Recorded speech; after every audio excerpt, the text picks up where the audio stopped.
Good morning. We are live. Okay, you guys, I don't know if we are on day 10, day 12, if we're on day 40. I don't know. I am so confused, but welcome to the channel. Say hi in the chat when you join. Say hello. Say hello. Say hello. Tell me where you're from. I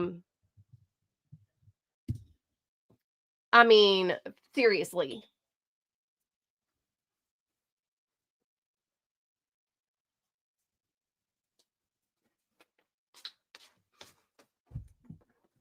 Yes, say good morning.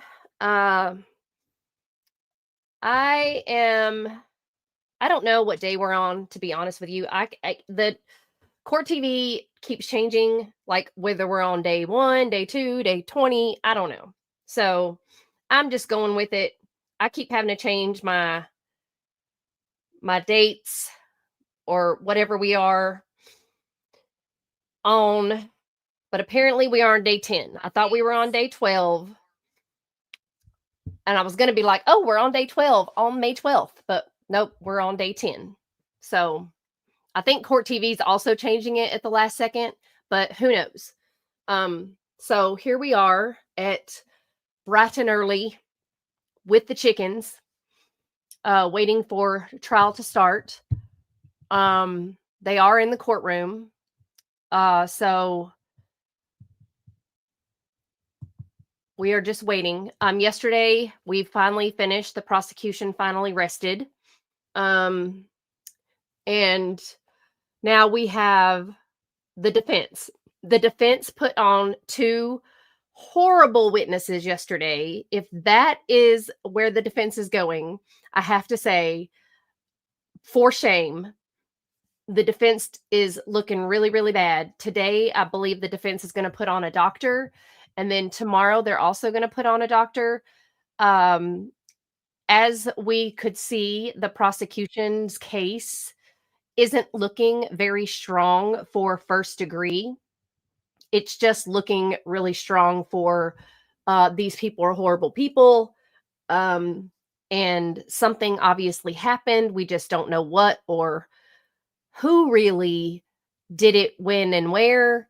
There's really no time frame on how long these bruises, blunt force trauma, or what have you was done to Alexavier.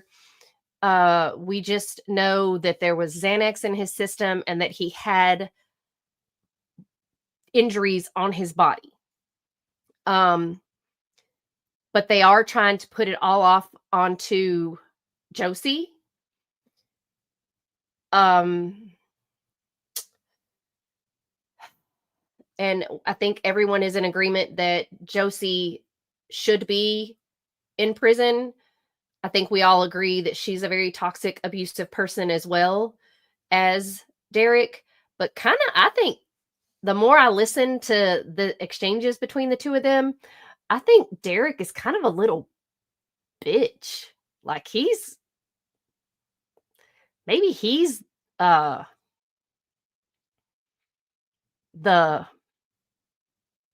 abusee. I don't know because he seems to be taking a lot of, like, he keeps crawling back to her, and she keeps dishing out a lot of shenanigans to him, and he keeps taking it. So I don't know which one of them's protecting which, but it seems to me that they are both pretty evil, awful people, and neither one of them should have children. But either way, she going to jail. She's going. And I don't think the defense is doing a very good job of defending her. I think she's going to get a new trial because this trial has been a complete and total farce. I think that both sides have forgotten about Alexavier. I think everyone has forgotten about Alexavier. I don't think either parent considered Alexavier after he passed away, as you could tell by the text message exchange between the two of them. Neither one of them even mentioned this poor child in any of the text messages. All they cared about was seeing each other and getting the no contact order lifted. So strange. that they didn't say anything about Alexavier's passing. I don't know if that was because they were told not to talk about it to each other or if they just didn't care. I don't understand where all of that came from. So I think it's really, really weird that they didn't discuss anything to do with Alexavier. So they only talked about Derek being in court. Did he get the no contact order lifted? How much they missed each other and that kind of stuff. So they didn't talk about Alexavier dying. And that's just weird. And then again, we still don't know how the Xanax got in his system or where the Xanax came from. We don't know any of the answers to that. The prosecution has not answered any of that at all. The prosecution also hasn't answered how Alexavier ended up with all these injuries on his body. They haven't really put together any kind of timeline. They haven't done any of that. So I just think it's kind of strange that they're making all these accusations without putting together some sort of something. So, but again, the defense brought on 2 witnesses yesterday. They brought up Misty, which was Derek's ex-girlfriend, who he also has a child with. What the heck? This man just keeps having babies. But that didn't go as planned for the defense. And then the defense brought up another witness from a coworker that Derek worked with at the car wash. And that did not go as planned either because the prosecution completely obliterated that witness. And even though I don't like the prosecution and I think that they are completely inconsiderate and victim blaming and completely forgetting about Alexavier, I think they did a very good job on that witness because that witness didn't do what the defense wanted him to do, which was make it look like Derek was a bad person, which hello, Derek is a bad person and he looks like a bad person. He made himself look like a bad person. He doesn't need any help in that department. But I think that that was a very, very, very bad move on the defense's part to bring that guy up. So that was not good. He's also a criminal. He supposedly brings up information after the fact saying that Derek was taking Xanax. There's no proof of Xanax. No proof. There are, other than it was in Alexavier's body in his toxicology report, but there's no Xanax found on the property. There's no Xanax found prescription wise. There's no, I mean, even if they could have found any Xanax on the property, which I don't know how, because the property was so messy and disorganized and in disarray. It was just bad. I just don't. Where did he get the Xanax? And where did she come up with the story that he supposedly got into her pills in the middle of the night because he had a full cast on his leg and was supposed to be non-weight bearing and he was asleep? I don't know. I just think it's very, very odd. Very, very, very odd.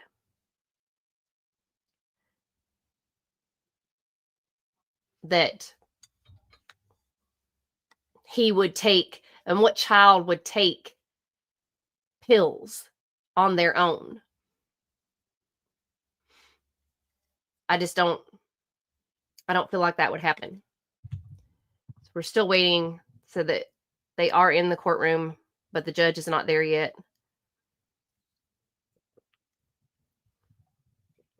So we are waiting for them to get started.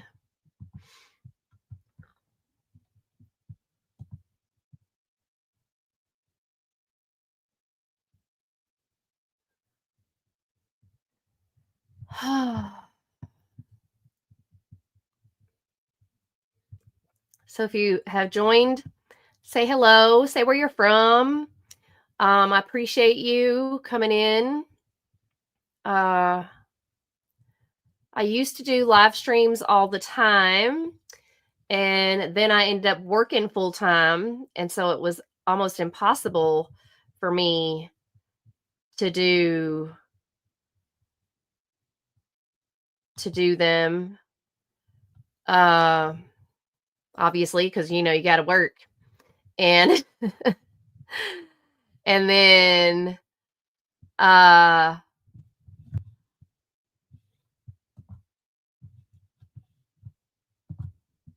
now I have more time on my hands, so hopefully we'll be able to do more live streams and people will come to the channel. I know a lot of people go to bigger channels, obviously, like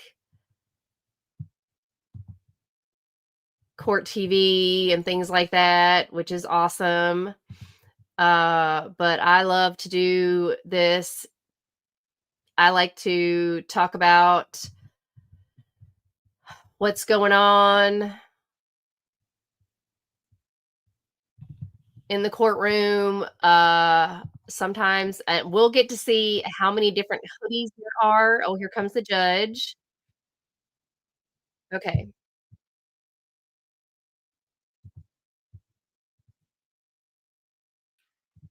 Yeah. All right. Give me one moment here. All right.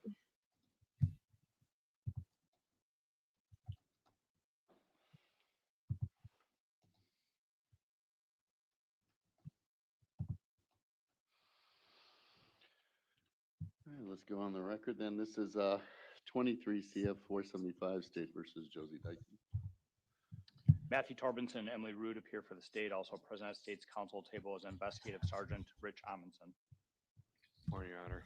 Ms. Dikeman appears in person with her attorneys Chris Acker and David Bowles. Also present is paralegal Emily Sanchez. The end of yesterday, there was objection to the testimony of Mr. Bolito specifically, and I'll give you an opportunity to say some more if you want, Mr. Torberson, specifically about his commenting about striking Mr. Pedron striking his daughter in the face, that comment. Well, let me just cut to the chase. I started thinking about it. I didn't want to make a decision quickly yesterday. There's two problems with it. One, we don't know which daughter. Secondly, we don't know.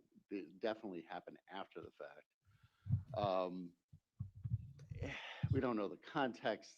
It hasn't been really investigated. I don't think it's appropriate, given sort of the assertion that's made with no detail, and also the fact I don't know when in. I mean, it definitely happened after the fact because of what Mr. Bolito testified that he didn't work with Mr. Pedron until after the incident. So, given that, the court's going to go ahead and strike it. I'll tell the jury I'm going to strike. Welcome. Say hello. Testimony to disregard it. Was there anything else about the testimony, Mr. Torbenson? I was going to make further argument depending on how you ruled. Based on your ruling, I have no additional argument to make.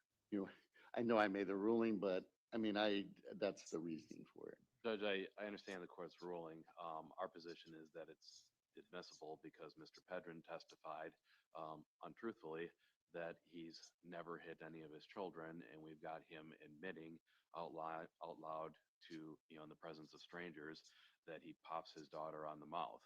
I don't think it matters in terms of relevance whether that happened afterwards, after Alex's death, or before Alex's death. The key here is that he lied, and he was caught on that lie, and we're introducing it as impeachment evidence. Given the ambiguity of it all, I'm going to maintain my ruling. Anything else this morning from the state's perspective? No. Anything from the defense? Yes, I have a couple of visits from the last couple of days of trial here that I'm just going to admit for the record. Okay. 276 is the copy of the state's exhibit that I drew on the elbow yesterday. So I'd offer 276.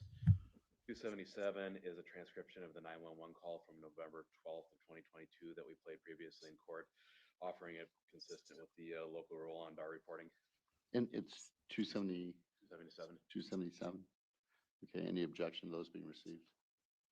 I don't have an objection to those being received. I'm trying to recall the circumstances under which the call was played and whether the whole call was played or just a portion outside the presence of the jury to refresh Mr. Pedron when he was on the stand. And so if there's any additional. Are they going to recall him? Witnesses related to 277, I'd want to address that at some point.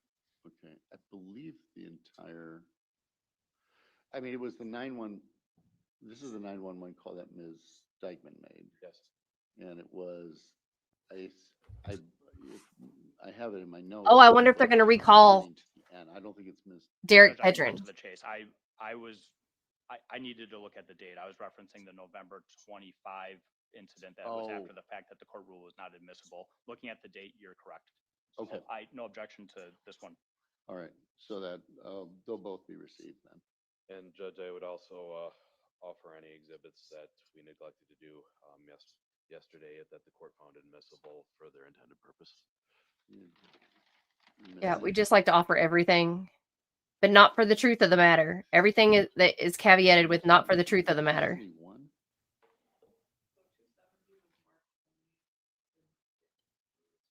271. Welcome. Say hello. We're Okay, watching so the Josie Dikeman one- trial. Actually, this is about Alexavier. When Misty Craig was testifying, there was a Hey, Jenny 271 Peach! text messages for, I think it was for Michael's getting out. to refresh her memory. It Next turned out to month. be somewhat contradictory, but one could argue. Yeah, it turned out I think it's admissible both as it was used to refresh her memory, but it was also used as a prior inconsistent statement. Good morning, Kim. As well as a recorded recollection. So I'd offer 271. Welcome Any back. objection? I don't think it's a prior inconsistent statement. I think she elaborated on exactly what she meant in that text and provided greater context. So it's not a prior inconsistent statement. I think it is a prior statement that she explained and provided some context to. I'm going to will be received, but that's exactly, it depends on how you interpret that moment, but I agree that it could be sort of viewed both ways.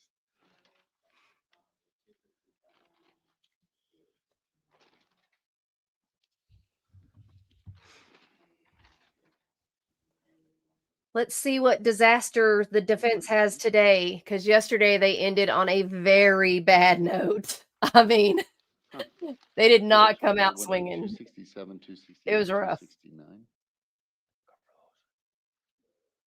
And even though y'all know I don't like the prosecution, but that prosecutor annihilated that last witness. For the purposes that they were used in the sections that were used, I offer 267, 268, 269.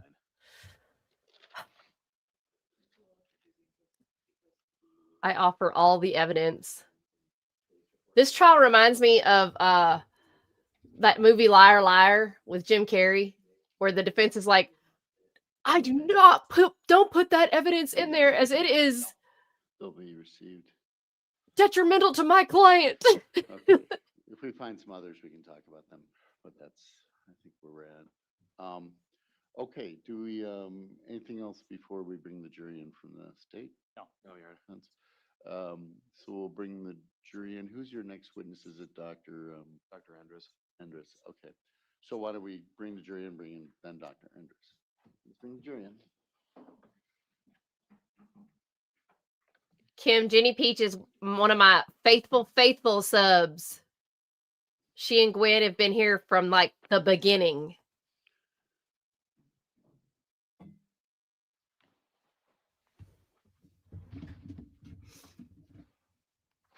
Stuck it out with me through thick and thin. No matter what I've been going through, they've always been there.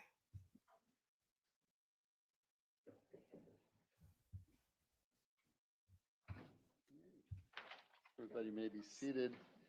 Thank you, everybody. Again, going right on time. I really appreciate it. as I said today, we'll see where we're at. My guess is it will go beyond up to 6 the latest. But so having said that, let's want to call your first witness then. We'll call Dr. Courtney Andres. Okay.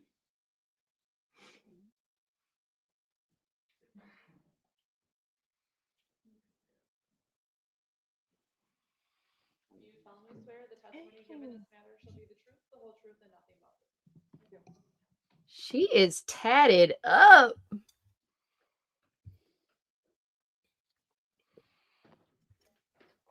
Oh, court clerk.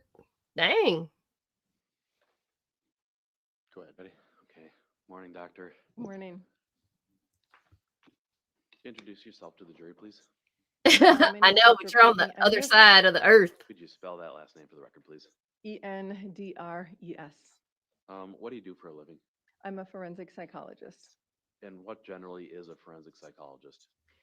Generally, we do evaluations of individuals, although sometimes we essentially educate the court on matters of psychology as they pertain to the law. So that usually involves an evaluation of a person, although sometimes I do what's called expository testimony, where I just talk about various issues that may apply to an aspect of the case. Sure. Do you have a curriculum vitae that you've prepared? I do. And I'm going to show you. I know you do, Jenny. I love you too. I appreciate you so much. Thank you.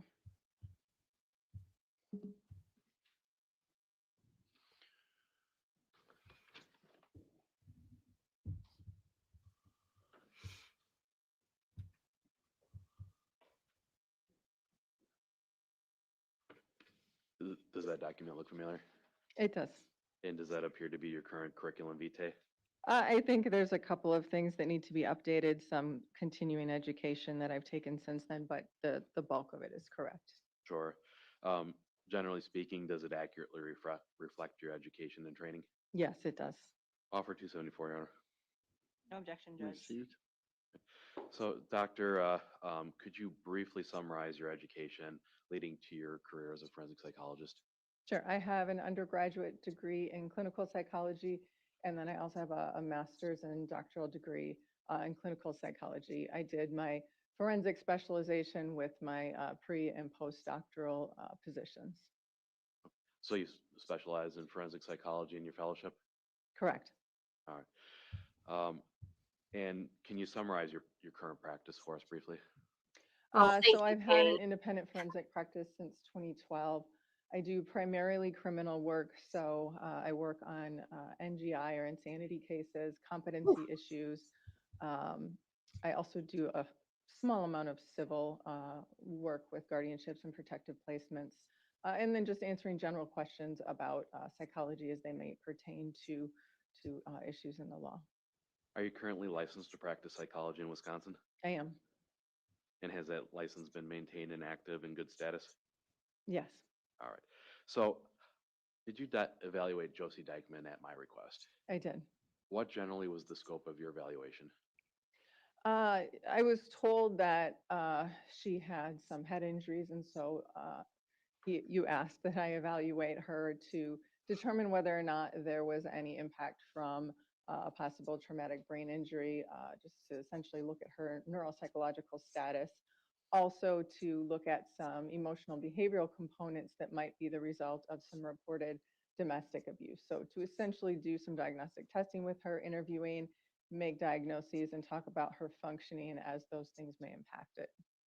Did I also ask you to offer some expositional testimony on domestic violence generally? Yes, Sure.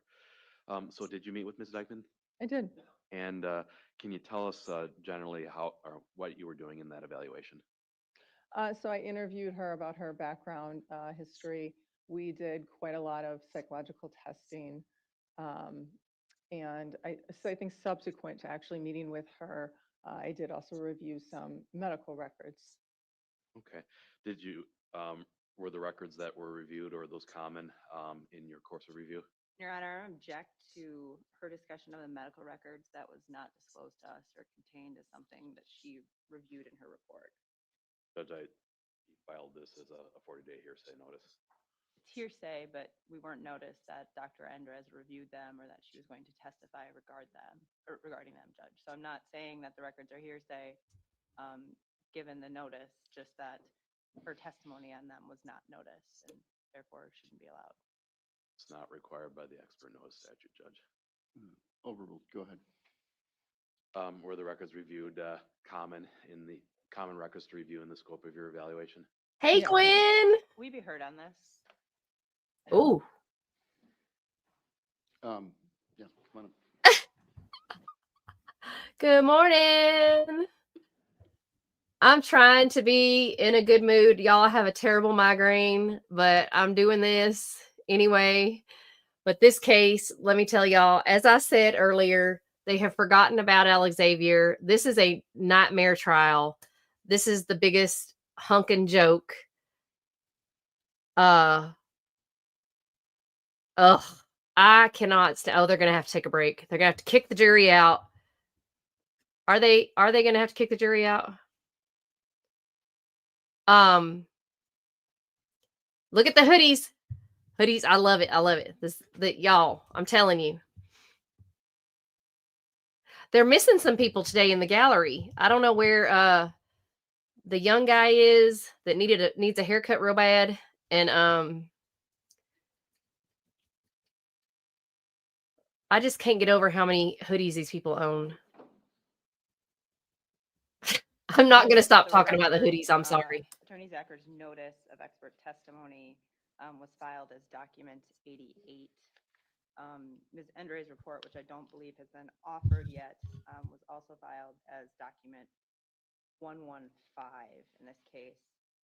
From my review, neither of these reflect either that she reviewed the medical records or that there would be testimony related to Ms. Dikeman's medical records in either the report or the notice. Judge, what did the state think we were going to do when we noticed Dr. List's certified report of August 13th of 2021 as a certified medical record intended to use in Ms. Dikeman's case in chief? I mean, wear a nice I don't cardigan. think that's my job, Your Honor, to come up with every possibility. It could have been used for a variety of witnesses in this case.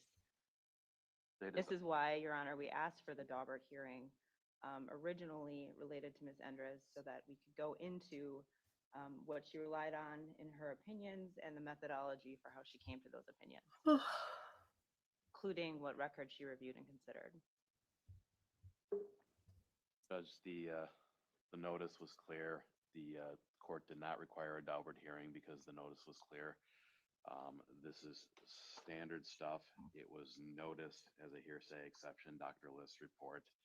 I find it ironic that the state is accusing us of not providing full and fair discovery when we got literal stacks of unnoticed text messages and summaries just this last week. Get them.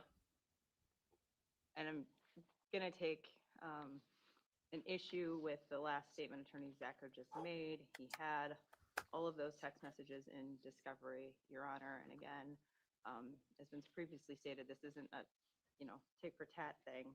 It is a tit for tat. It's the whole trial. Discuss the testimony related to Ms. Dikeman's medical records in any way. In the notice, specifically well, not in the notice, in the report by Dr. Enders, there's a paragraph 2. It says, Dr. Enders will testify to how the patient with Ms. Dikeman's, how a patient with Ms. Dikeman's deficits, history of trauma, and the history of becoming submissive and complacent. So there's reflection about her history of trauma and cognitive deficits. You're saying that because they didn't say specifically medical records above in the notice or in the report, that came from the notice that was filed on November 25th, 2024, over a year and a half ago. You're saying that because they didn't write the word medical records in the above list that you did not have notice of the medical records? Is that what you're saying? The state didn't realize it? Oh, they're probably looking at the medical records, especially after they gave notice of the medical records. Well, Judge, in her report, she doesn't indicate in her sources of information that she relied on the medical records in any way. So we can make a lot of assumptions about what they're going to rely on when we look at these notices of expert testimony. What color? What color hoodie? But I think it's fair that once we have the report and the I'm gonna start opinion wearing of hoodies Dr. for this Endres, trial. and it doesn't say anywhere that she relied Oh on wait, the I packed medical them all. I records, packed all we my keep coming to hoodies these conclusions, because we're and moving. that is what is then given to us.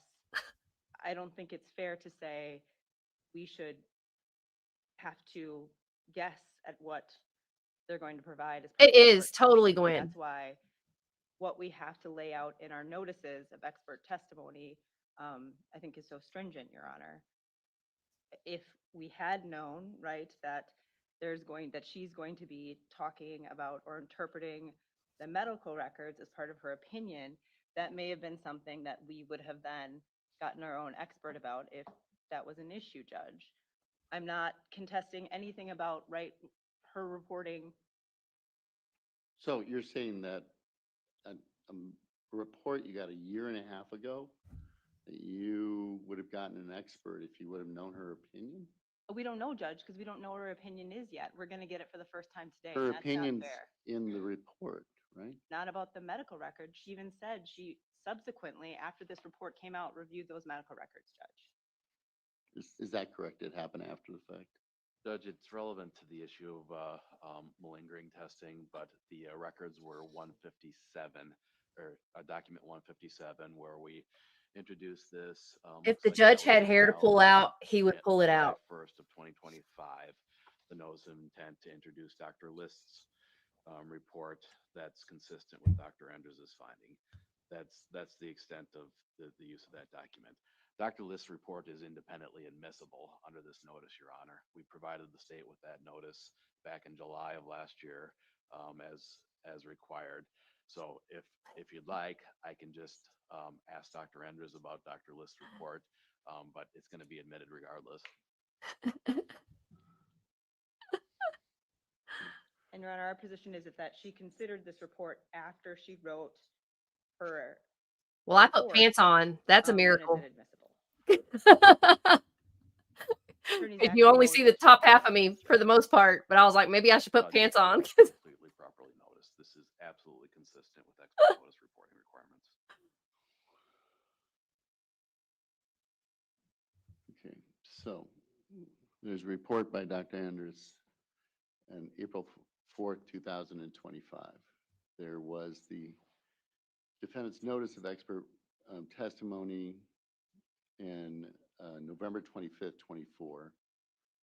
And then there was the notice. There was the notice. Not put a bra of on, intent 'cause to introduce I medical mean, I'm in my records own on house. July That's not 1st, happening. 25. So Sometimes I do, but I guess it could be worse. I could be think- wearing a hoodie. I think the state had notice. I think the state had notice. So I'm going to overrule the objection. We'll bring the jury in. Oh, thank you. Holy moly majoli. Is this how we're starting the day today? Y'all, look, I would hate to be that prosecutor's husband, boyfriend, significant other, whatever you want to call it. She argues just for the sake of damn arguing.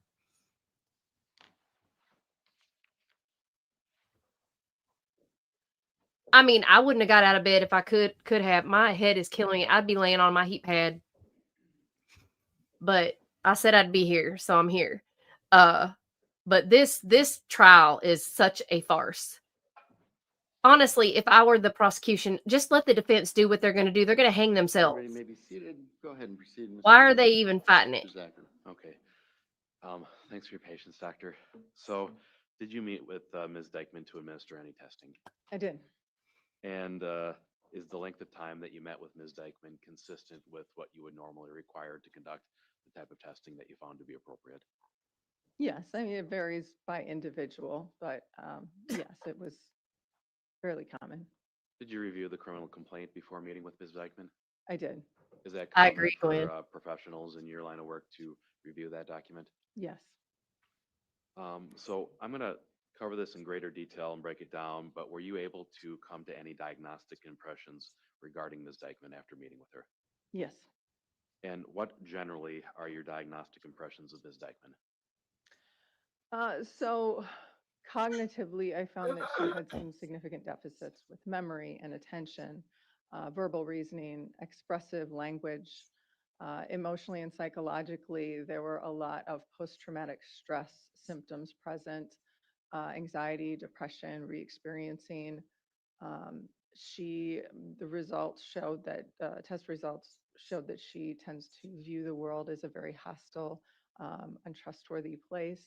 She's very passive and submissive in relationships. That's her tendency.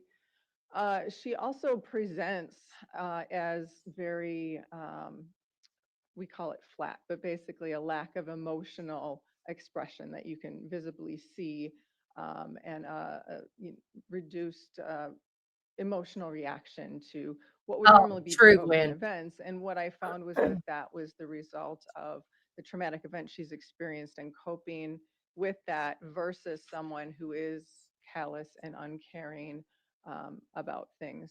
So that was significant. And then lastly, I did look for malingering. I did not find that she was malingering. In fact, she often minimized her mental health symptoms. Okay. And just for the record, what is malingering? What does that mean? Oh, malingering means faking or feigning mental health symptoms for secondary gain. Okay. So, Doctor, I'm showing you what's been marked as exhibit 273. Did you prepare a report? First of all, I did. she was quite the aggressor And just in many of those copy of the messages report that you submitted in this case? and on those videos. Yes, this looks to be it. All right. Are all the findings within it true and accurate to the best of your knowledge? Yes. Offer 273. Objection, Your Honor. They've received. Kind of like Sarah So, Boone. Doctor, I want to start at kind of the top here. You diagnosed Ms. Dikeman with something called major neurocognitive disorder. Is that correct? Correct. What does that mean?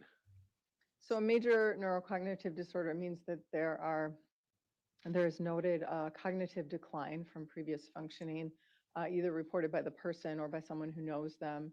Also, formal testing has indicated that there are some cognitive impairments in various areas like memory, attention, executive functioning, social, the ability to read social cues. And then all of that has to result in impairment in the person's daily functioning in various ways, but often in what we call ADLs, or activities of daily living, such as managing money, holding Keeping a down house job, clean. things like that. What tests generally did you perform to Potty training. evaluate Ms. Dikeman for that condition? So I gave her a few neuropsychological tests. The most notable was, it's called the R bands, or the repeatable battery for the assessment of neuropsychological status. And it looks at things like immediate memory, delayed memory, language, abstract, visual spatial skills, attention, maybe forgetting one. I also gave her the Montreal Cognitive Assessment, which is more of a screening tool for those same types of things. It looks at executive functioning, attention, memory, language. I also administered for short, it's called the DREFs, or the Dallas Ratings of Executive Functions. And that looks at more of the emotional and behavioral components of executive functioning. So avolition, or lack of motivation, apathy, emotional management, working memory, attention, problem solving skills, things like that. What's executive function? Executive functioning refers to our higher order brain functions, such as the ability to plan or foresee consequences, problem solve, decision making. Memory and attention is there as well, but it's really sort of those higher brain functions instead of, versus like the aggression and pain and pleasure, the sort of basic impulse that comes from different parts of our brain. Did you also administer a tool called the HELPS brain injury screening tool? Yes, I did that as well. The HELPS looks at, as a screening tool, just looks at different typical symptoms of people who have brain injuries. things like headaches, trouble reading, trouble calculating, concentration and attention difficulties, depression, anxiety, things like that. Are these the type of instruments that professionals like yourself rely upon commonly in coming to conclusions about the extent of somebody's deficits? Yes, we all tend to have preferences with different tools. I would say that our bands is one of the most commonly used. And have these instruments been validated? They have. What does it mean to say that an instrument's been validated? It essentially means that it measures what it's supposed to measure. So it will look at other tools that claim to measure the same thing, see if it does an adequate job. It looks at different populations of people to see if it continues to measure the same thing it claims to measure. So it's a process of testing, repeated testing, to make sure that the test is actually doing what it says it's going to do. Sure. So I know that you mentioned that the R bands test 5 distinct areas: immediate memory, visual, spatial, or constructional perception, Yes, language abilities, attention, and delayed memory. Did I get that correct? correct. I'm going to start with immediate memory. Yeah, he's too What much in a hurry. He's like rushing this So along. immediate memory is the ability to hold on to something for just a minute or two, just sort of repeat it back. So for example, I may list 15 words and then tell you to repeat back what you can remember. So that's testing immediate memory. Okay. And how did Ms. Dikeman score in terms of her immediate memory? Very low. I believe that was one of the extremely low categories. So it would have been around the second percentile. So when you say second percentile, that means that 98% of people who also took that same test performed better than she did. And it breaks it down by age groups too. So you're not comparing a 20-year-old to an 80-year-old. Sure. What's delayed memory? Can you give us an example of that? Sure. So delayed memory, we're talking about maybe a few minutes or a few hours.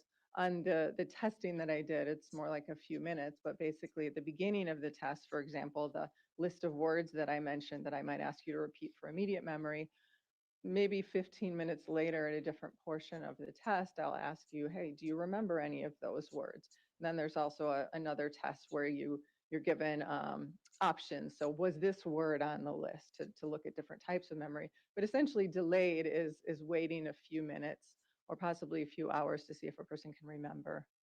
We're not talking about weeks or months or years when it comes to delayed memory. No, those would be long-term memories. And how would delayed memory apply to being able to remember or recite events that happened hours earlier? How would a poor delayed memory Yes. affect that?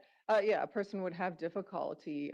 They may not remember a conversation they had a few hours before, or they may remember it Yeah, the incorrectly. prosecution should have They're humanized likely him to a forget lot appointments, more. not be able to keep track of those types Like of they have things. not. They I'm, may be forgetful in where they put it's things so around the sad. house, things like that. Now, your report indicates that Ms. Dikeman tested in the extremely low range for delayed memory. Is that correct? Yes. Like that we don't even What does know that mean?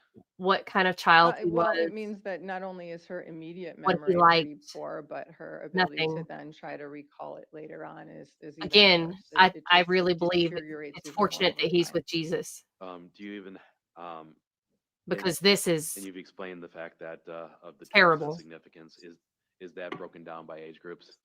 It is, I believe, from recall, I think it was like a age 20 to 36 band that she was in, or somewhere around there. But it's The essentially prosecution is not trying to get by justice about for 10 Alex. years or They're just so. trying Once to you get win. to the very young or very old, the bands get smaller. But yes, essentially her same age peers.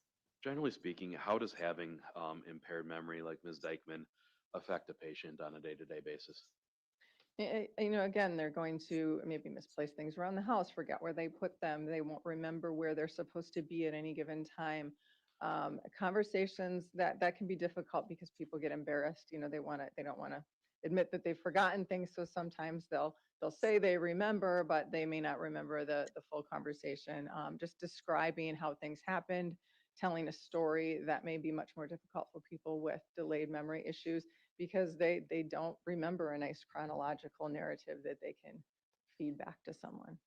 So in your notes in your report with respect to delayed memory, you had a line in there that says, once meaning was attached to stimuli, Ms. Dikeman struggled to remember anything at all. Do you recall that section? Yes. What do you mean by that? So Some of the tests, they might give unrelated information. So going back to that list of words, just an unrelated list of words a person may be asked to remember later versus a short story that has more meaning, that has, there's semantic value there. Well, once that was incorporated, she had much more difficulty. Usually you'll find the opposite with people, and that it's easier for them to just remember um, things that actually they can find meaning to. We have little tricks in our brain to help us remember things when they mean something. But for her, my overall conclusion was that that overwhelmed her brain. That was too much stimulus. And so it was more difficult for her once the information had meaning to it.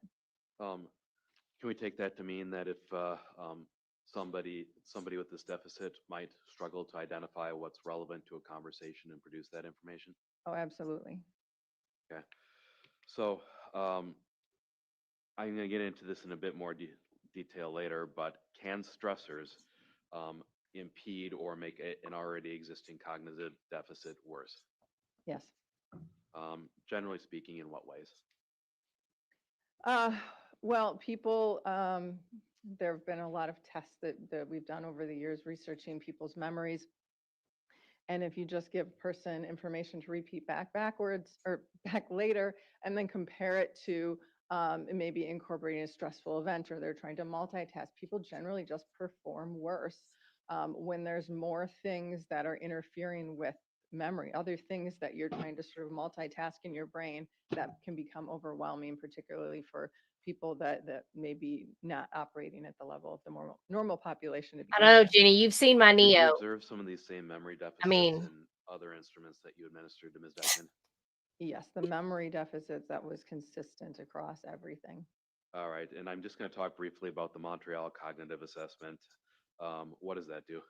So that's a screening tool, looks at short-term memory, attention, some aspects of language, abstract reasoning skills, some visual spatial skills.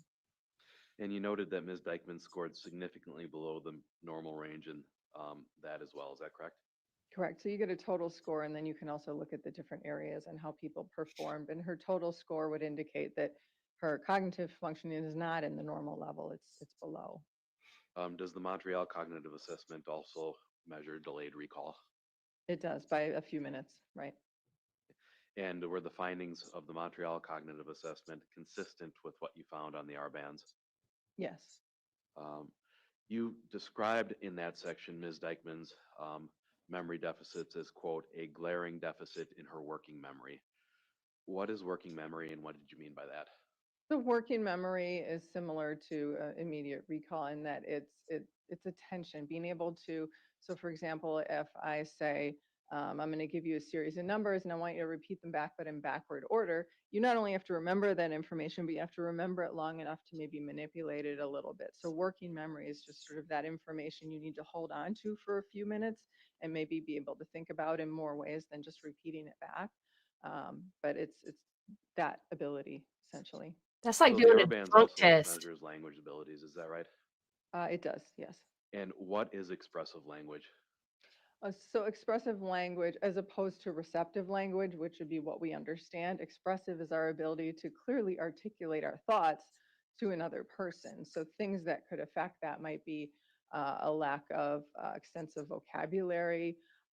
People with deficits there often mix up verb tense. They will say something past tense or future tense when they mean the opposite. They may just not have they have word finding difficulties oftentimes. And so just putting together a coherent narrative for people with deficits in expressive communication is difficult. How can somebody with how does poor expressive language abilities, how does that interact with memory functions when trying to describe events? Well, they exacerbate each other. I mean, if you already have trouble expressing your thoughts and then you don't remember parts of the story can get very confusing and jumbled and have gaps in it. Okay. Would you agree that the ability to remember details and identify the relevant details is necessary to the ability to explain those details to somebody else? Correct. Your report indicate that Ms. Dikeman scored in the extremely low range for expressive language. Is that correct? Yes. And just generally speaking, how does that manifest with Ms. Dikeman? Well, specifically, I mean, it was everything from vocabulary. So she had word finding difficulties, naming objects, to verbal fluency. And that was on the RBANS test, just in speaking with her. It was also notable when she would try to explain things. Sometimes it was very confusing. She would stop, she would pause and try to go back and correct herself or fill in the details. It was just, she seemed confused trying to explain things. Maybe she's not smart. So yeah, it was evident in both testing and just talking with her. Would you expect a patient with Ms. Dikeman's condition to struggle in an interview, for instance, with police officers? Sure, because there's added stress there, so I would imagine it would be worse. How about during testimony? Would you expect somebody with her conditions to struggle? Right, similarly stressful situation. So, do your findings support the diagnosis of a traumatic brain injury? Yes, they do. And I'm going to talk a little bit about the HELPS tool. What does that measure particularly? So it's a list of things that are commonly found in people with traumatic brain injuries. As I cited some of them earlier, some of them are physical symptoms like headaches. Um, some of them are, inability or poor ability to do things like reading or calculating. Some of them are related to emotional functioning like anxiety and depression, but essentially it's a very long list of things that they've found are very common in people who have what we call TBIs for short, or traumatic brain injuries. Sure, and I'm just going to list through the Oh, we the are symptoms totally that Ms. Dikeman, desensitized. identified that you noted here. So, Sure. headaches, Yes, and that's pretty common as you yes, explained. it is. Anxiety, Yes, depression, yes, difficulty concentrating, yes, difficulty with memory, yes, trouble reading, yes, trouble calculating, yes, poor problem solving abilities, yes, difficulty performing tasks in a job, yes, difficulty with judgment. yes. And these were all symptoms that were identified with respect to Ms. Dikeman in the HELPS survey. Right. Now, did her responses to any of your question on any of the assessments corroborate the expressive language difficulties? Yes, as I stated, just in interviewing her, as well as on numerous other tests, she had difficulty expressing herself. She would become visibly frustrated when she was trying to make a point, and she couldn't find the right words to say it, or she would get things confused or in the wrong order, and it wasn't making sense. And I think at some point she even commented on that people commonly don't understand her correctly, or they don't understand her the same, I think she said. Sure. And are the, based on your observations, was Ms. Dikeman's responses and her appearance consistent with somebody who's suffering from a traumatic brain injury? I believe so, yes. Now, that was one of the things that you mentioned, right? Was that her fear that people were not understanding how she was or what she was trying to convey. Right. Is that common for patients with traumatic brain injuries? Yes, they become very frustrated because it's a change in functioning. Suddenly, they're trying to tell someone something and it's not coming out right. They can't come up with the words. They're using the wrong words. They can't tell a coherent story anymore. So they become very frustrated. A lot of times people just sort of stop communicating, and sort of give up on it when it's not working. But it's very common for people to be frustrated with that. What are some of the common reactions for somebody with those deficits if they're experiencing frustration and an inability to communicate? Well, as I said, they may just sort of give up and say, they're not getting it. I'm not going to try anymore. They just become very frustrated. Did you observe that reaction with Ms. Dikeman at all? Yes. So let's talk about post-traumatic stress disorder. You made a diagnosis of PTSD with dissociative features. Is that right? Correct. What generally is post-traumatic stress disorder? So a person has to have witnessed or experienced either something that was life-threatening, or sexual assault, but essentially something where they feared for their life, or their basically, well, a threat. I'm sorry, I missed one. So they can also hear about the death or the threatened death of a close loved one. So it's those three things. They either were the victim of, witnessed to, or heard of a close family member or friend being seriously injured. So everybody on the planet has And we PTSD. often hear about this label with the brave service members who come back from combat zones. Am I correct in assuming that this is not a diagnosis that's limited just to our service members? No, it's not. I mean, you have to have experienced the trauma, but then there's a whole host of symptoms. There's 4 different clusters, different types of symptoms that a person has to exhibit to then be diagnosed with post-traumatic stress disorder. So there are people out there that go through very traumatic things and just recover well. They don't develop those symptoms. So just having gone through the trauma doesn't mean you'll be diagnosed with it. You have to manifest the symptoms as well. Is it important in making this diagnosis to consider the patient's history of traumatic experiences that she's had? Yes, And did you do so in the case of Ms. Dikeman? I did. Generally speaking, what was important about her description of prior trauma to making this diagnosis? Well, she had reported a history of being sexually assaulted, physically assaulted on multiple occasions. She'd had 2 traumatic brain injuries also from an assault. So those things all count as traumatic events. Okay. And is that the type of information that psychologists commonly consider when making a diagnosis of PTSD? Yes, So, did you conduct any testing or other instruments to determine whether or not Ms. Dikeman's symptoms are consistent with PTSD? I did. What assessment in particular? Well, I did a general personality inventory. It's called the Personality Assessment Inventory. And so that would, among other things, it would pick up something like trauma symptoms. But then I also gave her a trauma specific measure because I'd been informed that that might be an issue. I gave her the DAPS, or the Detailed Assessment of Post-Traumatic Stress. And then I also ultimately administered a dissociation inventory. I believe it's the multi-scale dissociation inventory. Let's start with the DAPS. What does the DAPS actually measure?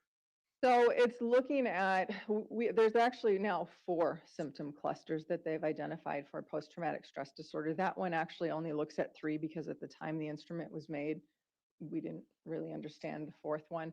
But it looks at 3 of the major symptom clusters for PTSD, which are re-experiencing things like nightmares, flashbacks, intrusive memories, avoidance behaviors, and then the hyperarousal, hypervigilance type of symptoms. Okay, let's start at the top. What is re-experiencing? So most often people think of flashbacks, although that's probably one of the less common ones. More common are nightmares and just intrusive memories, people thinking back on the event without wanting to, and those things interfering in their functioning.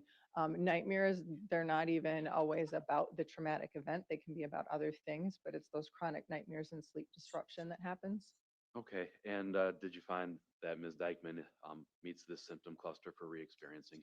She did. In what ways? So she had frequent nightmares. She reported that it was often of being beaten by her partner. She also reported having memories happen when she didn't want them to, things triggering them. So loud noises, and she'd I hate that word. have a memory of one of those events. How about being yelled at? Was that something that she described? Right, being yelled at, any sort of loud noises, but particularly, yes, human voices yelling was one in particular. Even though she All right, yells so all what the is time. avoidance? Avoidance can be in 2 forms. One can be sort of mental, so people using drugs or alcohol to try to mentally escape from thinking about the trauma. It can also be physical separation. So sometimes, those are things that are reminiscent of the trauma. It may be a particular type of person or a place or a smell, things that they avoid that somehow remind their brain of the trauma. But it's and a lot of times it's just people don't want to talk about it. That's why getting people into therapy for it is so difficult, because people are trying to avoid thinking about it. Did you find that Ms. Dikeman experienced avoidance? She did. She didn't want to. Oh, sorry. She did not want to discuss a lot of the details of it. She It's a little difficult when she was in a relationship that was abusive, because then it's a little bit more difficult to avoid those things. People then tend to sort of mentally check out. But there were things that she said she would avoid, like semi trucks, loud stores. And again, that would be the loud, sudden noise that jolts people, that jolted her in particular. And finally, what is hyperarousal? Hyperarousal can be anything from what I think is commonly known as hypervigilance. So sort of being on high alert all of the time. It also is being highly reactive, overreactive to things that normally a person wouldn't react to, but their brain is reacting to it when they have PTSD. It can be a constant sense of agitation or anger, or just that high. Your nervous system is on high alert all of the time, essentially. Okay. And did you find that Ms. Dikeman experienced hyperarousal? She did. Oh, easily startled is another symptom of that. But yes, she was very hypervigilant all of the time, felt very anxious and on edge. Okay. What is the fourth symptom cluster? So that's a negative alteration in mood and cognition. So that can be chronic depression, chronic anxiety, inappropriate outbursts of anger and irritability, impulsivity, reckless behavior that has the potential for, sort of self-destructive types of things. Harming a Did child. you find that Ms. Dikeman described symptoms consistent with that fourth symptom cluster? I did. She had depression, she had anxiety, but she also had the sort of, again, that flat affect that I mentioned earlier, that emotional restriction. That's also common. It's sort of a desensitization. So instead of overreacting, the person underreacts because that's the manifestation of that altered cognition and mood for them. Yeah. Why don't you tell us what flat affect looks like in practice?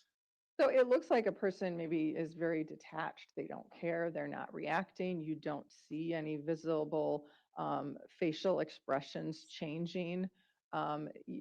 Usually people, when something provocative is going on, people react. You'll hear it in their voice. You'll see it on their face. Well, when people have flat affect, none of that is there. And it can be for a variety of reasons. Um, is that a defense mechanism for patients? It can be, yes. That can be one of the reasons that you see that is it's sort of a way, it's a coping way, because when people are overwhelmed by trauma and negative things, that's a way they can detach from it, is just by not reacting to it and sort of mentally separating from the dangerous environment. Doctor, if somebody is displaying that flat affect and not reacting, does that necessarily mean that they're not experiencing emotions? No, it doesn't. Can that symptom be misinterpreted by others? It can. I've seen that happen a lot, yes. Let's talk about dissociative symptoms. What does that mean? uh, Essentially a mental separation from the environment. So again, it's a coping mechanism. When people are exposed to trauma, they get overwhelmed experiencing that, and so mentally their brain sort of separates from it. And a lot of times that comes with memory gaps because they're mentally not there. Somebody watching someone who's dissociating, they may just sort of look like they're spacing out and they're not really in that moment, or they may not. But essentially the mind is not in that moment. It's separated from the situation. Why do patients with PTSD sometimes experience dissociative symptoms? To cope, it's being overwhelmed. The stimulus around whatever's going on is too overwhelming. They can't stay in it, and so that's a way that they try to separate from it. Did you observe any symptoms with regard to Ms. Dikeman that were consistent with dissociation? I did. So she not only described in describing some things, excuse me, um, describe what sounded like dissociative episodes, but when I was talking with her about specific topics, she seemed to possibly be dissociating at times, where she would just sort of stop and not be responding, and then get stuck and not remember what I had said to her, so sort of missing part of Morning. the conversation. You'll notice that in people who dissociate, is they stop tracking. They just sort of look like they're zoned out. They're not engaged in the here and now anymore. Um, is there an instrument that you use to rate the symptoms of dissociative symptoms? I did. I used the multi-scale dissociation inventory. What does that measure?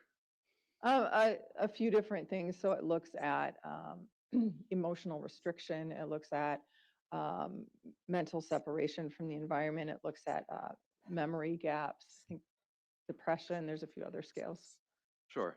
Let's start with separation from the environment. What does that mean? So as I was describing, it's where the person mentally, has to detach in order to cope with the environment. And did you find those symptoms in Ms. Dikeman with the multi-scale dissociation inventory? Right. According to the inventory, she had very high levels of mental separation. All right, what does it mean when you say a high level of emotional restriction? So that would be that flat affect I was describing earlier. Okay, and did the MDI also support the finding that Ms. Dikeman had a high level of emotional restriction? It did. And let's talk about significant memory disturbances. Can you tell us what that means in the context of this instrument? So just not being able to remember portions of events. The person, when the mind separates in a dissociation, it doesn't encode memories in the same way. I mean, they've looked at this in neurological scans, lots of research. The brain actually doesn't encode the memories the same. So it's not that they're not in there. Sometimes they are, and they can be retrieved in ways later on, but they don't go into the brain in the correct way that you can just pluck it out and say, oh, I remember that. So because of that, when a person goes through an experience, they may be missing pieces of that and not be able to correctly recall them. Okay. Did you find any, was Ms. Dikeman's MDI results consistent with significant memory disturbances? It did that. That scale was also elevated, yes.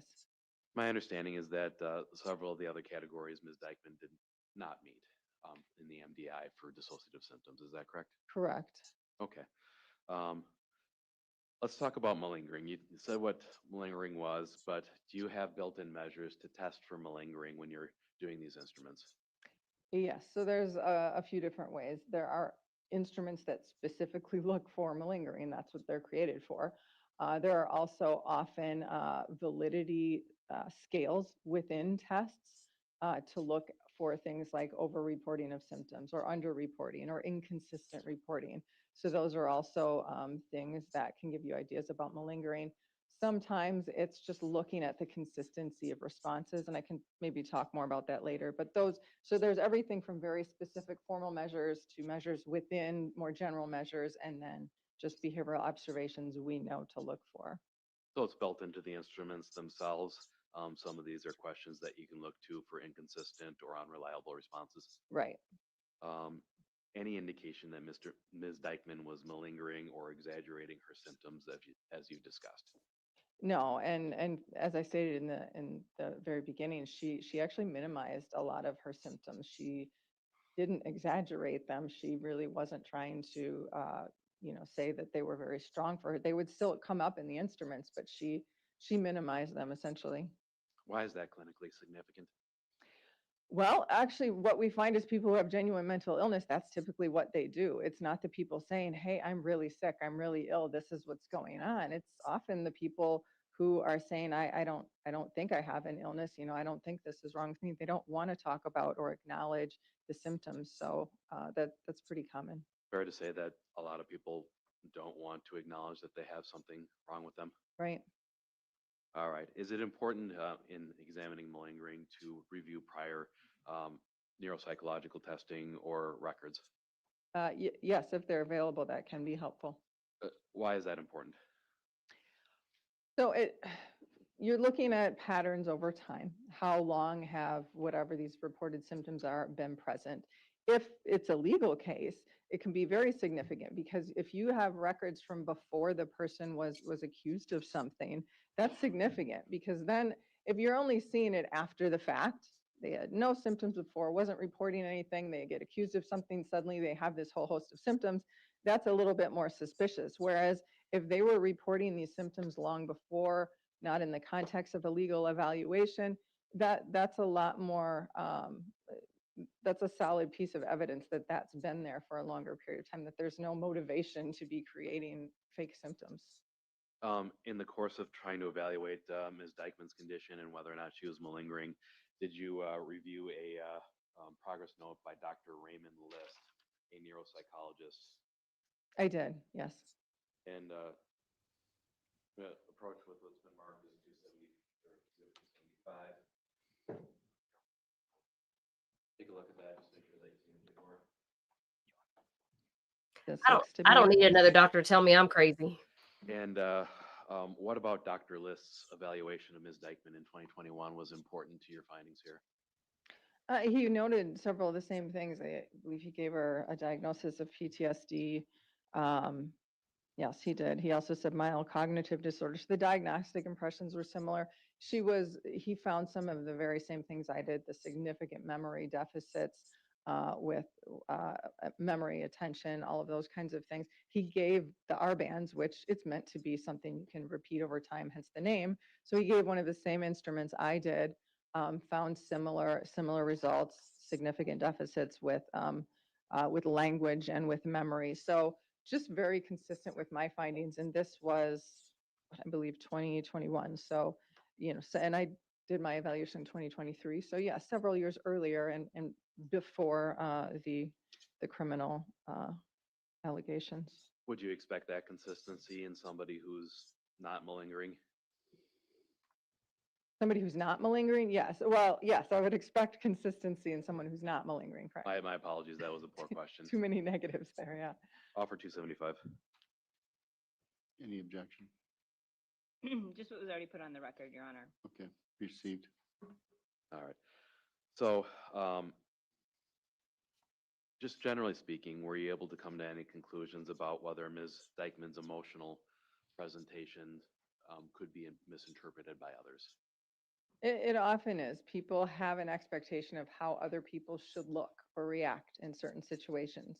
And particularly when there's a mental illness involved or cognitive deficiencies involved, you may not see what you expect, but that doesn't mean that a person isn't feeling emotions.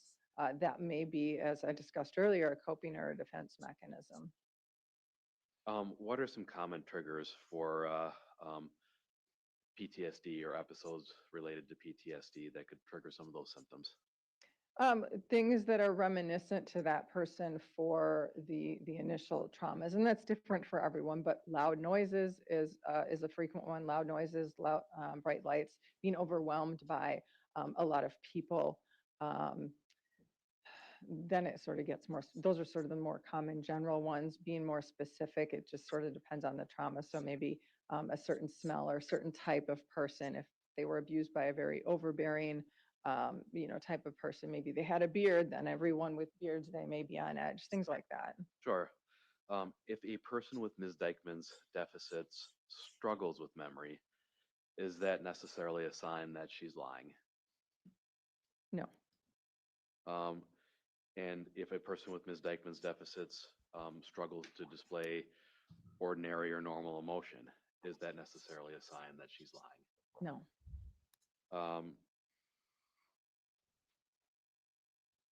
So, doctor, you have experience evaluating patients who have been survivors of domestic abuse? Yes. And are you familiar generally with the emotional and social aspects of domestic violence that help to perpetuate this cycle of abuse? Yes. Could you explain the dynamics just briefly to the jury Of physically violent relationships? sure. Well, usually when there's physical violence, there's also some degree of emotional and psychological violence, and that can be a little bit trickier for people to identify as abuse. A lot of times the victim feels like it's normal. It's not as bad as it seems because of that aspect of psychological abuse in there as well.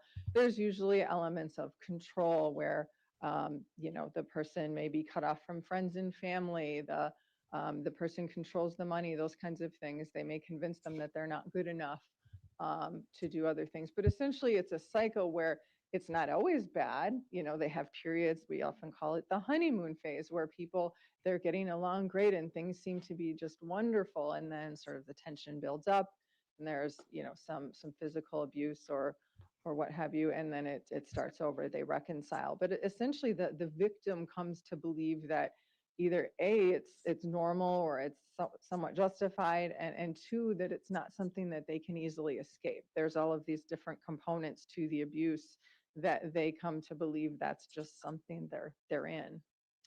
Do survivors of abuse have difficulty leaving their abusers? Yes, very often. I don't remember the statistic anymore. I think it might be like 7 or 8 times is usually the number of attempts that people make before they can successfully leave an abusive relationship. So it's common that they have difficulty Why is that? because of all of those elements of control and sort of coercion and manipulation. A person, some things that are typical. So if people have kids, they'll say, "Well, I'm going to make sure you never see your kids again," or they will cut off the relationships a person has with supportive people like family, friends. I've actually even seen people physically, put cars in the driveway so the person couldn't leave, or take the person's car keys. They may control all of the money. They may do a lot of the emotional abuse where they're telling the person you're not good enough, nobody else would ever want you, you're not smart enough, those kinds of things. Is it common for survivors of abuse to protect their abusers Oh yeah, yeah, for all of the same reasons? correct. Is it common for people in abusive relationships to view it as their normal?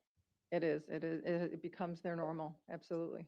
Um, Now, you mentioned just briefly some of the factors of abuse, but am I correct in assuming that domestic abuse doesn't just include physical abuse? No, typically you will also see the emotional component. And like I said, that can be much more confusing for people because wherein, if they have a broken arm, they can say, well, yes, he broke my arm. But there's so much manipulation and psychological aspects to the other forms of abuse that those are sometimes worse.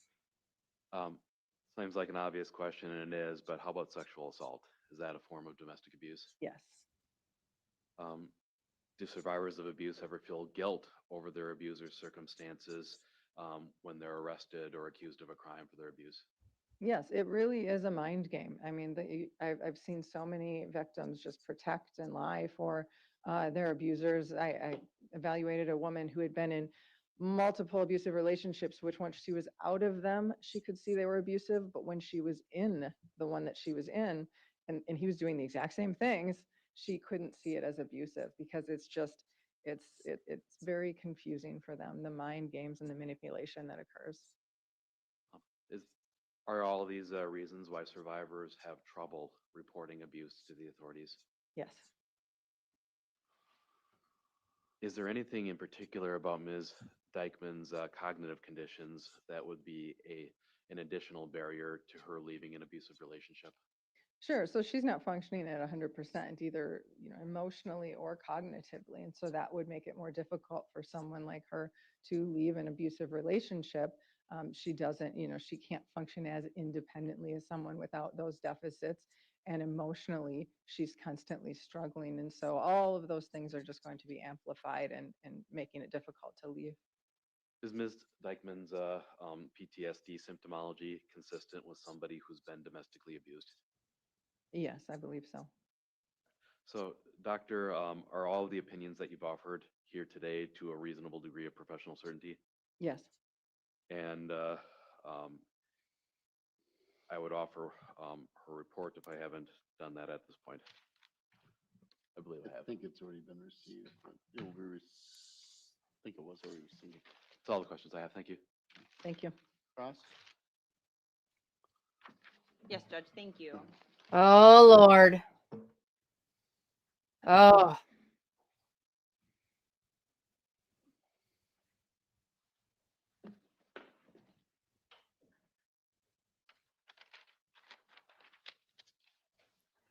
I mean, obviously, Josie Dikeman is an abuse victim.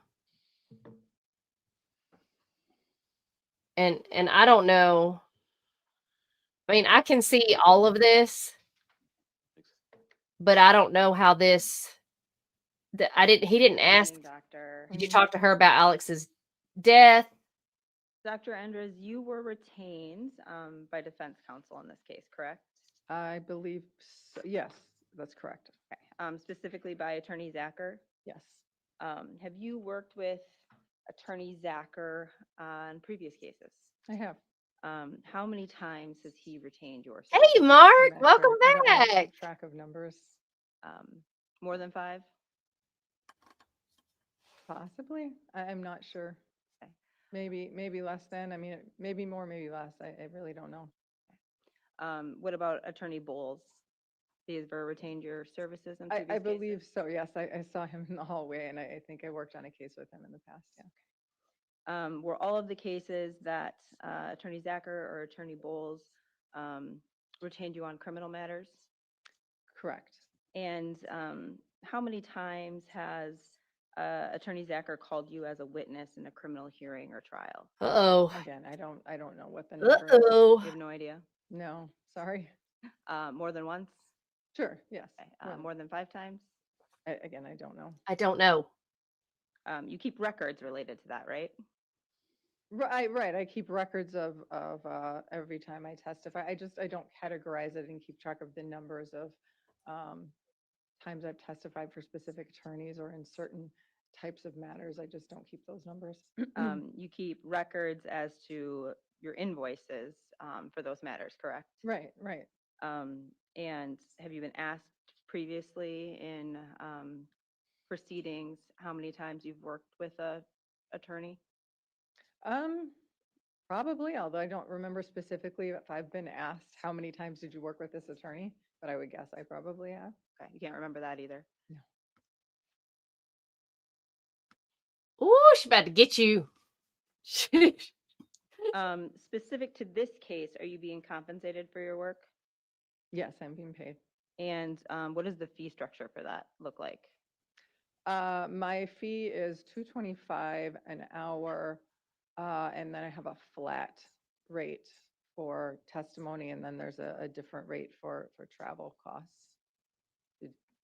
So the time you spend doing the evaluation or communicating with counsel or writing your report, that's billed hourly.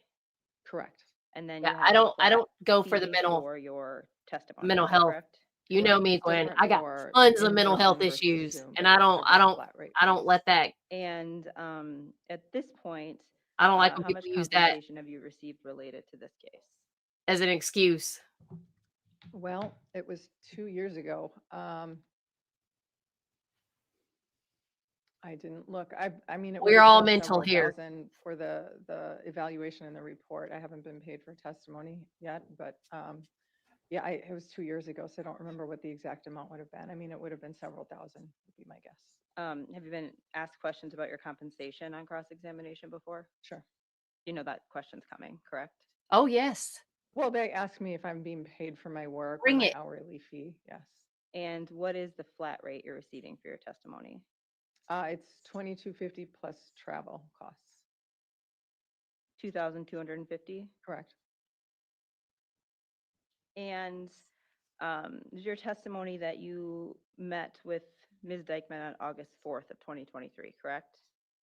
I believe that was the date. Let me double check. I mean, I believe you. That's probably accurate. I don't know where it is in here, but that was probably right.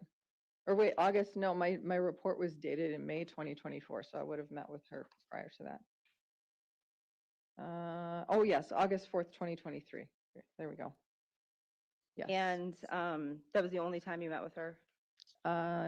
Yes. Oh yeah. You sure about Mhm. that? Just a little bit of hesitancy there. Well, I was just checking. Sometimes I do a follow-up via Zoom or in person. I was just sort of scanning down the list there. I don't see any notation of a follow-up. Autism. And how much time of that 4-hour meeting was spent conducting the number of tests that you discussed previously? Probably a I know, that's majority what of I'm it. I mean, I saying. don't have it broken up on here. Where I did mean, the I would have Xanax in the come file from? how long each of the tests took, but generally interview, depending on the person and the issue, could be anywhere from an hour to 3 hours. And then testing, it all depends on the various tests. I could probably give you averages for a specific test, but I don't recall how much it was for her. You don't recall how much time you actually spent talking to Ms. Dikeman? And I don't have that in front of me, no.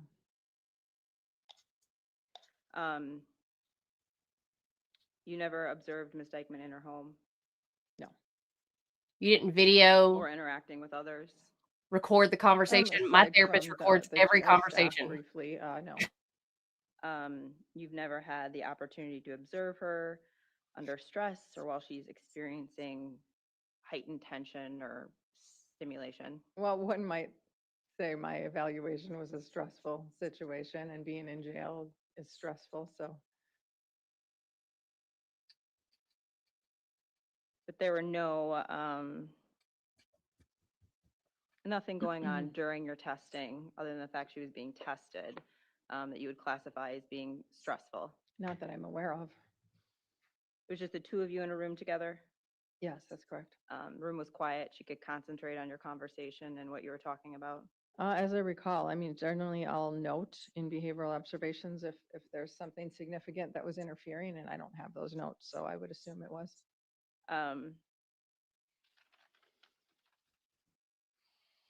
And, you know, given how the interview and the tests were conducted, you never had the opportunity to observe her in a situation where she may have been provoked. Correct. It was just her and I didn't provoke her. I don't think so. And I'm going to get into what you reviewed in this case in a moment, but were you aware that there are videos that have been introduced into evidence that show Ms. Dikeman in a stressful or provoked state? I imagine there are. I didn't review a lot of the discovery in this case just because of the nature of the referral question. When you say you imagine there are, is that just an assumption you're making, or is that something you were told? I imagine because in these types of cases, there generally is video of body cam, various things. But you didn't think that observing her in those states, if those videos existed, would have been helpful to your overall conclusions? So there are a lot of things that can be helpful in evaluation, but once I've done my initial meeting with the person, the initial testing interview, if I feel like I have enough information, then I don't necessarily get all of the possible sources of information. If I feel like I'm missing something, then I may seek it out. But again, for this question, it didn't seem like that was necessary. What if some of that collateral information would have contradicted your overall conclusions? What if? Yeah. It's kind of a broad question. I mean, certainly things, new information, different information can alter my opinion on things. I don't know what the specific issue is here that that you think may or may not have. That's why I think she's going to get a new trial, because this and is it was your testimony today that you farce. did review a portion of Ms. Dikeman's medical records, correct? I did. They were from Gunderson, I believe. And when were those provided to you? Shoot, I had a note in the file. It was after I had drafted the report on her, which is why it's not listed here. But I don't recall exactly when it was. It was after you drafted the report. Was it after you submitted the report as well? Well, I would assume so, but I mean, I'm not sure. Like I said, if I've reviewed something at the time I'm writing the report, it will be listed. But I do know that it was in the file and I had a note saying reviewed and received. I just don't remember the specific date, but yes, it would have been after this was written. And you have the ability to supplement a report after you've submitted it, correct? Correct, but I generally, if an attorney appointed me, I would generally leave that up to them because they're asking the referral question. If they want an updated report, then I will do one, but it's not always requested. It's kind of their call. Okay. So since it was their call, you didn't amend your report to include that additional information? Correct. Yeah, the prosecution did not do a Outside good job. the record that was provided to you by defense counsel, you didn't review any other of Ms. Dikeman's medical history or behavioral health history? I don't believe so, no. Are those records you sometimes would consider informing an opinion? Yes, again, it heavily depends on the referral question. So if this had been an NGI case, for example, I would have wanted to look at all of those, but here it was more a diagnostic. What do you see in terms of, testing results and current functioning?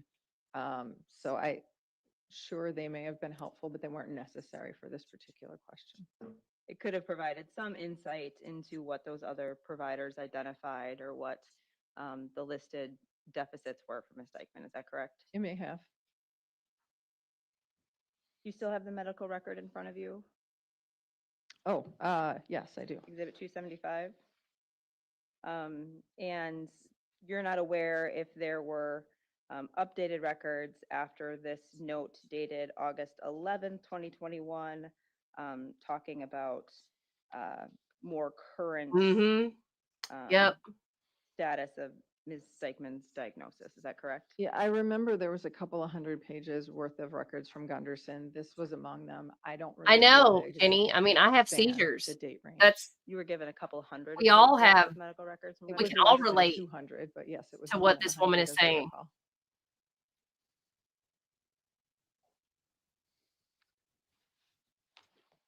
Oh my gosh, a stroke freaks me out, And Jenny.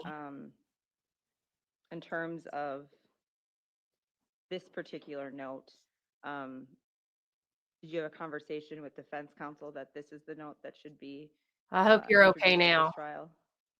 Well, I don't know what he was going to introduce. He asked if I had seen the note by Dr. List, the evaluation note. And when did that conversation occur? I have no idea. I would have to look back at when I had a phone call with him. Are you aware that Ms. Dikeman did have some improvements in her life related to her injuries after this note was authored? I'm not Check specific. bag. If you can be more specific, go ahead. I'm going to have you look at page, what's labeled on the bottom of one as 131 of Exhibit 275.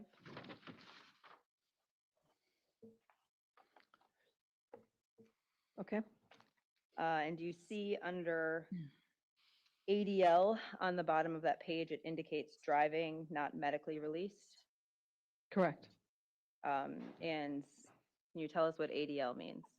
Activities of daily living. Are you aware that at the time Ms. Dikeman, or around the time of February 2023, Ms. Dikeman was driving again? I don't know if I was aware of when she was or wasn't driving. If she was driving at that point and had been medically cleared to do so, that would show improvement in her symptoms as were reported on the in 2021. Improvement from this 2023 that you're describing to me versus this time? Yes. I mean, there's not really any details here. I don't think I have enough information to make a statement or evaluate whether her driving had improved from this statement to what you're telling me. I don't know. But you did testify that you had reviewed 200 some pages of medical records. Right. And she discussed her driving as well. I mean, I recall that conversation, but I don't know. I have no idea what her driving looked like to compare it from one date to another. I'm not sure I could do that. If we look on page 132, does it indicate in the doctor's summary that the PTSD, although still present, is under better control? It does. Were there any notes from your review of the medical records after this date that further discussed whether her PTSD was improving? I mean, I'm sure being a diagnosis, they're going to comment on it and whether it's better or worse or what symptoms are presenting themselves. So that would be expected.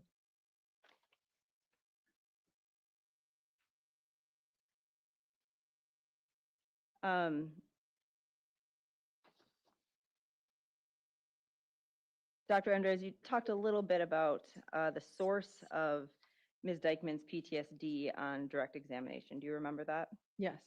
Is it fair to say that PTSD can result from a number of traumatic experiences that can happen over time? Correct. The fact that she has PTSD doesn't identify in and of itself that there's a single source of that trauma. Is that correct?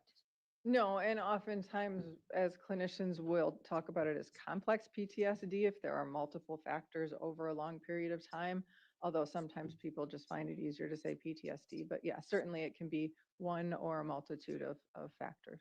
And the psychological testing that you completed can't independently determine what event or events caused the PTSD. Well, part of the DAPS, the Detailed Assessment of Post-Traumatic Stress Test, does ask that the individual, it's it does an inventory of events and then asks them to pick an event that they feel like was the worst and then rate that one. So it does actually in a way. Okay. So you're relying then on the defendant's reports of what affected them the most with that testing. Correct. Like you're adding to my PTSD with this How trial. comprehensive is that history that's given with that testing? How comprehensive is the history? Yeah. Can you be more specific? I'm not sure what you're asking. So you talked about them discussing, right, the history of traumatic events and saying which one affected them the most. Oh, so it's, I think the first section is sort of a checklist of various events, asking if they've ever experienced them, and then there may be a rating or frequency with that, and then they pick one, and then they're going through the other sections are basically different symptoms or experiences that they might have had as a result of that event, and they rate the severity. That's sort of the structure of the test. Would that include childhood trauma events? Yes. Did Ms. Dikeman list any childhood trauma events that affected her PTSD? I believe, yes, actually, yes, she did. There was some incidents when she was a child. You didn't mention that in your report as a contributing factor to her PTSD, though, correct? I may not have. I mean, there was a history of physical abuse throughout her life from various people. I don't know that I described each specific incident that she reported. You also didn't mention in your report that sexual assault was a contributing factor to her PTSD, correct? Oh, I thought I did. I thought I talked about different types of abuse, but I'll take you at your word. If I didn't specifically say sexual assault, I thought that I mean, maybe I can look, but let me look here when we talk about it. Let's see. Wow.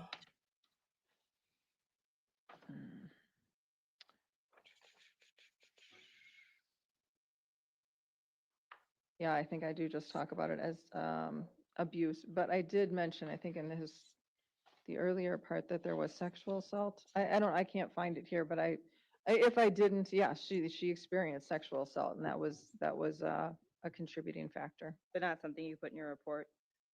So this report was, he asked that I just write up my diagnostic findings, so there's not the background history and all of that I would normally have in a comprehensive report. So that's maybe why it's not in, it wasn't specific to a test result. And then in the summary, I think I just referred to it as abuse. So again, that was a choice made by defense counsel, not by you. Well, the specific referral question is just do these, look at her diagnostically, write up the findings, discuss these other issues in general. Yes, that was the request. Did you at some point communicate to defense counsel that sexual assault was was contributing factor to her PTSD? I believe he was aware, yes. Aware because you told him? I believe. Work product privilege. Sustain. Ugh. She is so rude. Just wanted to touch on avoidance real quickly, Dr. Endres. It was your testimony that somebody who does that avoiding could engage in that behavior by using drugs or alcohol, correct? Correct. You also discuss in your report Ms. Dikeman's inability to understand consequences sometimes. Is that correct? Right. She had some deficits in executive functioning, part of which is being able to sort of make good decisions, problem solve. Part of that is being able to foresee consequences. Yes. And you aren't offering an opinion as to whether or not Ms. Dikeman has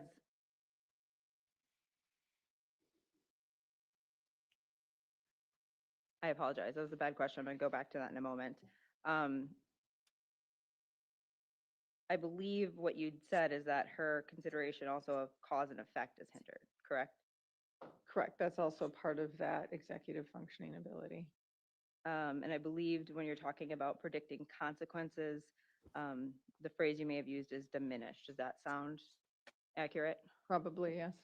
And diminished doesn't mean absent, correct? Correct. You're not saying she's incapable of understanding consequences. I am not. Okay. And you aren't offering an opinion that she wasn't able to fulfill her legal obligation to protect children in her care, correct? It was not my role to determine her level of responsibility for any specific act in this case or any case.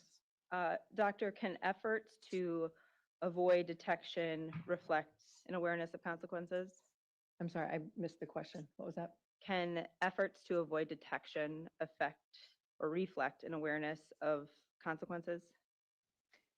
Sure, that's often something that we look at, for example, in NGI cases is, did the person try to avoid detection?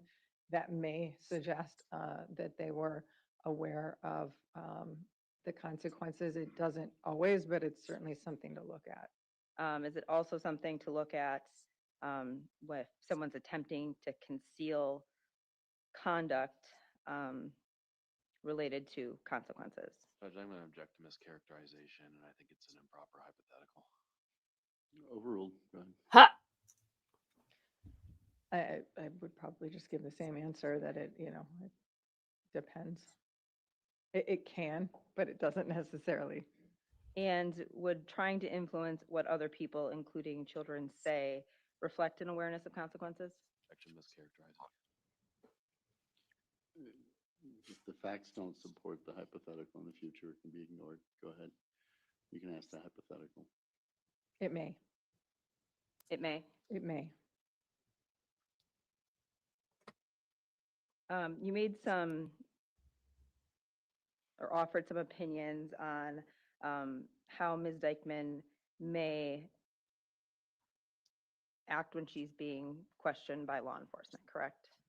Correct. You said that you would expect her to struggle.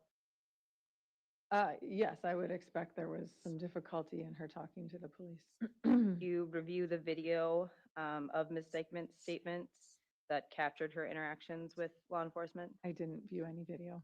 So you didn't observe what she remembered that day or how she was acting related to that interview? Correct. And you can't tell the jury exactly what she was thinking during those interactions, correct? I don't think anyone could tell the jury what she was thinking.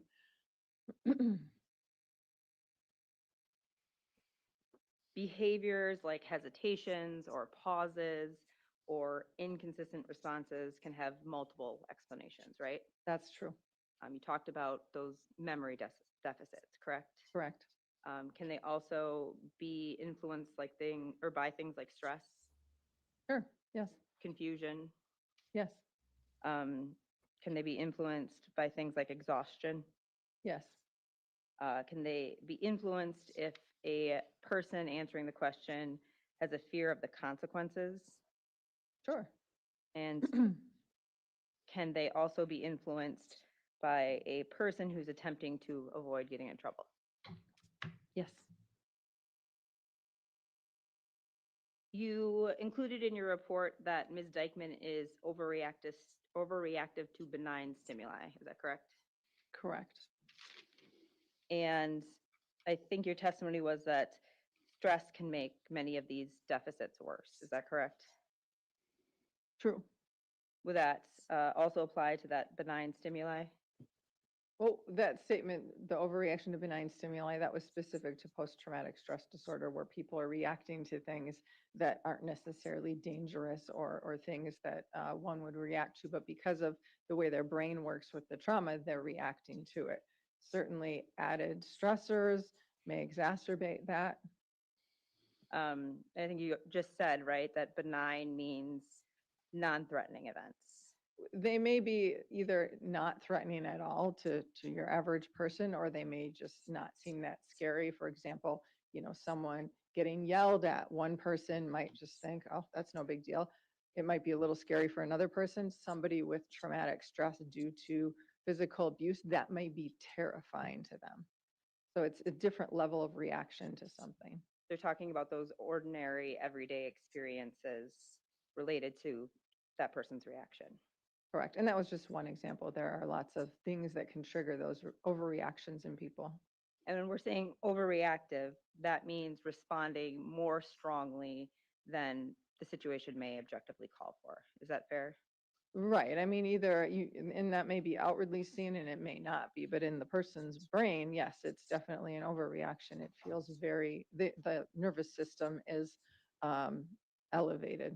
You just said it may be outwardly seen. Right. Sometimes, for example, you may be able to tell that that person is jolted and afraid or upset or scared or whatever the emotion is. For other people, that may just be going on mentally, and you have no idea that they're terrified or they're whatever they're feeling. So that can affect how a person would interact with other people, correct? If it's that outwardly seen, Sure. and that would include how they would interact with children. I would imagine so. Yes. Anyone. Children can obviously present stressful stimulation. Sure. Noise and chaos in a household can be stressful. Correct. Crying can be stressful. Yes. Repetitive defiance can certainly be stressful. Sure. And you also stated in your report that Ms. Dikeman tends to be more submissive than aggressive, correct? Correct. Testing suggested that she has a more submissive personality style than aggressive or assertive. I believe your testing also indicates that she is not manipulative of others. Is that correct? Correct. But that she does have a tendency to blame others. True. Yes. If additional information outside of what you reviewed in this matter contradicted those impressions, would that be relevant to your overall opinion? Sure, things can always be relevant, but for me to say how my opinion could or might change, I can't say that without understanding exactly what the information is. Absolutely. But if you were given information, including other interviews or body camera related to this matter, or communication records, that could have an impact overall, correct? It could. If there was evidence of threatening communication by Ms. Dikeman, would that be relevant? Threatening communication, I guess. Objective vagueness and mischaracterization. I'm asking a hypothetical, Judge. Threatening communication, what are we talking about? Yeah, be more specific if you want to. If there is evidence of Ms. Dikeman sending threatening text messages, could that be relevant? Judge objection, vague, mischaracterizing. It's a hypothetical. How can it be mischaracterized? I mean, It's a hypothetical, if I'm not sure that evidence supports that hypothetical, but go ahead and submit it. sure. Let's So just keep doing relevant to hypotheticals. what, though? What you're asking, if there were text messages from Miss Dikeman to, I don't know who, I'm not sure what you're asking anymore. There was a man on the You're moon. The saying cow that she's jumped over the more moon. Submissive, correct? Correct. In relationships, she tends to be submissive with people. So if there is evidence that contradicted that submissiveness in the communication, could that affect your opinion?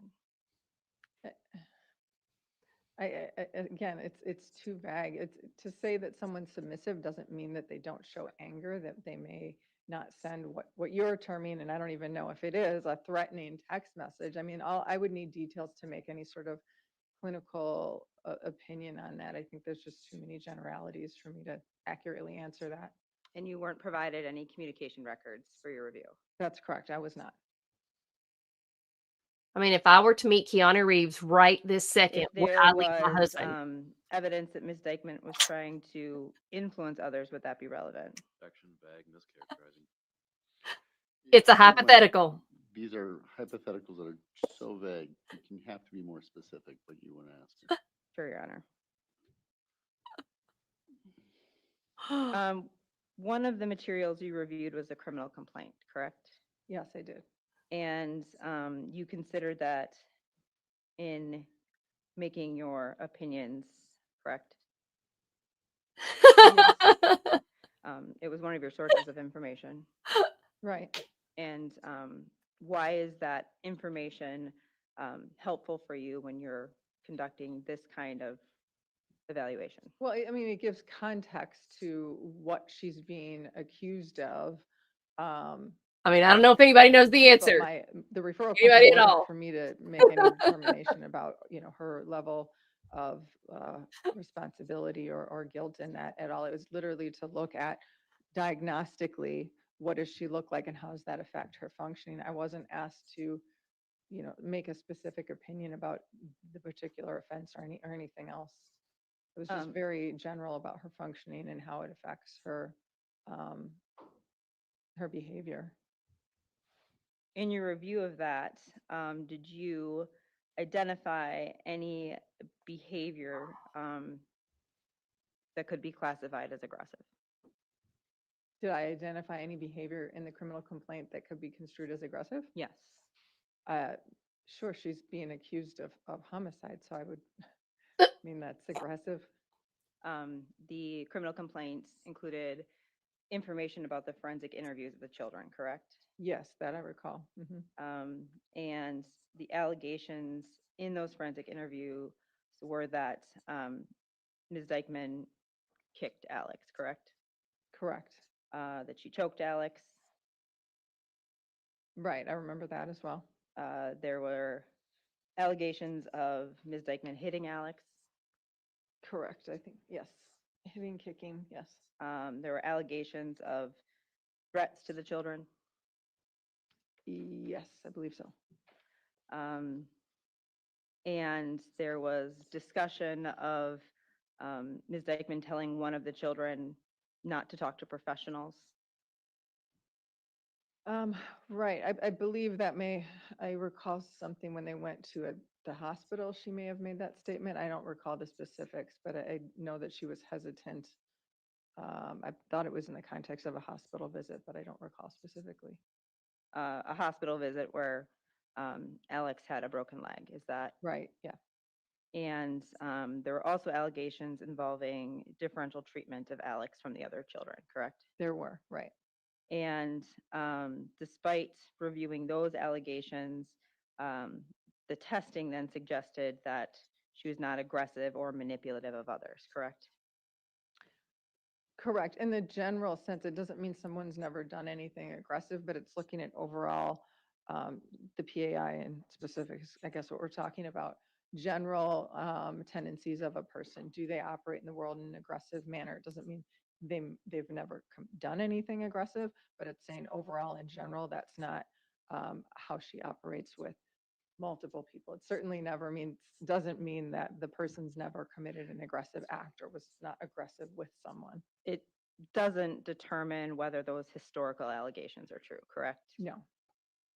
It also doesn't erase contrary information that had been reviewed by you before you had conducted that psychological testing, correct?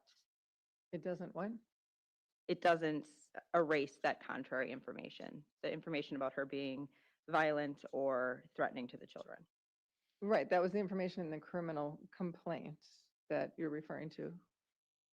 I guess I'm not sure what the question is. That was the question. Okay.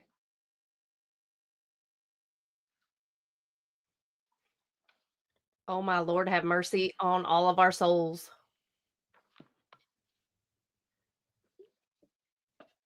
Just thank God Alex is with the Lord, because this is awful. Thank you, doctor. I don't have anything further. Oh, thank you, Jesus. Anything recross?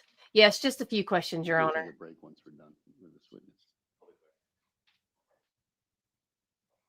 Doctor, is it common for somebody with a doctorate level degree to get paid for your time? Yes. And is See, your tit opinion for tat. sale in the process of working with attorneys and judges and prosecutors? Now, I do all my evaluations objectively. If a defense attorney asks me to do the evaluation, I may have an opinion he doesn't like, and then he may not use it, but it has nothing to do with who hired me. My opinion is based on my expert opinion. And have I, in fact, used you as an expert before and declined to have you testify because of the content of your opinion? Yes. Does the fact that you're being compensated for your work in any way impact your opinion? It does not. And doctor, you were asked some questions about what you did or didn't review. Would it be typical to review more than 100,000 distinct discovery documents in the course of a review like this? 100,000, that might be excessive. I mean, it all depends on the referral question. I don't always need to look at all of the discovery, but yes, that would be a very voluminous discovery file. And is it typical for us to provide you with the documents that we think you might be asked about? Correct. Okay. Now, the have I ever asked you to form an opinion solely on the basis that you were paid? No. Have you testified for the state in your career as well? Yes. And I think what Ms. Rude was referring to earlier is that you were called as an expert in this county, in this courtroom, actually. Your Honor, I object to this. Oh, Have you served as an expert by order of the court, not either attorney? Yes. Okay. And have you done that in one of my prior cases? Yes. get to the point. So, Doctor, I'm going to ask you a fairly obvious question. Why weren't you able to observe Ms. Dikeman in her home setting? She was incarcerated. She had already been arrested for this offense by the time I met with her. And is it something that's required to form your opinions to observe somebody in their home setting or out in the community in order to come to a diagnosis like you made? It's not only not required, but I mean, it's not logistically feasible most times because a lot of times people are incarcerated by the time I meet with them. Okay. You were asked about whether or not you intentionally tried to trigger a stressor or traumatize Ms. Dikeman to review her. Your Honor, that wasn't my question. Well, okay. She intentionally tried. Okay. You were asked if you ever observed her in a stressful or triggering situation. Is that correct? Yes. Is that something that you would ever do, trying to provoke or trigger a traumatic situation for somebody that you suspect has post-traumatic stress disorder? No. In fact, it might be considered professional malpractice to traumatize a PTSD victim. Is that fair to say? Correct.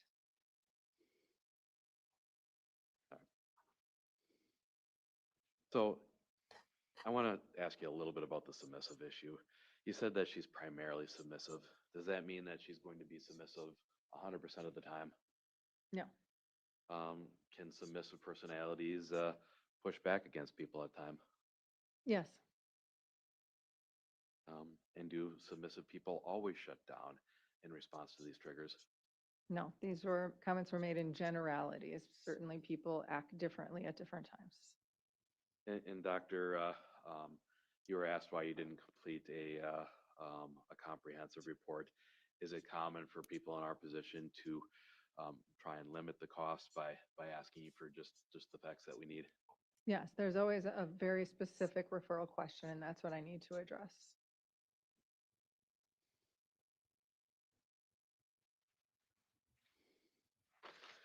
Do you assume the truth of the allegations that you see in criminal complaints? An objection to relevancy. She was asked It's a about hypothetical.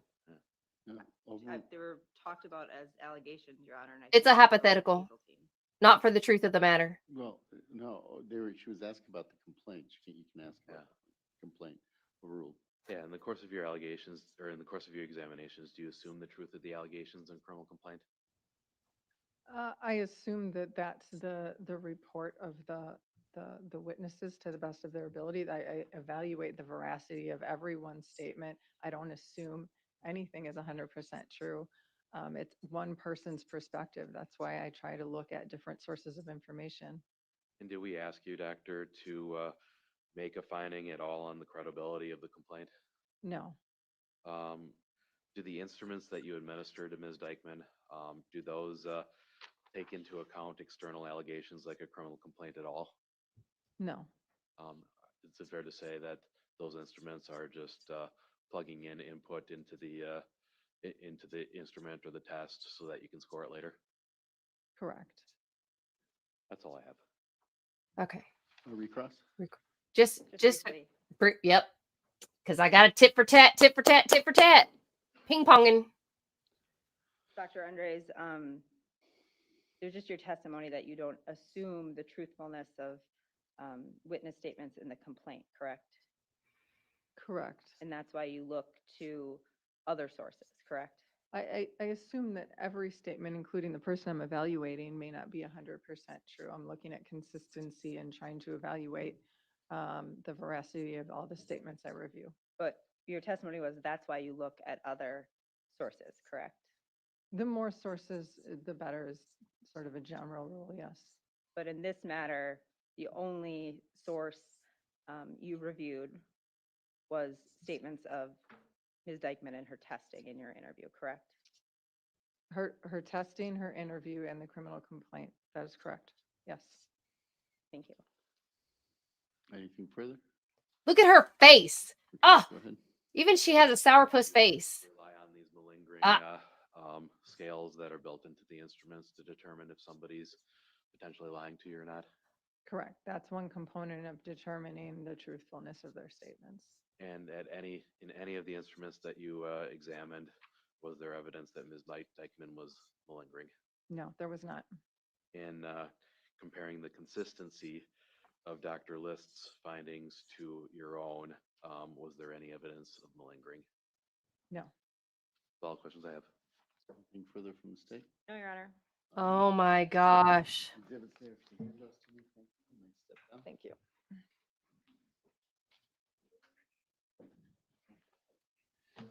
All right, we're going to take a break. There's one thing I do want to do. I forgot to do right before we started, and I apologize to the parties.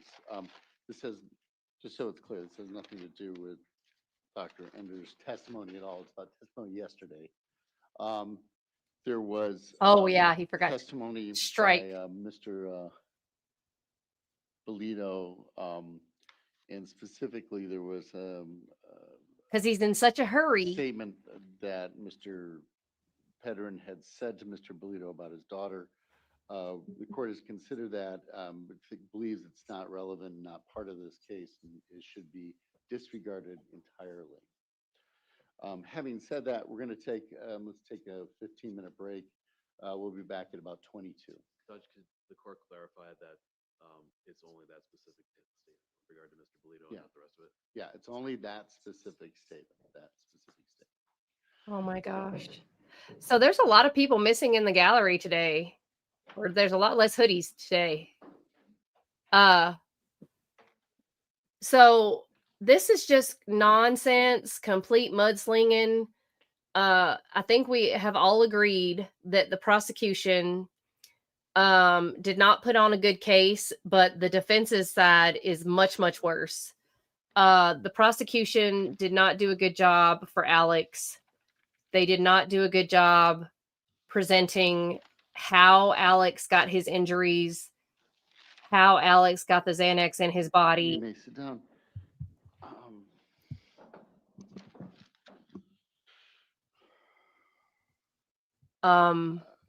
First of all, I apologize. I forgot to say that before we brought them in. Although are we okay with how I stated that, Mr. Torberson? Yes. Mr. Zacher with the request? The caveat, yes. Okay.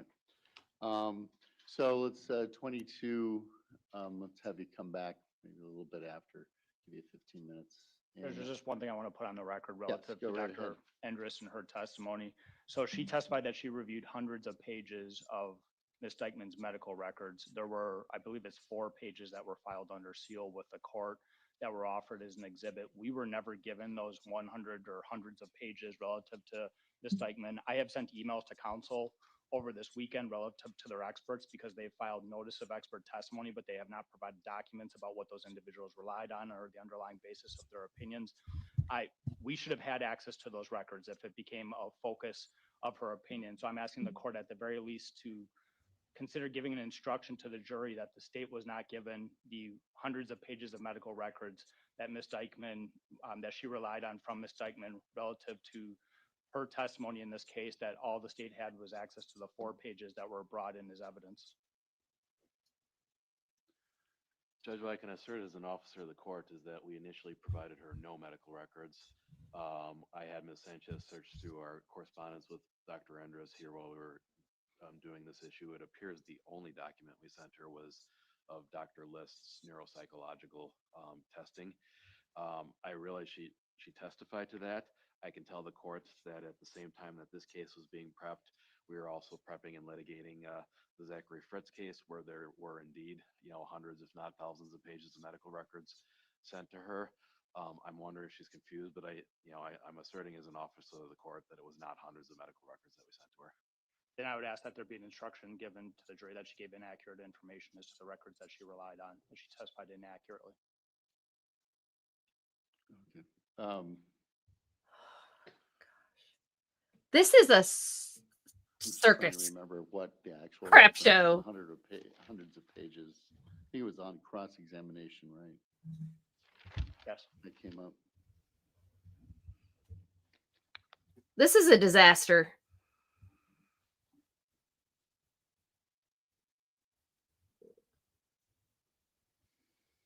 I mean, such a train wreck.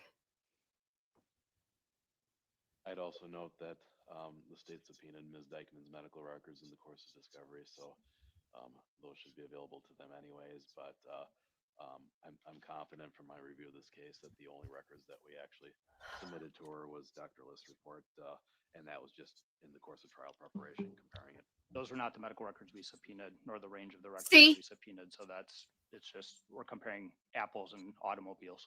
This, I think it's appropriate for me just to say that there was testimony that she reviewed hundreds of pages, but we know that that may have been an error. She only reviewed 4. That's fine. Okay, let's take a break till 22.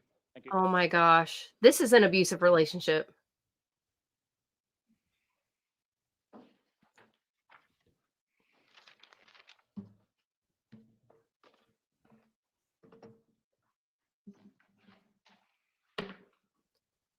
I don't know where Derek Pedron is sitting.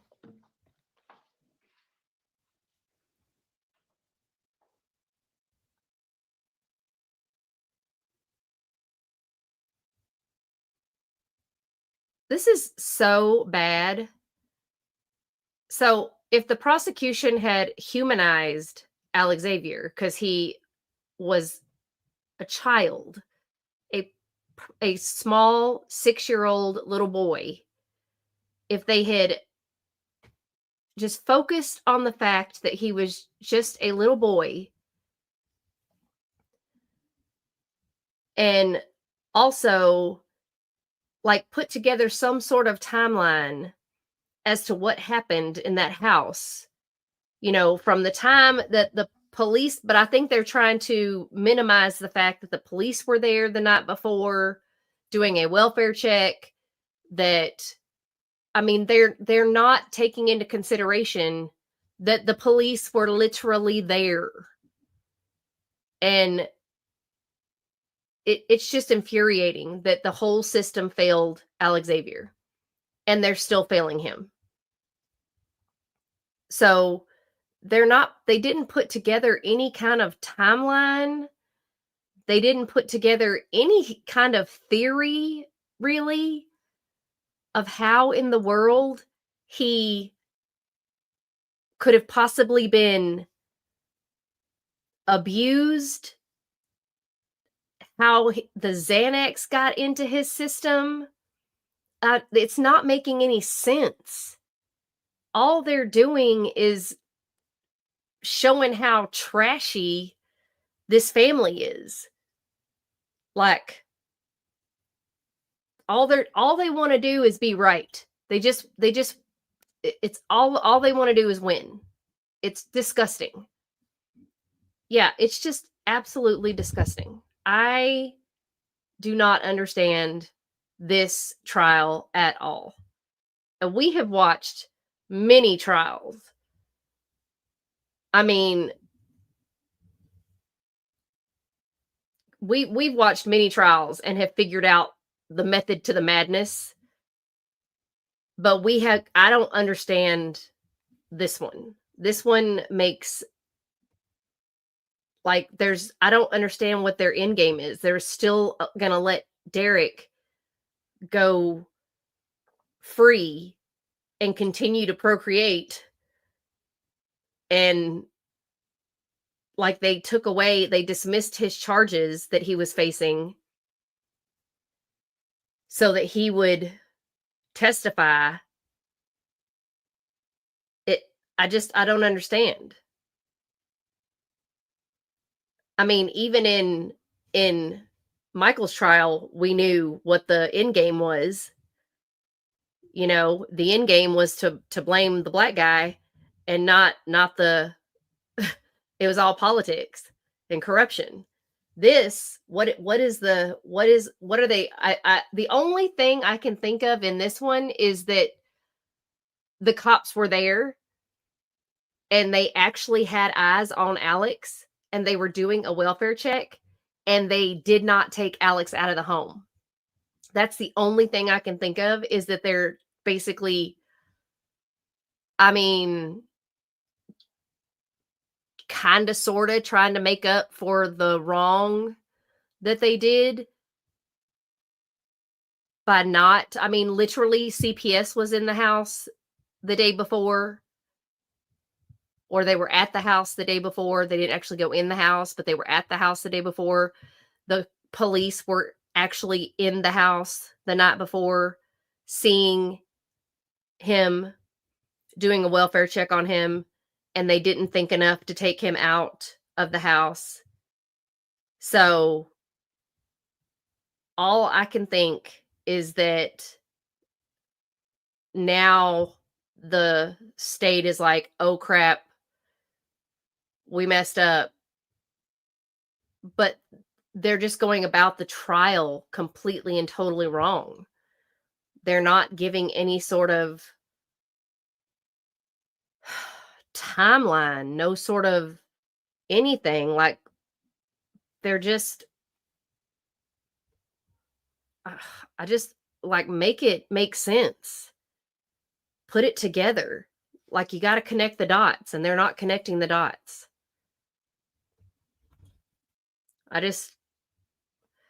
Juries like to have it put together like a puzzle.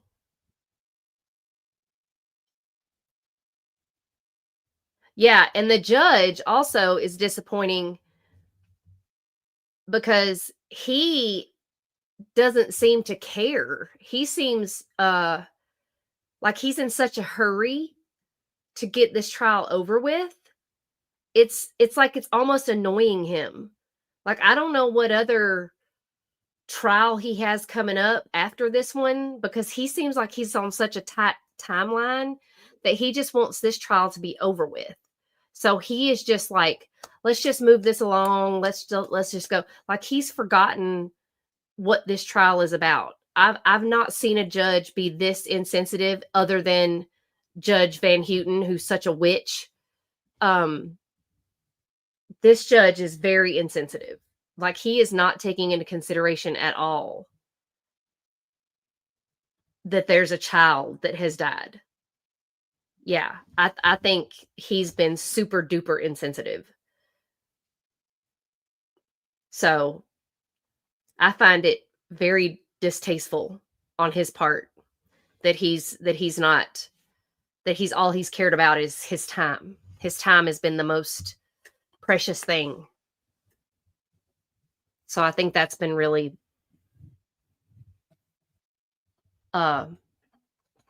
what's put everybody off. I think maybe he's just so been doing this so long that he's just lost his. I mean, what's the difference of him acting like this and Josie acting like she acted when the cops were at her house trying to save Alexavier's life? I mean, the judge has no feeling or emotion or anything. He's just like, moving along, let's go. I mean, what's the difference?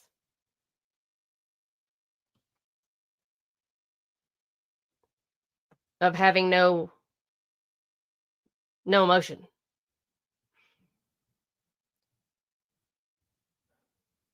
Yeah, Wisconsin is a major fail. This is not a good look for them. This entire trial, the way they handled the system, how many times Derek was arrested for abuse and then released, and then the no contact order situation, the amount of times that they did welfare checks on Alexavier. And I mean, I know that a messy house isn't exactly a reason to take a kid out of the house, but I mean, they did see the gash on his head. Yeah, Corey's case was tough. That was really tough.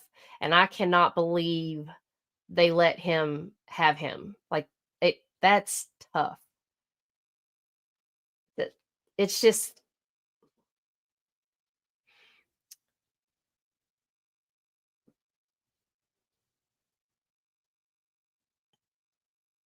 but then in this trial, see, the prosecution is trying to come out looking like the hero in this trial, but then at the same time, they're going to talk about overripe bananas.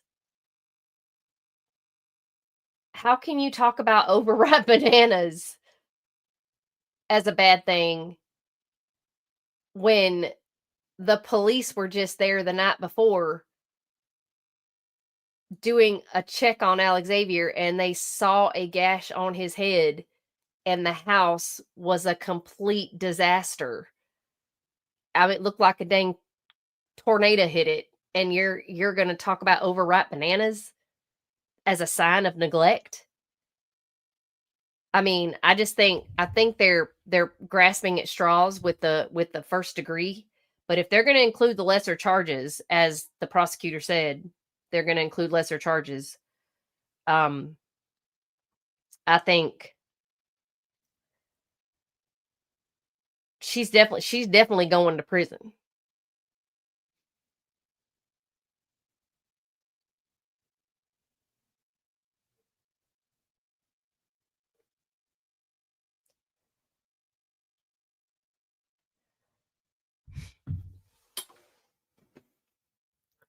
She's definitely going to prison.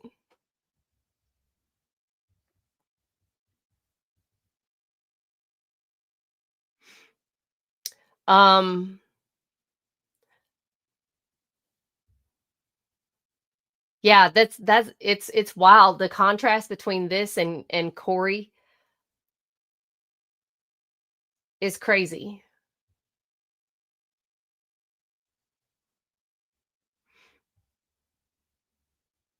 It's so sad.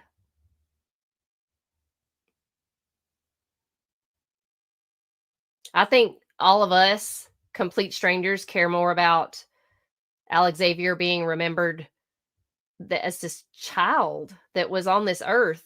That, like, I just hate that the judge is being so callous and cold. Like, it's almost like this isn't even a trial about a child. It's so weird. It's just a trial about Josie and Derek and the prosecution and defense, who are just so freaking petty. Just annoyingly petty.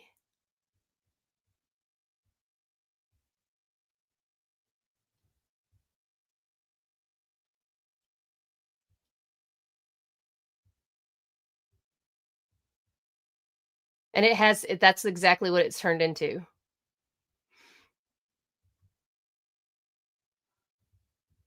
Is this sideshow circus.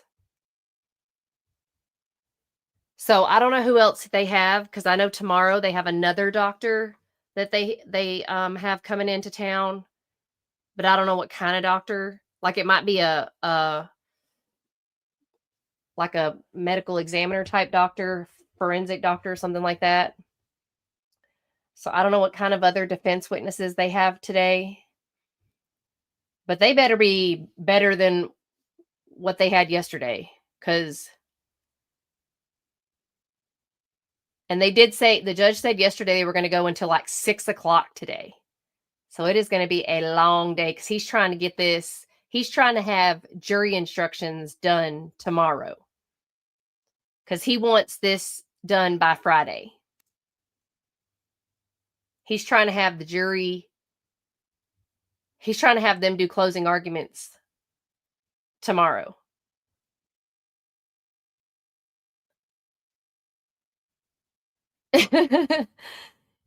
Yeah, like I don't know what trial he has coming up that he's trying to get them like done. He said the other day, I think he mentioned like this has been going on for 2 weeks. It's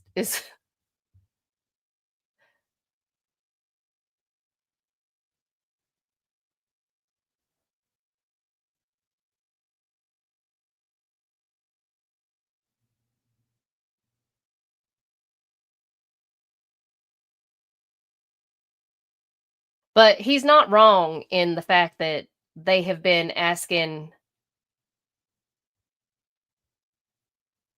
Yeah, well, I think the judge should at least have it to look at because he is being.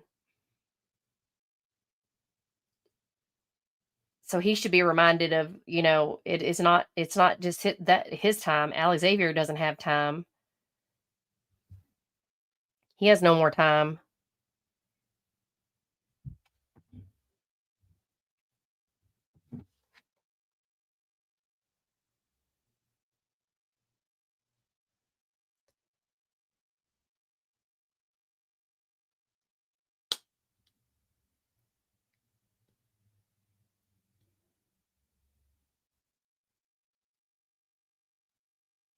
Gwen, you smoke? I am shocked. Are you for serious? What the?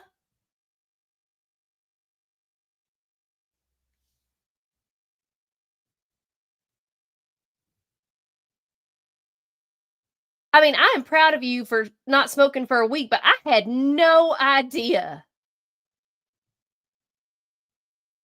I am flabbergasted right now. Who else in this chat smokes? I am shocked.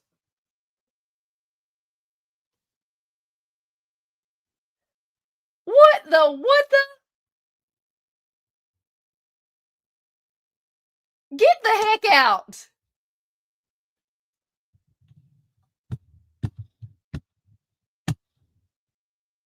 What? Oh my gosh, all these smokers in here.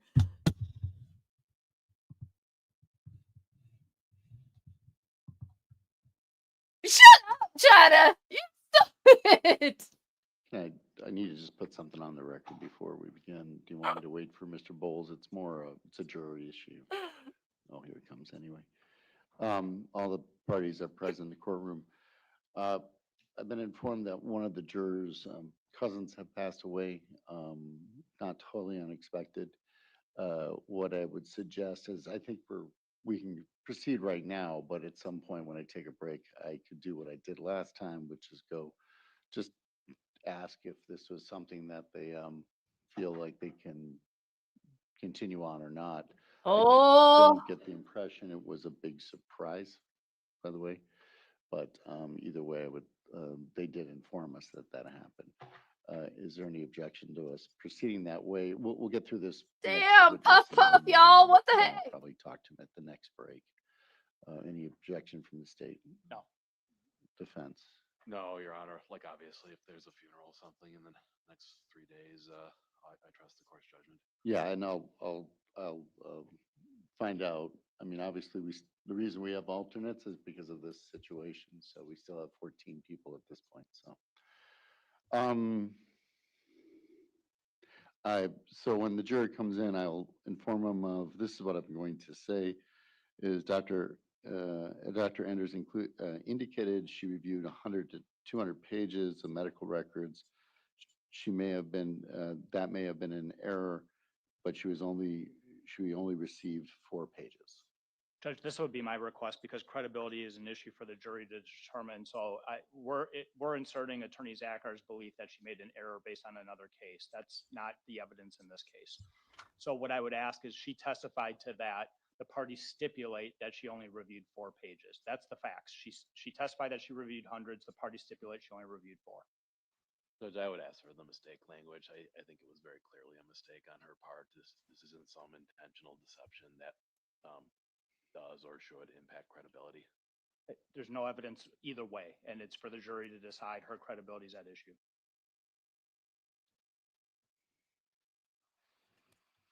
And they clearly knew about the hundreds of pages, because when I brought it up, the response was, as an officer of court, it was 4. They could have asked and clarified. So there's no evidence that's a mistake. And Yes, Gwen, keep it going. And like Dr. Andrews has testified repeatedly in front of this court. She's credible. She is not lying about this. She's not deceptive. And I think to classify it the state's version implies that she lied under oath, which is absolutely not the case. If for any reason that I am super judgmental, Is she available to testify? She's gone. Back to Appleton. No, it's okay. oh my gosh. Okay.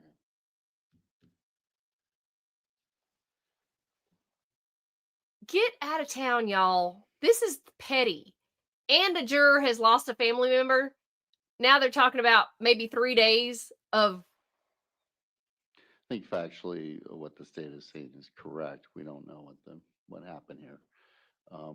If the state obviously goes after her, That's okay. My husband used to smoke. either way, it was another error. I mean, it's either an error. So, And even though I it's thought, an error which I think can smoking be, is gross. you know, if the God, state he was wanted so to sexy put with a that in cigarette. front And closing argument, they could. And either way, if it was But I an can't intentional, stand it. But, oh, misleading, I think that would. so hot. Even All though right, it's so gross. this is what factually I'm going to say. Dr. Andrews But Keanu Reeves smoked. indicated she reviewed 100 to 200 pages of medical records. Parties stipulate she only reviewed 4. That's a long time. I'll just Smoking, leave it at that. that's a long time. Okay. Judge, before we bring the Don't jury smoke, in, Gwen. My mama has lung cancer. Okay. She smoked her whole life. So. You caught me off guard. I didn't expect that at this point. She does not take responsibility for that. She's still smoking, even though she found out she has lung cancer.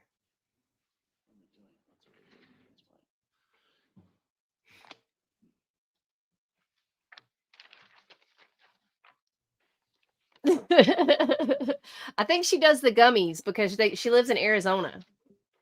So I know she, because it's legal in Arizona. Because when I go to Arizona to visit, I get the gummies. Okay. So why don't we point the microphone at Ms. Dikeman then? And actually, before we do that, so Oh, Mr. Sacker, it's my understanding you've now confirmed the indictment about testifying, not testifying. Is that correct? That is correct. And have you had enough time to do that at this point? I believe so. Yeah, and my understanding is there's potentially more other witnesses, but it's her desire to do this colloquy at this point in time. It is, and Judge, just with the caveat that if we're not finished by tomorrow morning, we have to break for Dr. Christensen so he can testify and get back to Salt Lake City. well, Mark, is she going to testify or All not right. testify? So why don't we point the microphone at Ms. Dikeman? Hi, Ms. Dikeman. Can you hear me okay? Yes. All right. I know it's a silly question, but again, make sure you can hear me okay.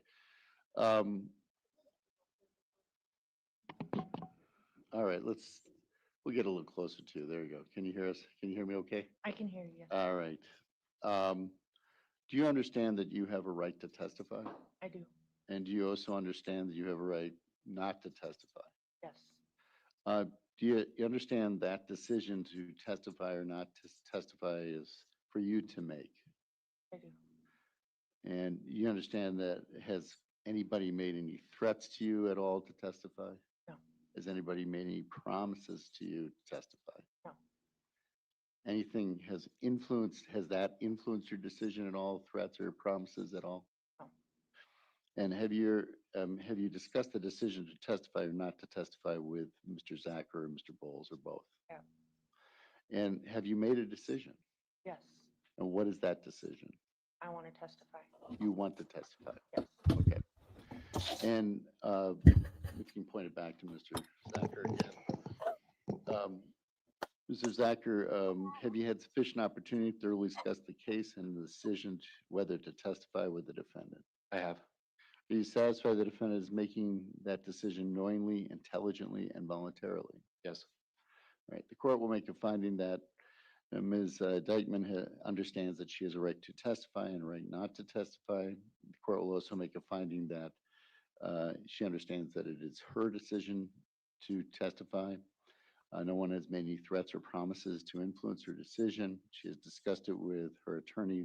There was a break here for about 15 minutes plus during the course. She has made a decision to testify. I'll find that she is knowingly, intelligently, and voluntarily deciding to testify. Points for Mark. Is that Mr. Zach, you satisfied with that colloquy? I am. Mr. Toberson. I am. I think the only issue we have to deal with, I think it's been dealt with already, but I want to make sure, are the number of prior criminal convictions for Ms. Dikeman. Yeah. Judge, it has not. It's nowhere in the record. The state conceded our motion in limine, requiring them to file a motion and litigate 90609 priors before trial. They filed no such motion. I'm asking the court to exclude that. Judge, my recollection is we actually did have a conversation about it because we talked about, there's already been testimony about one of the convictions. The other conviction's a felony theft of a fraud, I think from 2013, which is of the same time frame. My recollection is different than Attorney Zachar's, that we did actually discuss her prior criminal convictions, that the court ruled that the number was 2. If I'm wrong on that, then I'm asking the court to hold that hearing now. But I believe we discussed prior criminal convictions for everybody. It was 2 with respect to Ms. Love, but we've looked through the court record. I don't see any entry where we discussed Ms. Dikeman's priors, and that's why I have that standard motion in limine. Both of these convictions are quite old. The court actually excluded convictions with respect to Mr. Pedrin in this time frame because of the age of the convictions, and we don't have enough time to make a record on whether or not both of them should be included in the 90609 record. That's why I have the motion in limine.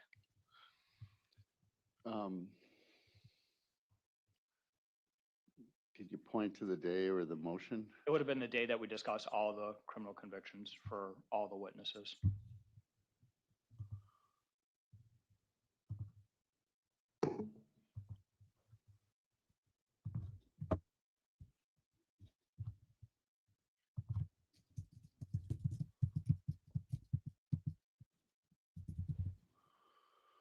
Oh man.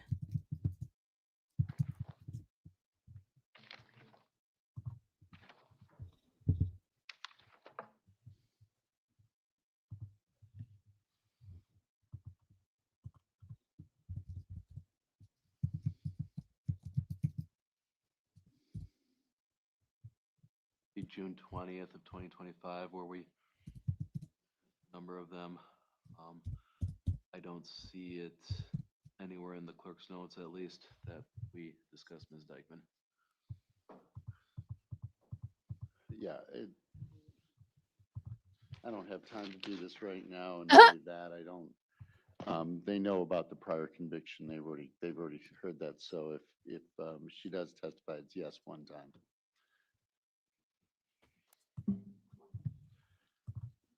Okay. To be fair, I mean, I'll just do it that way. Yes one time. All right, let's bring the jury in. Oh, Mark was right.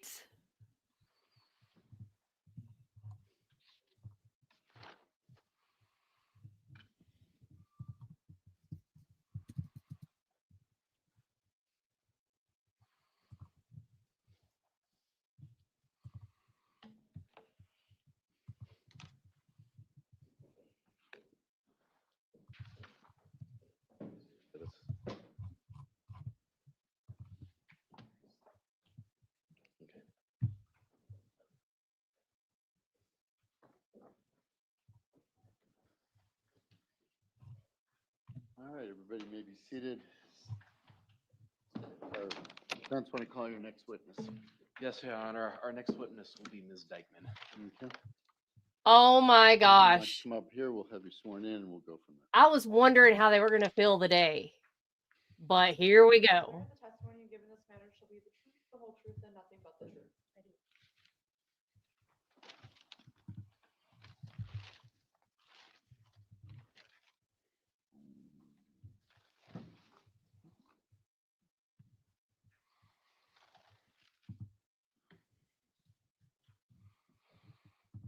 Ready, Judge? Go right ahead. Would you introduce yourself to the jury, please? My name is Josie Dikeman. How old are you today, Ms. Dikeman? I am 33. I'm going Wow, to she's start with only the question 33? that everybody is here to decide. Did you kill Alexavier Pedron? No, How did you feel about Alex when he was alive? he was my son. I loved him with all my heart. How do you feel about Alex now that he's gone? I miss him every day. Do me a favor, just pull the mic a little bit closer. You can pull all the way up if you want to. Josie, do you have any other children? I do. Who are those children? Zayden Ehlers, Major Hellrood, Alex Pedron, Brantley Pedron, and Araya Pedron. Why do you consider Alex your child? Because he is. I raised him till he was a baby, since he was a baby. Do the children have different fathers? They do. Who are the fathers of your children? Zayden's father is Jess Miedema. Major's father, or I think I forgot Jalen. Oh, that's okay. Who's Zayden's father? Jess Miedema. Who's Jalen's father? Jalen's father is Dustin Barnes, and he's deceased. Who is Major's father? Major's father is Mark Hellrood. Alex's father is Derek Pedron, and his biological mother is Jenna Lowe. And then Brantley and Araya's father is Derek Pedron.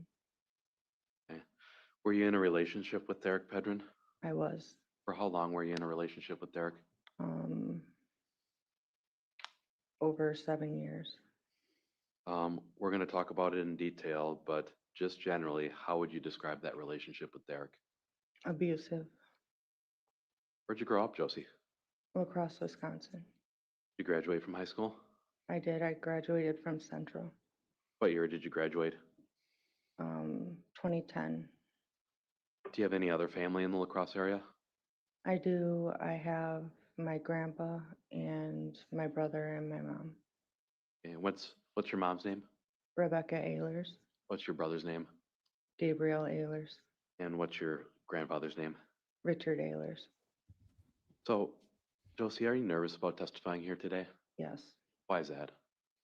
I've never had to do this before, and my TBIs, have neurological issues that people base their opinions on me. They think differently of me because of how I Whatever, am. bitch, I'm being accused of murder. Have people ever misperceived How about how that? you're reacting or how you're feeling in a situation? Yes. Do you receive disability as a result of your brain injuries? Yes, I do. What percent of disability do you receive? I'm considered 100% disabled. Were you 100% disabled before your brain injuries? No. And I want to talk about how things are a little bit different here. Have the brain injuries impacted how long it takes for you to think about things? Yes. Have the brain injuries impacted how hard it is to remember things? Yes. Have the brain injuries made it difficult to respond right away to somebody? Yes. And Josie, do you occasionally freeze up when you're struggling with your memory? Yes, I do. Is what we're seeing today, is this how you look and you act in everyday life? Yes. Is the way that you interact with people now different from the way that you interacted with people before your brain injuries? Absolutely. In what ways? Before my brain injuries, I could do everything like any other person could. I could think normal, I could read, I could write, I could respond to questions um, right away like a normal person. I wouldn't lose my words. Um, my memory was great. Okay. Have you also been diagnosed with anxiety? Yes. How does that affect you? Um, I get anxious. I'm anxious all the time, it feels like. How about Uh, PTSD? all I remember is hearing about a baseball I bat. have PTSD very, it has its highs and lows. Can you tell the jury about some of the symptoms that you have with PTSD? Um, I have triggers, I get nightmares. Um, certain places, sounds, people, items trigger me. How about when somebody's talking to you aggressively or yelling at you? I think yelling is the biggest trigger. Was that something that happened a lot with Derek? Yes. Now, Josie, have people ever misinterpreted you as somebody who doesn't care or isn't feeling? Yes. How does that feel when that happens? Um, I think it happens a lot. And it makes me feel like people just don't understand brain injuries or what it's like to live with a brain injury. I still feel emotion, but it's hard to like not just have a flat face, I guess. I just feel like my face doesn't express, I guess. Or is it frustrating when people misperceive you like that? It is. I mean, I guess I've kind of gotten used to having people think differently of me, but it's hard. Josie, I want to talk about the incidents that led to your brain injuries, and I want to talk about the first one. Um, can you tell us what was going on that led to that first brain injury? Sure, we were living on Hinchin Court, Derek, myself, and our children. Um, Okay, Jenny. it, he had drinking a lot of tequila, Uh-oh. and um, I remember he was punching me, kicking me. He had drugged me by my hair into our bathroom, and he threw me in the tub. And then in between being punched and thrown in the tub, and he took my hair. He had me by my hair, and he was slamming my head into the tile on the ground like a basketball. I had lost control of my bladder and blacked out. What were you thinking before you blacked out? I thought I was dying. I thought that was the end of my life. Was this the November 12th of, or excuse me, the March 1st of 2019 incident? It would have been March 29th. March 29th, excuse me. And Derek testified that it was his belief that he put your head through a wall several times. Was that the same incident or a different incident? It was the same. There was never any holes in the wall, and it was the tile on the floor. Okay. Now, Josie, when did you learn that something was different after that brain injury? The next morning, I was puking my brains out, and from then on, I couldn't lift my daughter. I was dropping everything, plates, anything I picked up. I was off balance. I was in and out of the ER because I didn't know what was wrong with my head. Bright lights, loud sounds. I couldn't take. Were there things that you were able to do before that date that you weren't able to do after that brain injury? Yeah, I could walk. I could hold my daughter. I could lift a plate without dropping it. Did the way that you think or remembered things change at all? Yes. After that TBI, right away, my head was just felt like I got hit by a bus. I mean, Have you suffered from any other symptoms since, like seizures? yes. How about headaches? Yes, I have headaches a lot. How about pain? Yes, I will forever have pain and weakness on the left side of my body. Tell us about that left side of weakness. What's that like? I have a great amount of weakness on the left side of my body compared to the right.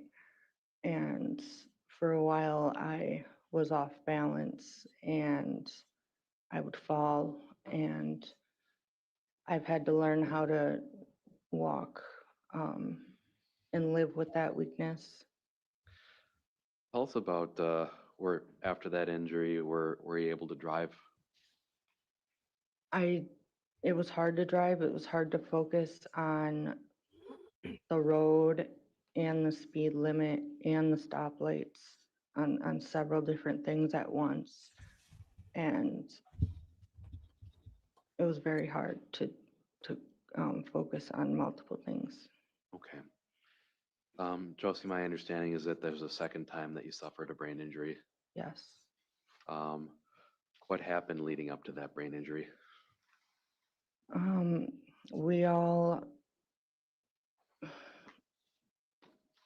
Jenna Love was moving to Joplin, Missouri, and Derek wanted to go with her.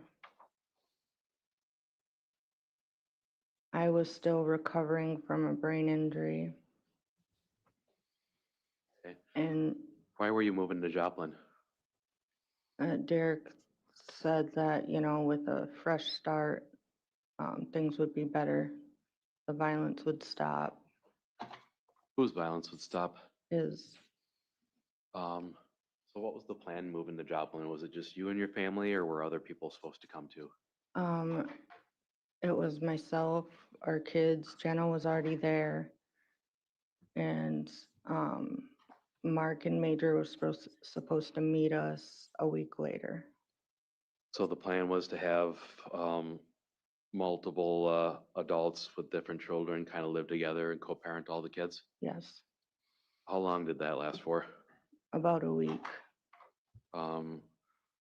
What happened that caused you to abandon that plan so quickly? Jenna kept disappearing. Derek confronted her about it. And then Jenna's boyfriend and Derek got into an altercation. It turned into a fist fight.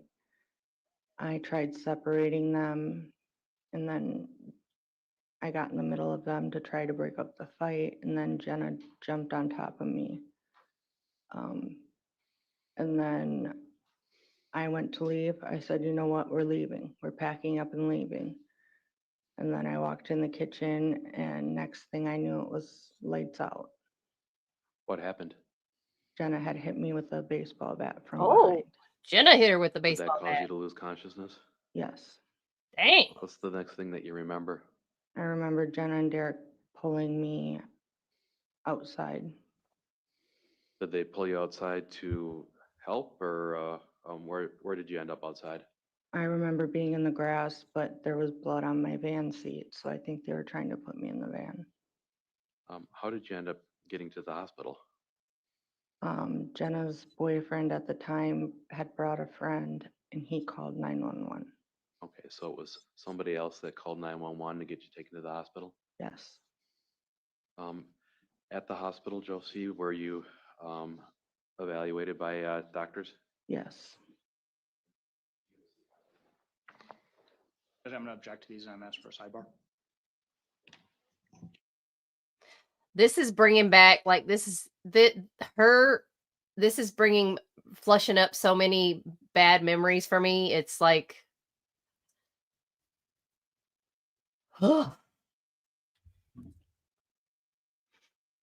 it's gross. It's gross, gross, gross.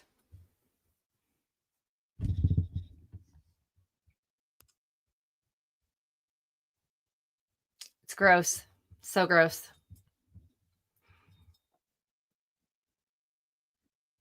I feel for her.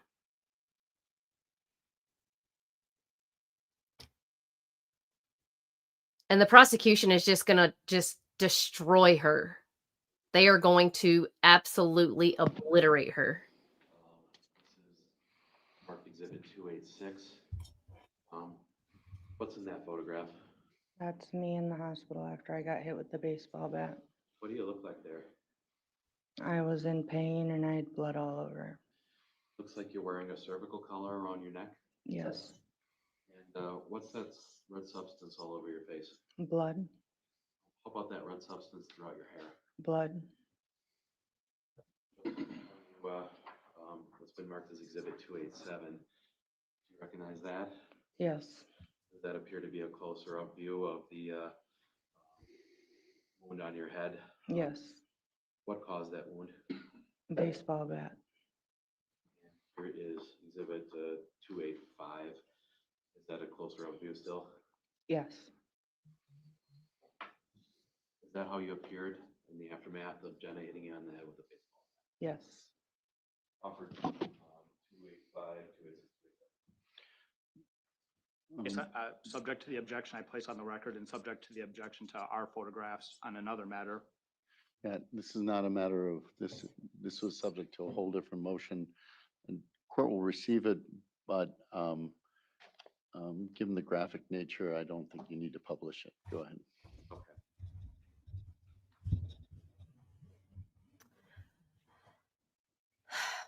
How did life change for you, Josie, after that brain injury? Everything got worse. What do you mean? My brain, my memory,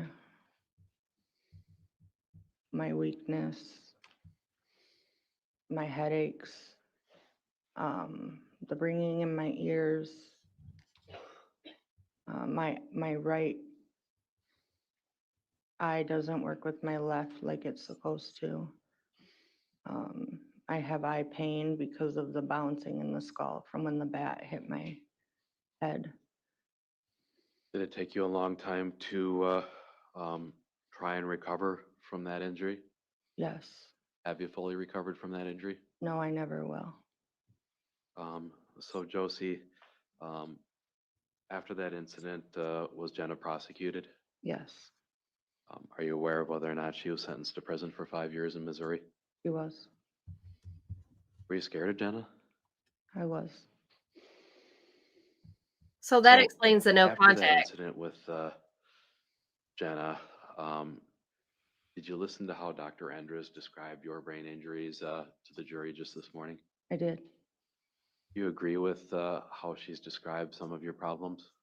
I do. I think she put it into words the way that I never could. And Josie, if it takes you time to answer a question, does that mean that you're lying to us? No, If you freeze up, does that mean that you're lying to us? no. So what did you, Derek, and the children do after that incident in Joplin? I believe we had to wait a day and then we came back. Did you have a place to come back to? No, So what did you do? Where are you living? we were homeless. We did go to Laura Lee's for a day and then we stayed at Derek's mom's. And then Derek left it to me to find housing. You're kind of going from couch to couch until you found something? Yes. What did you do to try and find housing? I went everywhere. I went everywhere in La Crosse. I had to drive. So I had to have the kids read me the speed limit signs to so that I could drive because I couldn't focus. But I had to find us a place to live. We were homeless and we hardly had any food. I went everywhere in La Crosse and nobody could help us because our family size was too big. I went to Brownsville and there was a place there that could help with domestic violence. And they gave me a list of landlords. And they said, if you can find a place, we'll pay first month's rent and security. And By the grace of God, the last person on that list had a place for us. Okay, so is that how you ended up in Brownsville, Minnesota? Yes.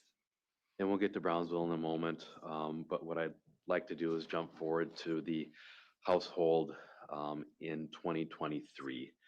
At some point, did you, Derek, and the children move to that house on County Road OS? Yes. And who was living in the house in that time frame?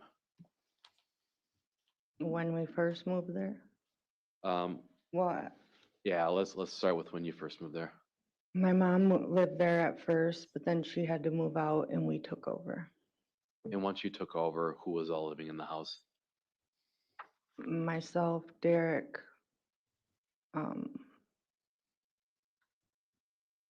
Jalen, Major, Alex, Brantley, and Araya. Okay, so was Alex living with you pretty much full time at that point when you were in the house on OS? Yes. Was Zayden there full time? Zayden didn't, after Missouri, Zayden couldn't be there anymore because he couldn't watch the violence from Derek and then the bat. So where was Zayden living? He lived with my mom. How about Major? Was Major there full time? I shared custody with Mark for a while, but at that, before Alex was murdered, I had him full time. Okay. Was Derek working at all during this time frame? Off and on. Where was he working? Chip Shape Car Wash. Generally speaking, I know we have some different hours, but what were Derek's hours? Usually 8:30 to, it depends when he got home. Sometimes he'd get home early, sometimes he'd work late, sometimes he'd have people clock him out. Were you working at all, Josie? No, I was 100% disabled the day March 29th, So 2019. what kind of things would you do around the house? I tried, my main priority was feeding the kids. You know how hard it bathing is the to get kids. disability? Like- I worked with a counselor and about my disability and about I What would get counselor? tired due to my weakness and my pain after 10 minutes. And she would tell me, work for 10 minutes, take a break, don't overdo it, because then my brain would get tired. Did you see the photos of how cluttered and messy the house was? Yes. Yes. Is that something that you felt like you were able to keep up with, Josie? No. What kind of things did you do as a parent? I would read to the kids. I would take them places like the park, the beach, the library. We'd go to the library a lot. Anywhere to wear their energy. Who did the majority of the cooking for the kids? I did. What kind of meals would you try to make for the kids? Tacos, lasagna, pizza, spaghetti, chicken. I'll ask you, I'll follow up on this in a moment as well, but did the Yeah, kids that's what always like I your was cooking? saying. I thought that No. too. Was it difficult for you to keep up with the household, Josie, at all in terms of keeping things clean? Yes, if I cleaned a room, they messed it up in 2 seconds. How about with laundry? Was that something that was a constant chore with 5 kids and Derek and you in the house? It was. I kept up with That's the what washing. I was thinking that too. But not Like, the folding. who does she think So when you murdered saw him? pictures of Jalen's bedroom with all of those clothes and all the bins of clothes in there, what was going on with that? Why were they in there? That would have kind of been the spare bedroom, but yeah, that's where I threw all the clothes after I washed them on that bed. Can you tell us about a average morning for you getting the kids up and taking care of them? When I did take them to school, I would pick out their outfits before because that was easier. And if I made them breakfast at home, after I got them ready for school, we'd make breakfast and we'd get in the car and we'd go after we got them dressed and brushed their teeth. Were all the kids old enough for school at that point? Not Araya. Okay, so what would you do with Araya after dropping the kids off at school?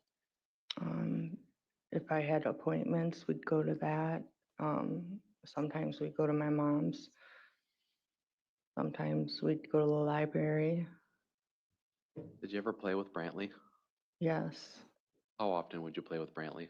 I'd play with Brantley and Alex and Araya all the time. What kind of things did they like to play? Monster trucks, Hot Wheels. We'd buy slime, we'd buy Play-Doh, all kinds of things. Kind of a never-ending task keeping the kids busy. Yes, What did Derek do to help with the household chores? nothing. Did he help cook or make meals on a regular basis? No. Did he help clean on a regular basis? He would clean his area in the living room. So Derek had a special area in the living room that he had. Yes. How about the rest of the house, all that clutter that we saw? No. Did Derek do the grocery shopping? No. How about taking the kids to school? Did Derek regularly take the children to school? No. He didn't have a car. Was all of that kind of left to you, Josie? Yes. What about taking the kids to the doctor if they needed to go be seen? Who generally did that? I did. How about the dentist? I did. Let's talk a little bit about the home layout. I have some photos marked that are duplicates. So one of those is right on them.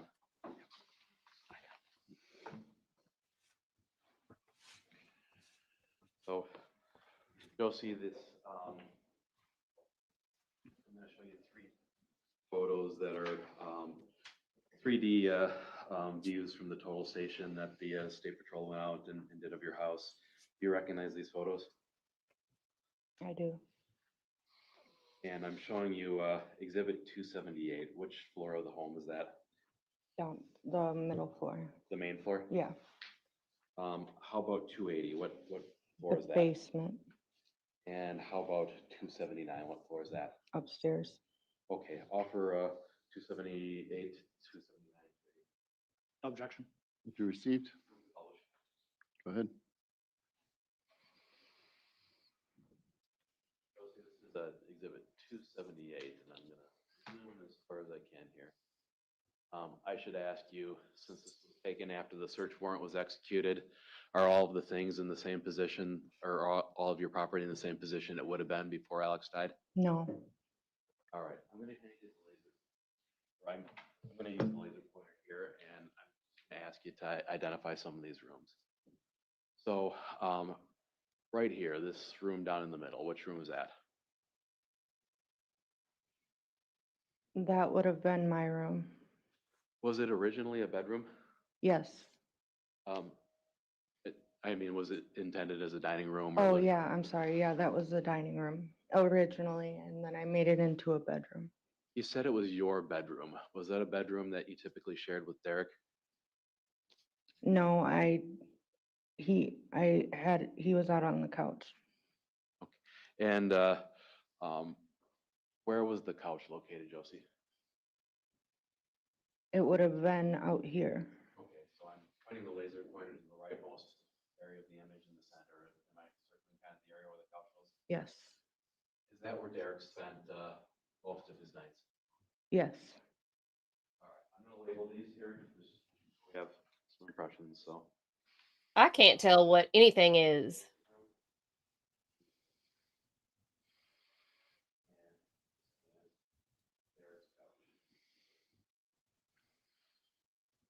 All right, now, I apologize. I have, my handwriting suggests that maybe I should go to medical school instead of law school, but everyone can read that. If anyone can, please point it out. Josie, what room is this over here? That's the kitchen. Okay. How about this room over on the left side of the image? That's Major's room. Okay. And how about this room down here? That would Right? have been the laundry room, but the boys they like to go sit on top of the clothes and watch that TV. Okay, so there's a TV in that room that they would sit on top of all your clean laundry and watch television? Yep. All right, I'm just gonna label these. So this is major. This is the laundry room. I can't tell what What anything room is. this down here in the bottom right corner? That's the living room. Okay, so this is all the same. This is all the same room. Up there is where the new dining room was, Okay. that table. Is it a connected room? It's connected to the living room, Where's the bathroom, Josie? Is it up right here? next to Major's room, yep. Okay. One bathroom, remember, for like 7 to 8 people. Can't do it. So, are there stairs in this house? Yes, there's 2 sets. I'm gonna hand you the laser pointer. Why don't you point out the 2 steps and where they lead? Whatever. You know they was up in that house going, Yep. You gotta I know, I'm trying you to wear that think. today. I believe right there's downstairs. Basement. Okay.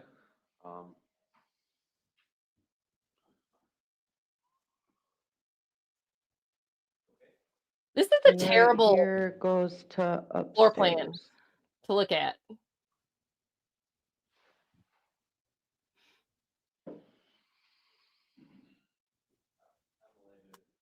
And he's making it worse. So, Josie, I want to go through a couple of the other diagrams here and just briefly label some of the other rooms. So I'm showing you what's been marked as Exhibit 279. Does that appear to be the upstairs kind of composite view? Yes. And I want to go through some of the rooms here. Can you just point out the rooms with the laser pointer and tell me what we're looking at? This was Jalen's room. Okay, so this was Jalen's room. I apologize for mixing that up. All right. This would have been Alex and Brantley's room.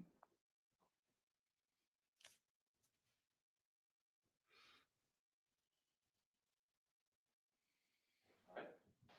And then Araya would sleep over here.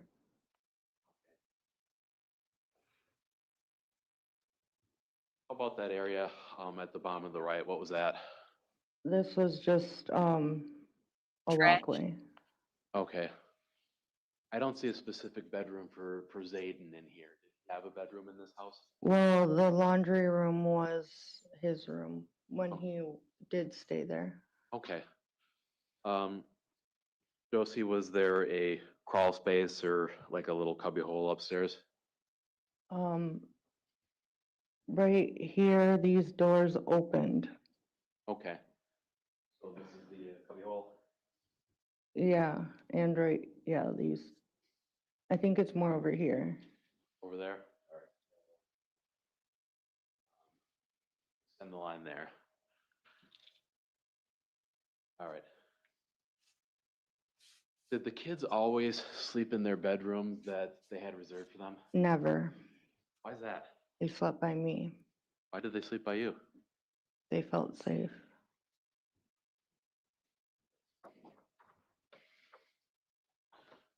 So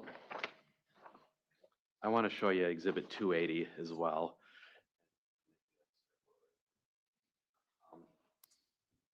And this looks like the basement, is that right? Yes. All right. Can you point out on the diagram where the stairs were? How I'm much sorry, Can you crap? point out the stairs into the basement on the diagram there? right here.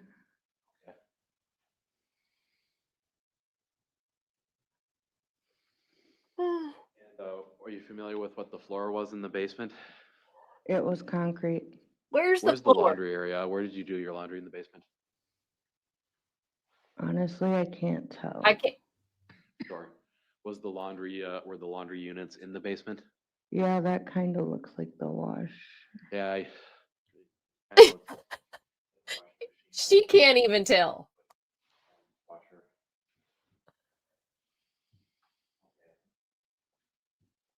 Josie, going back to the, to exhibit 278 that I wrote on,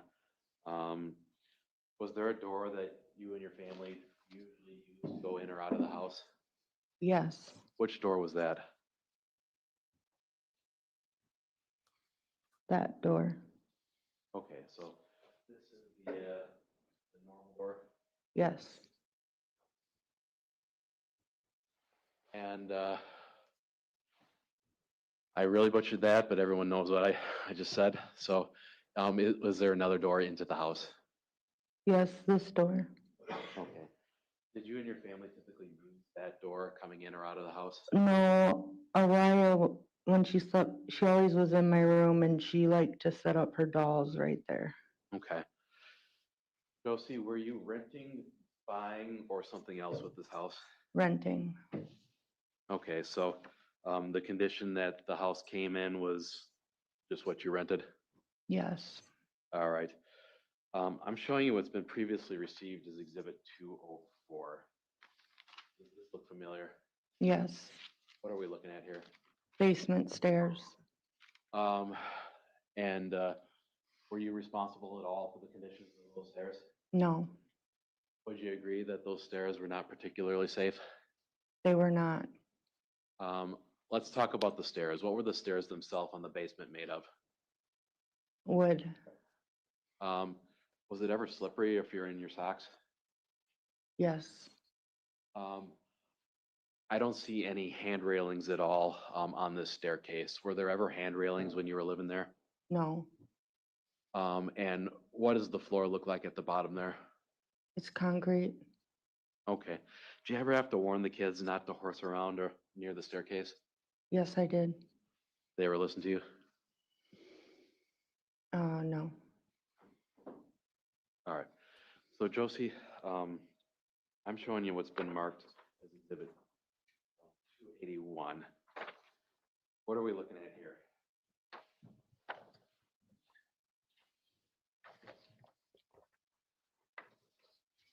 That's Derek's couch and our dining room table. That's the living room and dining room. Okay. Is this about how it looked usually? Yes, Offer 281, move to publish. Objection. You received, publish.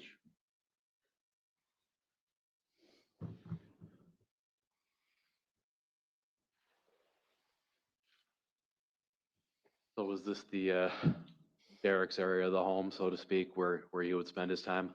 yes, And is this kind of a normal setup where you'd have a sleeping bag and some other stuff around his couch? yes.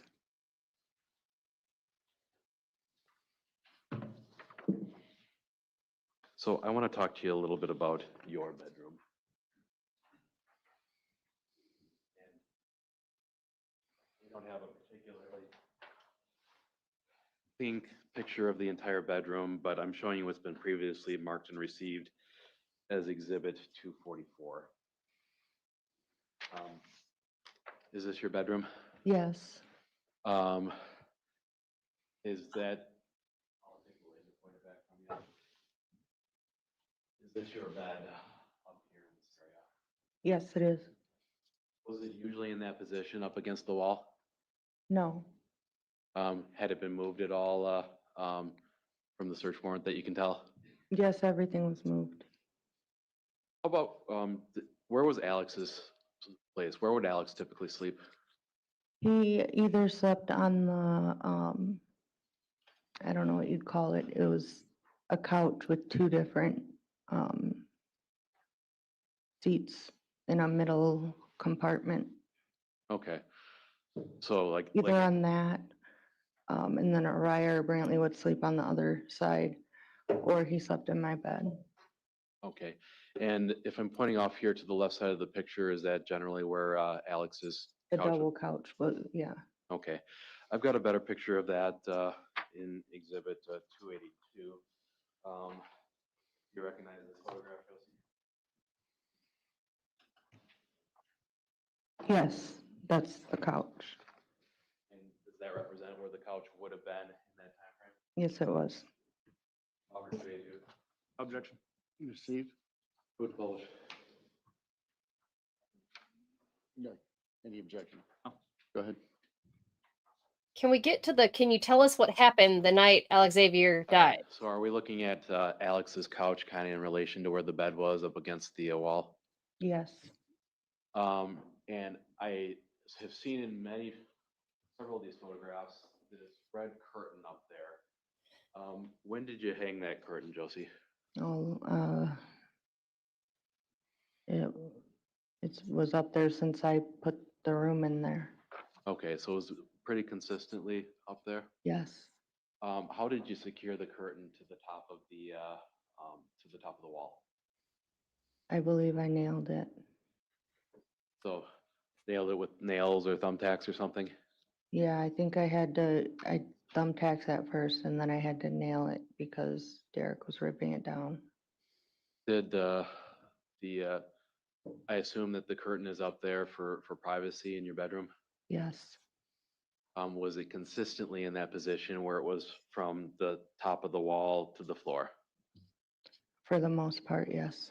Were there times at all where somebody would roll it up and put it in on the handrail to the upstairs stairway? Yes.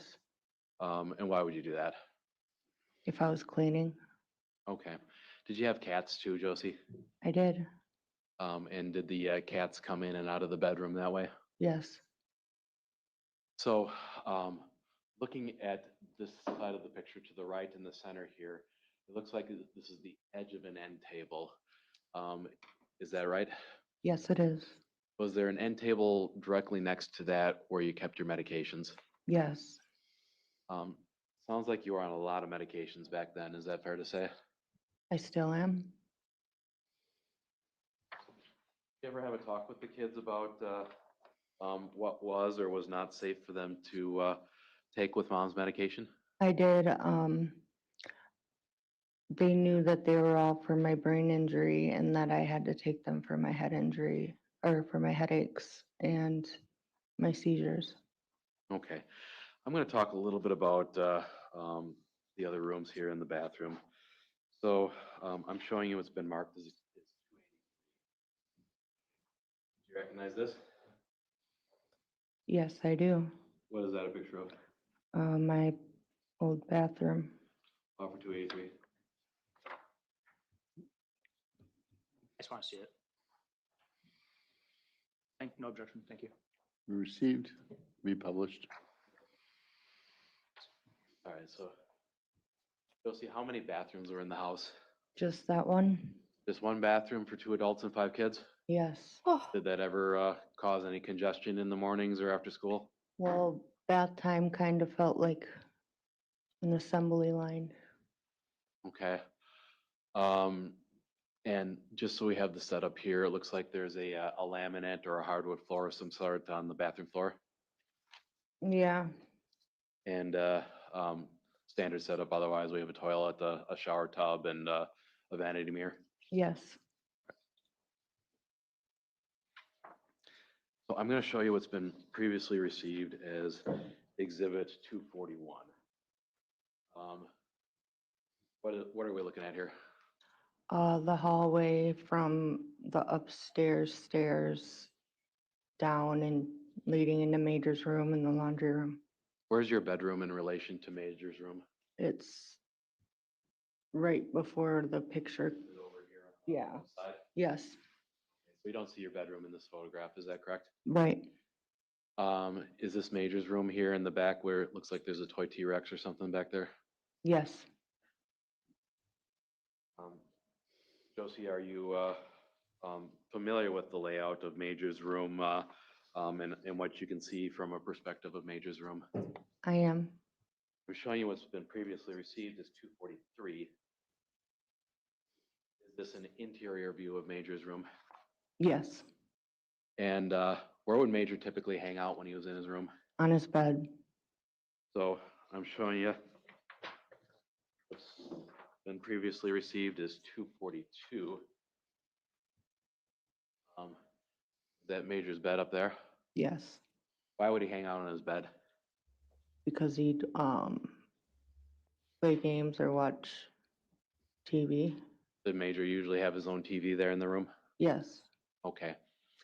Josie, from what you're able to observe, living in that house, is it possible for Major standing at his bedroom door to see into your bedroom under normal conditions? when I look into Major's room, I cannot see Major. Did you have to go up to the doorway and actually look into the room? Yes, because I would constantly try to check on him from my room, and I could not. I would have to get up and look and go and check on him in his room. The other staircase in the home, Josie, going upstairs, was that hardwood or was that carpeted? I'm sorry, repeat that. The staircase that led to the upstairs, was that carpeted? Yes, Would the kids ever do anything on that carpeted staircase that you had to talk to them about? yes, they would always slide down it like it was like a sled, like on their butts. I'm going to switch gears now that we have an understanding of the house here. And I'm going to ask you about Alex. What was Alex like, just generally?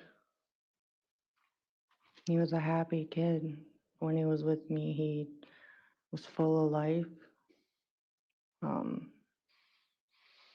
He was loving and kind, and he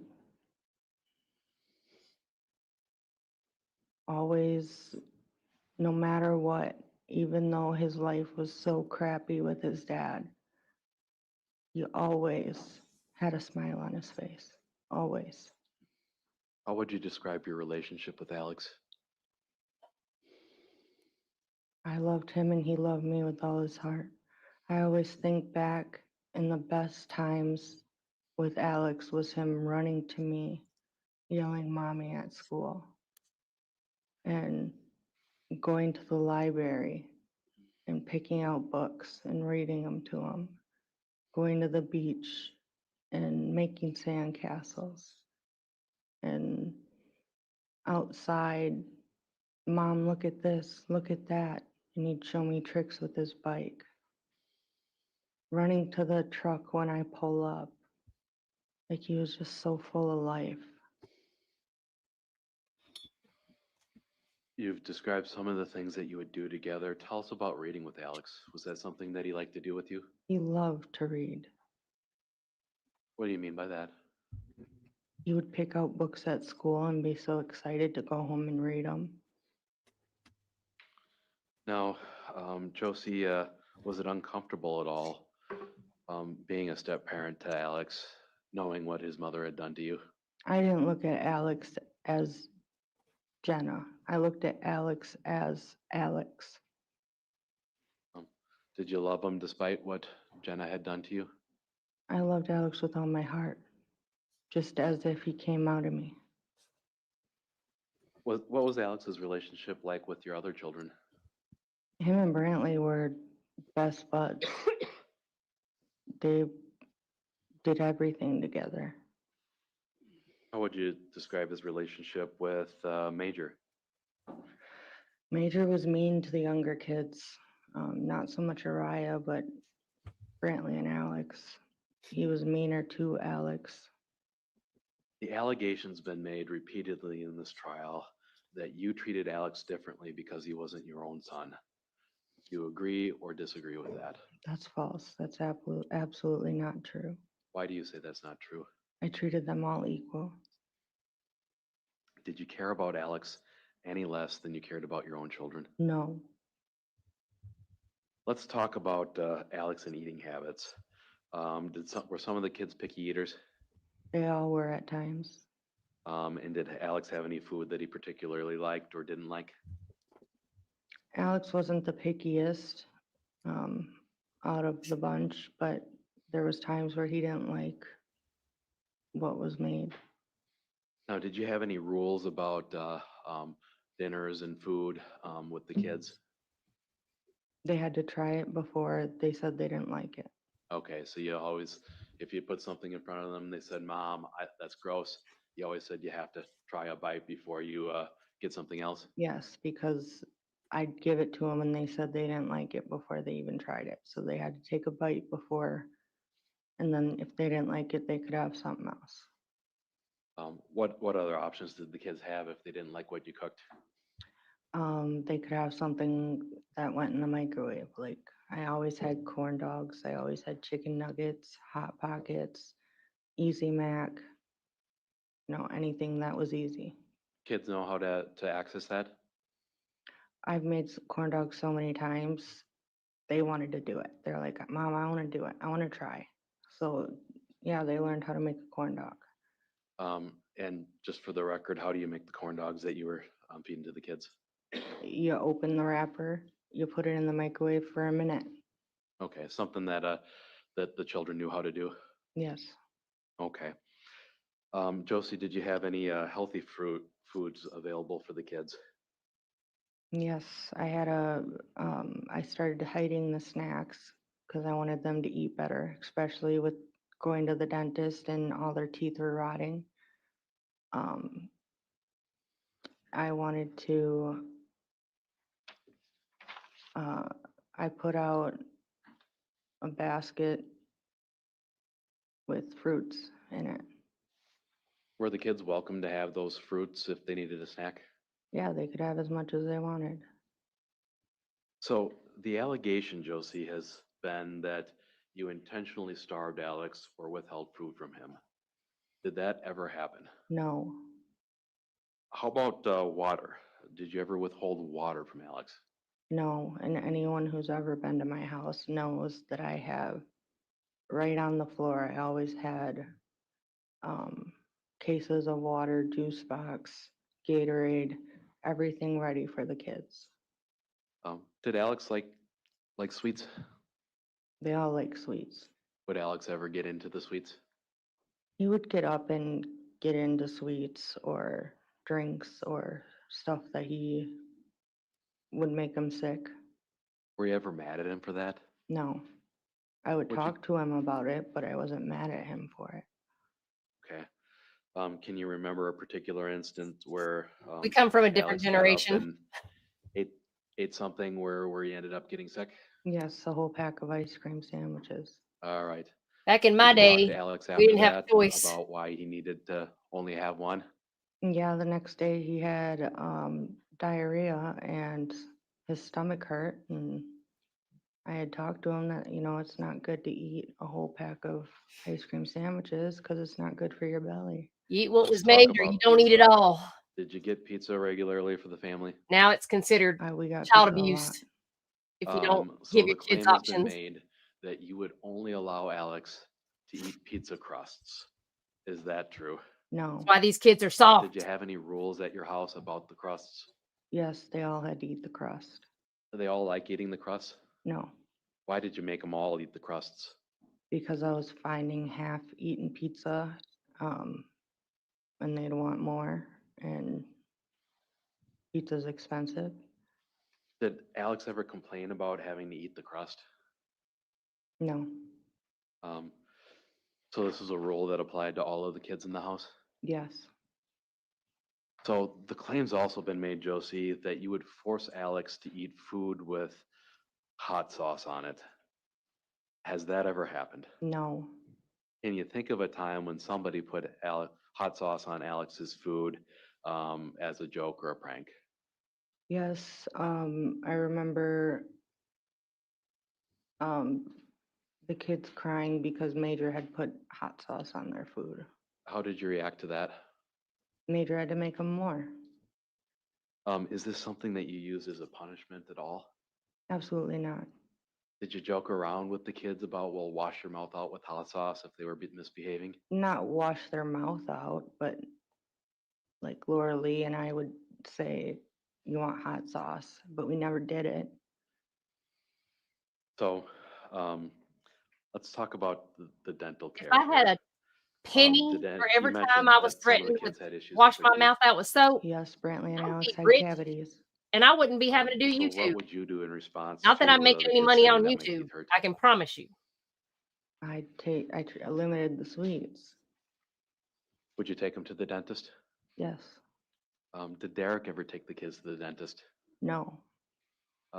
Let's talk about Alex in particular. Were there any challenges getting Alex into the dentist right away? When we first got him, yes. I couldn't get him under our insurance. What was the problem with that? He was under his grandma's insurance. So you needed to get the insurance switched before you could take him to the dentist? Yes, Who ultimately ended up taking Alex to the dentist? I did. Was Derek involved in that at all? No. So I want to talk about a time when Alex lost a dental crown. Do you remember that happening? I do. What do you recall about that? He was scared because he was with his dad when he had lost it, and he was scared, but he eventually told me, and I said that it was okay, and I had to tell Derek, and Derek tried shoving it back in his mouth. How did Alex lose his dental crown? He chewed on a piece of candy. Okay, so like a sticky piece of candy? Is that yes? Yes. And when you said that Derek tried to shove it back on, what do you mean by that? He made Alex open his mouth, and he shoved it back in, and Alex was crying. Was Alex crying from your observations because that was uncomfortable? It hurt him. Did you think that that was a safe or appropriate means of putting a dental cap on top of a tooth that may have bacteria or candy on it? No, and Derek was laughing. What did you do once Derek was unable to get the dental cap back on? I took it and I brought him to the dentist. Judge, we're 3 minutes to lunch. I'm about to start a new section. Yeah, that's what I was about to ask. All right. All right, we will take a, Are we ever we'll going take a to lunch get break. to We'll start the back up what at happened? 1:15. If you need anything, let us know. The last night Alex was alive? Are we going to get there? The prosecution is going to destroy her.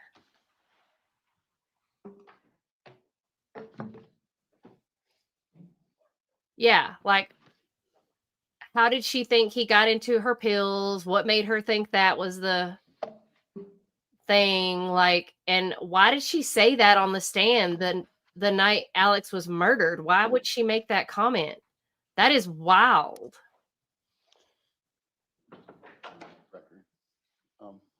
Record, so everybody can send.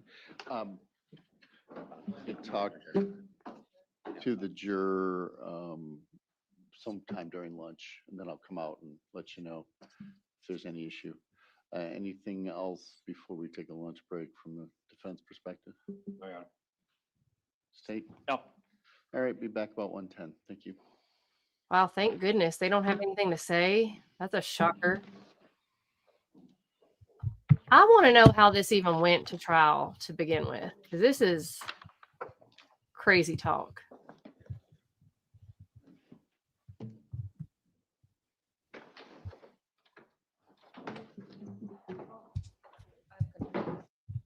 Let me see.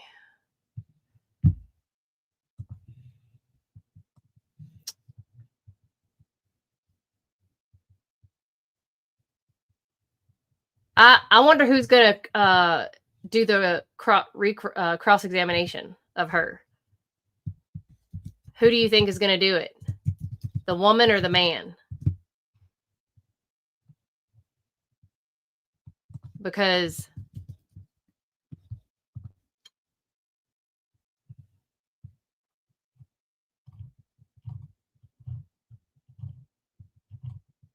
I'm really curious.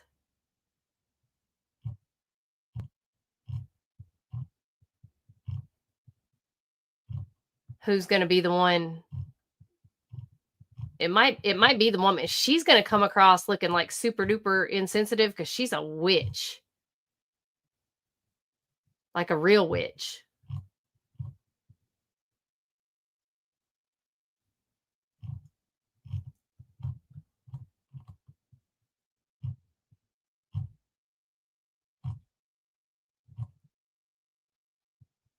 So I know, let's see. Mark, did you see yesterday at all? Yeah, no, there was no Xanax in the house. Derek was home the night before till he got arrested at like 7:30-ish. So I'm going to pull up the video of when the police officer testified. I'll go back to that one where the police officer testified. And he literally, like, you can tell the stark difference of his testimony where he is like,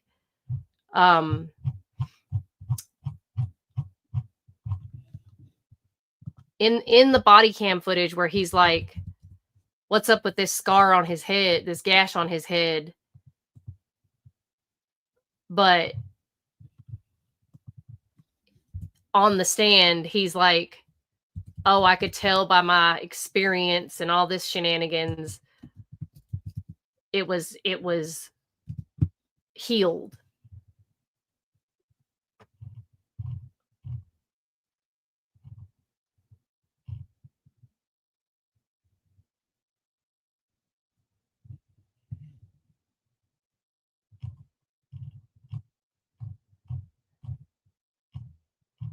But that's not how he acted on the body cam when they went to do the welfare check.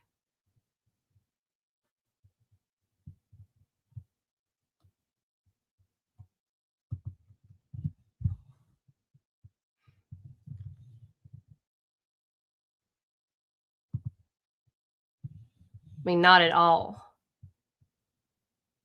Oh, you didn't? Yesterday was boring. It was the lead detective. It was that guy that we were like dozing off the other day. I was like, oh my God, if that guy doesn't stop talking. Oh, wait. I'm going to bring the police officer because I know you haven't seen the.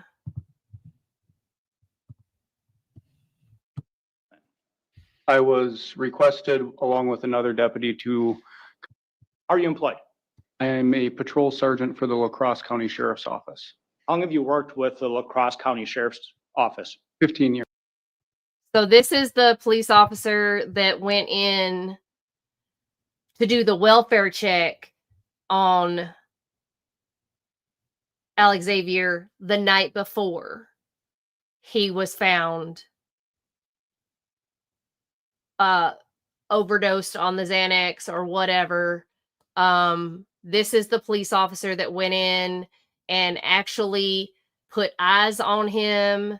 This is the police officer that went in that was supposed to be doing the no contact order check on Derek. This was around between 7 and 8 o'clock the night before. And Derek was in the house. Derek is claiming that he was cleaning the kitchen and the living room, dining room area for an hour and a half. As you can see by the look of the house, though, nothing was clean. But the police officers said they were sent there to do a welfare check.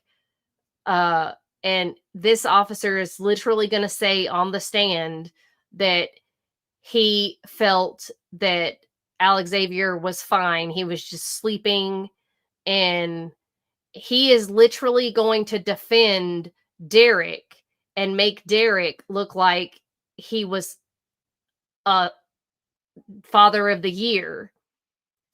But in the body cam, when they play the body cam, it's going to sound, you're going to hear the concern in the police officer's voice and questioning of Alexavier and what he notices on this child. But on the stand, it's complete opposite. It's so weird. That's why I think that the state is coming after her so hard because they obviously failed this child when they were literally in their house. They had eyes on him, but the police officers are even taking themselves out of this situation the best that they can. Both of the officers that were at this at their house. So it's really sad. And this guy, the prosecutor, he's just he looks even worse. A couple other years prior to coming here, so about 17 total. 17 total years in law enforcement, 15 years with La Crosse County Sheriff's Office. Yes, Okay, thank you. I want to direct your attention to February 10th of 2023. Were you working your capacity in law enforcement with the La Crosse County Sheriff's Department on that date? yes, I was. I want to direct your attention to a little after 6 p.m. on February 10th of 2023. Were you dispatched to a certain assignment? Yes, I was. What was that assignment?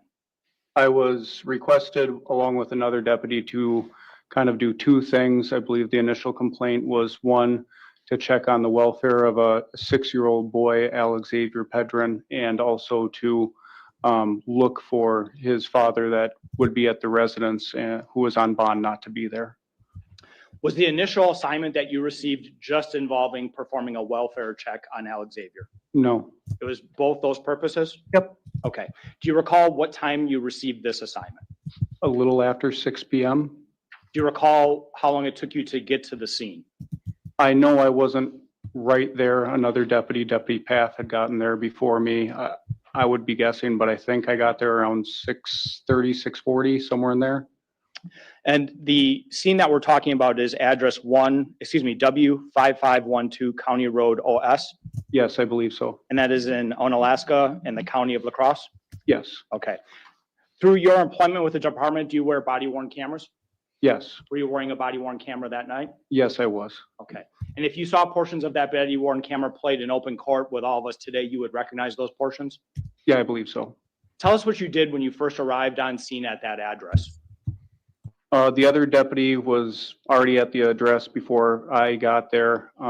He was actually to the rear, kind of just watching the rear of the residence for any movement for Mr. Pedron because of the bond violation. And when I got there, I parked in the driveway and walked up to the side of the house and started looking into a window to see if I could see him inside the house.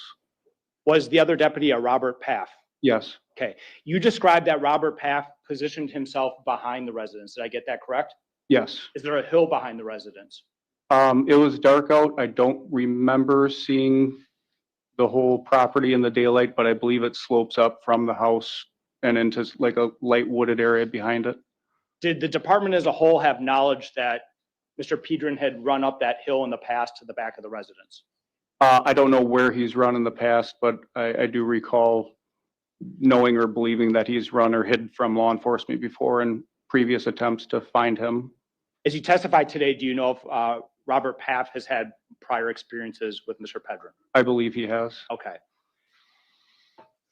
You said you parked in the driveway of the residence. Did I get that correct? Yes. Where did Deputy Paff park? I do not recall where he parked his squad. I do not. Do you recall if his squad was in the driveway when you arrived on scene? I think his squad was further down the driveway than where I put it, but or he might have parked at an apartment building around kind of the corner. I don't recall where he put his squad. You don't recall specifically? Okay. You said you approached the side of the residence. Yes. Tell us what you did when you got to the side of the residence. When I walked up the driveway, I've been to the house before and I knew that they used kind of like a back door to the house that doesn't face the road as their primary kind of entry and exit door to the house. So I walked that direction and went up some stairs onto a patio that had a window to the house there, and I stood by that window. Was there a person with you this particular evening? Yes, I had a ride along, a ride along that night. A ride along, that means someone that's not specifically law enforcement, is that fair? I don't believe he was employed as law enforcement. I think that individual was looking into getting into law enforcement. Okay, so this person was experiencing what it's like to be in law enforcement by riding along with you on February 10th. Yep. Okay. You said you approached the residence. This would be on the right side of the house that you're going up as you're walking up. Is that fair? Yes. And there's windows on the side of the house as you're walking on the side of the house? Yes. Are you looking into those windows? Yes. Are you able to observe anything when you look into those windows and see inside the house? Yeah, I don't recall if I saw somebody immediately or if I was there for a minute or two, but I remember seeing a male that we later identified as Mr. Pedron in the kitchen area, and then go into like a living area of the house for some time. You saw him first in the kitchen area, and then you saw him go into a living room area? Yes. And this was an individual that you were later able to identify as Mr. Pedron, is that fair? Yes, I wasn't able to tell for certain who it was at first, but later that same individual matched the description as Mr. Pedron later. So from you arrive on scene and within minutes, you can see Mr. Pedron inside the residence, who you come to know as Mr. Pedron. Yes. And you see him in two different areas, first the kitchen and then in a living room area. Yes. Tell us what you remember observing Mr. Pedron do when you were watching him first in that kitchen window area. As I said here today, I don't specifically recall what I kind of saw him doing in the kitchen area. I had referred to my report, and it appeared as though he might have been sweeping or cleaning up a little bit in the kitchen from what I could tell. And then for the portion that I saw him in the living room area, it looked as though he was like looking for something or organizing something like on a dresser. And then it appeared as though he saw my headlights in the driveway and seemed to get spooked, for lack of a better word, and went somewhere else in the house. Did you see him go somewhere else in the house? Yeah, I know he left from where I was looking at him. He appeared to like see my headlights through like a different window or shining on the porch or something. I just remember him seemed to be alerted to something, and then he went out of sight. So you saw Mr. Pedron first in the kitchen area, kind of sweeping and cleaning up the area, then going into the living room, and as you described it, kind of organizing things. Did I get that right so far? Yeah, I wasn't 100% sure what he was doing at either place. I was, I guess, dividing my attention at times between the person riding with me and watching him and trying to identify him. But yes.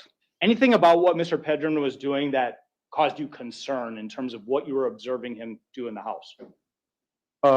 No, not up until he seemed to get startled and kind of dart off. Nothing out of the ordinary to me. Did it seem like normal routine behavior of someone inside their own home? Yes. You told us you would recognize portions of your body cam if they were played in court today. The record should reflect that State's Exhibit number 1 is a flash drive of Sergeant Kernan's body camera, and it contains a total of 6 different excerpts. The first excerpt that we're going to play is from 52 seconds to 1 minute and 42 seconds, please. No objection. Okay.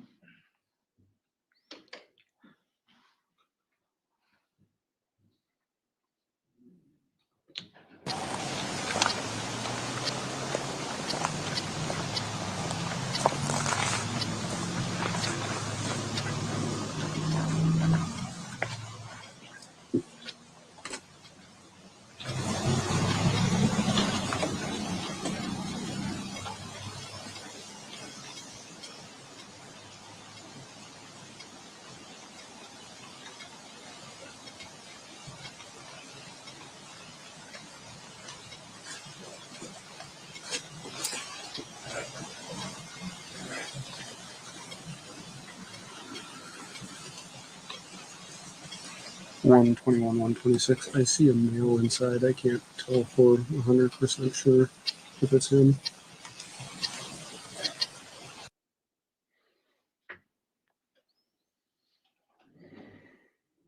Sergeant Kernan, was that your body cam? Yes, it was. And the portion that we just played, was that what you were talking about previously, approaching the residence and then within moments seeing someone inside? Yep. And the person that you believe may be at that moment in time, Mr. Pedron? Yes. But you're not sure? I was not sure at that time, no. I believed it was, but I couldn't say for certain. Okay, we're next going to move to excerpt number 2, which is from 3 minutes and 14 seconds to 3 minutes and 35 seconds in the body cam.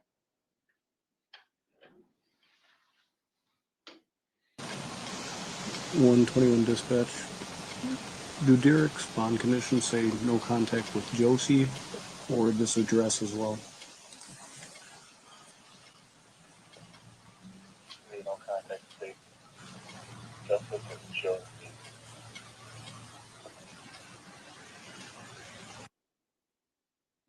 Sergeant Kernan, in that portion that we just watched, who are you radioing to?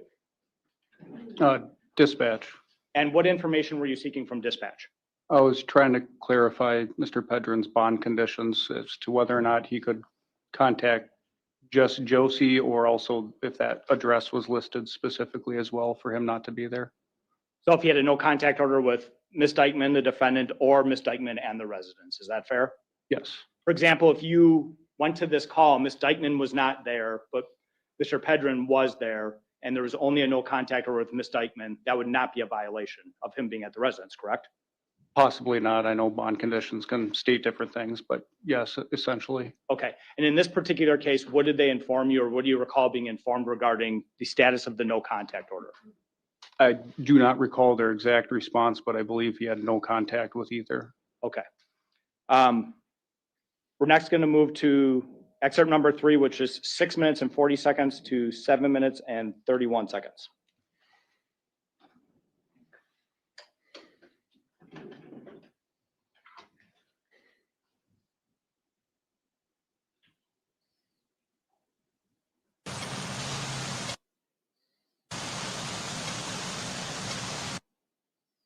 It was paused 3 seconds into the video. Sergeant Kernan, who do we see walk into the scene right now? That's the individual I later identified as Mr. Pedron. That's Derek Pedron. Yes. This is the person that you first observed sweeping in the kitchen, and now what area of the house is he in? That's what I was referring to as just a general living area. I don't know exactly what they use that for. Okay.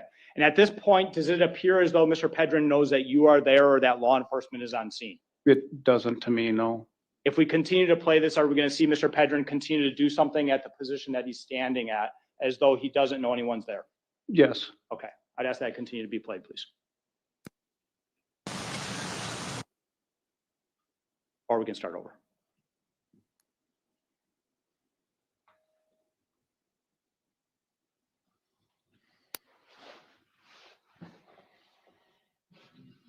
That's just for the record. I think we got about 5 seconds into that video before it froze. Thank you.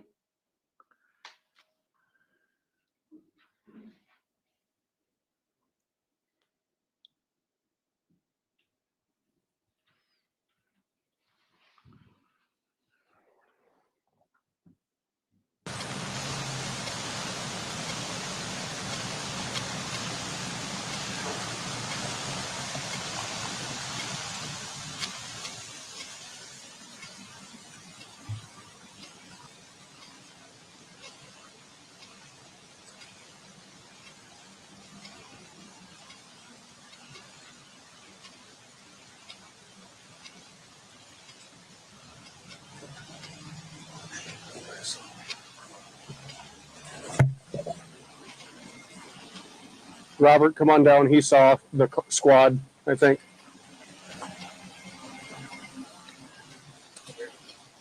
Huh?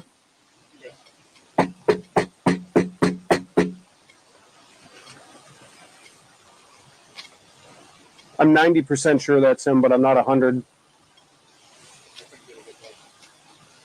I got a decent look, but all I can say is similar characteristics. I don't know his face that well.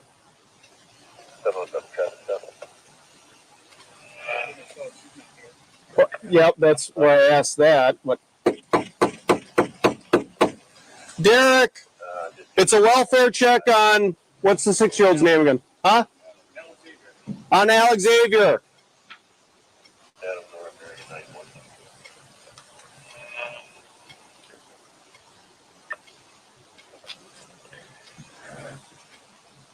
Derek, I'm here for a welfare check for Alexavier.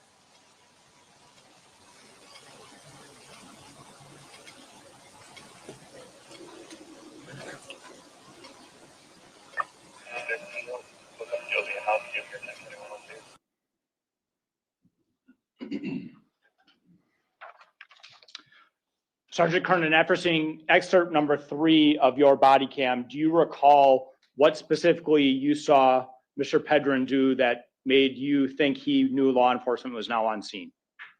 I couldn't tell exactly where he's looking, if it was a little more towards me at the window or towards where the squad would be shining my headlights, but he appeared to like look in a direction and be startled and just move out of my line of sight pretty abruptly. Moved out of any place where you could see him through the windows? Correct. Okay. And soon after you make that observation, you go and immediately start knocking on the door. Is that fair? Yep, I told my partner, Deputy Path, that the jig was up kind of and to come down, and I just started knocking to try to make contact with somebody at the house. Do you recall how long it was that you knocked on the door before someone answered the door? No, I don't. I know it was minutes, but it was certainly longer than, it takes an average person to answer their door. Who is it that eventually comes and answers the door? Ms. Dikeman. Okay. Do you see Ms. Dikeman in the courtroom today? Yes, I do. Can you point around and describe what she's wearing for the court record, please? She's at about my 11 o'clock in a sweater and a pink top. I'd ask the record reflect the identification of Ms. Dikeman. No objection. Reflect identification. Your first interaction was with Ms. Dikeman at the door? Yes. What do you ask to do when you have this interaction with Ms. Dikeman? I believe my first interaction was it was two things. I think right then and there I told her both we were there to check on Alexavier and also that Derek couldn't be there. I forget which I told her first. Were you allowed in the residence by Ms. Dikeman? Yes, I asked if I could step in and she let me in. Were you taken to see Alexavier? Yes. Tell us about that. So I walked through that back door that they use as their main door, went from there through a kitchen area, and then from the kitchen through a makeshift door, like a sheet or something, into another living area that was also like a makeshift bedroom. And then in that room, I saw, she led me to Alexavier, who was sleeping on a couch. Did you later come to know through the course of this investigation that the room that you found Alexavier in on the evening of February 10th, 2023 was in fact Ms. Dikeman's bedroom? I later learned that, yes. Okay. When you walk into the bedroom identified as Ms. Dikeman's bedroom, tell us about seeing Alexavier. Again, he was sleeping on a couch from what I recall. Almost all of him was covered with a blanket except for mostly like the right side of his face. I believe he was leaning into kind of the upright back portion of the couch with his left. So I could see like the right side of his face primarily, and he was just sleeping. Other than appearing to be asleep, did Alexavier look as though he was in any sort of distress? No, he seemed just very tired. Did Alexavier look as though he had just been crying within minutes of you arriving on scene? No. Did Alexavier look as though he was red in the face in any way, shape, or form? You saw his face, right? Yeah, I saw at least half his face, mostly the right side, but I didn't see any like, redness that stuck out, no. In fact, at some point you used your flashlight to illuminate Alexavier's face. Is that fair? Yes. And you're able to grade or see, that's a really horrible sentence. You're able to see Alexavier's face even better with that flashlight being shown. Is that fair? Yeah. Okay. Did you observe injuries on Alexavier's face when you used the flashlight? Yes, I did. Tell the jury what you observed. The only thing I saw on Alexavier at that time was, I would say, I might be a little off, but kind of in the corner of your eye, maybe where, the bone kind of juts out, a little scratch, nick, or even a small cut that was several days old that appeared to be healing just fine and didn't look concerning to me at all. You said it appeared to be several days old. Tell us why you came to that conclusion. It just, through, my life and profession, seeing wounds at various stages, it looked well scabbed over, didn't look like it was red and fresh. It just looked old. Any other injuries on his face that you could observe? No. At some point, were you asked not to shine the flashlight on Alexavier? Yes. Who asked you that? Ms. Dikeman. What did the defendant tell you regarding Alexavier and his current condition? She told me that the whole house had recently went through COVID and Alexavier was kind of like the last batch of the family to get it. So he was currently going through COVID. She had given him melatonin, I believe, to help sleep. He had recently just went through a child protective, CPS case, along with a county investigation into a broken leg he had sustained about a month or so ago, and that he had been traumatized by police and doctors and the county from that experience. So she kind of didn't want you inspecting her child. Is that fair? Yeah. Okay.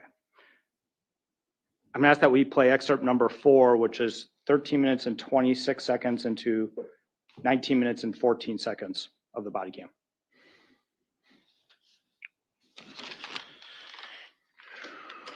No.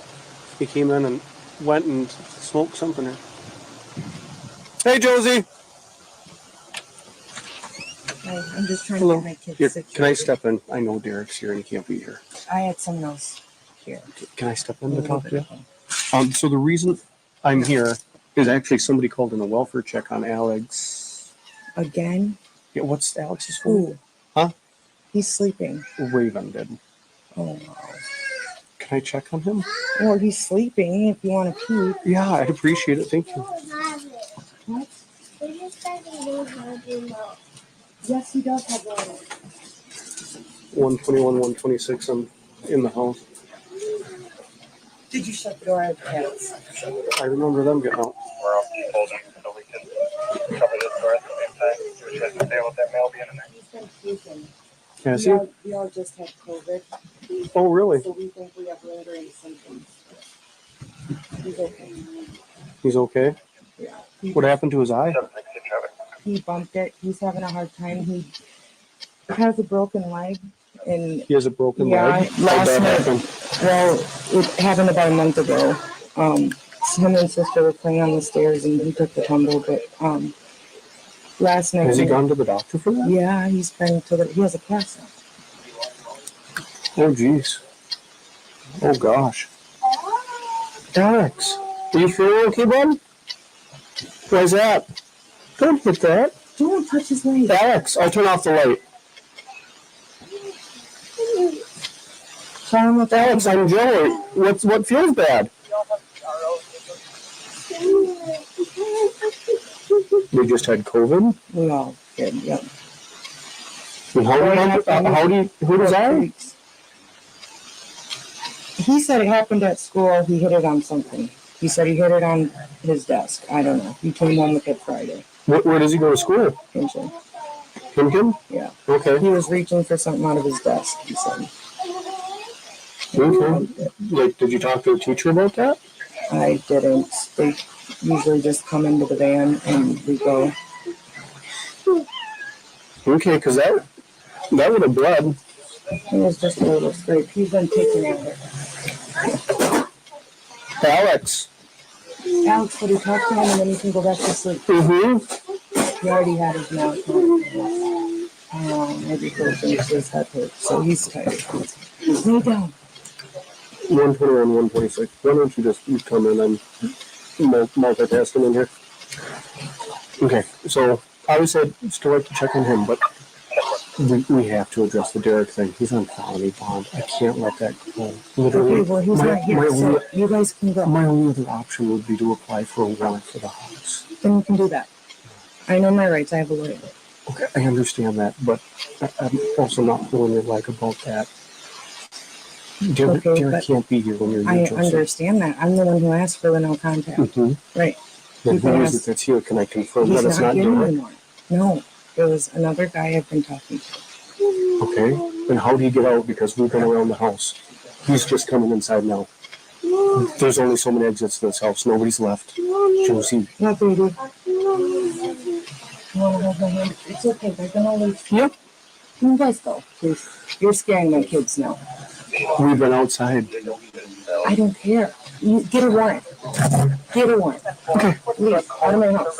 Okay. You're scaring my kids. We'll be starting that process then. All right. And then you said he goes to Hinton and that happened Friday? Yeah. That's what he told me. Yeah. Okay. You're scaring him. You may believe. Okay. We'll be in touch.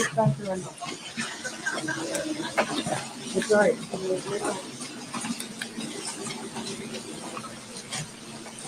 with me not positively identifying them. So I'm going to call him.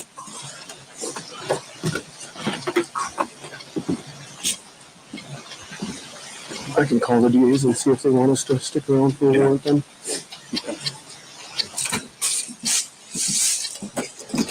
Probably be domestic DA. I'm going to go look at the list.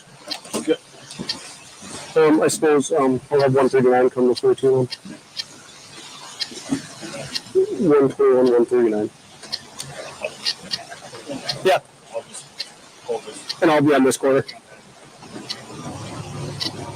Did you answer me?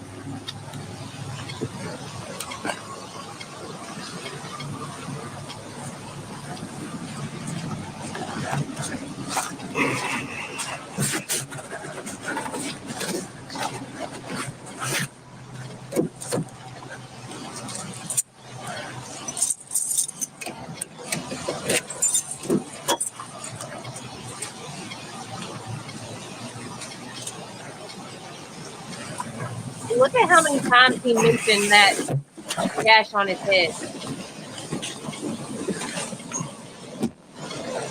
So I'm just going to back up and kind of point this way. I want to be able to see over there too. So I'm going to. I suppose I can call Williams first. See what he thinks.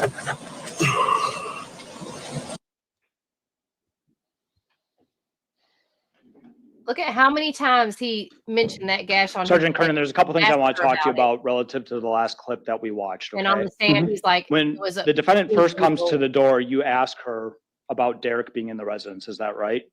Yes, And she says to you that someone else is here, correct, other than meaning Derek. someone else other than Derek, correct? Yes, that's how I took it. Did that prove to be true? No, nobody else was found other than those, as far as adults go, those two. When you asked where that person was that was in the house because you want to verify that someone else is in the house other than Derek, another adult male, what was Ms. Dikeman's response? I believe she said that person left. That person left.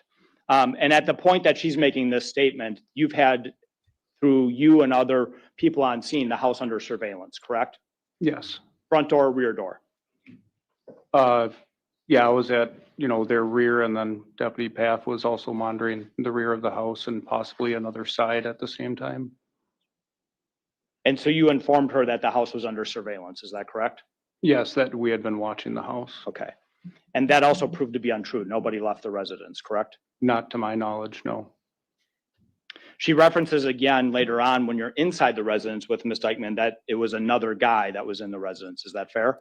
Yes. So twice she says it's a different person other than Mr. Pedron. Yeah, I believe it was twice.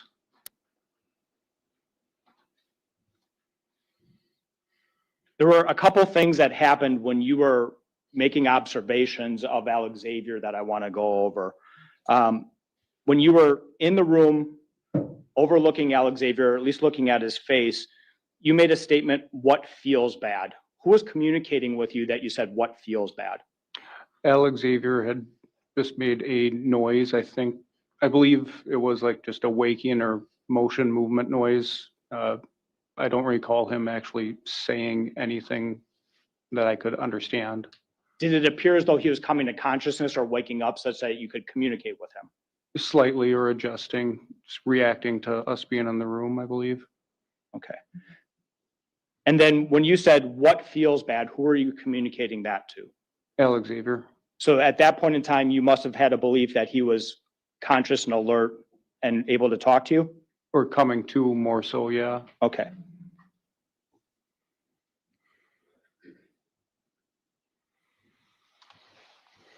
Yeah. And At some point during that last clip that we watched, Ms. Dikeman says once, if not more times, "You're scaring him." Do you recall that?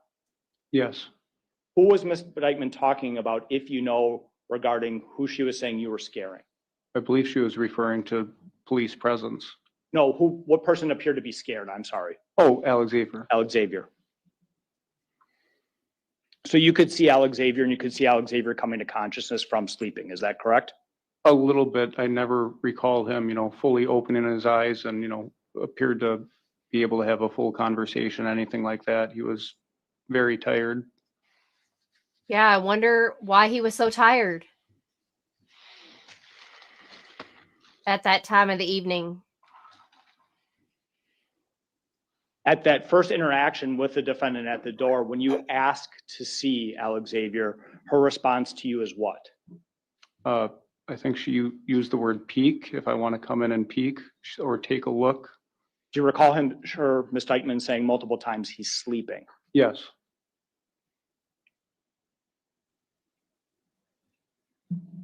Did it appear to you as though Ms. Dikeman did not want you to come in the residence to perform a welfare check on Alexavier?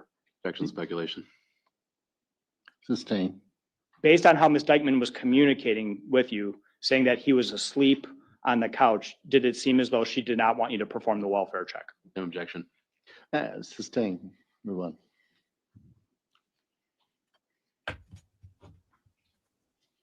Did Ms. Dikeman inform you that he was sleeping right after you told her you wanted to see Alexavier? I believe she did, yes.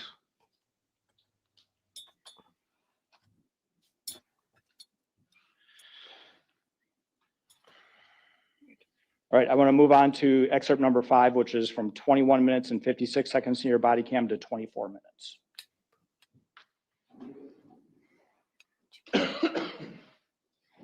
See ya. Hello. He's going to step out?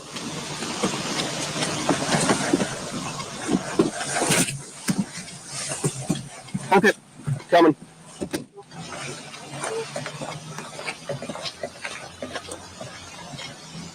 Okay. Thank you. Bye.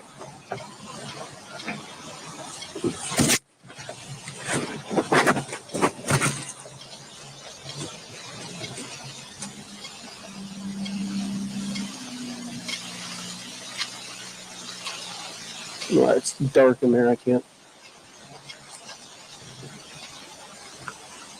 If you want to just stack up on me outside the light. No, that's what I said. Stack up on me outside the light. Oh, it's okay.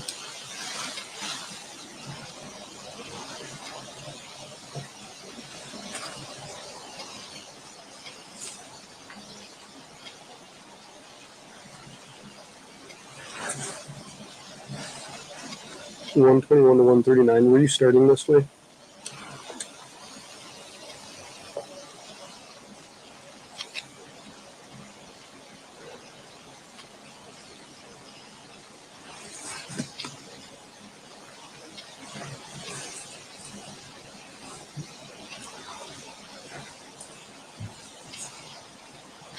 Well,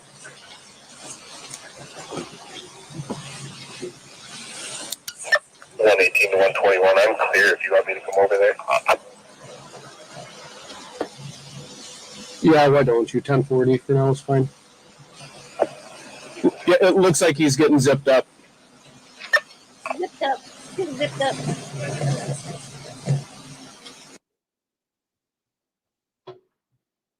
Just going to talk about that clip really briefly, and then we'll play the last clip for you, all right? During that clip, you made a personal observation that someone was getting zipped up. Tell the jury what you saw with your eyes. I believe it was Mr. Pedron putting on a jacket or something and getting ready to come outside. Before you made that observation, this video starts with you and your squad. Is that fair? Yes. And you receive a communication that he's going to come out. Who do you receive that communication from? Deputy Paff. Deputy Paff. Do you know who Deputy Paff was communicating I with want to know. in order to get that communication that Derek was going to come out of They the just said it residence? was a Deputy they just said it Paff was a told me legal that he had amount, been speaking with Ms. Dikeman. With the defendant? Yes. Okay. but not how All much. right, we're going to play the last clip, which So- is 24 minutes and 44 seconds to 31 minutes and 34 seconds.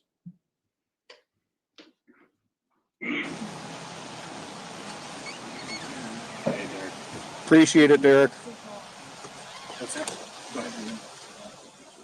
Thank you, Derek. Hey, just step over here. You keep being cool. You can have a cigarette, okay? Can you let him text his boss? Yes. Last time he didn't, So- and he was upset. So, Josie, Yeah. we try to never. Can I step in? Yeah, I just don't want to crack it. Oh, shoot. You know what? Maybe right here is fine then. We try never to make things worse than they have to be. You know that. I mean, we're never here in a good situation. Sure. I just want to watch them too, but. I just- he was very kind of coming back. Oh, it's just a judge wants to see Derek real quick, and Yes, and then he has to come back. So it's not a big deal. I was scared of him here. And he was pretty demanding of coming back. He showed up right away. As soon as he was released. Yeah, but I told him no drinking. Like, Has he been drinking since being back? Well, he was released the 7th, right? right. Okay. As far as I know, no, he took it. Has anything, like, has he? No. Okay. He just wanted to come back? And that's why, so that's why you didn't He's want like, to. I need you. I can't stick here without you. Where was he? My Was he plan upstairs? My plan is still. Yeah. 126, 121, grab a water from all of it. I'm just gonna get him water. Can I get him I water? don't know if I have water in there. I have to go shopping. We're still catching up from having COVID. A glass of water?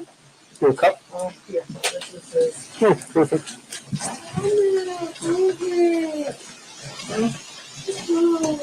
Why are you up there? Sit down.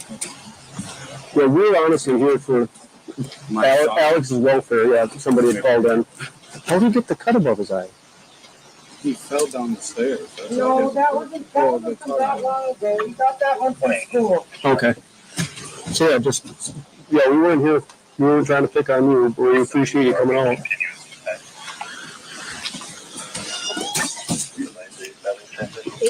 Did you guys disarm my garage camera? No. I didn't know you had one. Yeah, I do. It's not working anymore. Can I see it? Oh, no, it is. Well, I thought you were supposed to be in bed. I'm not. I had to get one because she gets out soon. The person who keeps calling you guys for welfare checks. Grandma? Yeah, her daughter's in prison for having So they keep calling for welfare checks. They're very angry with me. Yeah. I mean, here, from a completely unbiased perspective, Josie, if I was a grandparent, I'm not. If I had a grandchild that, hey, they broke their leg, falling down the steps. Hey, they had a cut to their eye. One parent says, "Oh, we got that at school." Because but they're not here. From bruises all the time. So that I'm trying to unbiased and put myself in somebody else's shoes to understand it as best I can from their perspective. So I'd like to think that they're not calling in to be spiteful or anything like that, because there have been a couple incidents of Alex getting hurt. That's all. So I'm not here. I'm not taking Alex away tonight, anything like that. I'm just, like I said, I'm here because I'm trying to help somebody's concerns, whether or not they're legitimate or not. But I still, when the complaint is made to us, we have to. What's his full name again? I can never remember. Alexavier Pedrin. They did a full investigation when we were in the hospital. Okay. You mean for the leg? Yeah. What happened with that? I'm not They did familiar. a full investigation. They had an investigation because of where he had the break. Oh, okay. So I had to tell him he was fine. Okay. What's his name? CBS was involved too. Jay. What's the full? Was it John? I think it's JA1. Oh, Jay. Okay. Sorry, I thought you meant like the initial. What's his birthday? It's 7/10/16. Okay. What's the best phone number for you, Josie? 608-518-6265. Oh my gosh. So how long ago did he get COVID? Right after he got out of the hospital. So like a week ago, 2 weeks And ago? I think about 3 weeks. And he's still He recovering from got that? out, and then us two were the last to get it because the first to get it were my other kids, and then him and I got it. I think a few days after he got out of the hospital, we caught it. Okay. And can I just look at him one more time? I just like. It's scaring him, so can you just. Yeah, I won't shine my flashlight. I won't. Yep, I won't. I mean, after that CPS and the doctors hounding him, he was scared. You know?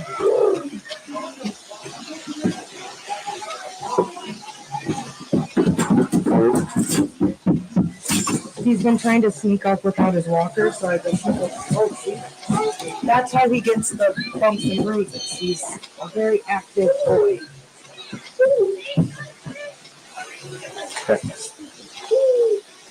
Okay. It's hard to keep. That's good. I hear you. I don't have multiple boys, so I don't know how they interact. So. Going, he was like this one. What's this guy's name again? Brantley. Brantley. Okay. Okay. So listen, I'm doing a report. That's all I can say. So it's nothing. I don't see anything here that I'm taking a child from you. So obviously you knew that. I'm just reassuring you of that. Okay. So I appreciate you coming back for us because I was just on the phone with one of our investigators about obtaining a warrant. So I appreciate it. I hope this all works out for everyone the way it should. Okay. Thank you so much. Take care. Coming out. No. Yep. All good then, or? Yeah, I mean, I don't know if the kid.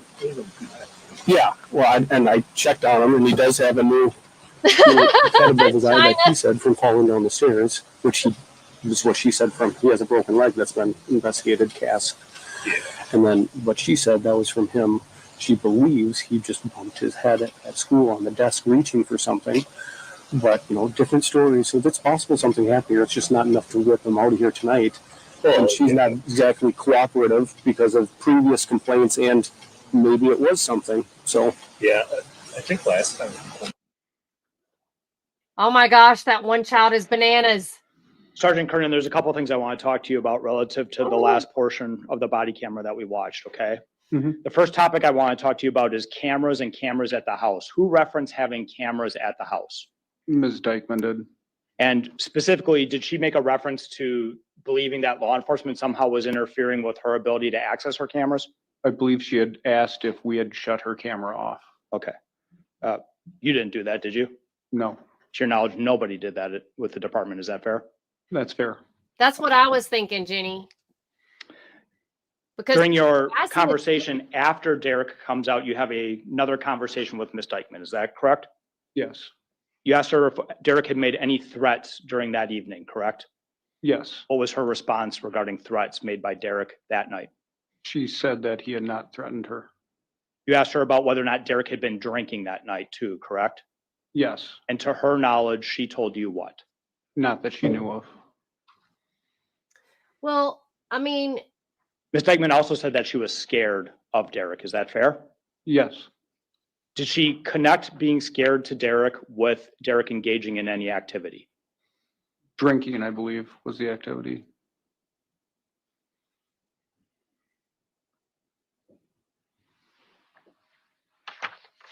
you can't really blame her for I being. want to talk to you now about when you went back into the residence and saw Alexavier a second time, okay? When you went back into the residence, was Alexavier on the same couch that he was on when you first saw Alexavier? Yes, I believe it was all one couch.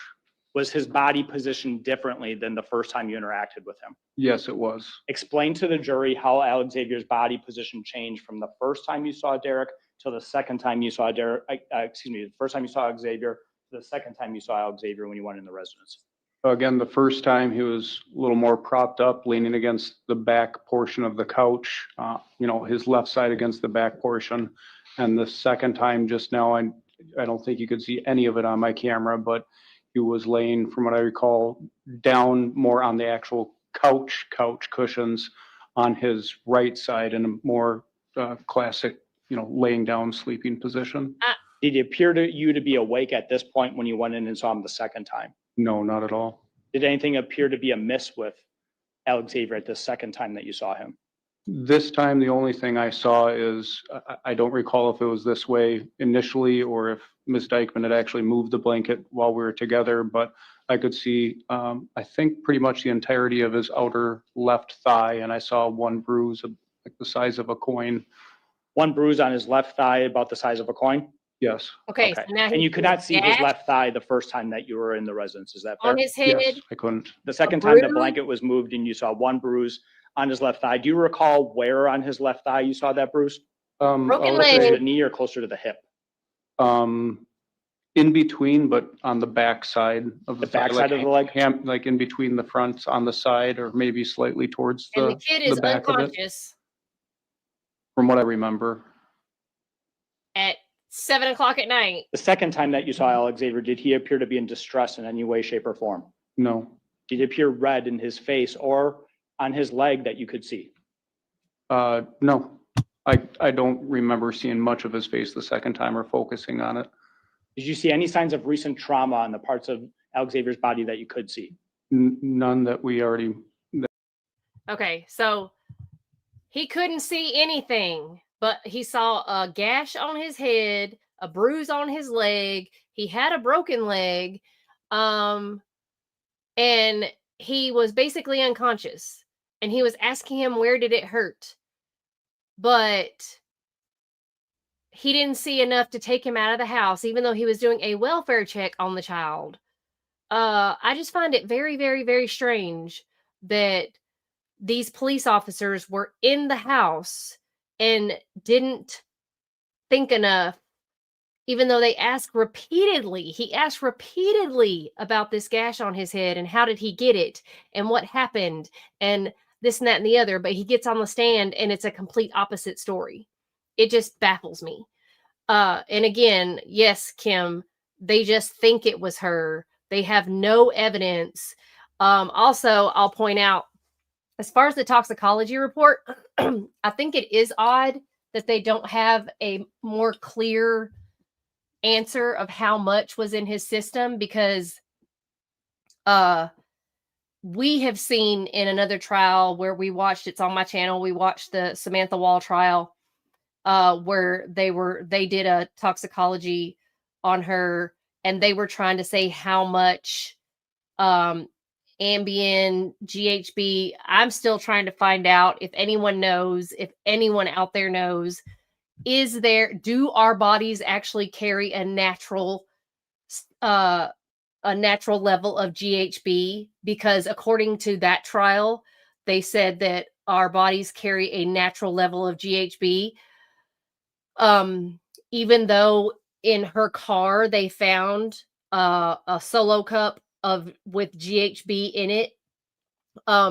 So I don't know if we actually carry a natural level of GHB. I've been trying to find out. I've been looking for answers on that, because they were trying to show levels of toxicology in her system of things. So I don't know why in this trial they didn't bring the toxicologist on the stand. The prosecution didn't, and say how much Xanax was in Alexavier's body, so we could know like how many pills he would have had to have taken at what time frame, because there is a way a toxicologist could say, how much would have been in his system at what time he would have had to been given this Xanax. GHB is the date rape drug. So remember in Samantha Wall's trial, they said in her toxicology report she had Ambien and GHB in her system. So it was really shocking that she was able to put up such a fight when she was stabby stabbed. So I'm surprised that they didn't have, like, this prosecution didn't have a toxicologist get up there and say, this is how much Xanax is detrimental to a child. This is what it would take to take out a child or an adult, which actually, if you look that up on the interwebs or you ChatGPT it, there's not an actual amount that you can say would be enough to unalive. I hate using these words on YouTube. A human. It just says it can be deadly, and especially if you mix it with alcohol. And the reason I know this is because obviously y'all know I had a nervous breakdown recently. So if you take enough, it could kill you. But if you mix it with, and obviously if you mix it with enough other special drugs, but it doesn't say how much can you take. It doesn't say you can take 10, 20, 30, 40. It doesn't say. So I don't know how much is lethal to a child. If they'd had a toxicologist get up there and say, if a child who's 6 years old you know, if they'd had 10 plus, we don't know the milligram. Xanax comes in as small as 0.25 milligram up to 2 milligram. So don't ask me how I know this. Just saying. Oh yeah, that's right. I used to be a pharmacy tech. That's how I know. But this, that we don't know what lethal is to a child. You know what? I'll just look it up. My search engine history is all jacked anyway. So,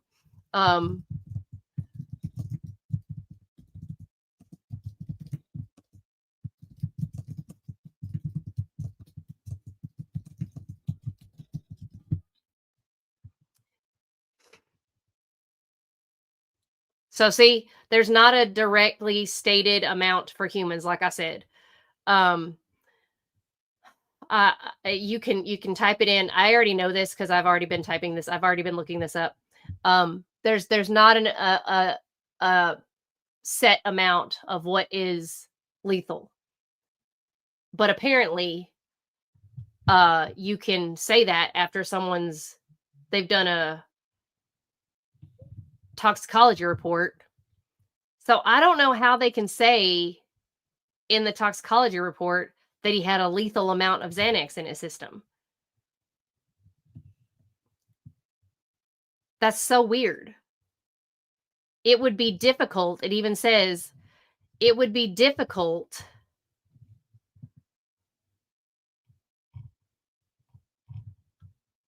scientists have never found a confirmed deadly dose of Xanax for humans, which shows that the drug has a relatively high safety margin when taken alone. Most of what we know about lethal doses comes from animal studies, where researchers found that it took extremely large amounts to cause death in laboratory animals. The FDA discovered that the deadly dose in rats was between 331 to 2171 milligrams per kilogram of body weight. So, what is a lethal amount? It would be difficult to overdose on Xanax, resulting in death, as a person would need to take hundreds or thousands of times more Xanax than the maximum prescribed dose. It is, however, possible to overdose when Xanax is combined with other substances. Like I said,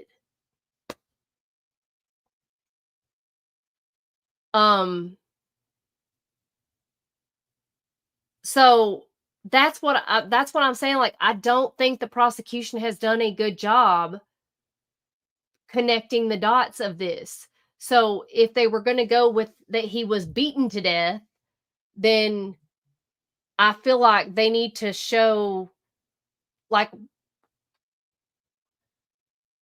when what happened. Like, if that's what they're going with and they're trying to stay away from the Xanax, I mean, it's easy to look up to see that an overdose from Xanax is, I mean, even though it says it in the ME report, what is a deadly dose of Xanax though? Like,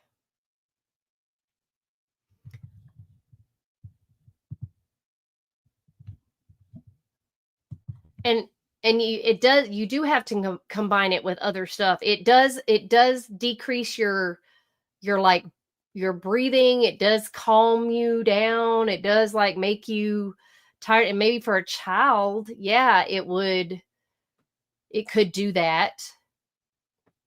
But Xanax alone, I would just wonder, like, how much he would have had to have been given. What's a deadly dose? I have to see that.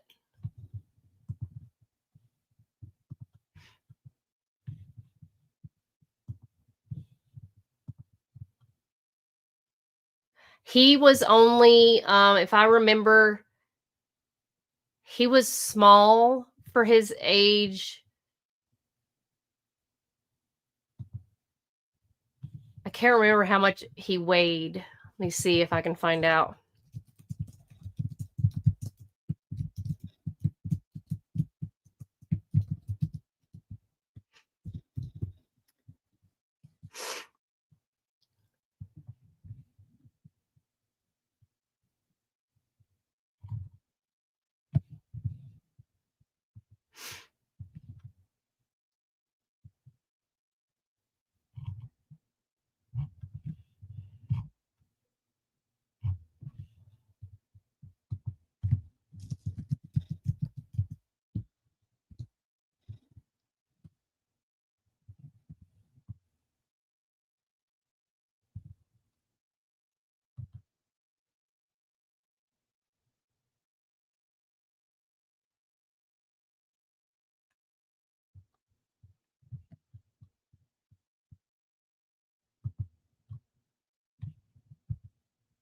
Um,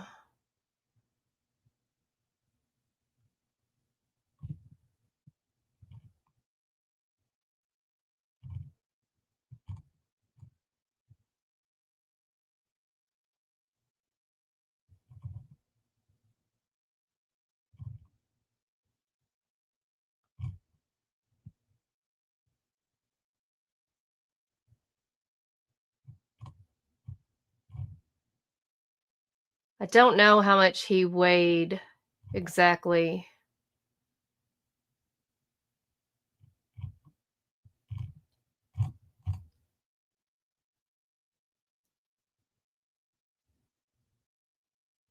So it's so weird because on the stand, I'm sure he said that there was a lethal amount of Xanax in his body.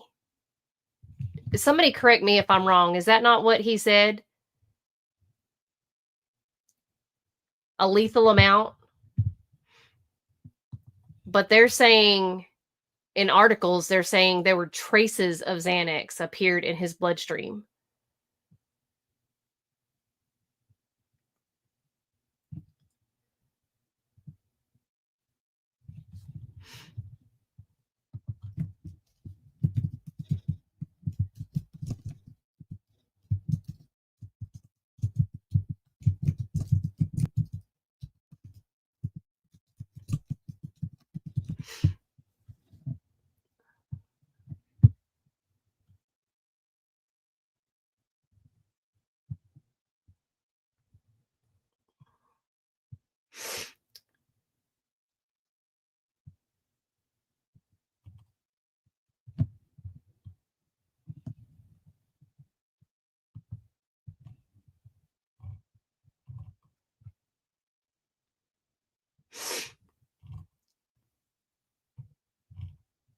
I could have swore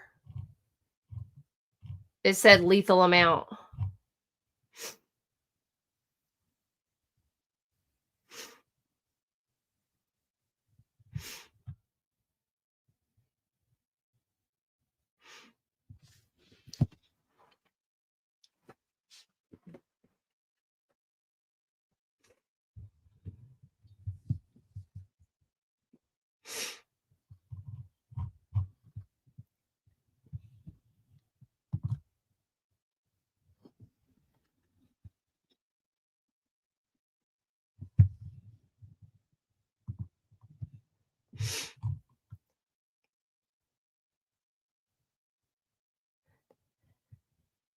Yeah, it doesn't say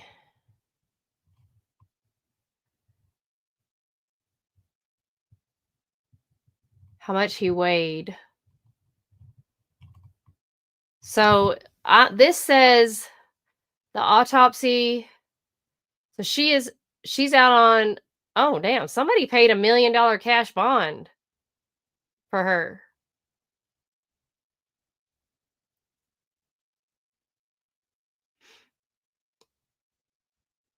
That's crazy. Oh, I guess they lowered it to $50K.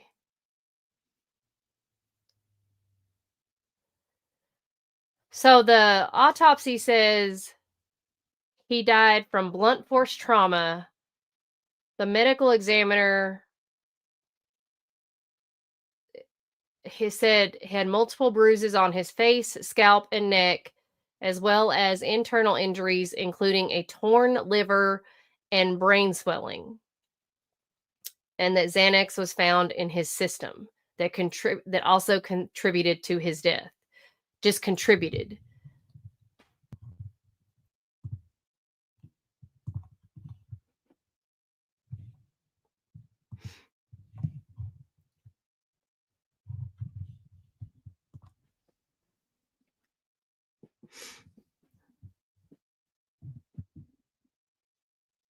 So the prosecution, I guess, is really going with the whole she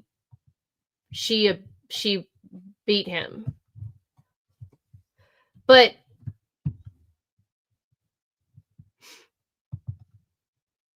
okay, then my question is, if that's the case,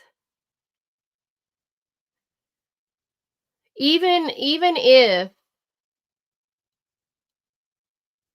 the police showed up there and were treating it like an accidental overdose, whatever, in none of that body cam footage and none of them treating him, did any of them mention, oh my gosh, look at these bruises on his body? Oh my gosh, look at him? Or that nobody was like questioning each other and saying like anything, like, how did this happen to him? I mean, wouldn't he have evidence on his body that he was like beaten? Would that not be a thing? I'm just curious. I'm just asking because I would think that if he had been violently beaten, that they would notice. Somebody would notice. And especially when you go to the hospital, once those fluorescent lights get on you,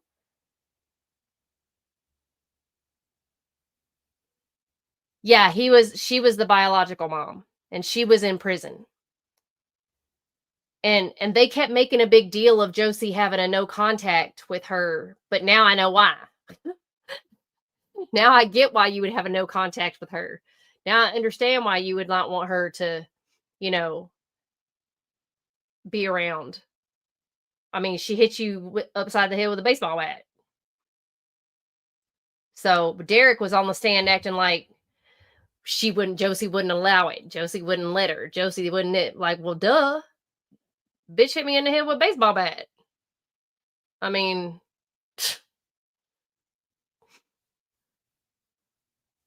would you blame her? Shit.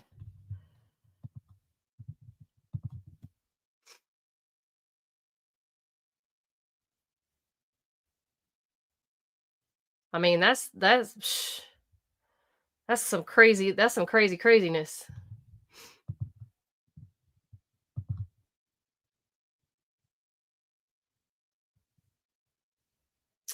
She could have been. I mean, but what's crazy is, like, to listen to her talk on the stand, though, and then listening to how she's talking to the police when they came to do the welfare check, it sounds like two different people. So, like, she's making all the sense in the world talking to the police. And she's like, I have rights. I have an attorney. Go ahead and get a warrant. Go do whatever. Like, so she sounds pretty reasonable. I mean, she sounds like she doesn't sound all, like,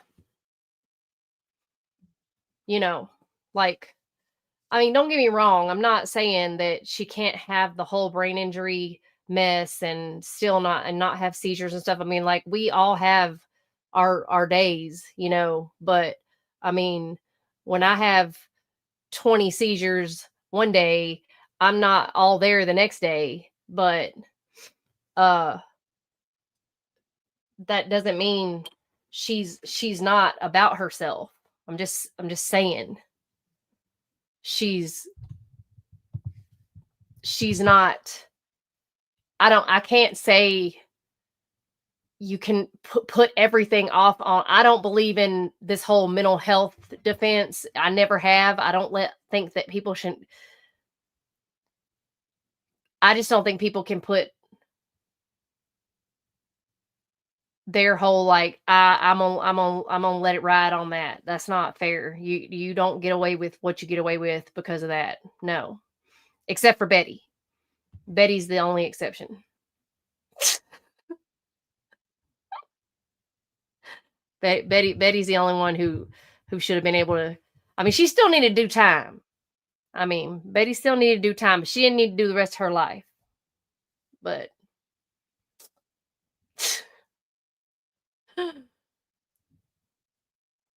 Betty wasn't crazy.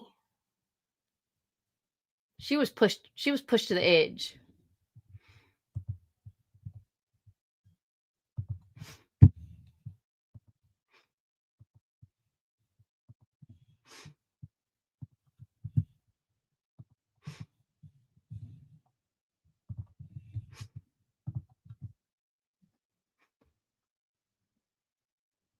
That's different. I'm talking about mental health.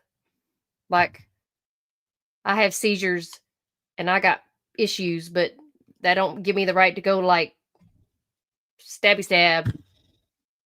Hey, what's up? What's up, Z? Speaking of the devils. No, I'm just kidding. We are back from lunch. They're coming back. We're waiting on the judge. The judge who keeps rushing everybody, and of course he's late.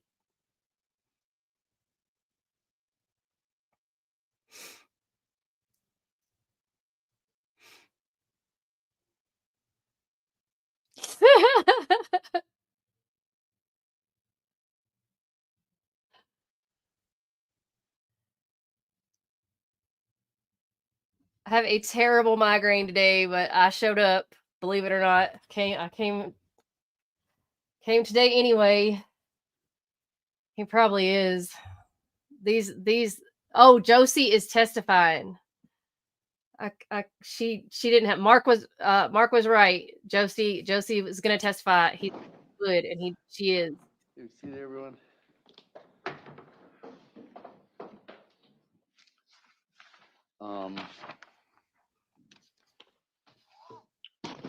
So let's begin. I think Drinking with Derek. Okay, just to let the parties know, I did talk to the juror. It's RN 2246. It's a distant cousin. You know? He's fine with continuing on with the jury. That it was sort of expected, sad but expected. Nothing's happening. So really, that's all I found out.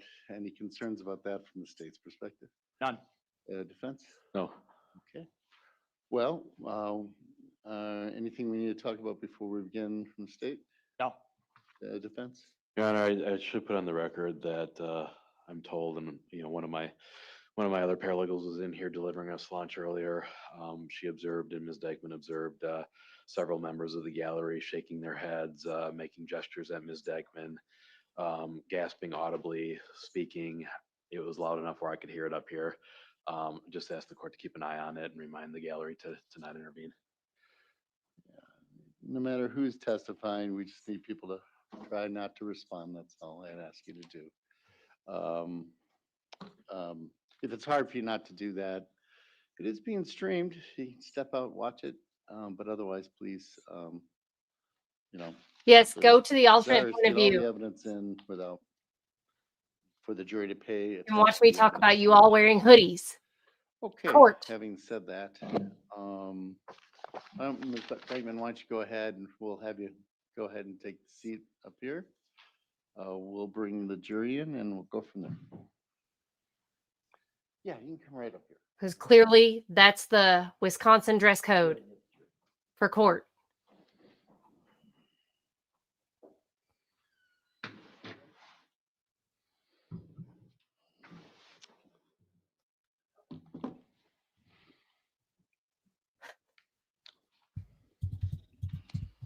Okay. I'll shut up.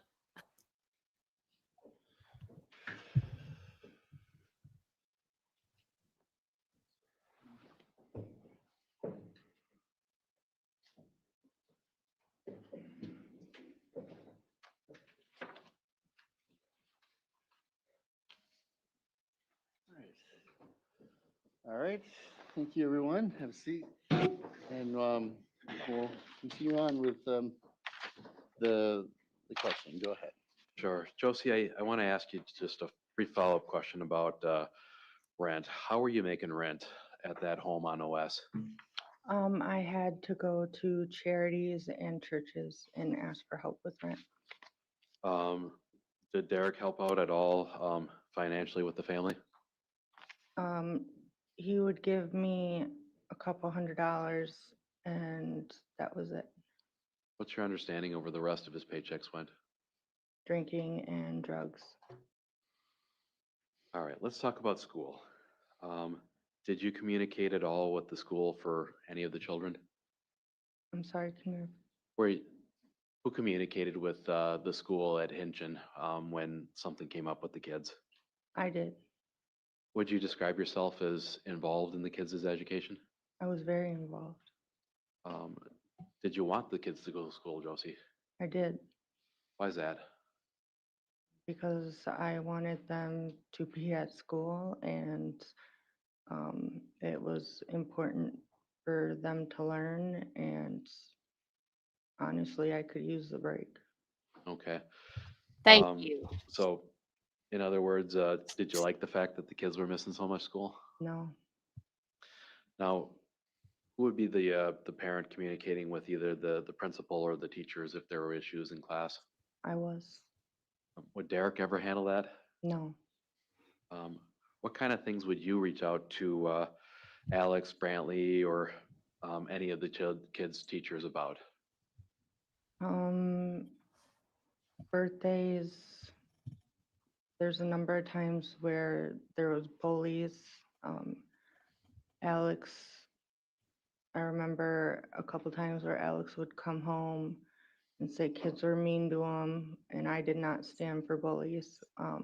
So I would contact the teachers first, and if that wasn't resolved, then the principal. Jalen also had bullies. Okay. Why did that concern you if Alex was being bullied at school? Because they shouldn't have to fear going to school. I'm going to approach with what's been marked as exhibit. That's right. You don't start it, but you better finish it. You recall talking about having an email exchange, looks like November 29th of 2022 with Mrs. Rocks. Yes. Who's Mrs. Rocks? Mrs. Rocks was a kindergarten teacher for all of my children except Orion. And what's the concern that you're expressing here to Mrs. Rocks about Alex?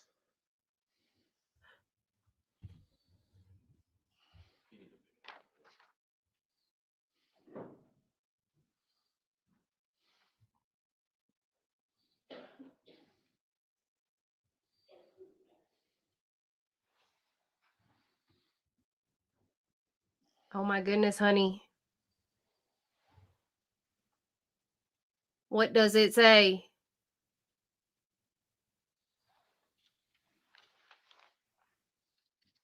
Oh my Lord, is it a novel?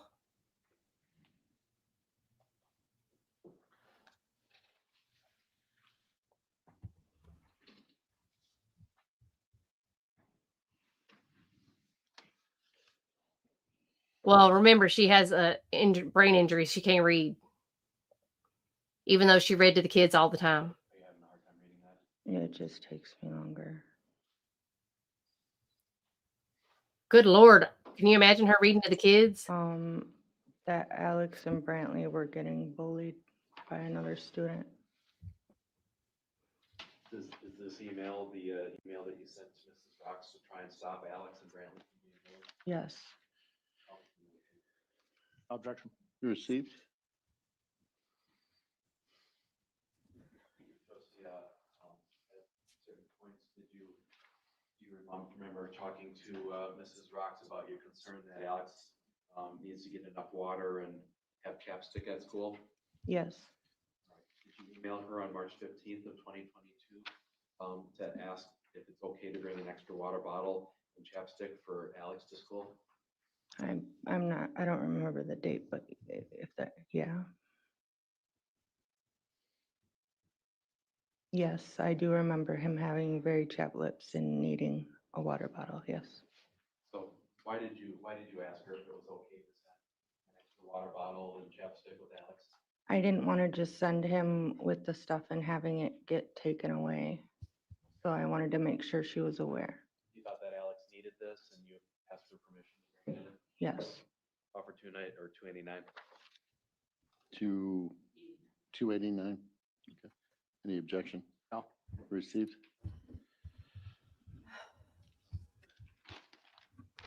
Josie, did you communicate with Mrs. Rocks about things as simple as making sure that Alex's gloves fit during winter? Yes. I'm showing you what's been marked as 290. Do you recall talking to Mrs. Rocks about whether or not Alex's gloves were the right size?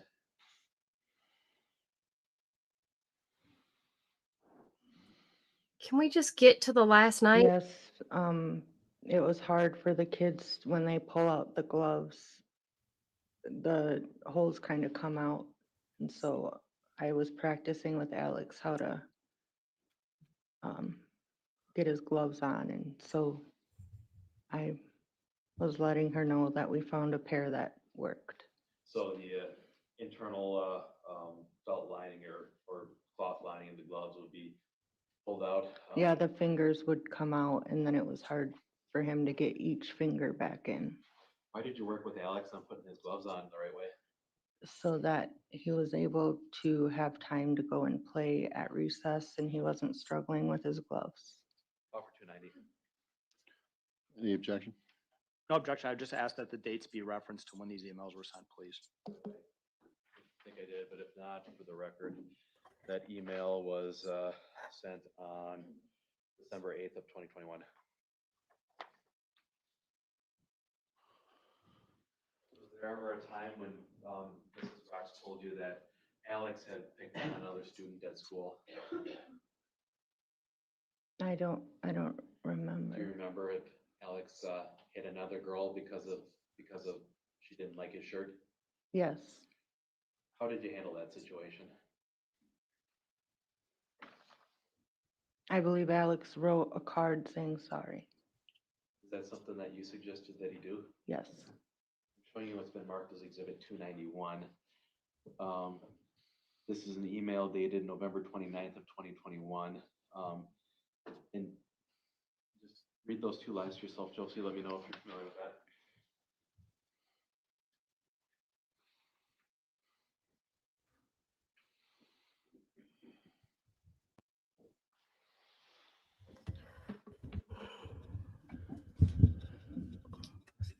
Okay.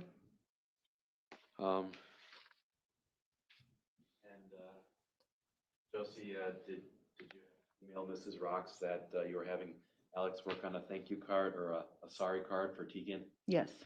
Okay. Did you hurt him or beat him up when you heard that Alex had been violent towards this girl in school? Absolutely not. We talked about how it might have made Tegan feel when he hit her. Offer 291. Objection. Received. I get 288, please. 289, excuse me.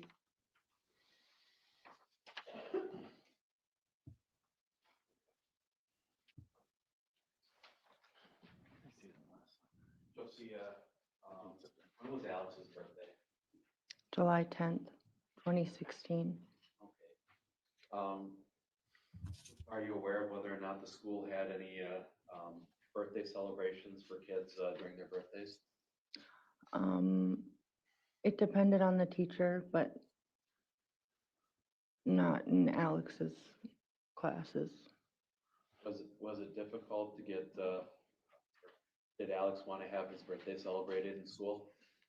He didn't, I don't remember him mentioning it, but I had talked with Alex if he wanted to celebrate his birthday at school, since his birthday fell on in the summer and not during the school year. When the kids are in school, did they get to bring in special treats on their birthday and have a special celebration? Yes, if it when they're fell- that if little. kids had their birthday during the school year, they got to bring in a treat. Is that something that you When you want see it at home. Goes in July? Yes.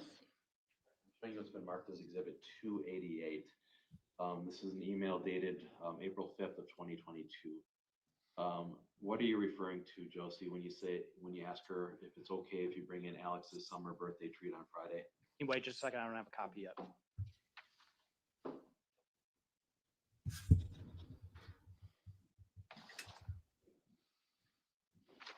Good grief.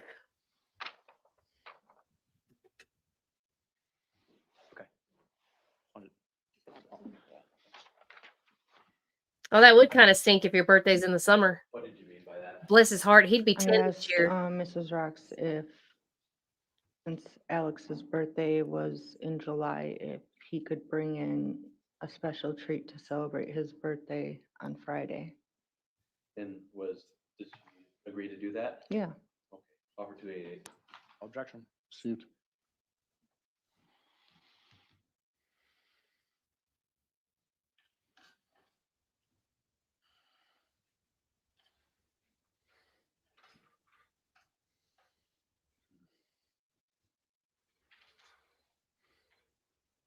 Josie, was there ever times when you communicated with the school about the kids being sick? Yes. Were the kids sick a lot? Yes. And I'm just going to show you one example here. This is I mean, they had overripe bananas in the house. Of course, they were sick a lot. Are you describing the symptoms as you and your family are experiencing them? May I have a copy of 293, please? Dated January 18th of 2022. Are you expressing some concerns about COVID starting to run through your house? Yes. And are you expressing your concerns in real time as you're experiencing them? Yes. Why are you telling Mrs. Rocks that COVID is running through your house? Because it was? You wanted her to know what was happening with the health of the kids? Yes. Offer 293. Objection. Received.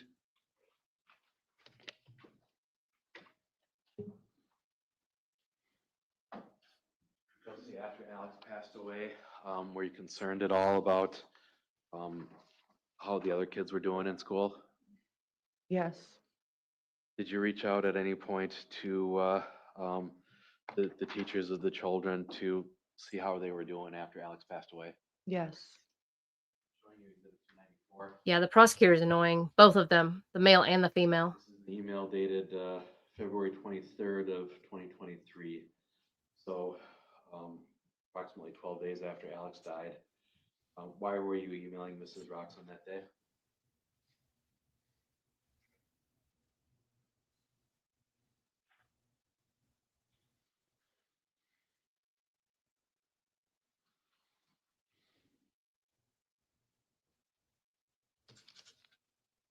Were you checking on Brantley? Yes, I was. Why did you think it was necessary to check on Brantley? Because I wanted to know if he was okay. We had just lost Alex, and She's got brain injuries. it was hard on all of us. I mean, she was hit upside the head with a baseball bat.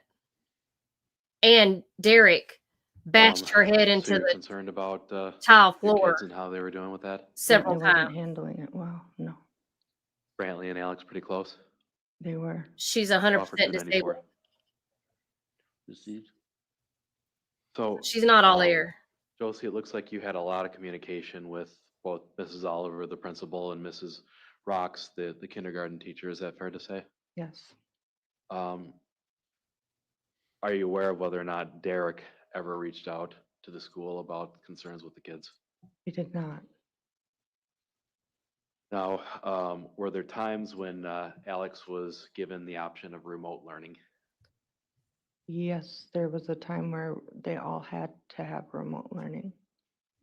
What did you do to help the kids with remote learning? I did everything I could. What did Derek do to help the kids with remote learning? Nothing. Can you recall a time where Derek ever was available to help them log on? Yes, Did he do so? no, Were you involved in any way, shape, or form, Josie, with Jenna Love's request to see Alex's school records? I was not. Did you have anything to do with Derek choosing to sign or not sign that release of information? I left that alone. Let's talk about discipline. You've got 5 kids in and out of the house. I have to imagine that they misbehave every now and then. Oh, yeah. How did you handle discipline when a child does something wrong? I had timeouts. They went to their room. I worked very close with Jeff Ryland, a counselor at Gunderson. He was seeing Major and Jalen and Brantley after Alex passed. And What were you working with Mr. Ryland on? Actions here relevant. Are we going to call him? Overruled. he was not only helping me for Major's violence and Move to strike, that's not related to discipline. What? Questions about discipline.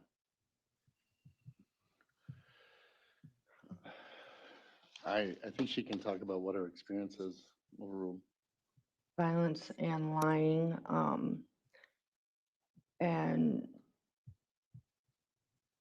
But he would help me with ideas instead of saying, no, don't do that, and no all the time.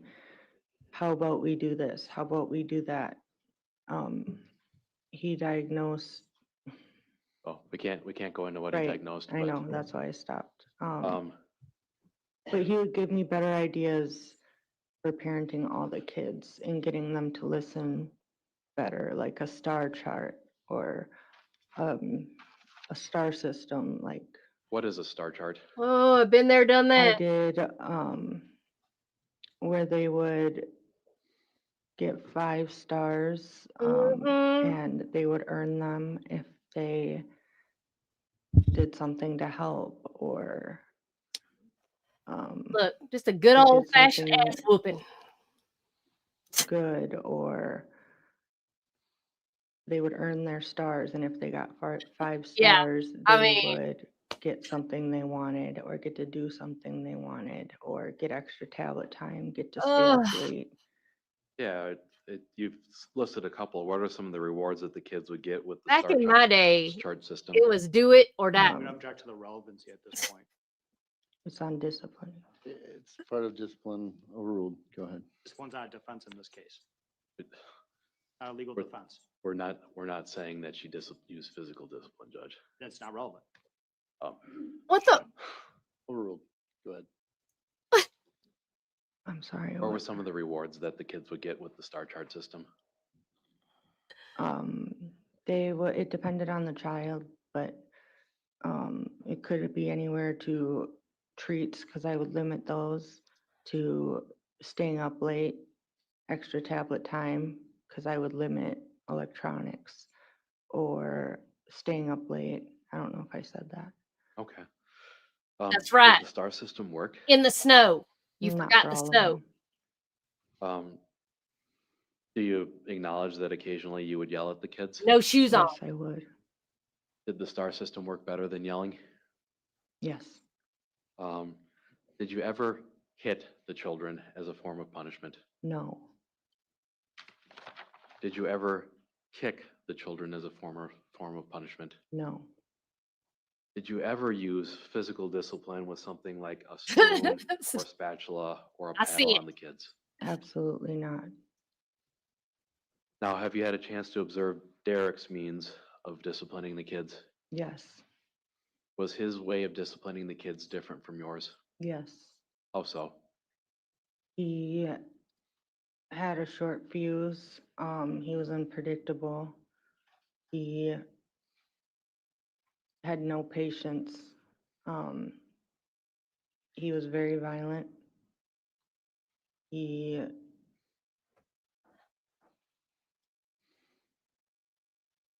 didn't treat them like they were kids. What do you mean when you say that Derek was very violent? He would throw them across the room. He would hit them. He would kick them. He would slap them. He would, his go-to was the head. What do you mean by that? He would hit them over the head. Did that appear to cause the children pain when he would do that? Yes. What kind of things would set Derek off where you would physically harm any of the kids? Objection, it's bag is the timing. Yeah, if you can be more specific. Have you ever noticed what would irritate Derek to the point, or can you give us an example of something that would irritate Derek to the point where he was become physically violent with any of the kids? If he was angry with me, if the kids did something wrong, if they were crying, one thing he really did not like is if they had an accident. We're going to get into this in more detail later, but have you ever seen Derek hit Alex? Yes, How many times? more than I can count. Now, Josie, one thing that I didn't ask you about is choking or strangling. Is that something that you've ever seen Derek do to any of the children? That is another thing that he did a lot. Did he do that to you as well? Yes. Let's talk about you and Derek in the home in specific. Was there physical violence in your home while Alex was still alive? Yes. Who was the person behaving violently? Derek Pedrin. Was Derek ever violent towards you? Yes. And when we say violence towards you, what kind of things are you referring to? He would hit me, kick me, grab me by my hair, choke me, punch me, throw me, rape me. Okay. How many times would you say Derek has done those things to you? More times than I can count. I can count. Did the kids ever see Derek physically attacking you? Yes, How often did that happen? all the time. Were you scared of Derek, Josie? I still am. But you kept going. What kind of things would precede or come before an attack on you by Derek?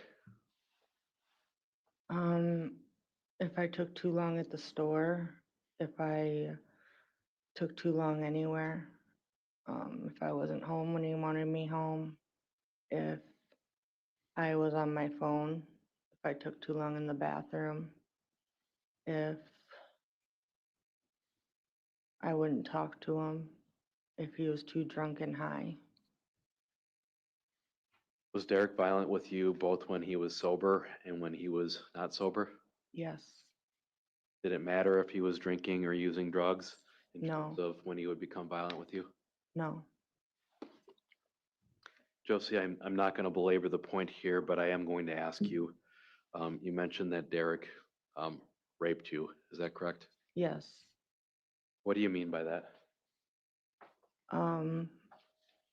He would force himself inside me when I would tell him no or stop. Would he do this when you had tried to break up with him? Yes. How many times did that happen? I can't count over the years. How did you feel during those moments? Helpless.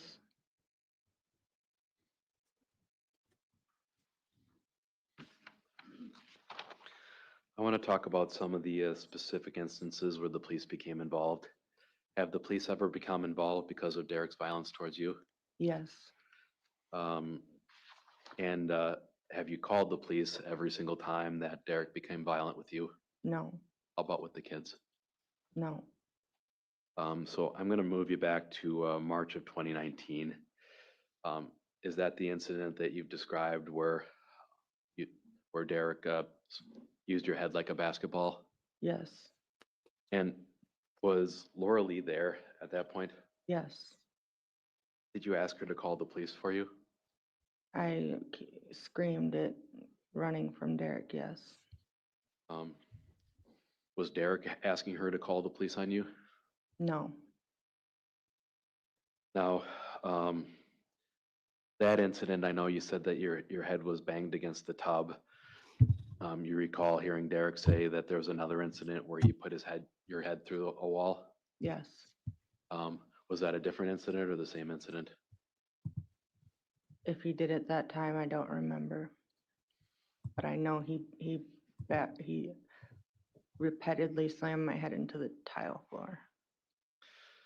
Was this violence that you experienced in March of 2019, was that out of the ordinary for Derek when he was abusive to you in the future? It was not.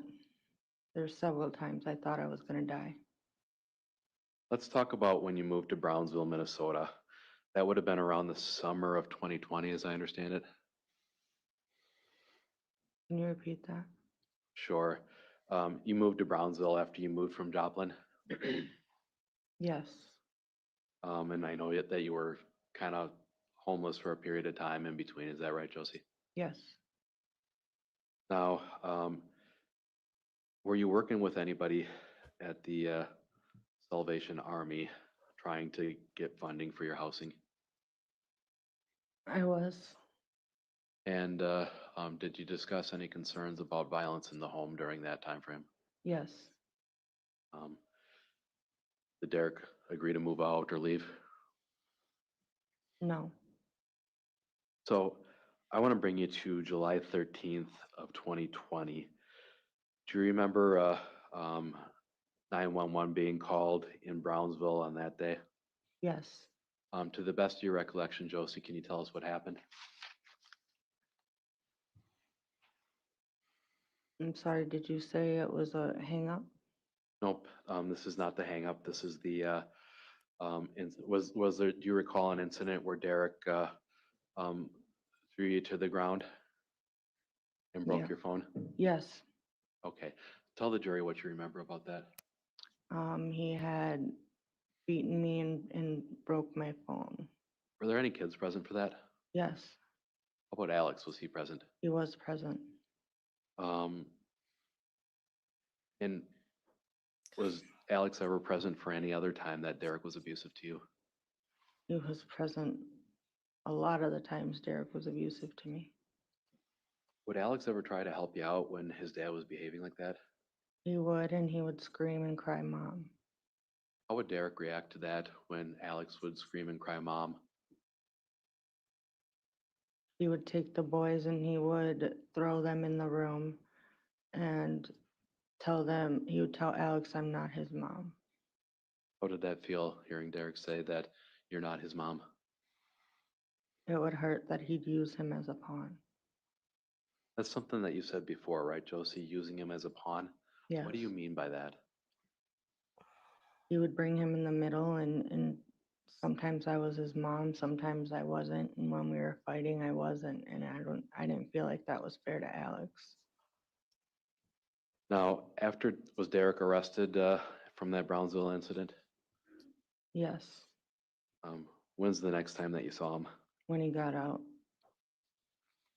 Bringing you forward to August 26th of 2020, do you recall the police coming to your home following a 911 hang-up? Yes, What was happening leading to the 911 call? that was one of the severe beatings. So Derek was hurting you? Yes, Do you recall what you told the police when they arrived? that one of the kids had accidentally called. Why did you tell them that? Derek had made me do it. How did he make you do it? He threatened to kill me if I didn't.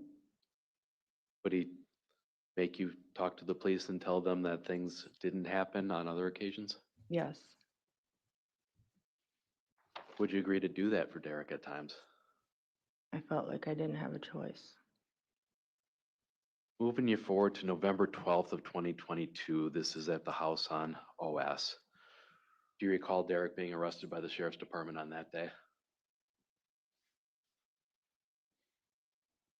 I'm sorry, can you repeat the date? Sure, November 12th of 2022. This is an incident involving hamburger meat. Do you recall that? What was going on leading up to that incident?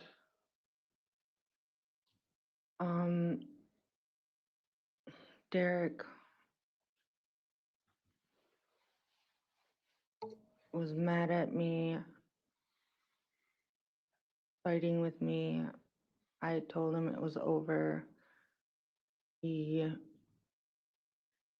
sorry, my brain's going through a lot right now, and it's Sure. starting to block everything out, but I'm gonna try. Let me just redirect you here, Josie. Was there a point in time where Alex was separated from the rest of the kids? Yes, I had went to a rummage sale, and Derek wouldn't let Alex go with, Why not? because he was drunk and high, and he said that he was gonna take Alex to a hotel to see Aubrey, his sister, You remember where the rummage sale was? Galesville. What were you getting at the rummage sale? Out of their basement, they sold a bunch of Tide and just household cleaners for really cheap. They bought pallets of it, and so I'd go stock up because it was really, really cheap. Okay. When you got back from the rummage sale with the rest of the kids, were Derek and Alex still there? Yes, Derek was passed out drunk on the floor, and Alex was sitting next to him with a bag of chips, and his hair was wet, and he had brushed it to the side. Why was Alex's hair done like that? I called him over and I asked him, did he do his hair? And he said yes, he wanted to look handsome for his sissy. Did he look handsome? He looked very handsome. How did it feel seeing Alex on the floor eating chips with his father passed out? It hurt. What did you do once you saw Alex on the floor eating chips next to Derek passed out? I told him to bring the chips upstairs and not to wake his dad, and that I'd make supper. Why was it important not to wake Derek up? Because he'd start screaming and being violent like he had before I went to the rummage sale. Josie, did you make supper? I did. What do you recall making, or what ingredients do you recall using? I was making hamburger, and I don't remember if I was making tacos or spaghetti. What happened next? I was browning the hamburger, and then I remember I was going to dump the grease, and Derek had woke up. What happened when Derek woke up? He had came in the kitchen and started screaming at me for cooking the hamburger. He was upset that you cooked the hamburger meat? Yes. What happened after that? He started fighting me for the hamburger meat, and he was trying to fight me for the hot pan, and it all dumped in the sink. Was that the end of it? No, he started beating me, punching me, kicking me, choking me. Were the kids around? Yes. Is this one of the incidents where we saw videos during Derek's testimony of him hitting you? Yes. And Josie, just to jog your memory, is this the video where Major was crying inside of the closet? Yes. Now, during that video, you said that Derek had threatened to kill you, and you sent that video to Laura Lee. Is that something that you did? I did. Why did you send videos like that to Laura Lee? I sent her a lot of videos because Derek would go through my phone and delete them. Yet Laura Lee married him. Did you want her to have evidence in case Derek did something more? Yes. Now, you made a 911 call that we heard earlier in the evidence. Do you remember listening to that? I did. What did you mean, Josie, on that 911 call when you told the 911 dispatcher that he just did the same thing to his 6-year-old? That he had just beaten his 6-year-old. Choked him? Yes. Were you telling the truth when you're talking to the dispatcher? Yes.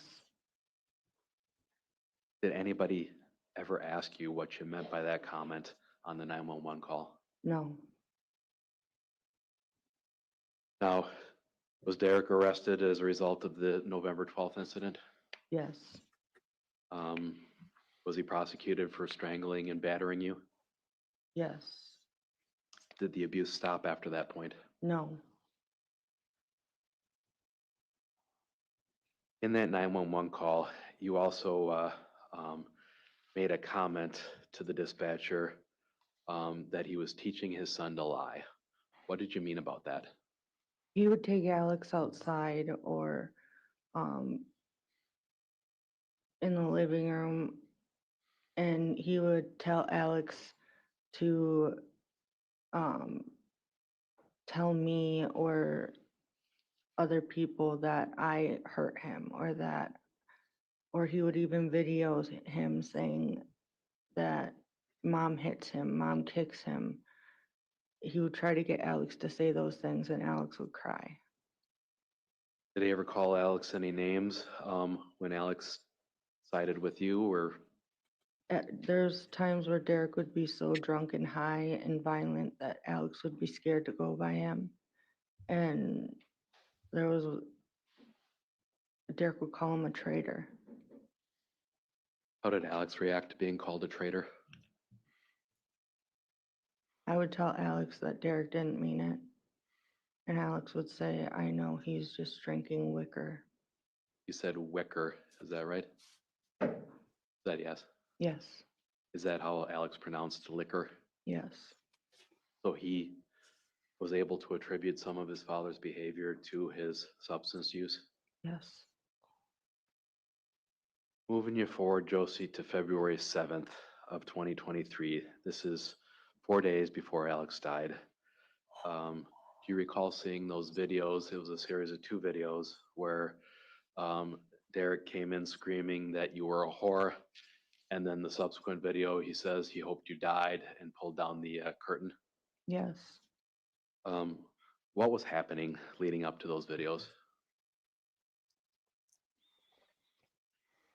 She was being a hoe. I'm sorry, I'm getting a block. That's okay.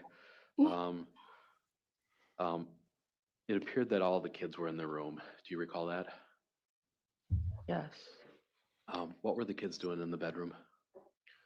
They always slept by me because they were scared, because Derek was always drunk and high. Is that pretty normal for the kids to all be in the bedroom with you even on a regular night? Every night. Did the kids ever go and sleep with Derek around him when he was drunk or under the influence of a substance? Never.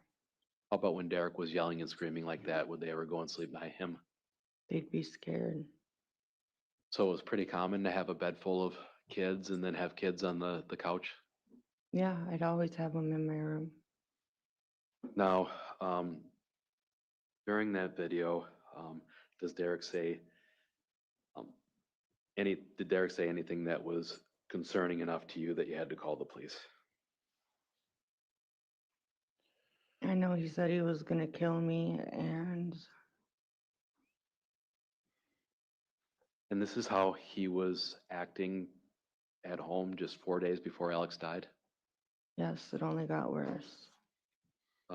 Josie, I've asked this of multiple witnesses, but I want to get your take on this. Was it your impression that Derek was out of control in that video? Yes. You recall what Derek did when the police arrived at your home on February 7th? He ran Where did he run to? into the woods.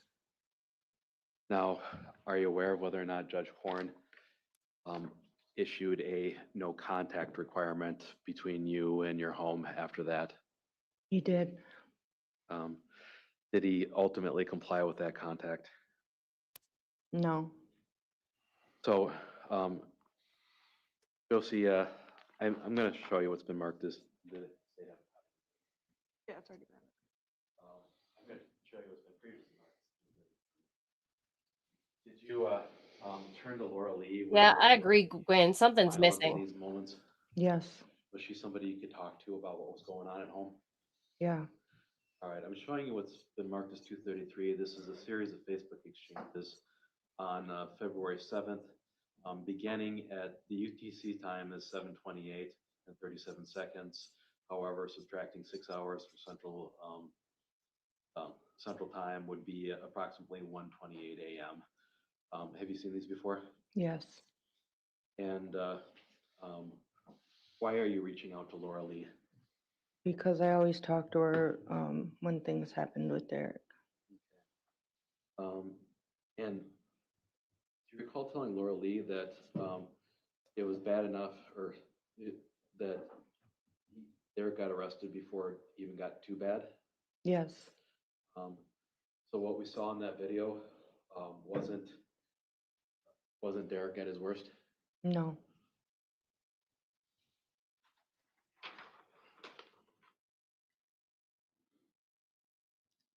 And do you recall Laura Lee's impression, or initial impression of asking you, did he lay his hands on you again? yes, Was that something that she knew about, all of the violence that was ongoing? yes. Yeah, she's Now, married there's to a note him. in there saying that he wouldn't even let you talk to me yesterday. Laura Lee says that to you. What's she talking about? He wouldn't let me talk to anyone. I wasn't allowed to talk to family. I wasn't allowed to have friends. It was just him and home. He expected me to answer his text messages and his phone calls 24/7 when he was at work. If I didn't answer, it would be a fight, even if he was working. Would he tell you that you couldn't talk to friends like Laura Lee? Yes, Would he tell you that you couldn't talk to family members? yes, and if I was with Laura Lee, I was cheating. That was his impression. Yes, Did he ever ask you to do anything regarding your social media friends? he already went through my Facebook and deleted everyone he wanted to delete. I never went on Facebook because I was accused of cheating if I was on there. Were you made to exclude some of your male friends? Yes, Now, you reported that Derek told you that he wanted you dead on that day. Is that something that you were reporting shortly after this incident happened? yes, And was that the truth? yes,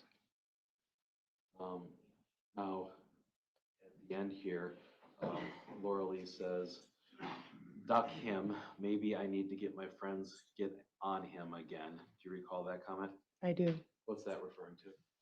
It's referring to her friends from the birthday party, her Hispanic friends, who she's known for several years. 233 hasn't been received in its entirety. I offer it now. Any objection? No. Be received?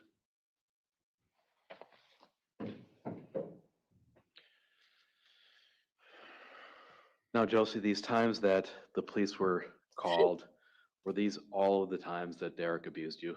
No,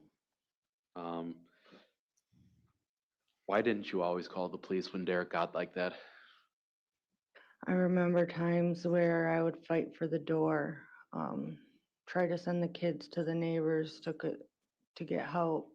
He would take every phone in the house, every tablet. I thought we'd all die that day.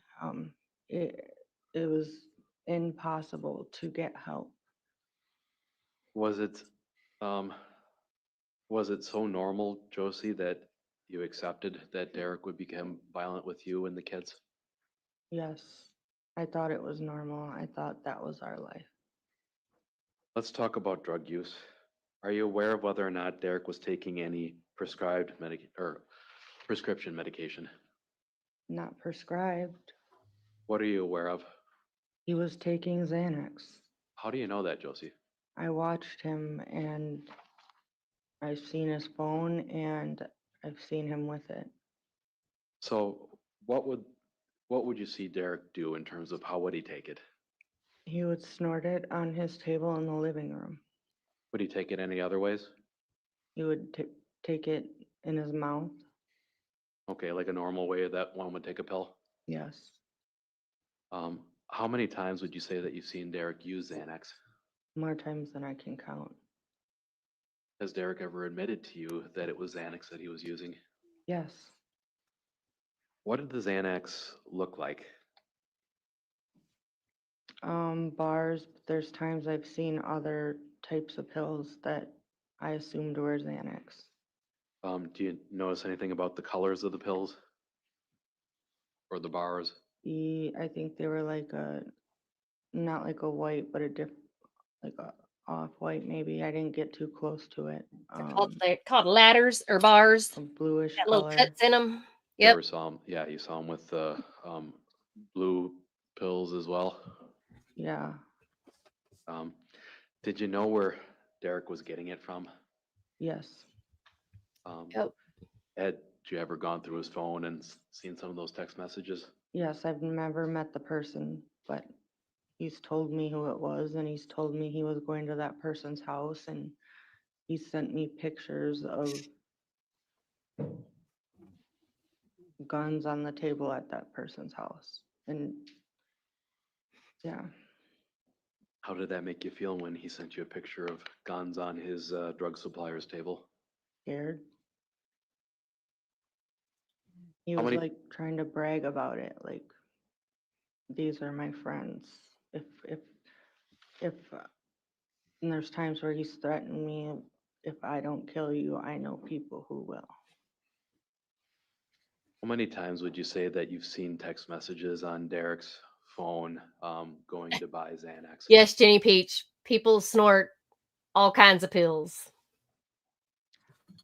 I haven't gone through his phone that many times, but I know at least 3. How was the Xanax packaged when you saw Derek with it? He had it in like baggies. Little Ziploc Like a baggies. sandwich baggie or a Don't Ziploc ask me baggie? how I know these things. Okay. Did you know where Derek kept his Xanax at the house? I did not. Back in Now, the day, they were used you to stick able things to up their observe butt. any changes in Derek after he would either snort or swallow Xanax? It just reminded me of when he was drunk. Were there times where he could appear calm? No. Were there times when he would look or sound particularly high to you?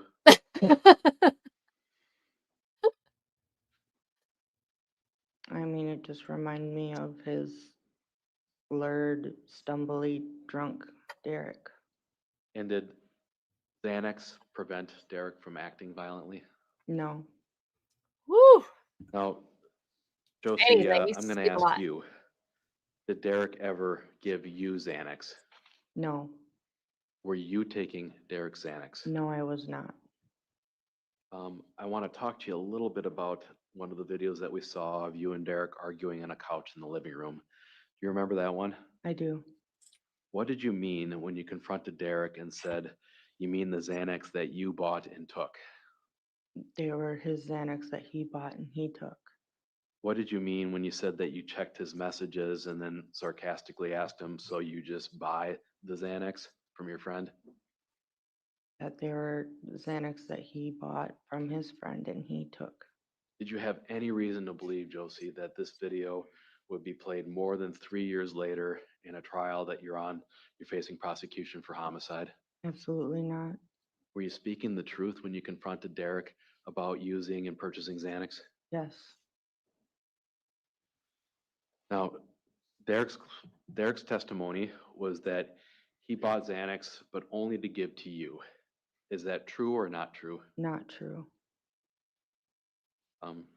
Was Derek doing much of anything that was nice for you towards the end of that relationship?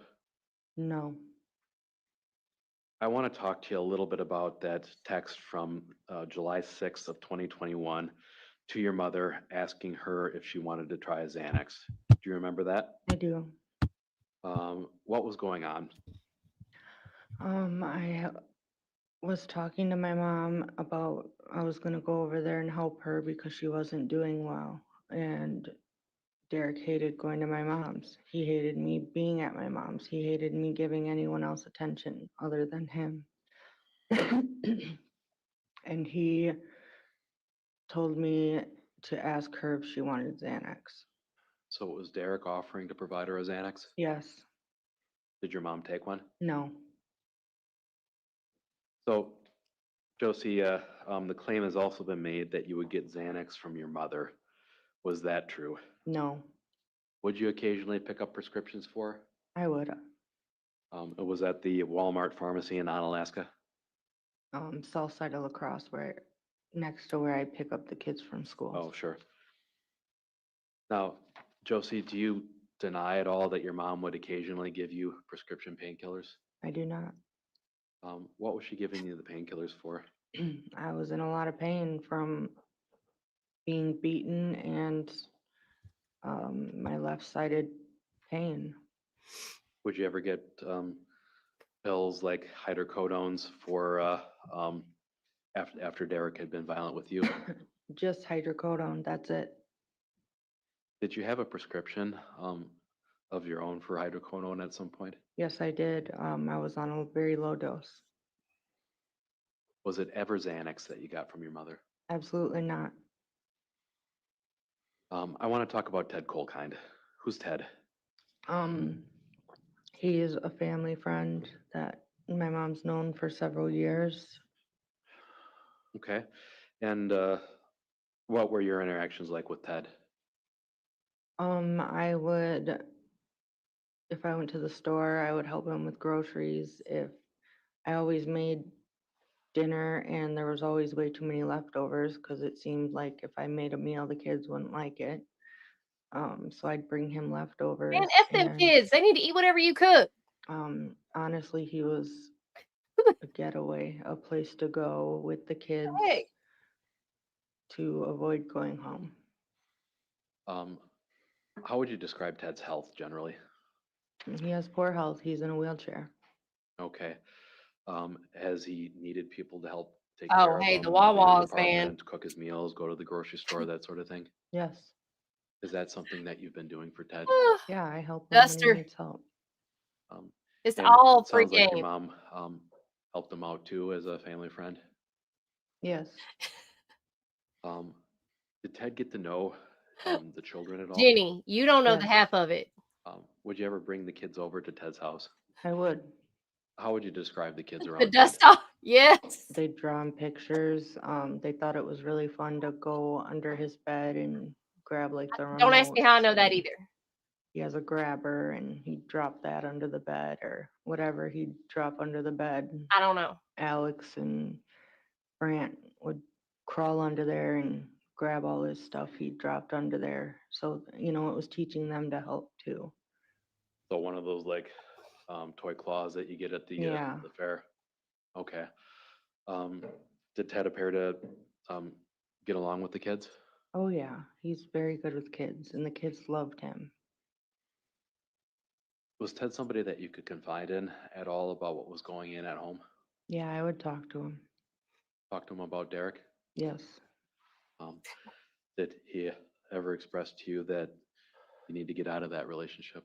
Calls for hearsay. Was Ted ever in a position to see Derek become violent with you? Yes. Was there a period of time that he lived with you and your mother after a knee surgery? Yes. Do you need to take a headache medication, Josie, or are you doing okay? Let me take a break. Can we get 5 minutes maybe? Yeah, let's take maybe we can go on a bit. Anyway, let's take about a 10 to 15 minute break. We'll see you after the break. Yeah, everything has to be locked up now. Batteries, ladders. You can't just go pick anything up off the shelf anymore. It's insane. And everything is a free for all to get anything's for a high. I mean, I don't know. But I don't know, but I know. But yes. So Xanax,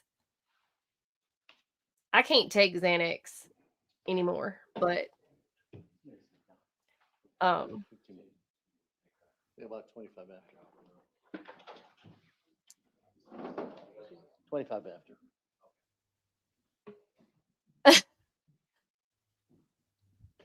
Oh, there he is.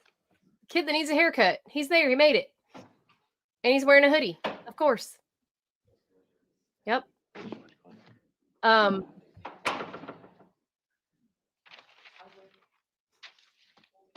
Yeah, I remember I think I remember the first time. So somebody gave me one. It was at a club, or I use that word very loosely. This was in Anniston, Alabama, Podunk, Alabama. It was the only place we had that we could call a club, but it was a bar. And I found out my dog died. Somebody poisoned my dog, and I was so distraught and so upset. And I had already been drinking, so of course it compiled that. So I was in the bathroom squalling like a baby, and one of the girls in the bathroom was like, "Oh my God, I'm so sorry to hear about your dog," right? So they were just like, "So here, take this," and me, my dumbass. Okay, so yeah, so that was my first experience, and let me tell you, that was all I needed. So yeah, so Xannies are amazing, and especially if you're drunk and you're yeah, woo, man, I tell you, well, I was feeling great after that. That's why I was called Racy. That's where I got my nickname, Racy. So yeah, yes, in the Racy days, Racy did all kinds of things. Yes, so I could tell you, yeah, Racy said yes a lot. It's a miracle Racy's not dead in a ditch somewhere or in prison. Yes. Oh, honey, that was the least of Racy's concerns, was dancing on tabletops. That was yeah. But yeah, people do all kinds of crazy stuff. And if he was that's but hey, you know what? We've survived crazier things. That's why these kids today don't know. They don't even know. Like, I mean,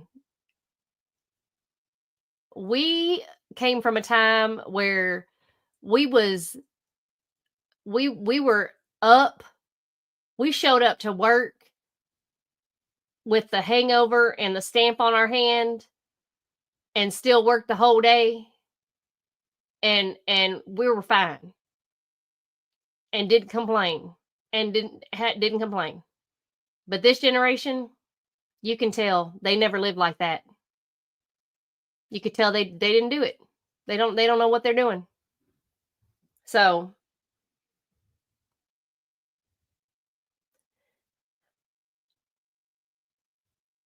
yeah, I feel like the prosecution has not done a good job connecting the dots. I'm telling you, something is missing. I did hear Josie did snap in a lot of those videos and a lot of those text messages. She is going off on Derek. She is having her words against Derek, but she never seemed like that towards the kids. I just don't feel like she was like that towards the kids. And I will just say, so hear me out.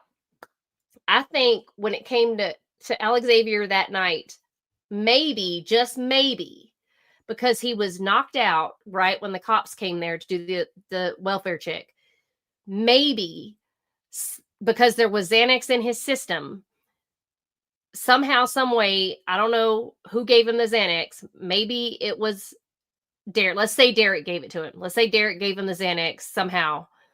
Let's say Derek beat him. Let's say Derek beat him and they gave him the Xanax to knock him out.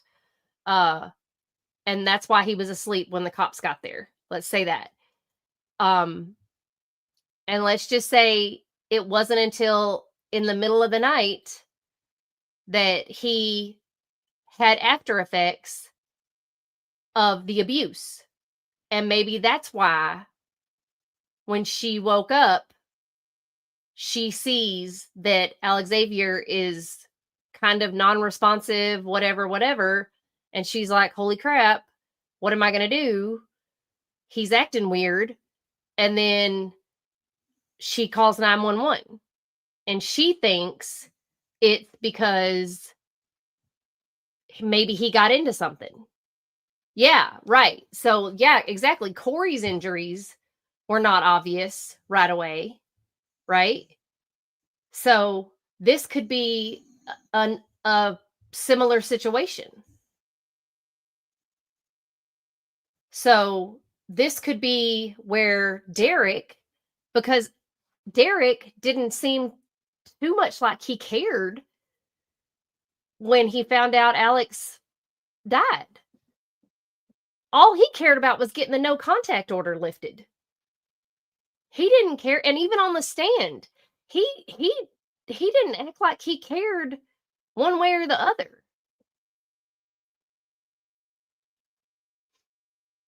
I mean, I just feel like there's something missing. And she was on the phone to some other dude, talking to some other dude. You know, Derek was in jail, but I just don't know how she would have. And none of the kids, remember, all of the kids all said Josie never hurt them. All of the kids were consistent in their stories up until Derek got a hold of them. Every single child said the same thing until Derek got a hold of them. And I just feel like something is off-putting about Derek. I'm not saying she's not neglectful by keeping Derek around, but there is something off. I think, and what's even more disappointing is if she wasn't keeping him around because he was paying the bills, that's even worse. I thought at least he was, like the only income or something, but no. She's having to get assistance to pay the bills, and she's living on her disability. He's not even helping out financially. And again, explain to me how this man has kept the same job for the last 17 years, going in and out of jail. What in the heck am I missing here? He wasn't supposed to be there, but he never abided by any of the protective orders, any of the no contact orders. That's why he was in jail the night before. He had gotten taken to jail because he was not following the no contact order. But the police were there the night before because they were doing a welfare check on Alexavier. I don't know. That's what I'm saying. Like, he had been in and out of jail so many times for abusing her. The only thing I do question, though, is she called the cops, or somebody called the cops for whenever she was abused, whenever she was actually severely abused, like the time that she was knocked out on the towel. I think Laura Lee called the cops that time, and then the time they had to call the cops when she was hitting the head with a baseball bat. I think somebody else is calling the police. It's not her. Some other person is always the one calling the police. But if he's actually hurting the children, why isn't she calling the police is my question. But I don't think she's actually called the police on herself for him. She keeps letting him come back.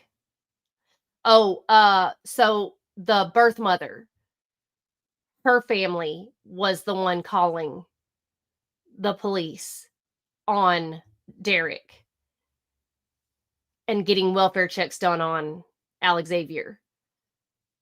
And they would just randomly call and have welfare checks done on Alexavier because they did not, they felt like it was an unsafe environment. and they just happened to come. They knew there was a no contact order. So they knew that the cops had been called and there was a no contact order between Josie and Derek. So they called, but she was in prison. She's the one who hit Josie upside the head with the baseball bat.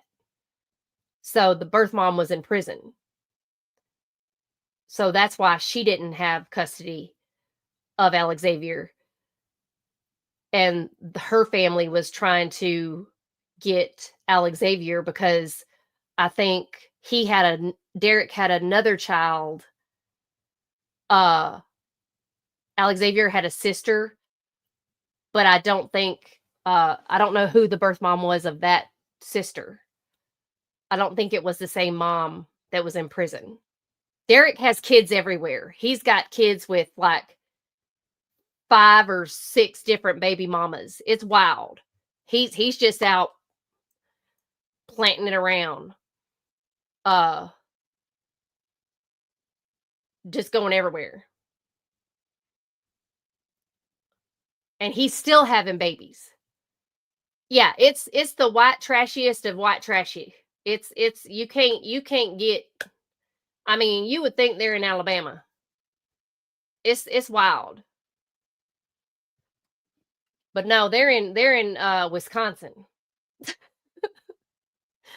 But I mean, this is also where Taylor Shabusiness came from. So I mean,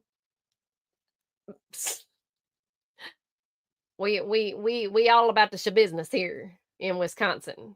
I mean, we couldn't be a more failed state. I thought Michigan was bad, but Wisconsin, I think, has Michigan beat.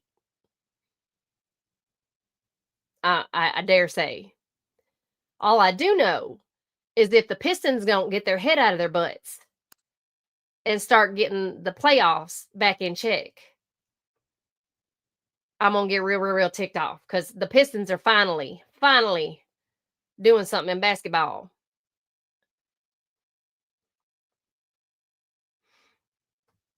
I mean, I'm just speaking the truth, China. I mean, I'm not, if I'm not lying, it's not bad, is it? No, we talking about the Pistons right now. They're the ones. It's basketball season, okay? And they're trying to. I know you do, China. I know, but when it comes to be football season again, oh, girl, let me tell you, we're packing because we're about to be moving next weekend, to our new house, and my husband found his football cards. Like he has football trading cards that are in mint condition, mint condition in a binder, right? I started looking up some of these football cards. Honey, why am I stuck in a cloffice? Why am I sitting here? What?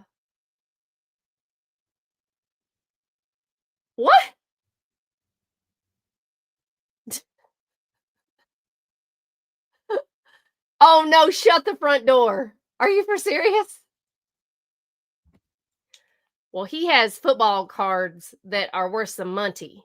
So if I suddenly disappear again, it's because I found somebody. I sold his football cards. Okay. Just so you know.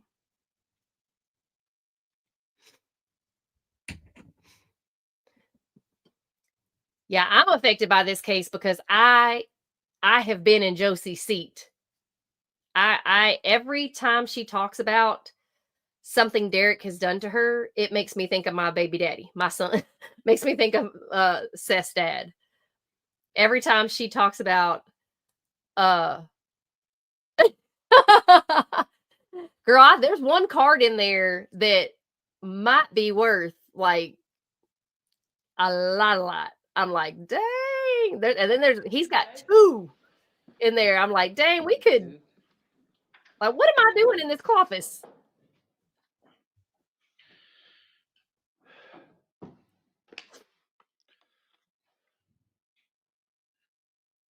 Crazy.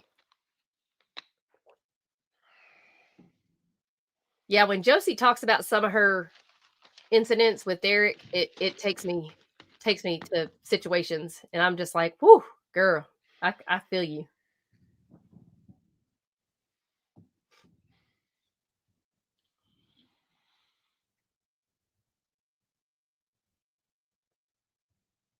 Yeah, the kids, man, I just feel so badly for these kids. And when she's saying that the kids are there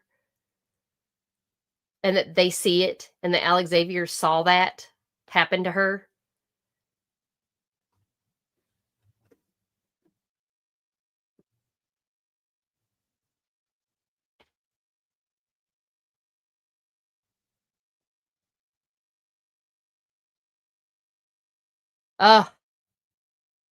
I mean, I think everybody has some kind of wild, crazy, traumatic.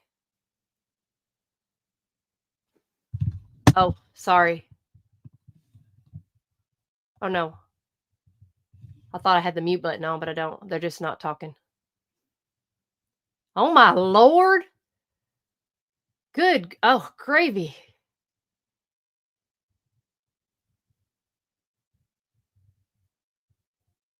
He's got a big old binder.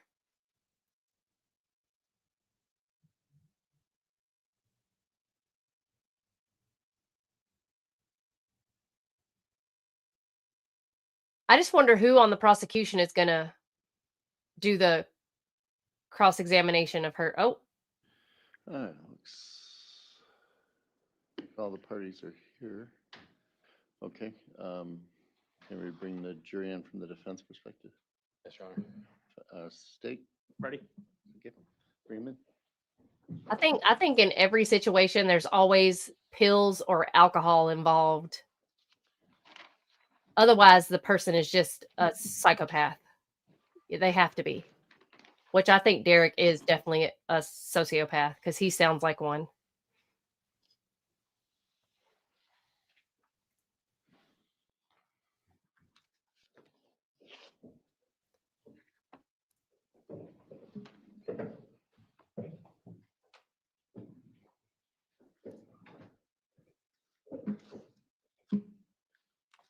All right, everybody may be seated. Go ahead. I'm sorry, Kim. Josie, did you experience a moment of brain fatigue or headache that we've talked about earlier? Yes. I don't know. That woman is brutal. I'm going to ask She's questions. brutal. I'm going to ask questions slowly here.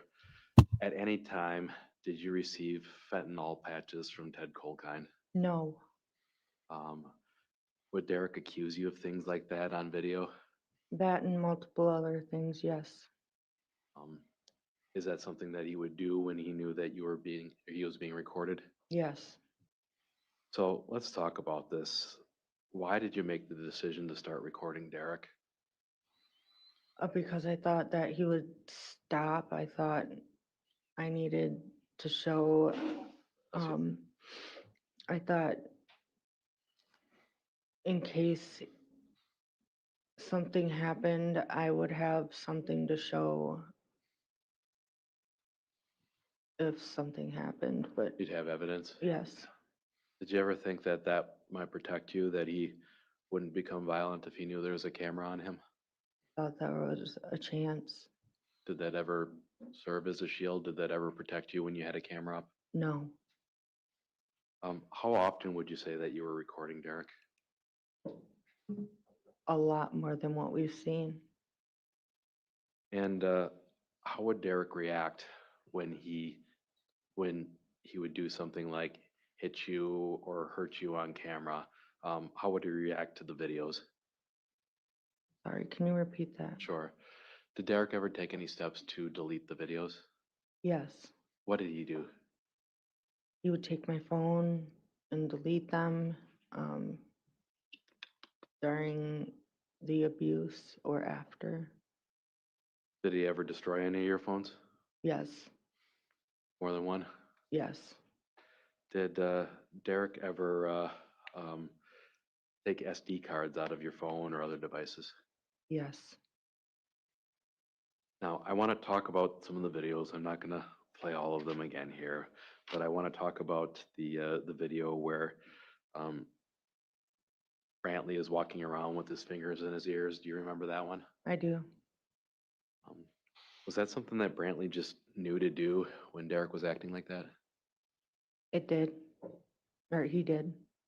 And What's Derek talking about when he's yelling at you that I have cameras in here, you know?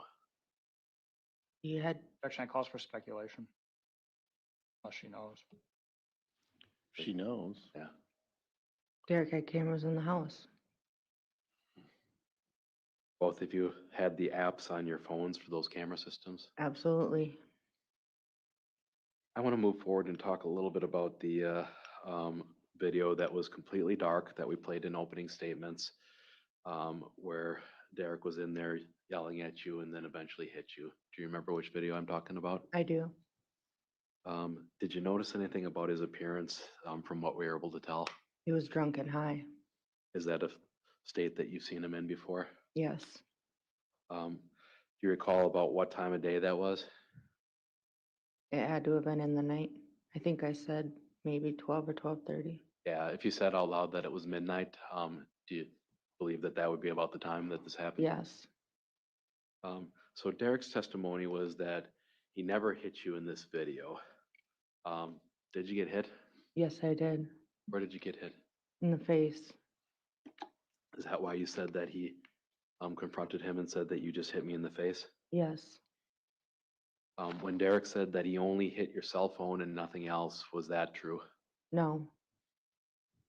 Is it normal for Derek to mock you afterwards and say, what?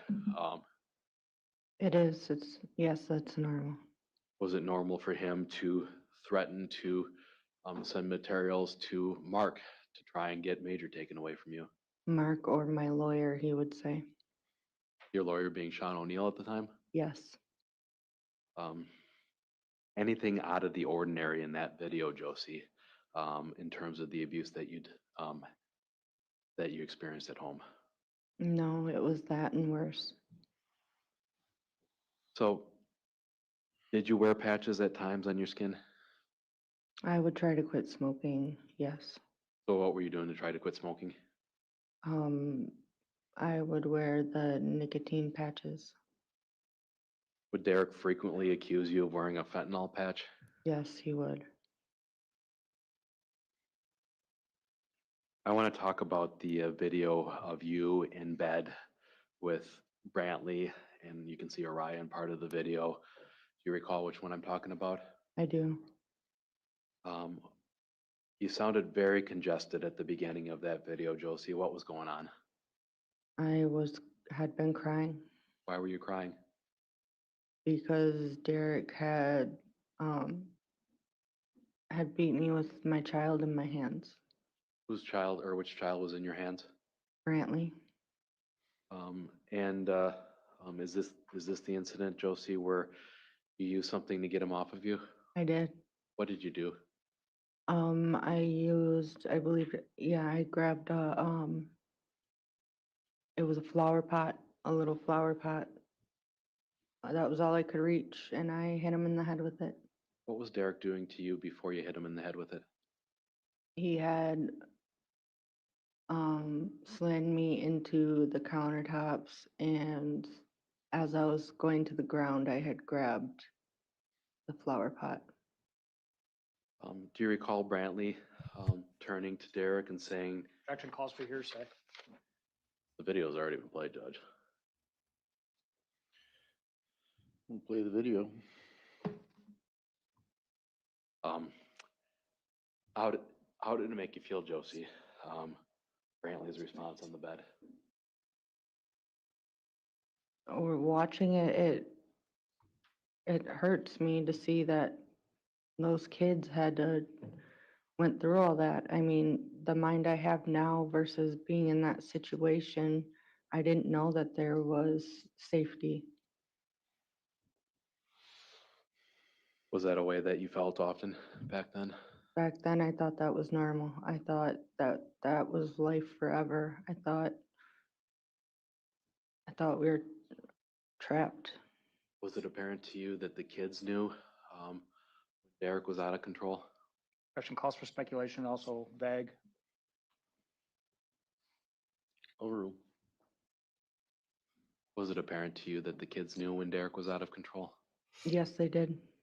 And they knew enough to tell him that he was drunk and scaring them? Yes.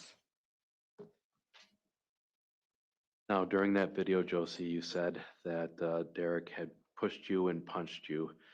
Do you recall that? Yes, Why did you say those things to Derek? because he did.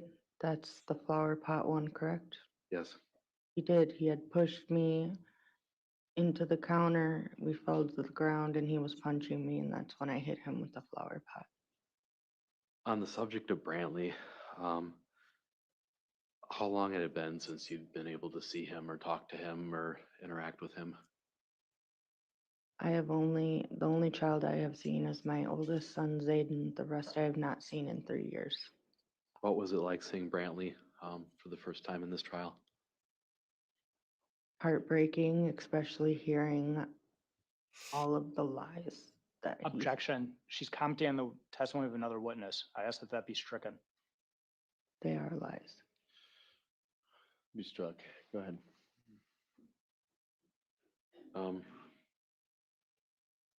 Is that, were you crying when Brantley was in here? Yes, I was. Were you crying in part because it was really hard not to see your little boy for 3 years? It was very hard, and he looked very lost. Now, there were any number of claims throughout this trial that you didn't treat Alex the same as the other kids. Do you agree or disagree with that? Disagree. It's false. Was it, so when Derek was saying in that video that you treat Alex like shit and your other kids get everything they want, what was going on? He was lying. Is that something that he would do on other videos? He would. How would Derek, or did Derek ever separate Alex from the other kids when he was angry at you? He would, and that's when I felt like he would treat the other kids different than he treated Alex. I mean, the other kids didn't get the option to go to the hotel or didn't get the option to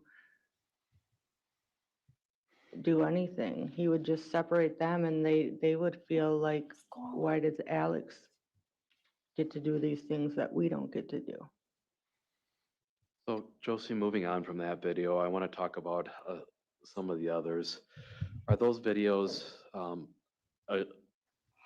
do they represent kind of the regular overnight at your home when you were still living with Derek? Where he's drunk or high or screaming at you? That was every night. Every night?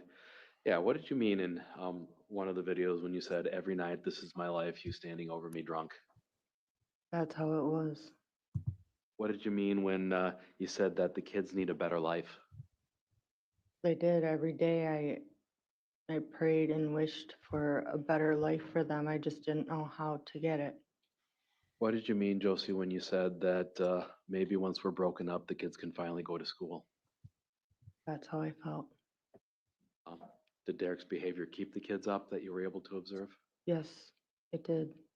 And I saw in a number of these videos that tablets or TVs were on at times. Can you tell us why that happened when Derek was in there yelling at you? I would try to drown out the sound. It was hard to keep the kids in their rooms because they were always scared. They would have nightmares. They wanted to be by me. So you would turn on the TV or let them have the tablets so that they didn't pay attention to what was going on with their dad? Yes. Josie, because of the abuse at home, were you ever physically incapable of taking the kids to school? Yes. Can you tell the jury why that is? I would have bruises all over my legs, head to toe. I would feel like I couldn't walk, like I physically could not get up and get my kids ready for school. And Were there times when Derek was so exhausting at night, yelling and screaming, that it was hard to get up in time? especially with my brain injury, yes.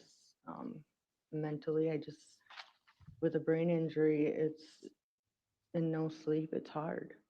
I mean, especially during this trial, it's not getting any sleep. It's mentally hard to function. So, Josie, in one of the videos, Derek accuses you of being a pill popper, and your response was, that would be you. Do you recall saying that? I do.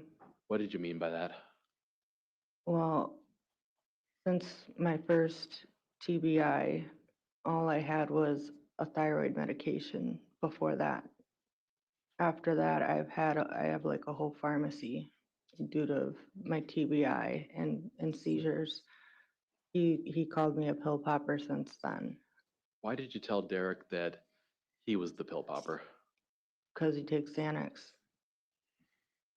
Was that a common accusation from Derek when he was angry at you that you were just popping pills? Yes. Were there ever times, Josie, where you would need to pack up your kids in the middle of the night and go to your mom's? Yes. Why is that? Objection's vague as the timing. I asked if there's ever times, Judge. We don't need to, yeah. Can I identify the times? Were there ever moments in your relationship with Derek where you would have to pack up the kids in the middle of the night and go to your mom's? There's been more times than I can count that I've had to, where I felt I had a window of opportunity, that I had enough time to pack the kids up and load them in the van. And he wouldn't be able to stop me. Very rarely was I able to feel like I was safe enough to have that time to be able to pack them up and get in the vehicle and go. One of the videos that we saw ended with you saying that you have to pack up the kids and go to grandma's, and you said, "Come on, kids, let's go." What was happening in that moment? I wanted to pack them up and leave. Whether I made it to the door and into the vehicle, I'm not sure. Now, Josie, were the videos that we've seen all of the videos that you've taken of Derek over the years? This has been asked and answered at this point. Yeah, sustain. Did those videos represent a good idea of what it was like living with Derek in that time frame? This has also been asked and answered. Sustain. Josie, did you have particularly incriminating videos that you kept anywhere? I did. I had a SD card in a phone in my backpack at my mom's before I got arrested, and that had a lot of SD card, or a lot of videos and pictures of the abuse of Derek towards Alex, towards the other kids, and towards me. Where is it? I'm going to project what's been previously accepted as Exhibit 210. The Law and Crime Chat absolutely hates her. They are talking mad smack. Josie, did you communicate with Derek often by text and Facebook and other means? Where is this And, video? do you recall this conversation with Derek over text message on April 26th of 2023? I do. What were you referring to when you said, "Fuck you, dude, I'm releasing these videos"? The SD card that I had hidden with the videos and pictures What videos in particular? of Derek beating the kids and I. You go on and say, starting with the ones of you beating Alex. Is that correct? Yes, Did you have more than one video of Derek beating Alex? I did. Did you ever, were you able to record a video of Derek with his hands around Alex's neck? Yes, and him throwing Alex across the room and him kicking Alex. Does Derek ever deny that these videos exist? Objection calls for hearsay.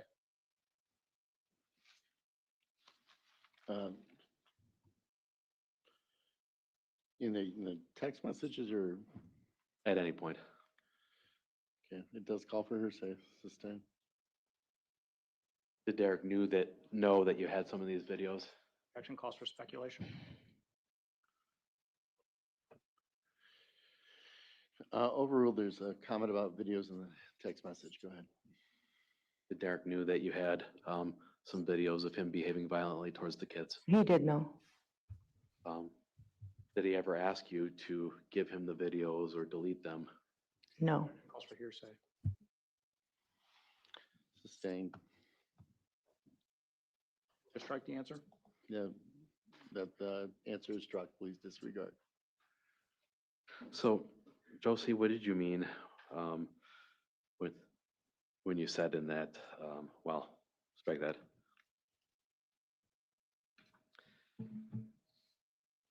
I'm going to ask you, were there moments in your relationship with Derek that you tried to stop him from hurting the kids? Yes. What happened to you as a result? I would have him beat me instead of the children. Did that happen more than once? Yes. And were there times when you felt that it was better to have some evidence of what Derek was doing at that point in time? There was times where I was beaten on the floor and couldn't get to the children, and I would, if I had a phone available, I would record. So this SD card with the particularly bad videos, where did you keep that? Well, when I was at my mom's house, it was in a backpack. Did you go to your mom's house and live with her after Alex died? I did. Now, did Derek ever show up at the house? Yes. Josie, I'm going to point you to May 17th of 2023, 2 days before you got arrested. Did you end up interacting with the police on that day? I did. And why was that? Because things were stolen out of my backpack and out of my vehicle. What was stolen? What was stolen regarding your vehicle? My TV deck. Okay.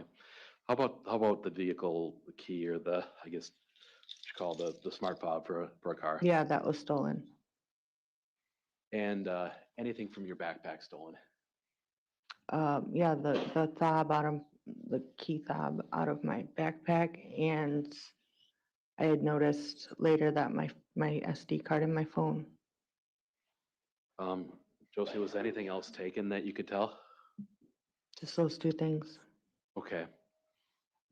Derek had went in the house when I was not there. Objection. It calls for speculation. Sustain, Ask that be stricken. be struck. Did Derek ever talk about guns in a way that scared you? Yes. Was the video that we watched of Derek threatening to shoot Brian an example of that? Yes. And for the record, who is Brian? Brian is a friend that I've known since high school. He's always just been a friend. He's been someone I could talk to, someone who could be there. Have you been able to confide in him about some of what was happening with Derek and the kids at home? Yes. How did that make you feel, hearing Derek say that he was going to shoot Brian if he showed up? Scared. So we've talked about the fact that you've seen Derek physically abuse Alex, and I want to ask you approximately how many times you've seen Derek hit, kick, choke, or otherwise abuse Alex. This is not a good look. I can't count. It's been ever since he was a baby. What How many the? times? Yes. Now, tell us about crying. Was crying something that was particularly aggravating to Derek that you could tell? Derek hated crying. How would he respond to that? He would get angry. What would he do when a child was crying or wouldn't stop crying? He would get more upset at the child and become violent. Did he ever use his hands to stop a child from crying? Yes. Can you describe that to the jury? He would cover their mouth or choke them. So cover their mouth like this with my palm against my face? Yes. How many times would you say that you've seen Derek do that to the children over the course of your relationship? I'm sorry, I don't have a number. Sure. Did it matter whether Derek was drunk, sober, or using Xanax in terms of when you would see him physically abuse Alex? No, it Yes, did not Derek matter. is in the courtroom Um, and his whole family. Did Alex ever get hurt after Mr. Pedron had hurt you? Making faces at her. Can you tell the jury a little bit about that? There was a time that I remember where Derek had beaten me and I was laying on the kitchen floor. I was hurt head to toe. He had punched me, kicked me, choked me. I couldn't move. My whole body hurt. Alex was crying on the stairs, and Derek was drunk and high. He had drug Alex down the stairs. He was mad that he was crying. He drug him into the living room. I tried crawling into the living room, and all I heard in there was slaps, crying. Sounded like he was throwing him into stuff. I tried crawling in there. I was screaming at him.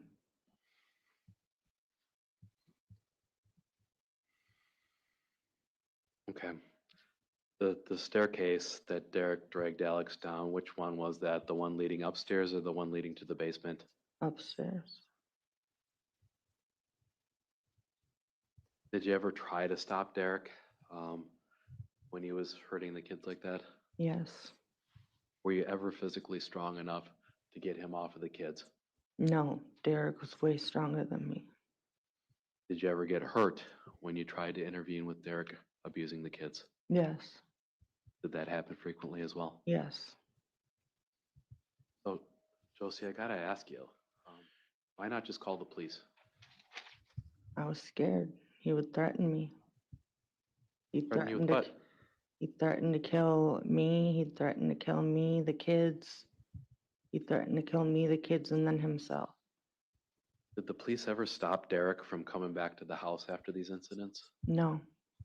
Did you have any reason to believe that the police would be able to protect you and the kids if you called 911? I did not, because he always came back. The charges always got dropped. At this point, I would like to play a previously accepted exhibit, the video.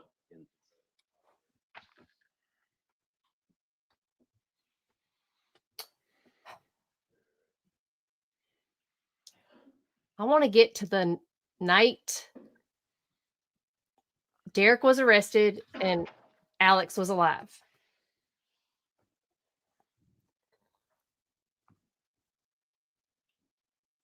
Ready. Okay, if we can flip over to video there. All right. So this is the video that we've marked as 21 IMG 6527. It's part of State's Exhibit 105, I believe, or 5. All right. Go ahead. Stop. Alex? What? What? You're gonna puke because you won't fucking calm down.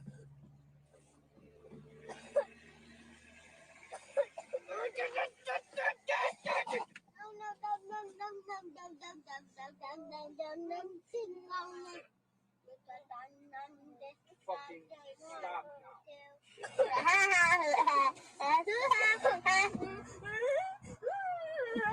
Dude, you just like getting your fucking ass beat? Man, you gotta just stay in your goddamn seat. I will see you when I get home. Yeah, like, You got it. it never was done. Mom! Do you got it? Mom, I'll call you in a little bit. Alex? Sit. Dude, I'm gonna fucking lose it with you.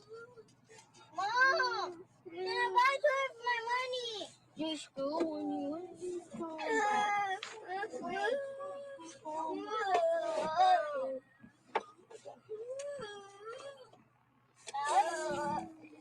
Mommy, my pants are wet. My GP?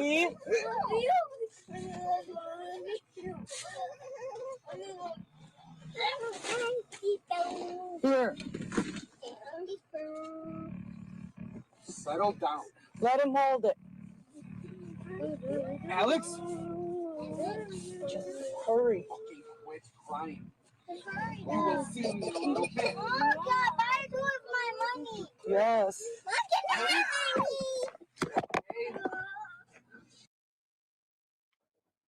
Josie, did you record that video? I did.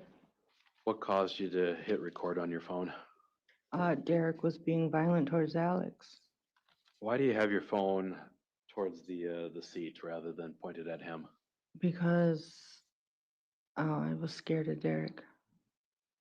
What did you think would happen if Derek saw you pointing the phone at him? He would have been pissed. Now, in the video, we've heard testimony that Derek was just yelling at Alex. Was that true? No, What was Derek doing to Alex? he was hurting him. Was he hitting him? Yes, Choking he him? was choking him. And the sound of that slap that we heard in the video, Josie, what was that? Derek hitting Alex. How about the sound of a kid coughing or That was because Derek was choking him. was this how Derek talked to the kids when he was angry? Do you just like getting your fucking ass beat? Yes, Is that the first time you've heard him use language towards Alex or any of the kids in that manner? no, And at one point in that video, does Derek yell at Alex to quit fucking crying? yes, Was that one of the triggers that we can observe of Derek where he doesn't like kids crying? yes. So, Josie, the testimony, I think, At the end of that video, I hand Alex back the phone and I tell Brantley to hurry up so that Derek leaves him alone. And that's when Alex stops crying. yep, and that was my next question is, what did you mean when you said let him hold it? Yeah, that was the phone. I said, let him hold it. Let Alex hold the phone. So part of the testimony we heard was that this was you going to school. Were you going to school or someplace We else? were not going to school. We were Oh. going to the store. How do you know you're going to the store? Brantley wanted to spend his money. Okay. And was that common for you to take the kids to the store for little treats or to take you for your shopping runs? Yes, they each had money to spend.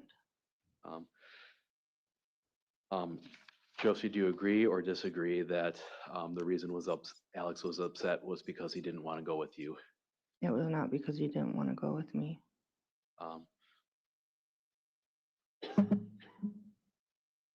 Was what we saw in that video of Derek's behavior towards Alex the way that he acted frequently towards Alex?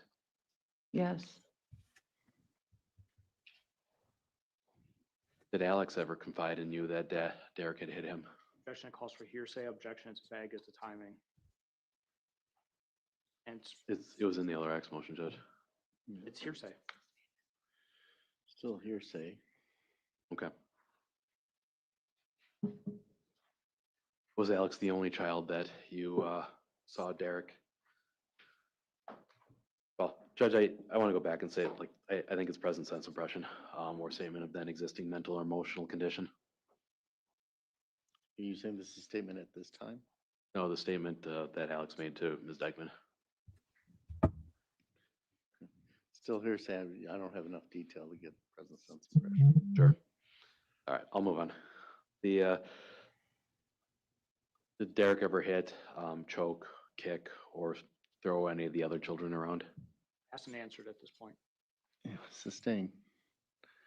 So with all this going on, Josie, I got to ask you, why didn't you leave him? Asked and answered at this point. Not asked and answered, Judge. I asked why she didn't call 911. Overruled. I was told that if I left, he would pick me up and throw me back in the house. And if someone tried to help me leave, he would kill them. If he basically told me that there was no way out unless I was in a body bag. Did you listen to Dr. Andres' testimony about the cycle of abuse? Yes, I did. Was any of that true to your experiences after hearing that? Objections commenting on our witness's testimony. I'm asking if it was true to her experiences. This is not Talk about her experiences. right. Overruled. I think we could be here for about a long time if she she thinks she experienced those things, she can talk about them, not necessarily about Dr. Ender's observations. Okay. Do you feel like, Josie, that you were stuck in a cycle of power and control? My experience was I felt like my world was different than the world I feel now. I felt like I was stuck in a different reality, like I could not leave. I felt like he had power and control, and there was no way out. I was going to be in that abuse, in that life for the rest of my life. And he would control who I talked to. He would control where I go, what I do, forever. That was what I thought at that time. Did Derek ever promise you that he would change or get help? All the time. And during his last promise was he was going to use the Xanax to stop drinking. That was his last promise. He promised me that he would stop the drinking, use the Xanax, but then he started drinking on top of the Xanax. And Look, Did he I'm gonna ever kick this heroin habit with this get cocaine. help that you're aware of? See a counselor or somebody to talk about his behavior towards you and the kids? no, he didn't. And after he gave me the TBI and made me medically disabled, he promised to take anger management, and he never did that. Josie, were you trying to leave Derek at points?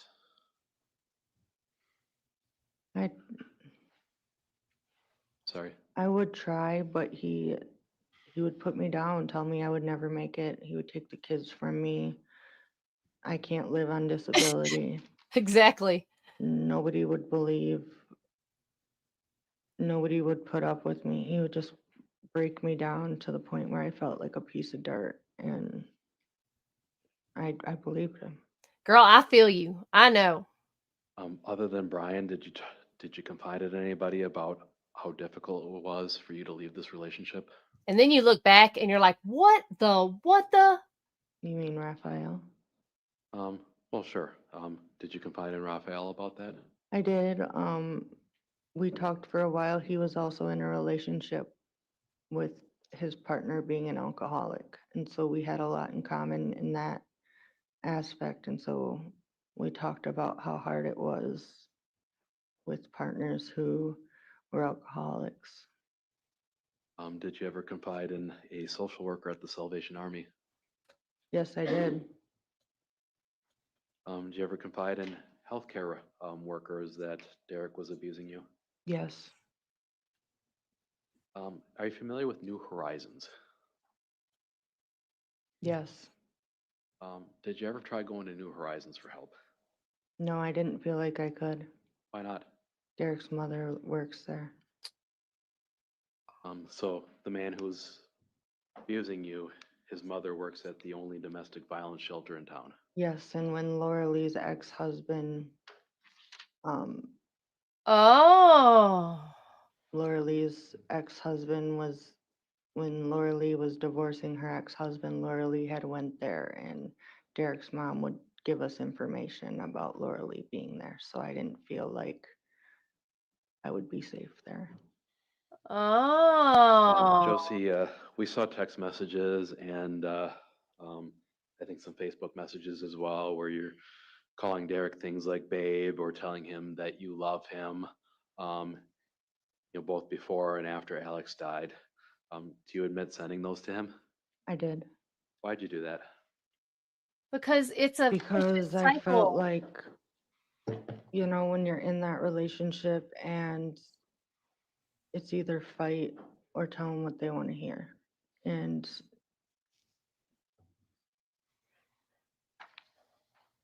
Okay. you just get used to this system. And when you feel like you're stuck in that life and day to day, you just don't want to fight. Did you do anything to try and keep Alex away from Jenna's side of the family? I did not. I stayed out of it. Did you have any control over who Alex was allowed to see from her side of the family? No, Derek had control over that. He did not want Alex going with that side of the family. Josie, did you go out of your way to try and cut off contact with Jenna and Alex? No, When Jenna or her family would call wanting to talk to Alex, did you have any control over whether or not he was able to do so? I did not. I want to switch gears and talk a little bit about the Alex's femur injury. And I want to talk first about the kids that were kind of in and out of your home in January of 2023. Can you tell the jury kind of who was there regularly? Regularly, Jalen was there off and on. She didn't like being there because she did not like the abuse. Objection calls for hearsay. Sustain, will be struck. Okay, yeah, okay, what other kids were there? Jalen was with my mom a lot. Major, I had primary custody of, so he went for supervised visits with his father. Yep, it is true. Alex was there. Brantley was there. Araya was there. And then Sebastian, Laura Lee's oldest son, was at my house. I had him more than Laura Lee had him. He always wanted to be at my house. He called me auntie. I would take him to and from school. Okay, so Josie, how would you describe how the kids played together generally? In fact, it's irrelevant. Overruled. Alex and Brantley and Sebastian would play for the most part.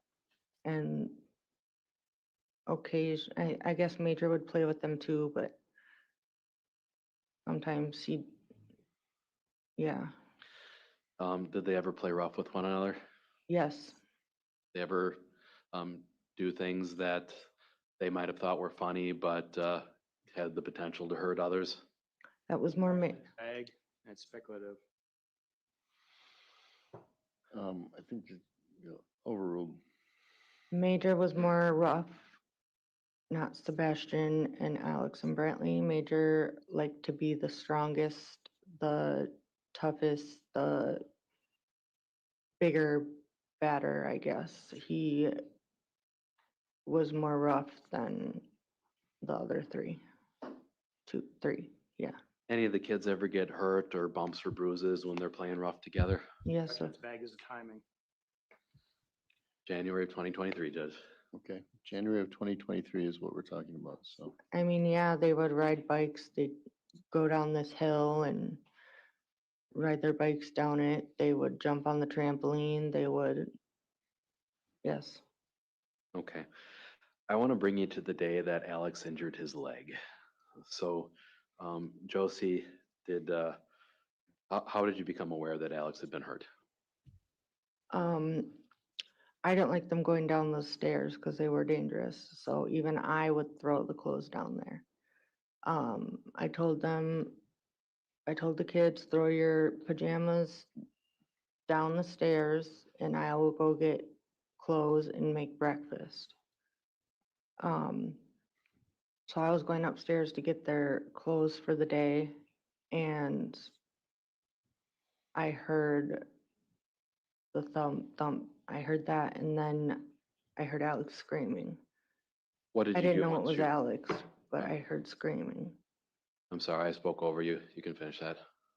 And so I ran back downstairs and I seen Alex at the bottom. Did you notice any other children in the area? Sebastian was in the kitchen.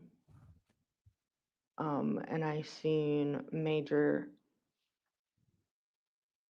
and Araya. I'm not sure if I seen Brantley. Okay. What did you do once you saw Alex at the bottom of the staircase? I ran down the stairs. What did you do once you got downstairs? I asked him if he was okay. He was crying and I picked him up and I brought him upstairs Why'd you pick him up?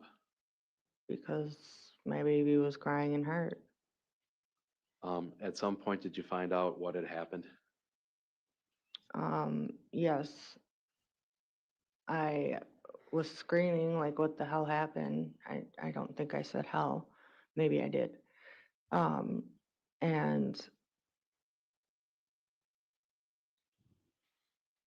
I don't remember who said Araya pushed him, and I started yelling at Araya, and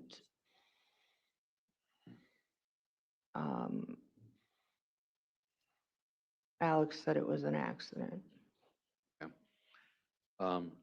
Did you tell Araya or any child to push Alex down the stairs? No, but I found out from Sebastian that We can't do that, Josie. It's hearsay. But at some point, what did you do with Alex once you got him upstairs? I tried to like touch his leg to see where it hurt, and I thought it was like a sprain, and I put some ice on it and gave him, and he was walking. Okay, so you said that he was walking. What were you able to observe? He was limping. So you thought that it might be a sprain or a bruise or something else? Right. And then I gave him some Tylenol or ibuprofen. I think it was ibuprofen. And then I iced it. Did you talk to Derek about the fact that you had this plan to wait and see if this got better? Yeah, Did he agree with that we plan? did.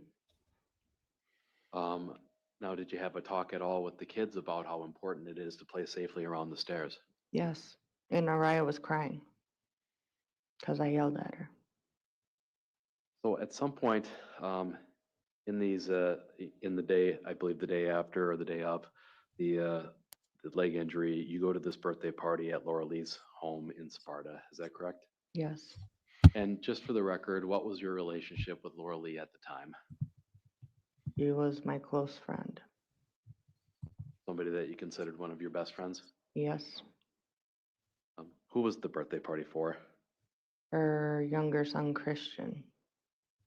Do you recall whether or not alcohol was being served at the party? Yes, they were all drinking. It seemed like more of an adult party than a kid party. Was Derek drinking? Yes. So, Josie, did you have any second thoughts going to the party with Alex that maybe you're at the point you need to take him to the doctor? Yes, I had to carry him inside, and I told Derek we need to take him to the hospital. And Derek said, no, he's fine. Okay. What vehicle did you use? I was borrowing Ted's van because he wasn't using it. So, at the party, why don't you tell us what you did with Alex? I don't drink. I was sitting with the kids in Sebastian's room with Alex, playing with them, and I was doing ice on, ice off with Alex and monitoring his pain. Were any other kids in the room with you? Yes, Sebastian. Kids were going in and out. Liliana, Who's Liliana? that's Raphael's daughter. Okay. And Jalen and her were going in and out, but for a while she sat there and played Pokemon cards with us. Christian would go in and out. Sebastian, Brantley, Araya. Okay, so the kids are kind of coming in and out. Yes, In what bedroom was this? it would have been Sebastian's bedroom. Now, do you recall telling Laura Lee at that party that you wanted to take Alex into the doctor? Yes, right when we walked in the door. And you recall what Derek wanted to do at that time? He wanted to stay and drink. Did Derek drink? He sure did. How would you describe Derek's appearance in terms of his intoxication? He was drunk, very drunk. to the point where he could hardly walk. And did anything of note happen at this party after Alex was walking Derek better than began he drinking? was. Yes, he had pushed my daughter off a rocking horse and hurt her wrist. How would you describe Jalen's appearance? I'm gonna object to that representation because it's my understanding she didn't see any of that happen. I think it should be rephrased and asked if she actually saw it. Judge, I intend to offer an excited utterance at this point. Okay. So say what she saw and then go from there. Okay. What did you see initially, Josie? My daughter came in crying with tears pouring down her face. And what did she say was the cause of her pain? Derek pushed her off a rocking horse and she was holding her hand like this. What, if anything, happened after that point? I asked Derek why he hurt her. Like, why did you push Jalen? And he said he didn't. And so I knew Jalen wasn't lying. So I went to Lily, who was the other girl, a little older than her. I said, were you out there? Did you see this happen? And she said, yes, he pushed. Hearsay. Okay, yeah, I stipulate to striking that last remark. Okay. But what, if anything, happened to Derek after Jalen came in crying and holding her hand?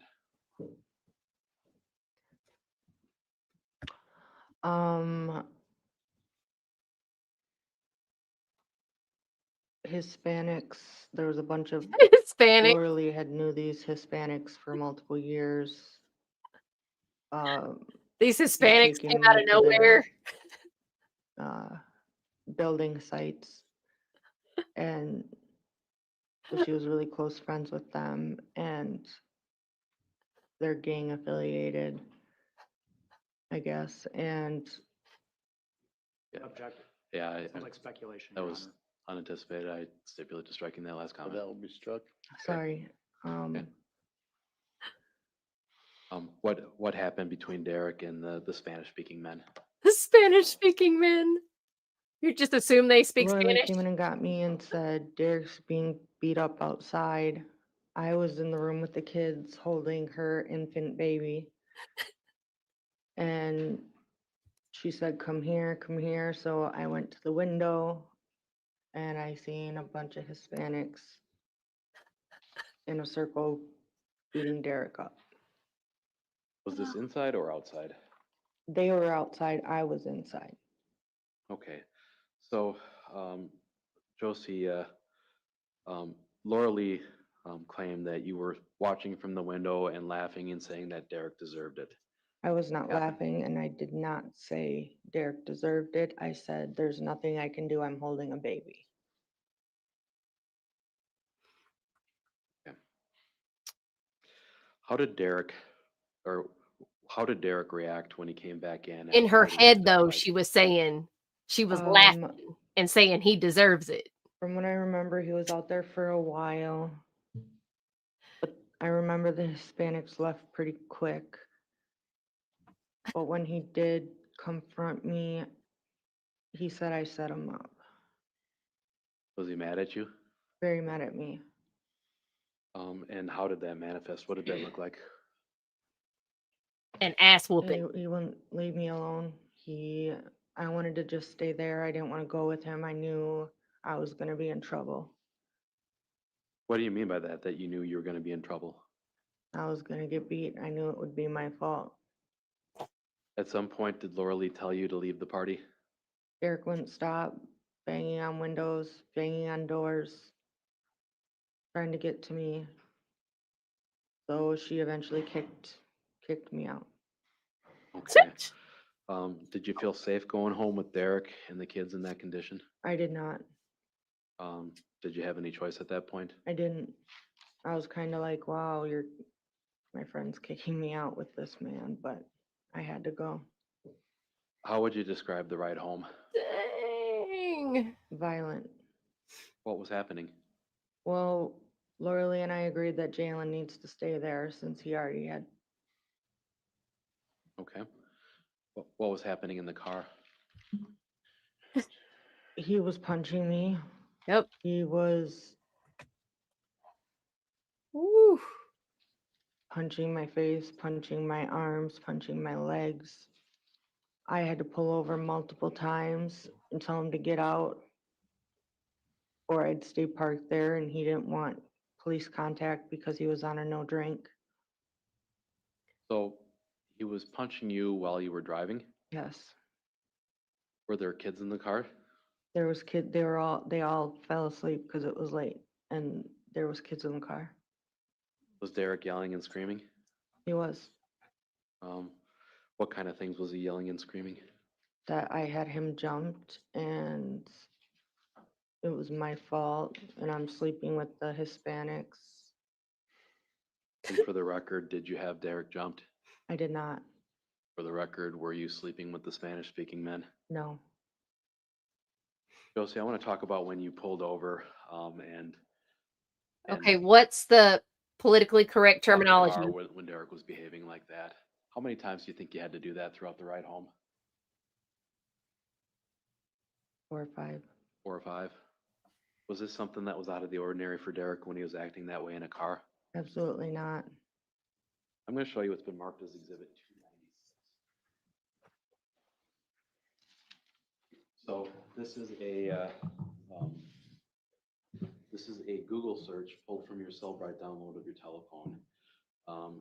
The UTC time is January 15th, 2023 at 4:27 and 28 seconds a.m. Subtracting 6 hours for Central Standard Time, that would be 10:27 and 26 seconds p.m. on the 14th. Do you remember making this search? I do. And what are you searching for? Sparta Police Department. Why are you Googling the Sparta Police Department? Because I was gonna call the police. Was this during one of those times where you had stopped and Derek was out of the car? Yes. Did you end up calling the No, I was too scared. Offer 296? Objection. Received. Are we gonna get to the night See, I'm showing Alex you a letter, died, Google or what? search, Exhibit 297 here. And this, the UTC time is January 16th of 2023 at 12:51 and 16 seconds a.m. Subtracting 6 hours from that, it would be on January 15th at 6:51 p.m. Do you recall making this search? I do. And it looks like you're Googling the Onalaska Police Department in that one. Yes. Why were you Googling the Onalaska Police Department? Because I was trying to call the police. Why don't you just dial 911? Any objection? No. Received. Did you end up calling the police on Derek that night? No, Why not? because I was scared. What happened once you got back home from that birthday party? He beat me. Could you describe that to the jury? He choked me. He threw me. He punched me. Were you injured as a result of that? I was. Let's talk about the decision to take Alex to the hospital. At any point, did Derek say that he needs to go into the hospital? No, Who made the decision to take Alex into the doctor? I did. What led you to make that decision? His leg was getting worse. So, Josie, was Derek even around when you decided to take Alex into the hospital? No, Did you have any difficulty kind of arranging that, being able to get Alex in? yes. What difficulties did you have? Vehicle, the amount of pain I was in from being beaten, and multiple kids to manage while I was in that amount of pain, and I had to carry Alex. Did Derek participate at all in the decision to take Alex to urgent care? No, So when you got to urgent care, you went to Mayo. Why did you choose Mayo? because that's where the kids were being seen. And the impression has been given of you that you weren't allowing Alex to speak. Was that the case, Josie? Absolutely not. I told Alex to tell them what had happened because I didn't want them to think that I was telling them. I wanted him to tell them what happened. Based on your experiences with Alex, could he sometimes confuse things like yesterday or 2 days ago or timeframes like that? Yes, and that all kids his age, a lot of kids his age don't know Sunday, Monday, Tuesday, Wednesday, Thursday. You could take them to Chuck E. Cheese on a Tuesday and it could be Friday and they'll say, I went to Chuck E. Cheese yesterday, because they don't understand that Tuesday was not yesterday. Were you aware of the fact that Alex described slipping at school at some point earlier? Yes, I was aware. He did get in the van and tell me he fell on the ice and his leg had hurt. But he was being honest. It doesn't mean that's what caused his injury.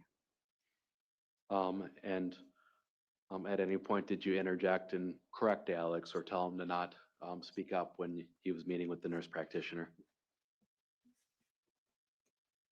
No, When did Derek get to urgent care in Mayo? when I called him. Had Child Protective Services already been called by that point, or are you aware? Yes, Okay, so Derek shows up at urgent care, and is he present with you and Alex through that process as Alex gets transferred to Gunderson? yes, Okay. Josie, did you have a chance to listen to those recorded phone calls that the nurse practitioner talked about you? I did. How did that make you feel? Objection's irrelevant. Kind of not. Y'all have basically bashed her character. Well, she didn't know it at the time. You didn't know it at the time, no. Okay. Sustain. I mean, y'all have demolished her. Let's talk about transferring Alex to Gunderson. Whose decision was that?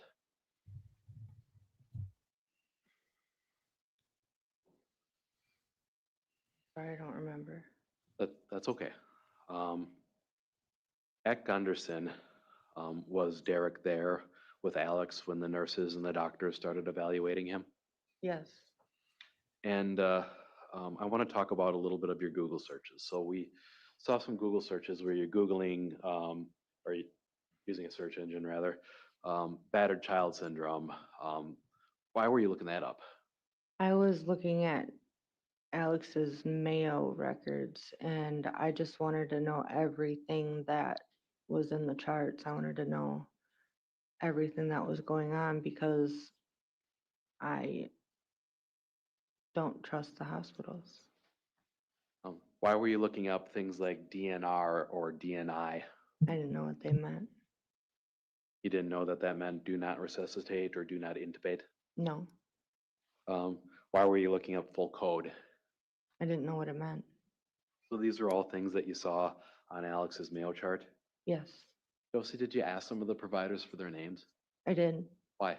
I just wanted to document everything. I mean, I also called my lawyer that day because they were involving CPS. I mean, I had a situation with one of my other children before that was a bad experience. So I just wanted to make sure I documented everything. I called my lawyer that day. I just wanted to make sure, I was on top of everything for Were you Alex. upset with the hospital workers for doing their jobs? No, I wasn't. I was just trying to be thorough. And with how people interpret me, sometimes that doesn't look the way it's supposed to. And to be clear, your lawyer at the time was not me or Mr. Bowles, it was Sean O'Neill. Yes, Okay. So, Josie, at the hospital, were you trying to cover up anything that had happened to Alex? no, Did Derek interrupt and tell the providers that Alex wasn't telling the truth or something else had happened? Objection, it's irrelevant, and he also wasn't home, so how would he know? Was he though? What statement? Sure. Did Derek ever clarify anything that you told the hospital providers? yes, So he was there and able to give them some information as well, is that correct? yes, Now, there was some discussion about the fact that you didn't want Alex to have pain and medications. Is that true? I was worried about the type of pain medication. Why were you worried about that? Because opiates, I know from experience that opiates are addicting. Um, did Derek, at any point, did anybody else instruct the staff to give Alex opiate medications? Can you repeat that? At any point during that first conversation, did anybody tell the hospital staff to give Alex opiate medications? I'm sorry, my brain is like, Sure, sure. So Josie, what I'm asking is, Derek was in the room at that time? yes, And to your knowledge, nobody else told the hospital staff, I'm overruling Josie, give him the opiate medication. correct. Also hearsay. Absence of hearsay, I guess, but Sustain. Josie, were there times when you, in fact, asked the staff to provide Alex additional pain medication?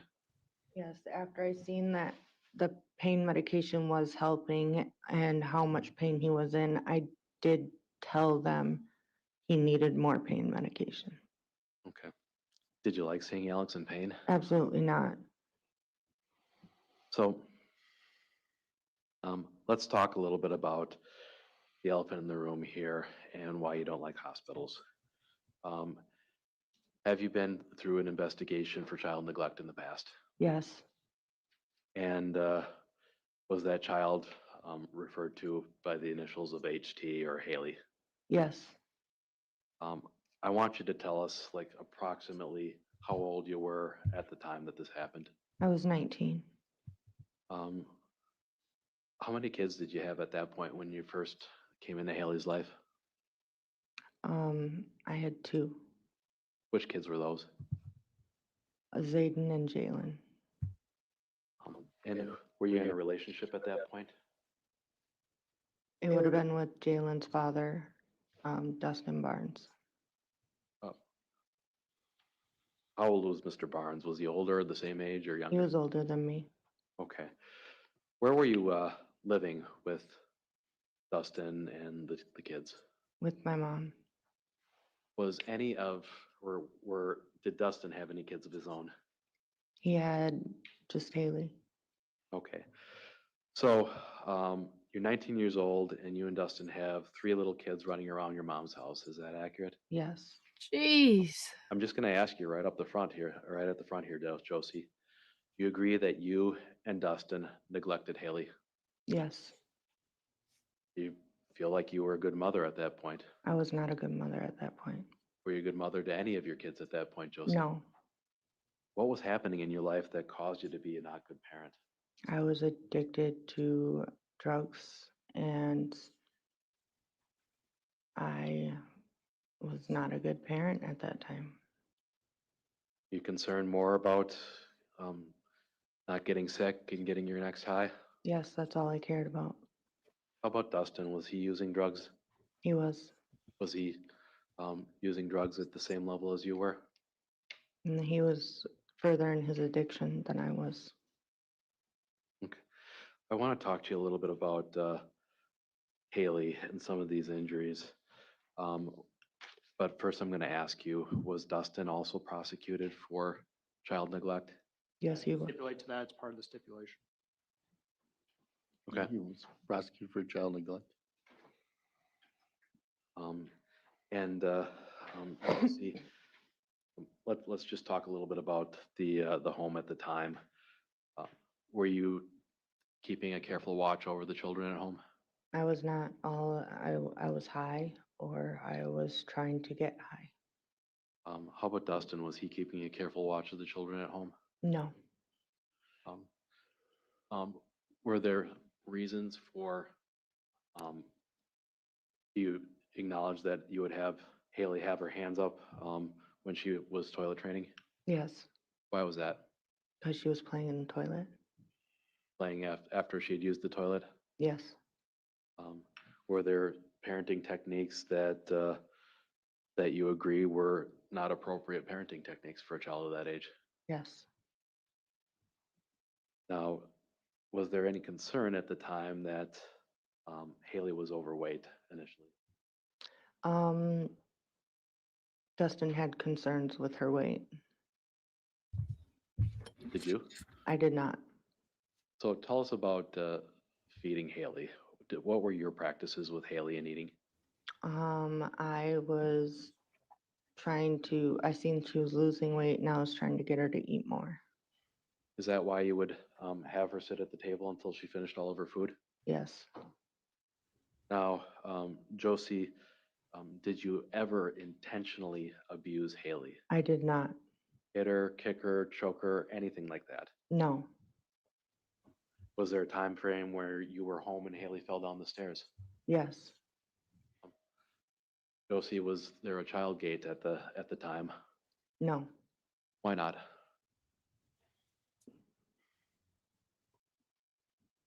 Because we didn't have one. You remember saying anything to law enforcement that it was broken? It was By so, leading. it was so long ago, I don't remember. He doesn't remember. Go ahead. Okay. So, did you intentionally cause Haley's injuries? No, What did you do when you noticed that Haley had fallen down the stairs? took her to the hospital.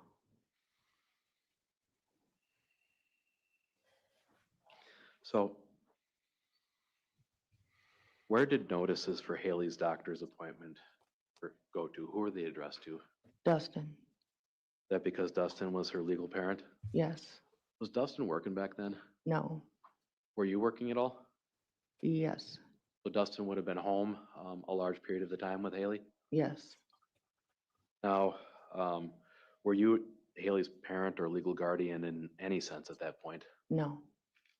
What did you see Dustin do with the notices that he would receive from Gunderson for her appointments? Throw them in the garbage.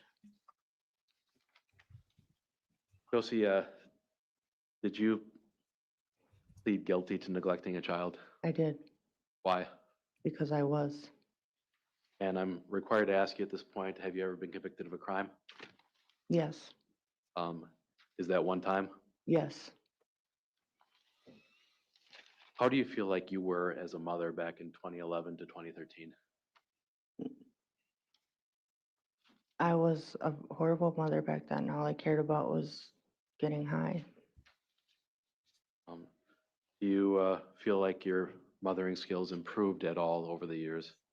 Yes, I love my kids with all my heart.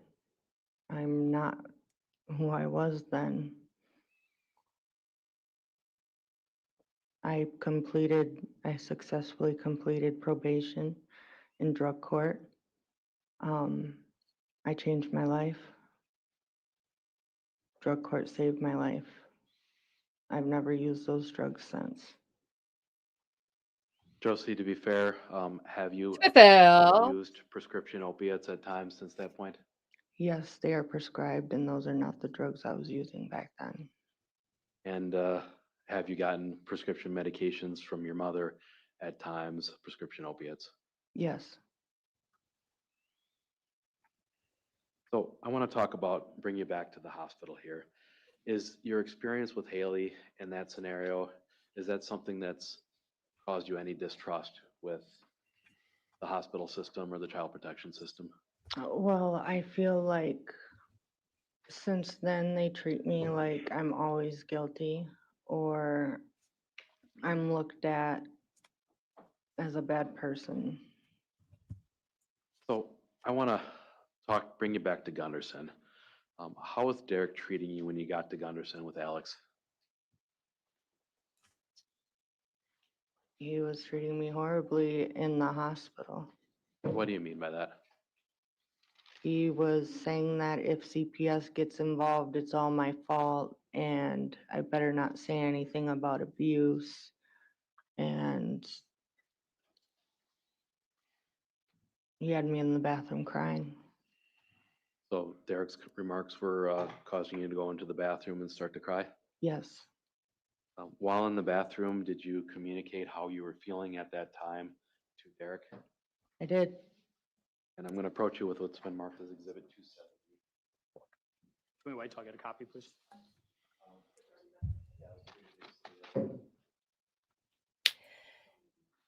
don't think it was, it was offered but not admitted, but you should have the copy and I'll show it.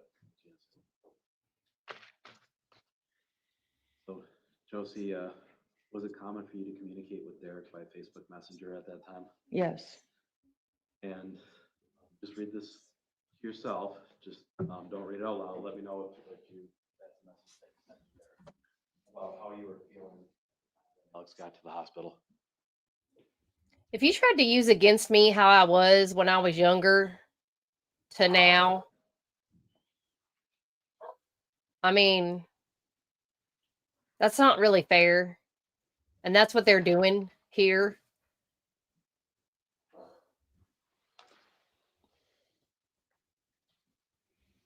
I mean, she was 19 years old and had 3 kids already. Well, 2 of her own and 1. Have I shown you that Yes. Facebook message before? And is that a message that you sent to Derek? The UTC time would be January 17th at 5:41 a.m. Subtracting 6 hours would make this January 16th at 11:41 p.m. Did you send this to Derek? I did. Offer 270. Clearly not much had changed because she was still Be in an received. abusive relationship. Object to it being published. I don't know what the reason for. The statement of then existing mental, physical, or emotional condition and present sense impression Of Ms. Dikeman? of Ms. Dikeman and the circumstances in the hospital. Can't she just testify to that? She's taken a long time to read this. I'd like to just publish it and just go through it with her. All right, go ahead, Ev. Okay.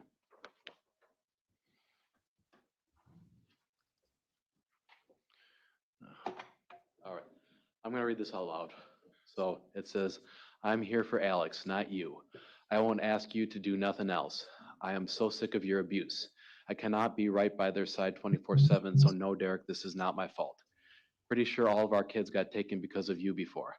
I will not let you put me down and blame me. I go and clean the house up and you get treated like garbage because it's not fast enough for you. You wanted shit from the house too, remember? I ask you to do one thing to help me out and you roll your eyes and huff and puff.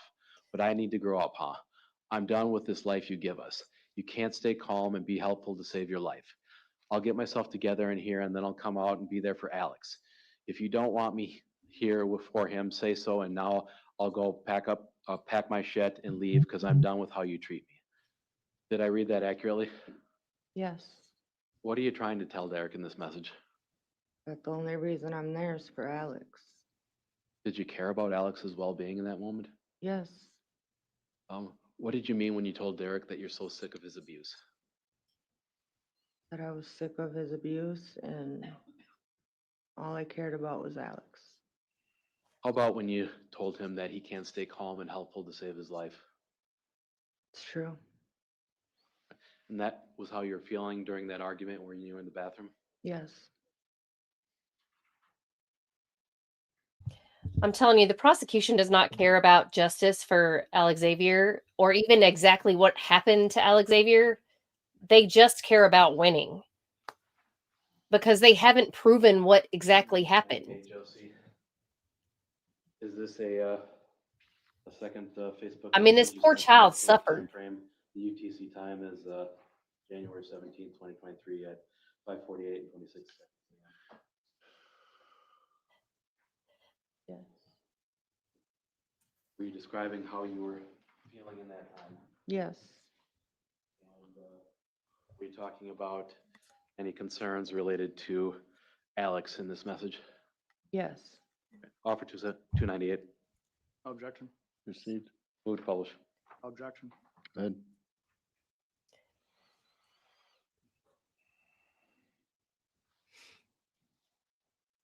All right. It says, "When my eyes are better, I'm out of here. I'm tired of you hurting me, throwing Alex in my face, saying he isn't mine when I've been there for him.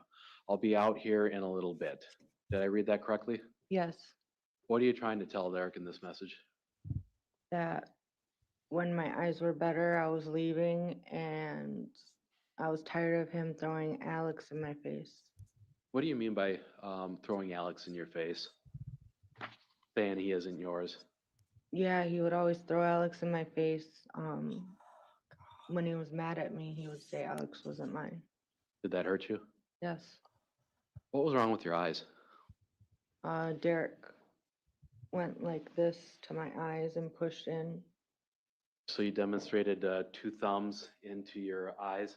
Yes, Did that hurt? it hurt very bad.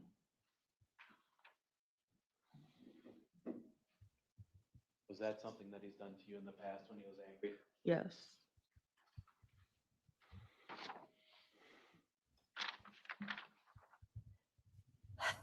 You know, I wouldn't Alright. be surprised if we Josie, don't hear I'm showing you 299. another one of these children have passed away.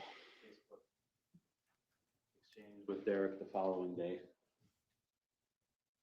UTC time on the top is January 17th, 2023, 8:47 and 6 seconds p.m. Exactly.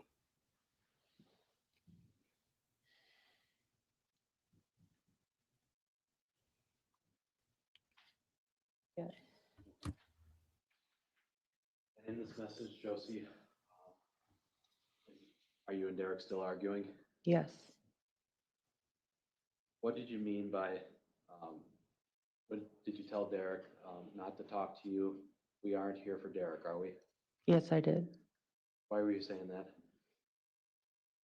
Because it was about Alex, not him. And does Derek respond to you, you're right, I'm here for capitalized my son? Yeah, he always tried to hurt me by putting Alex, saying that Alex was his and not mine. Judge, I'd ask that if we're going to read the messages, can we read the whole thing and start with the very first one? Sure. Offer 299. I assume no objection. Correct. She published it. And what, this is January 17, 23, 8:47. That's the UTC time. It'd be about 2:47 p.m. Go ahead. So Josie, it looks like Derek says, I want us to get along. And your response there is, don't fucking talk to me. We aren't here for Derek, are we? Is that correct? Yes. Was Derek still badgering you about Alex being injured? And CPS. All right. Now Derek's response to you is, how about when you come up here, come up trying? Is that right? Yes. And he responds again saying, you're right, I'm here for my son. Is that correct? Yes. Your response to Derek is, how about you fix yourself and maybe I'd want to. Is that correct? Yes. What did you mean by that? Like, don't be a... His anger issues, his violence. Okay. And do you say that Alex won't be in his won't be in your custody for long if you want to keep your shit up? Is that correct? Yes. And then you say, keep using him as a pawn and I will walk out. Is that correct? Yes. What did you mean by using Alex as a pawn? That's been asked and answered at this point. Move on. Did Derek ask you not to report certain details to CPS? He did. He threatened me. Did what in particular did Derek not want you talking to CPS about on that day? His violence and his drinking. Did you agree to not report that to CPS for Derek? I didn't feel like I had a choice. So, Josie, I want to go forward and talk a little bit about the days after Derek or Alex was released from the hospital. Did Derek's violence let up at all in that time frame? No. How long did it take for Derek to begin drinking and using drugs heavily again after Alex was released from the hospital? The next day. The next day? Did you ever have a conversation or an argument with Derek about how he lied to Child Protective Services? I did. Showing you it's been marked as Exhibit 23. Just take a quick scan, Josie. Is this one that you've seen before? Yes. And did you in fact send that to Mr. Pedrin? I did.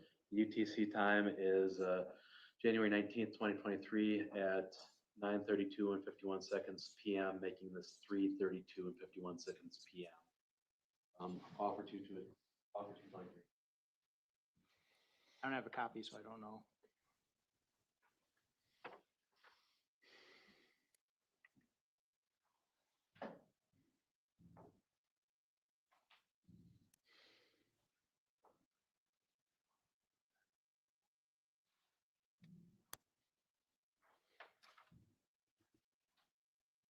Offer 223.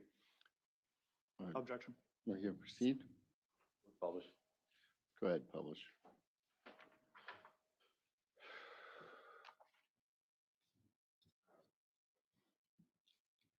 I'm just gonna read this out loud. I'll ask you if this is it's doing that thing again where it's a little fuzzy.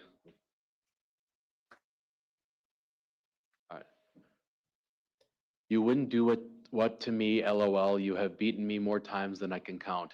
No man is ever supposed to touch a woman. Then you push my daughter off a toy and hurt her thinking it's funny.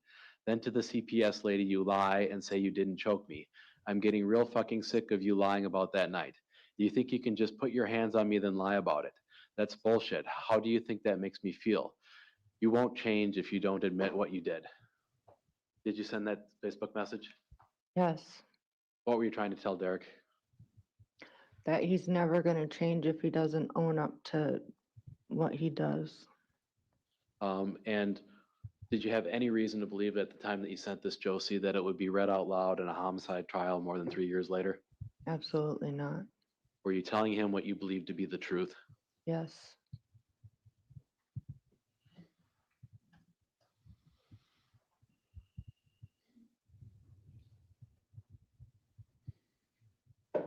So,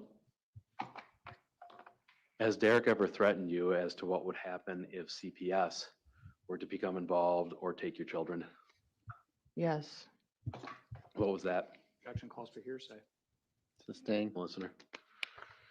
Fact on listener not being off for the truth of the matter. Go ahead. I love it. That he threatened to take my children from me. He threatened to blame me for things I didn't do. He threatened that I would get what was coming to me. He's threatened if I told about his abuse or to the kids or to me, that he would kill me or he would find someone else to do it for him. And again, only for the effect on you, did that influence what you would say to Child Protective Services about Derek? Yeah, I was terrified.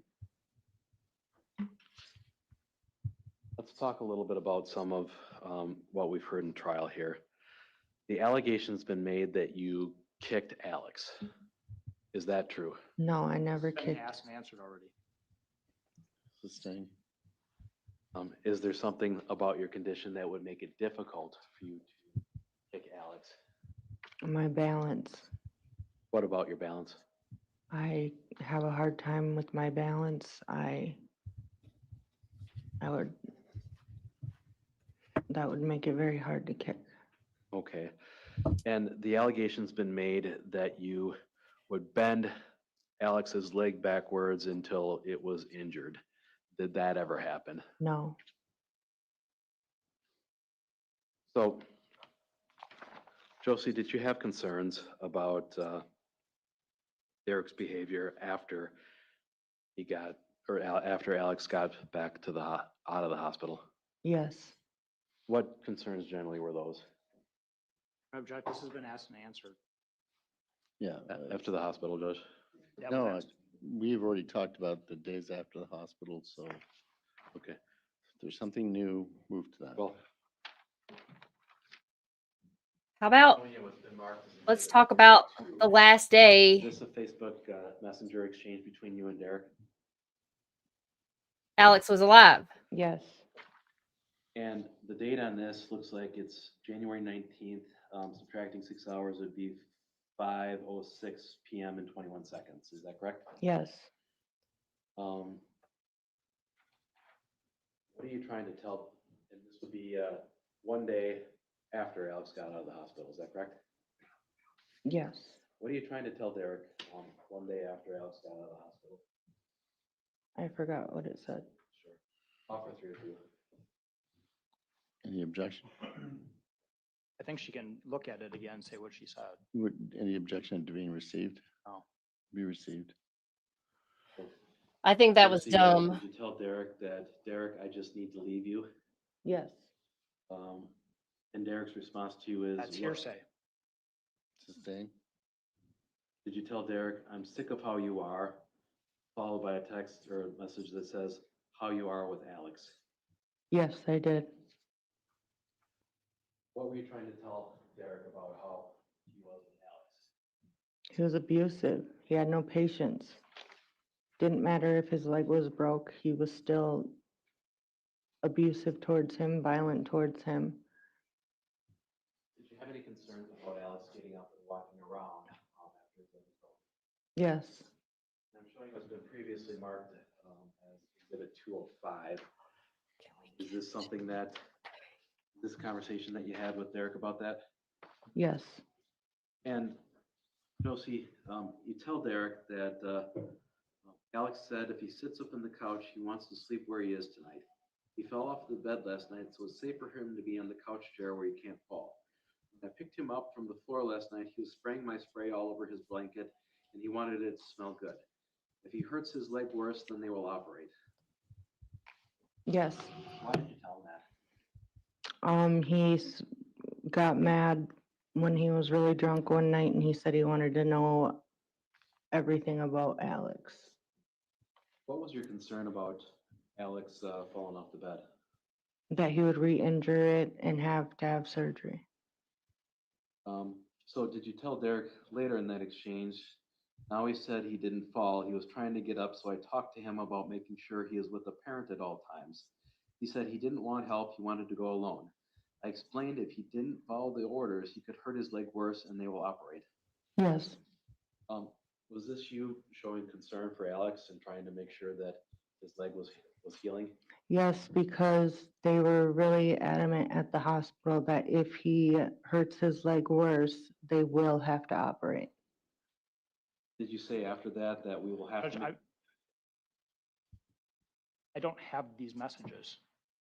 Oh, It was previously offered as 205.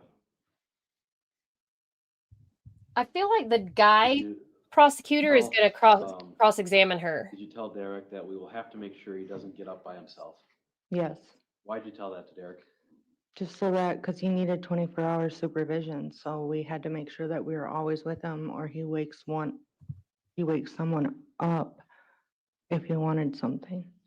And did you tell Derek, in response to a comment that I'm not going to offer, I know, but he tries to sneak.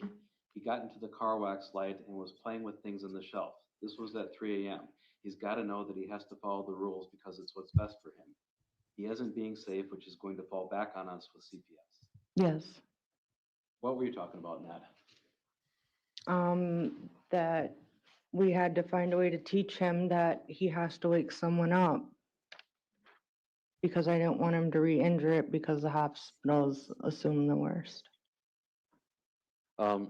Josie, were these all real-time concerns that you were expressing to Derek about Alex being safe? Yes. And why were you expressing your concerns about Alex being safe? I didn't want him to re-injure his leg. Is there a break in your? Can I ask one more? I'll just finish up this block The here. judge is like, I need a break. Josie, did the reference to the 3 a.m. car wax light, what was that? That's like those wax warmers with the light bulb that has a tray and you put the wax in it. The boys like to stick their fingers in it so their finger gets wax on it and then they peel it off. Where was the car wax light in the bedroom? Next to the couch. And this would be your bedroom that we're talking about? Yes. Was Alex sleeping in your bedroom after he injured his femur? Yes. What concerned you about Alex getting up at 3 a.m. to stick his fingers in the wax warmer? As long as they didn't burn themselves, the wax warmer, it was that he was on his leg. Was this an example of Alex getting around or getting up and kind of sneaking around at night? Yeah, and I just didn't want him getting hurt. Okay. Judge, I think I'm going to be moving on here in a moment if we want to take a break. Yeah, why don't we take, let's take another 10 to 15-minute break. As I said, we're going to probably go a little later today. But given how long we've gone, I want to take a break. So about 4:15. The judge is like, I'm so tired.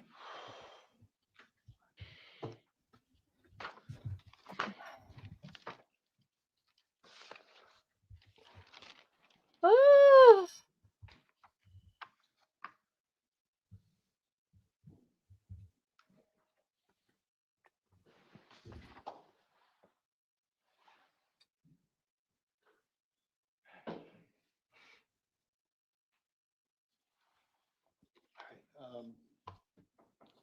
Have a seat for a second.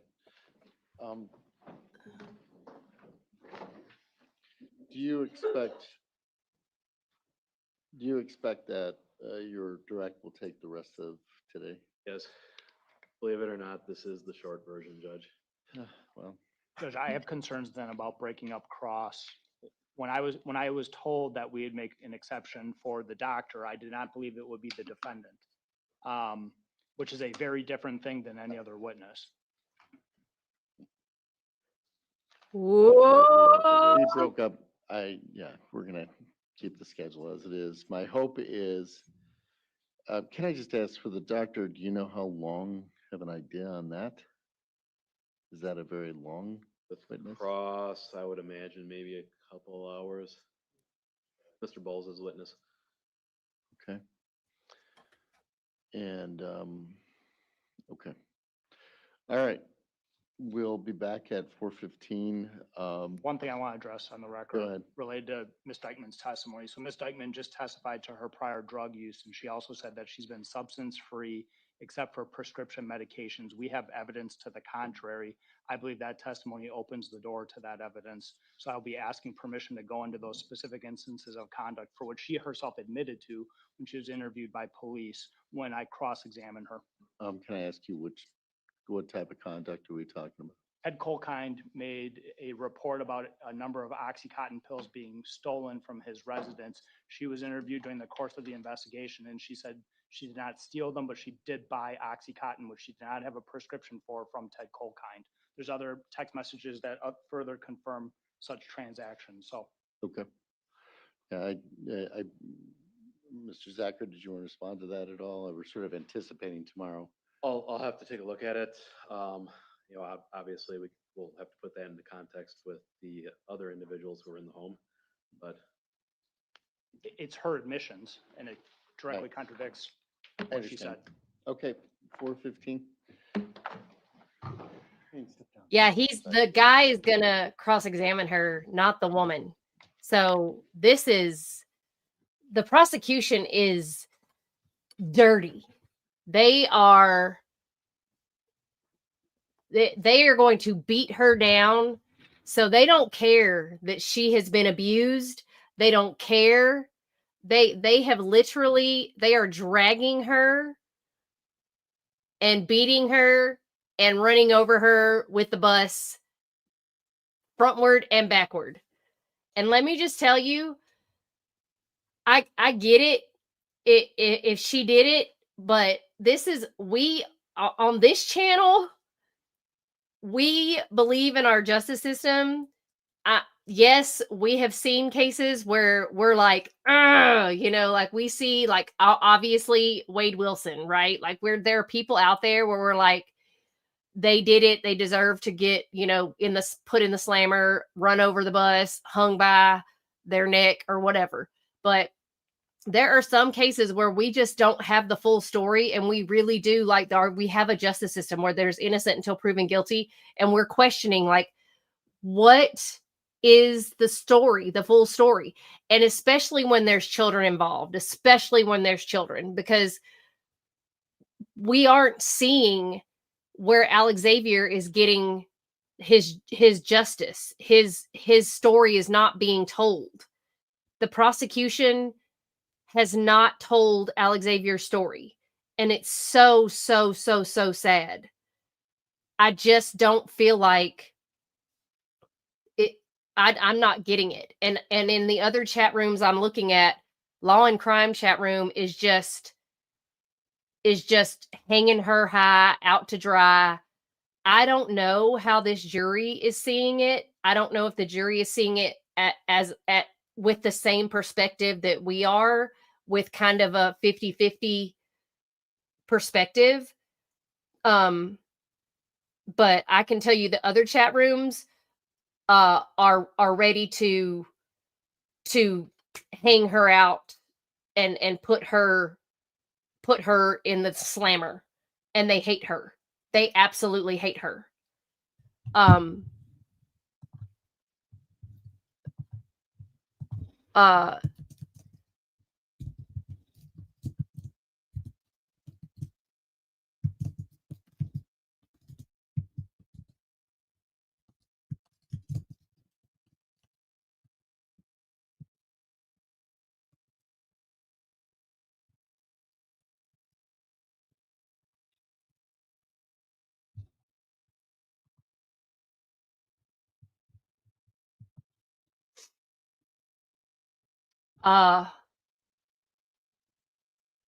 I just like,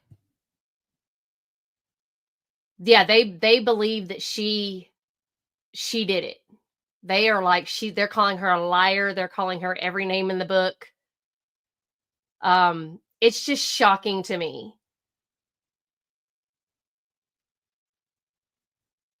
I really believe, I just feel like they're not giving her enough grace. I mean, I don't know. Is she guilty of something?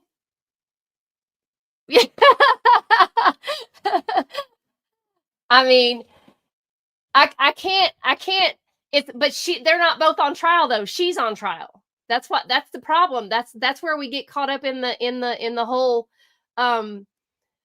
that's why we're the alternate point of view. That's why we're the alternate point of view, because he's not on trial. Only she is. So if we were the jurors, we have to choose. So if now the prosecution did say there would be lesser charges. But if they're going for first degree intentional premeditated homicide, that's what they're going for. Okay. That is a hard ask. You've got to prove that beyond a reasonable doubt. And I have not seen them connect the dots to that. This could be like another Corey case where the father could have done this and the after effects didn't happen until later.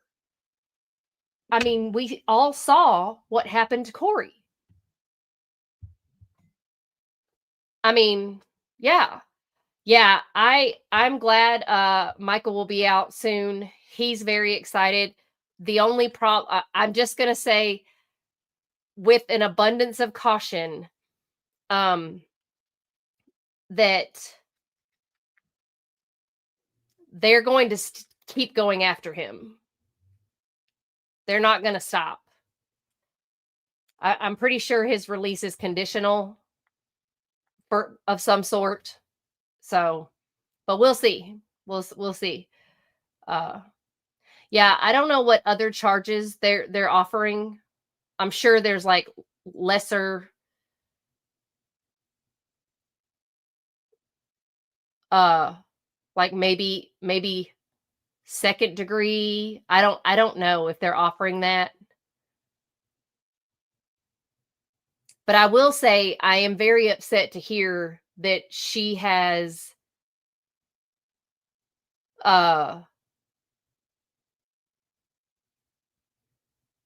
video, or she had an SD card of video evidence saying that that there's actual video evidence of him abusing the children and all this kind of stuff, and there was never any police called for the child abuse. But there's police called for her abuse. I just think that's kind of that's not kind of messed up. That is messed up. That there's never been any, like, the only people that have called to do any type of checks or anything like that has been Alexavier's birth mother's family to do welfare checks on Alexavier, but nobody else has done anything, stepped in, or made any effort to do anything for the children, any of the children. So I just don't get it. And I don't know if the world, I mean, is the world not the same anymore? Or does it just seem like it's not the same because it's more publicized because we have the interwebs? I mean, I would love to go back to the way things were in the 80s.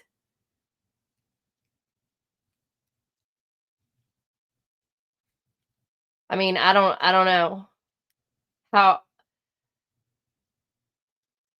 I would much rather things be back to the 80s, the good old days. That to me is the good old days. that takes me back. I'd like it to just be simple, trapper keepers, book covers, the Dewey Decimal System.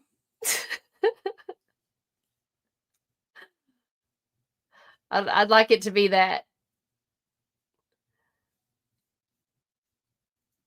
Peg leg pants.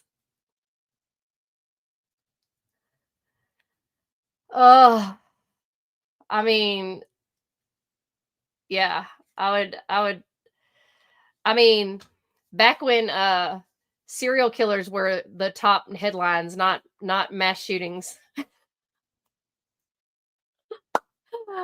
Oh.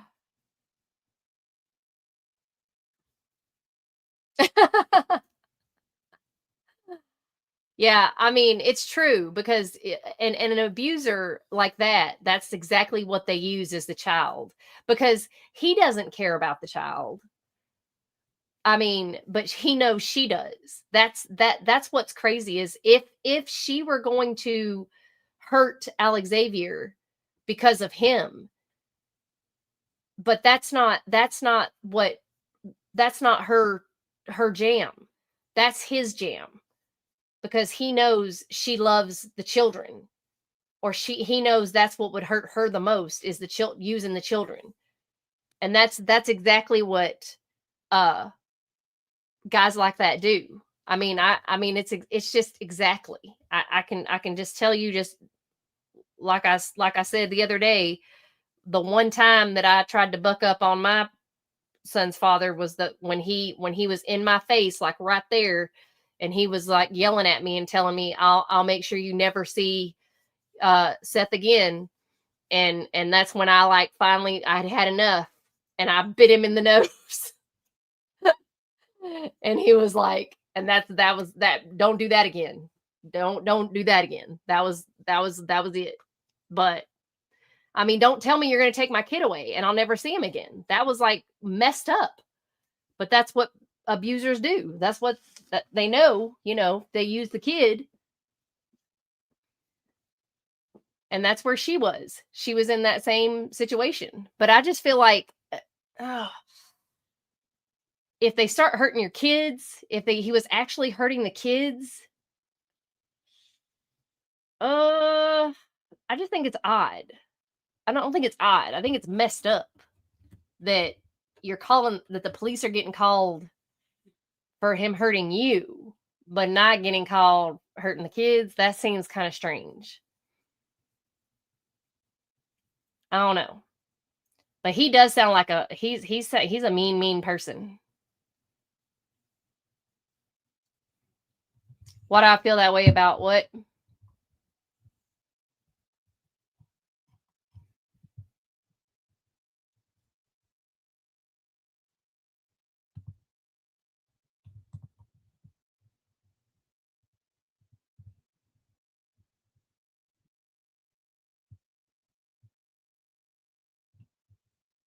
About men?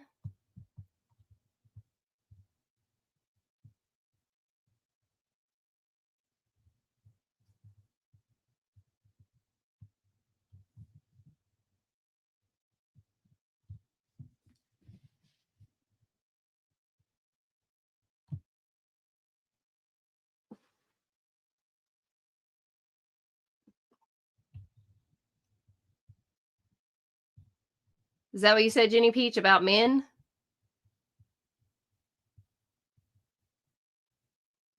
Oh, about MJ? Oh,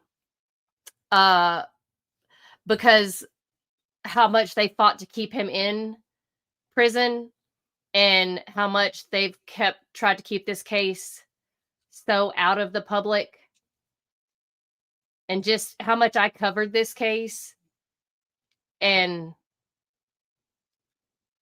the mere even bringing up her name. I mean, you can't talk about Samantha Wall and people, it just gets shuttered. There was a podcast made about it up there, but the only people allowed to talk about it are the Jews. And the person who made the podcast is a Jew. And Jeffrey Herbstman actually was on the podcast, and her family was on the podcast. But the only reason the podcast was able to be made was because the person was connected and was a Jew. It's wild. It's all connected up there. I don't have anything against the Jews, just those Jews.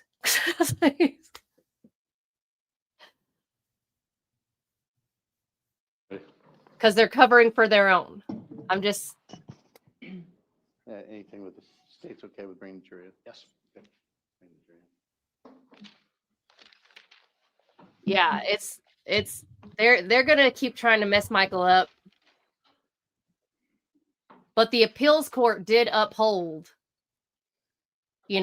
his that they can't try him again, which shouldn't even have had to go to appeals, because I mean, you can't be tried for the same crime.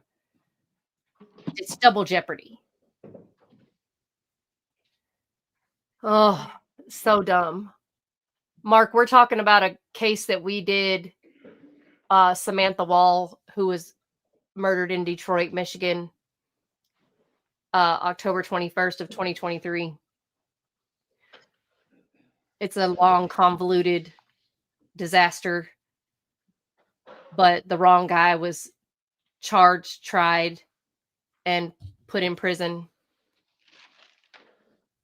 And this channel has been supporting him and talking about it ever since. My channel is covered in it. Go ahead, Mr. Zacher. Okay. So Josie, bringing it back to the days right after Alex got out of the hospital, you said that Derek lasted maybe a day before he went back to drinking and using drugs. Is that accurate? Yes. She was a prominent The ETC stamp on this is synagogue president January 19th, and Democrat political leader. 26 seconds, making that 4 p.m. and 4:03 p.m. Did you send this to Derek on that date and time? Yes. And what were you trying to convey to Derek at that point? That Alex needed to be home resting his leg and healing, not out getting drunk and high with him. So, Josie, Judge, I don't think I have this one. Oh my gosh. Yeah, we definitely support Michael, because I normally don't jump on the race train or the whatever, but Michael definitely was wrongfully accused, and it was definitely put on him because he was the lone black guy. If they just plucked a black guy off the street and was like, yep, we're picking him, we're putting this charge on him, and it was definitely a messed up situation. No objection. Received. It was wild. Judge, she just read what it said. I don't know that we need to publish it. Well, let me read let me read all of it. Go ahead. Josie, did you tell Derek, you take Alex out of here and everything is on the table to CPS? Yes, What did you mean by that? that I was gonna tell CPS everything, about his abuse to Alex. What was Derek doing to take Alex out of there? Alex was just freshly in a cast, and, Derek was very drunk and very high, and he was trying to take Alex down our big, long driveway without a vehicle while he's drunk and high to go get more drunk and high. And there was snow on the ground. Was Derek arguing with you during that time frame? Yes, I mean, is this an example of him separating Alex from the rest of the kids? yes, Did you follow that up, Josie, with a text where you said he needs to be home healing, not out getting drunk and high with you? yes. Why did you say that he needs to be home healing, not out getting drunk and high with you? Because Alex had just gotten home from the hospital, and there's a risk of him injuring his leg worse to where he could have surgery, and that was a big risk. And Derek not being able to walk and wanting to take Alex by foot while he's drunk and high, with him to go get more drunk and high. Sure. That was not okay. I told him, Alex needed to stay home, rest his leg, not go out in the snow because Derek wanted to get drunk and high. Okay. So, Josie, when we're talking about high, what are we talking about? Xanax. Showing you 303. Why they had that.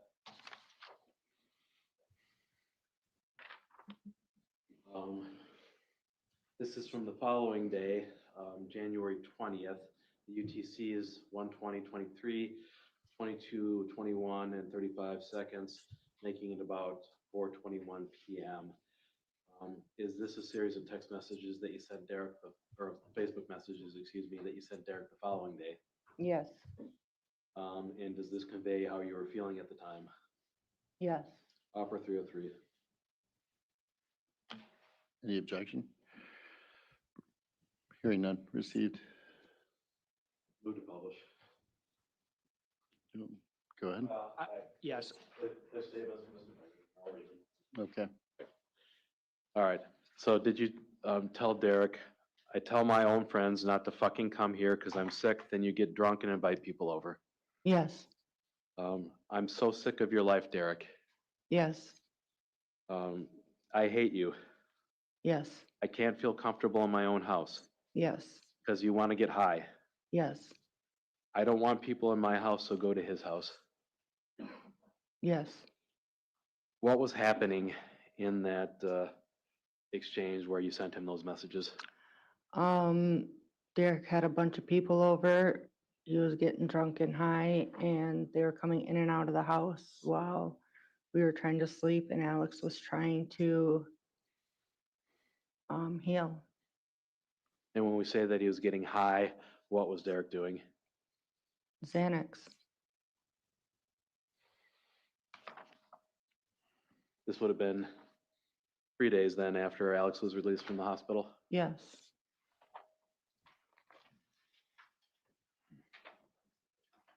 Can we get the time? Because the witness said they were going to sleep. What was the time? The time on that text message, that Facebook message, Yeah, excuse me. when everyone's going to sleep.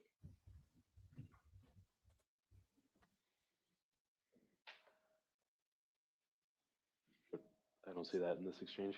She said it The when she was timestamp. testifying, and you asked her about this. So what was the time? The time of the Dang. last text exchange was 22:24:21 UTC. Which is what? You're not this is not proper. You can do it during cross-examination. Go ahead. Jeez. Josie, would Derek throw parties like that to drink and use drugs in the middle of the day? Yes.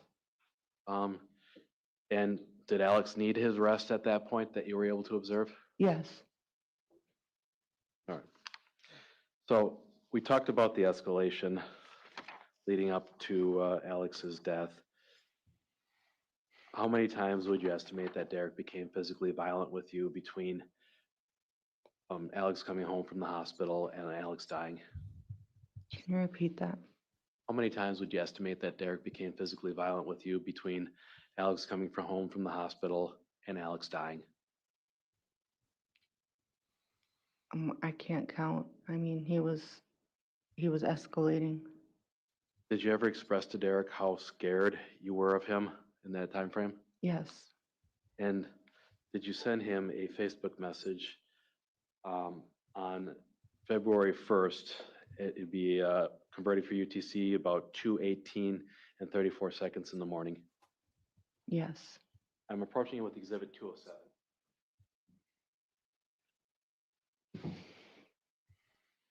Did you send that?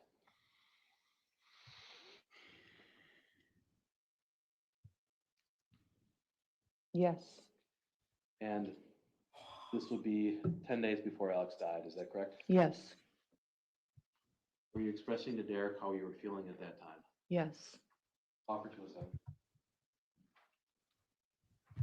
Any objection? Oh, the whole I just see it. Wayne County in Michigan was corrupt. They were all tied. The whole, because it was I'm not trying to sound racist, but the whole Jewish, Any objection? it was all tied together. It was all tied together. The Jewish Judge, I think the whole context of the conversation should be convoluted shown, not just thing. one text. And That would be I my was objection. We're showing investigating one that message entire out of a case. I situation. investigated that case inside Separate out, upside discussion down, with and no sideways. context whatsoever And I given, all just but showing know one who statement. killed her. And the state can do that on cross-examination. Right, publish, let's go ahead. Yeah. And I'm still investigating. It's So I'm gonna read this out loud. It says, I feel like all you can show me is anger and I'm scared. I haven't been able to sleep because I'm scared to shut my eyes. I feel like I don't know what I can and can't do anymore. I'm so suet, I assume that means upset, Yes. and angry, my chest hurts. Sometimes I just want to run away from everything, but I can't do that to my kids. Something has to change though. I can't be okay or a good mom or a good person while we are together. Did you send that to Derek 10 days before Alex died? Yes. Josie, I want to talk to you a little bit about what you're trying to express to him. What are you trying to tell Derek here? That I'm scared and it's hard to sleep and I couldn't, something had to change. What did you mean when you said that I feel like I don't know what I can and can't do anymore? That's how I felt. Felt like I was walking on eggshells. Around Derek? Yes. What did you mean that sometimes I just want to run away from everything, but I can't do that to my kids? I felt like there was no escape, so sometimes it felt like I just wanted to run away. Did you feel like you were able to be the best mom that you could be when you were around Derek? Absolutely not, because I felt like they were starting to learn a cycle of abuse and there was nothing I could do. And it made me feel like a bad mom.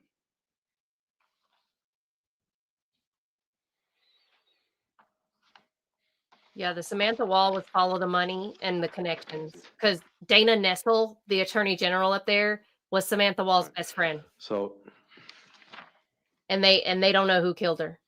did Derek become any And nor do less they want violent to know. with Alex that you were able to observe after he was released from the hospital? No. Yes. Yeah, we did have a stalker And did you see on the channel. Derek physically abuse Alex in the time Been a frame couple of between when he stalkers. was released from the hospital and when he died? Yes. I gained What a stalker generally did from you New see Derek Zealand do to that I Alex? had to block He was too rough on with him. everything. He would grab him by his arm. He'd drag him faster than he could walk. And Josie, I'm going to have you demonstrate that on me. Why don't you show me what you do to Alex?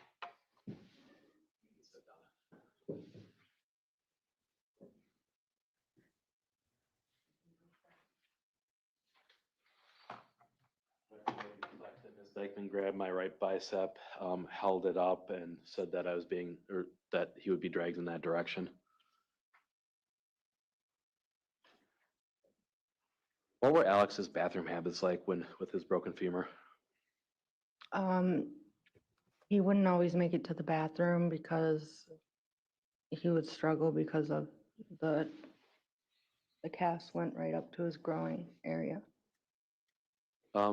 Would Alex sometimes wait until the last minute to go to the bathroom anyways? He'd get distracted, or, it wasn't comfortable having that cast on or moving, sometimes it would pinch, or getting on that toilet seat was really hard for him with it going up that high. You kind of had to hold him.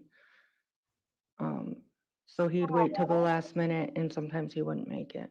Poor So he had some Alex. accidents when he had that cast on? Yeah, How did you react to Alex having accidents?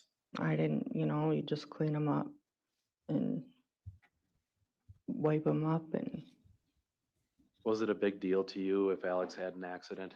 no, I mean, I've had so many kids, it happens. You've dealt with accidents many, many times. Yes. How would Derek handle it when Alex had an accident? Derek did not have patience for accidents. He would lose it. What do you mean by that? He would scream at him. He would get violent. Was Alex wearing pull-ups in that time frame where he had the femur injury? Yes. Was Some of he- the time. Was he always wearing pull-ups? No. Did he have regular underwear too? Yes. So, Josie, I'm going to ask you about February 7th, this time 4 days before Alex died. We've already watched the videos of Derek coming in and screaming that mom is a whore and pulling down the curtain. Do you recall that? Yes. Is that fairly consistent with how he was behaving in the days leading up to Alex's death? Yes. Is that a nightly thing? Yes. So I'm going to ask you a little bit about the health condition of everybody in the home leading up to February 10th. Was anybody sick leading up to that day? Yes. COVID, we had picked up COVID from the birthday party. Is that what you were referring to in that email to Mrs. Rocks? Yes. Who got sick first?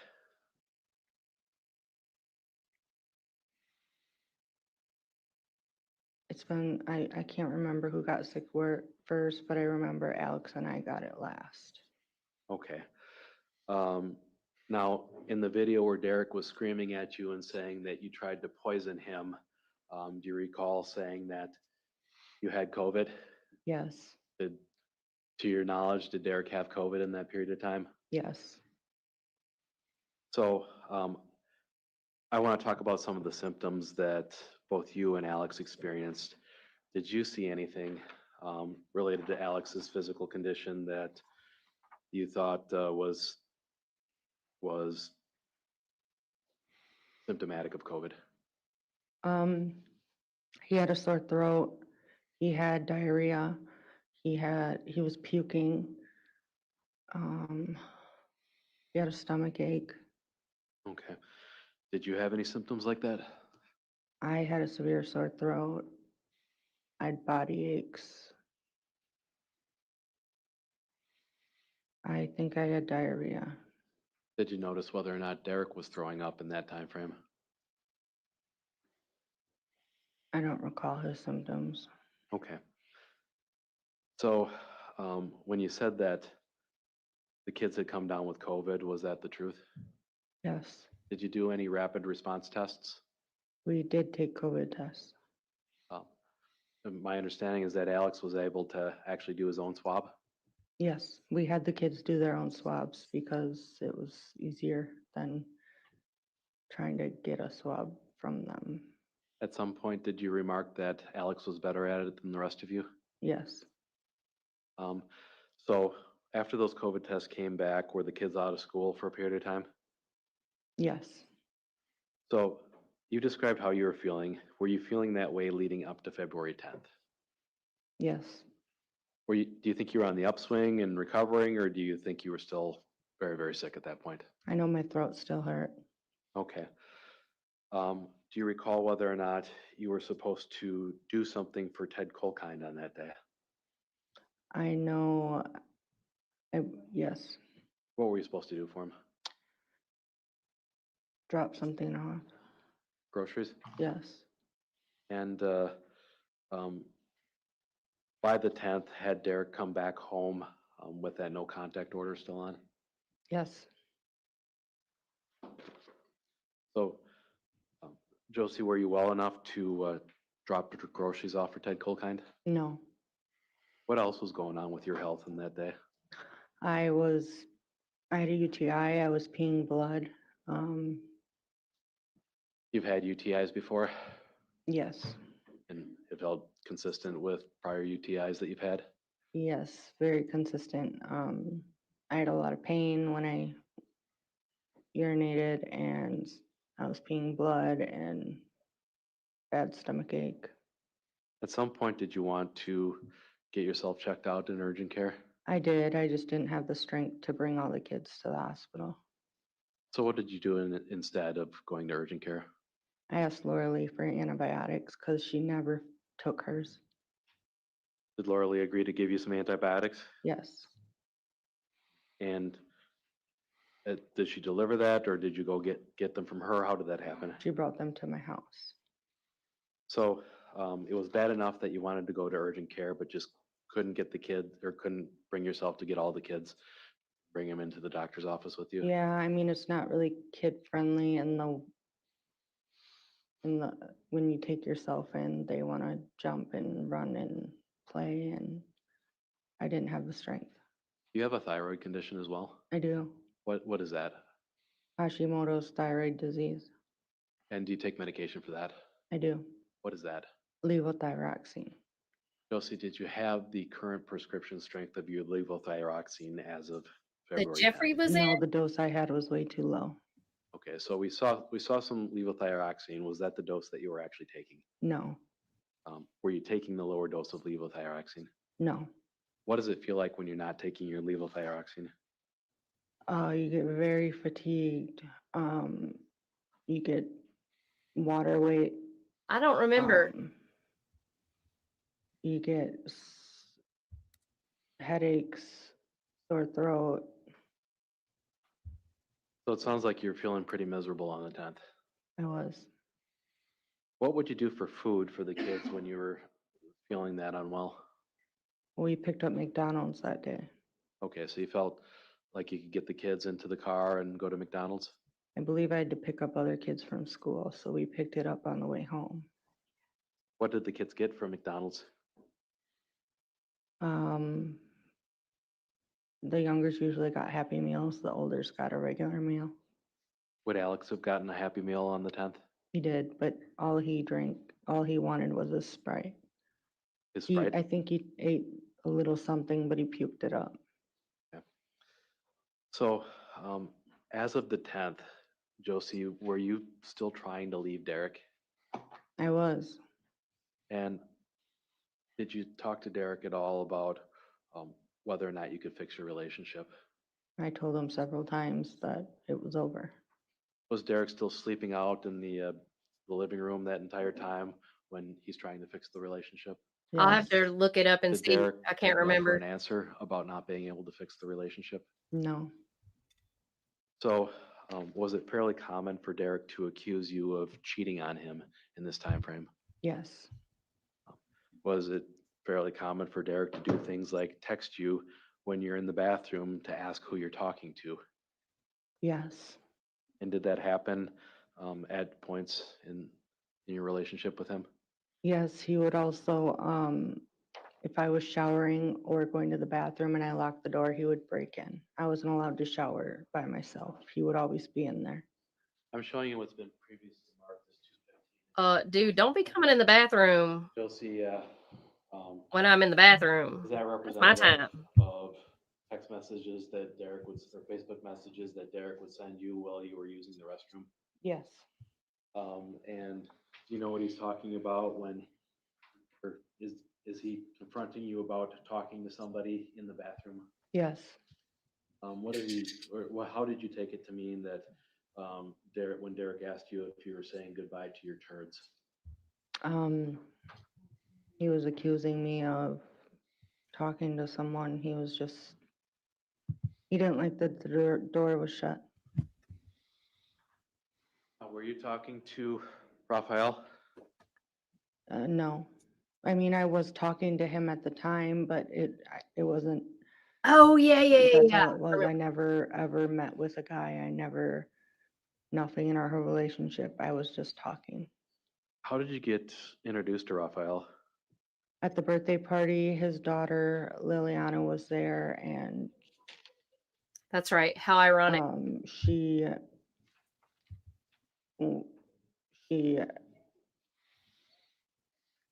introduced the two of you? Yeah. Was Raph actually at the birthday party or no? He was not there. So, Josie, did you think that you were doing anything wrong setting up a date with Raphael? No. Is that because you've repeatedly told Derek that you're broken up and you're single? Yes, and I was trying to meet this person and see if I could find a way out. So the day of the 10th, the day before Alex died, do you recall whether or not Derek was arguing with you over Facebook Messenger? What day? I'm sorry. The day before Alex died? Yes, he was arguing. We were arguing over Facebook. Was he still trying to fix the relationship with you on that day? Yes. Did you tell him that you didn't want to be in a relationship with him? Yes. So, Josie, I want to talk a little bit about where Alex was when you got back from McDonald's. Where was Alex? On the couch. The couch in your bedroom? Yes. What was he doing in that time frame?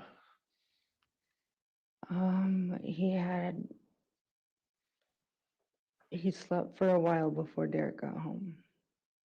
Was Derek supposed to come back to the house on that day? No. Did you, in fact, tell him at some point that you really should be following the no contact? Yes. Why'd you say that to him? Because you had a no contact? That's what I thought was right, and I was scared of him. So when Derek got home from work, did you notice any interactions between him and Alex? Yes. Tell us what you noticed. He came home and went right into Alex. And he was talking to Alex, and then when Alex had thrown up and I was in there, he had grabbed me a bag and a bucket when Alex puked. Did he notice anything else about Alex that changed Derek's demeanor? Yes, when I had went upstairs to check on Jalen, I had thought I heard something downstairs. I didn't know for sure. But then after a few minutes, I went down to check and I heard pounding and screaming in the bathroom. And I went to the bathroom door and I asked, "What the fuck are you doing?" And he said, "Cleaning up Alex's shit." What did you hear inside of the bathroom? I heard Alex crying. I heard Derek saying, "You're too old to be shitting yourself." And I heard what sounded like banging on the walls. And it sounded like he was throwing Alex around. Were you able to see what was happening in the bathroom? No. Why not? The door was shut and locked. I tried to open it. Okay. What was your impression from what you were able to hear from outside of the bathroom as to what was happening inside of the bathroom? That he was beating Alex. I'm gonna ask to publish what's been previously received as Exhibit 216.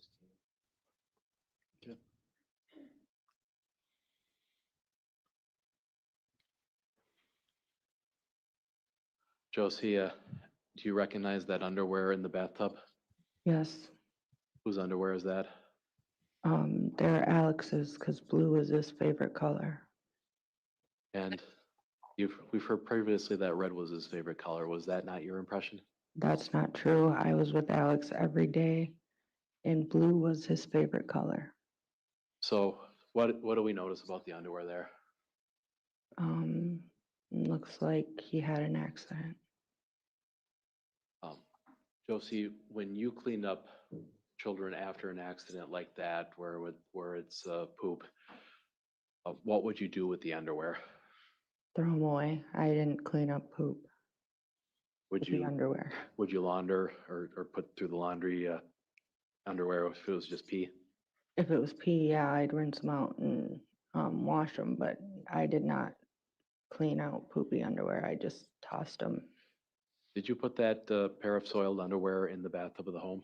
No. And I see up there that there appears to be a empty bottle or something of that nature. Is that correct? Yes. Do you have any idea what that was for?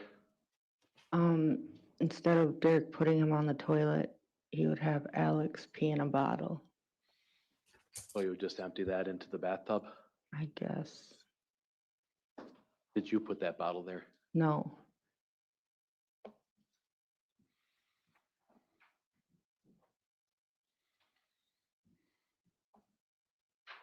What did Alex look like when they emerged from the bathroom? His stomach was red. He had boogers coming out of his nose. He was crying. His face was red. And his arms were red. How did Alex look to you? 13 days, Gwen. You look hurt. Is it your impression that he had boogers on his face because he had been crying? He was crying, yeah. Did you hear him crying inside of the bathroom? I did. You see him crying afterwards? He was more like sniffling when he came out. 13 days. Was Alex wearing pants or underwear at that time? And he had No, injuries to his liver. Derek took him into my room and put a pull-up on him. What did you notice about Alex after Derek took him into his room and put the pull-ups on him? He put a pull-up on him and put him on the couch, and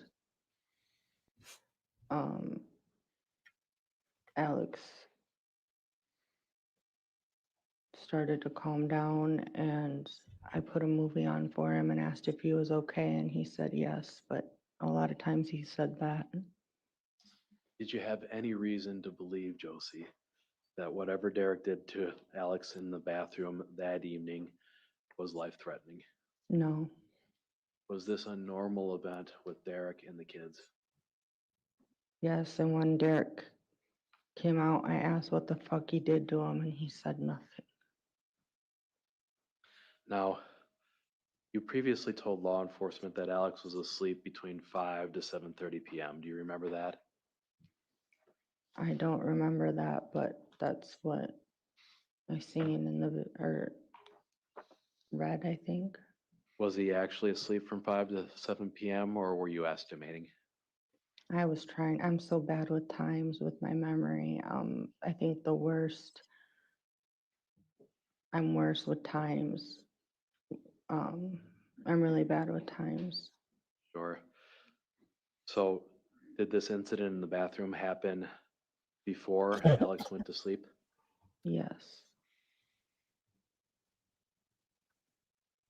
At some point, did somebody get Alex into either a pajama top or pajama pants? Yes, before I put him in my bed, I put pajamas on him. So, did Derek make the threat at all during this incident in the bathroom to the effect of, do you want your ass beat again? When he was saying he was too old to be shitting himself, he said to him, "Do you like getting your ass beat?" Was that something that he said to Alex often? He said that to all the kids, yes. You said that you saw some visible redness on Alex when he got out of the bathroom, is that right? Yes. Did you see at that point any of the bruises or the other injuries that we saw in the death photographs? It was all red. I didn't see the bruising. So, was Alex paying attention to any particular part of his body when he got He out was of the holding bathroom? his stomach. Did he say anything about his stomach? He didn't say it, but he was holding it. What did it look to you when he was holding his stomach? His stomach hurt. At some point, the police arrive at the house. Where were you when the police first knocked on the door?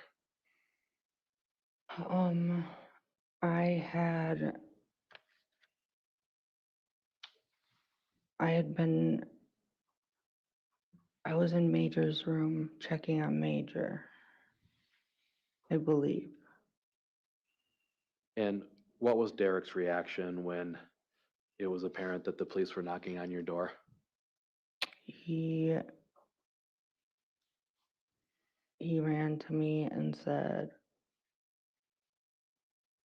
"The cops are here. Do not tell them I'm here." Did you agree to do that? Yes. Why did you agree to do that? I didn't feel like I had a choice. So, when the police arrived, Josie, do you agree that you were somewhat standoffish with them? Yes. And why were you doing that? I was scared. Of who? Derek. Was Derek in at all your bedroom with Alex after the police knocked on the door? Yes. Were you able to see into your bedroom when Derek was in there and you were talking to Sergeant Kernine at the front door? When I came back, he was in my room. Had you seen Derek use what you believed to be Xanax at all on that evening? I did. Yes, he used Xanax. What did you see?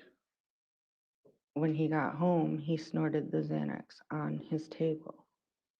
So he would crush up the pills and then snort them as a line? Yes, You saw that yourself? I did. So, do you have any idea what Derek did with his supply of Xanax once the police arrived? I don't know. I didn't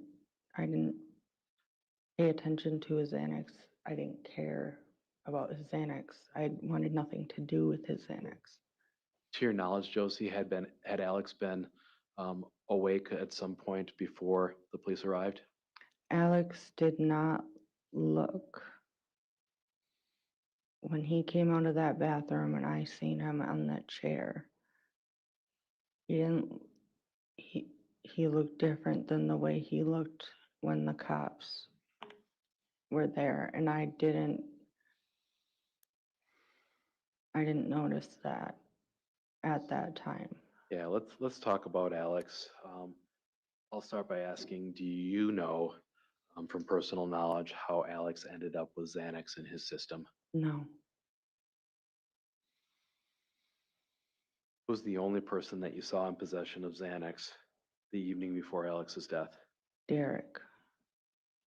And we saw the welfare check video, or portions of it, of Alex on the couch. Do you remember watching that? I do. Did you give him melatonin earlier in the evening? I don't remember.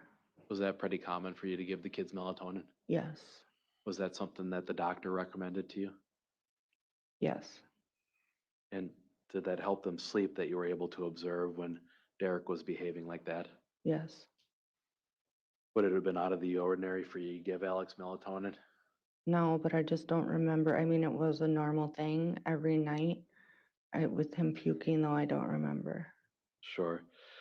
So when you told law enforcement that he'd been sleeping from 5 to 7:30, were you trying to mislead Sergeant Cernine? No.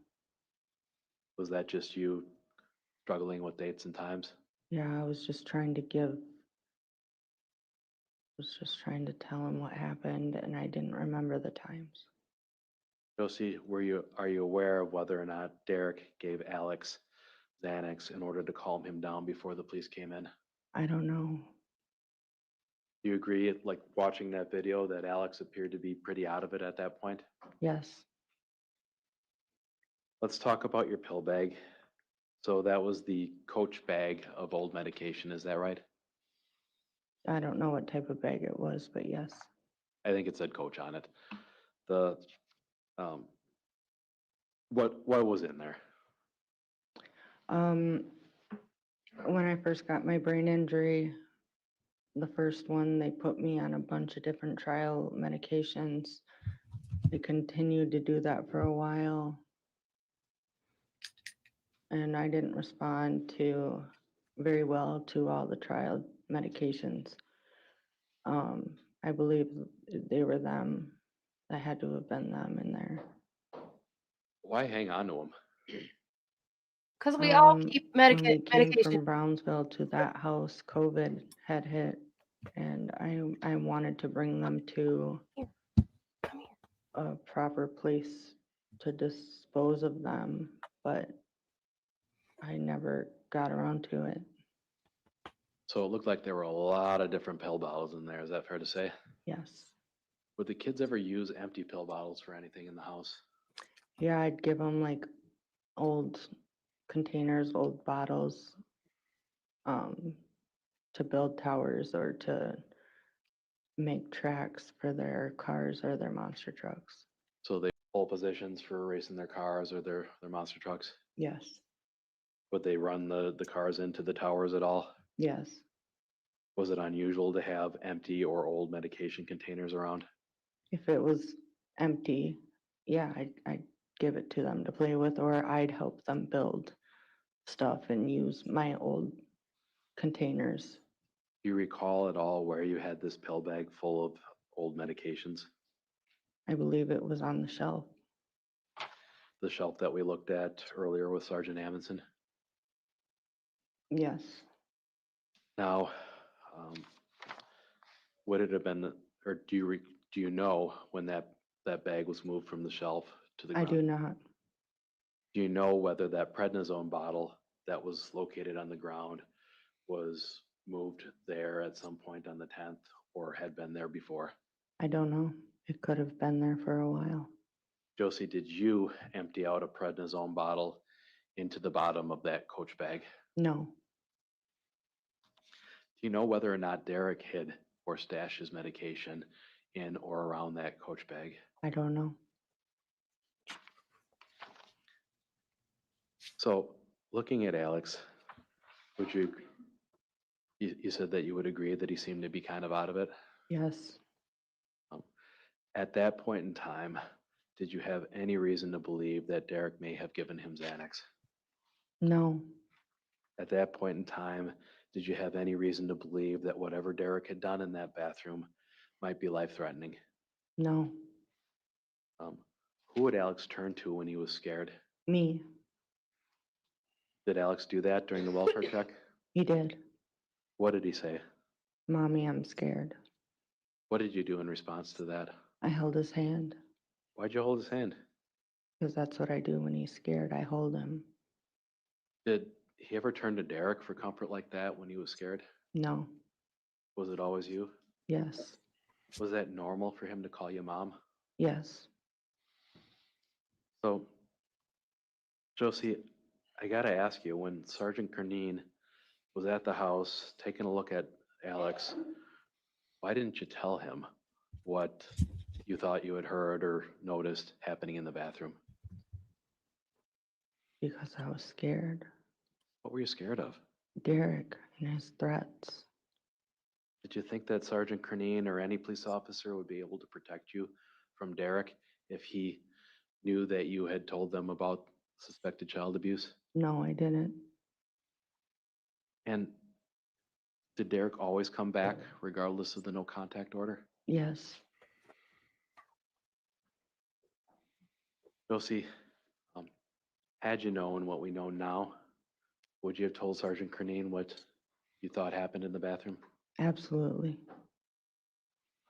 At some point, there was a conversation that was played of you and Sergeant Cernine talking in the living room area of the house. Do you remember that?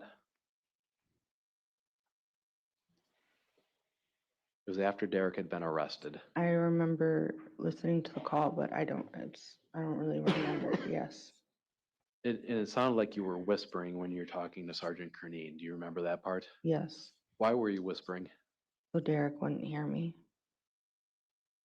At one point in the video, you tell Sergeant Cernine something to the effect of, "I'm just scared of him." Do you remember saying that? Yes. What were you trying to tell him? I was scared of Derek.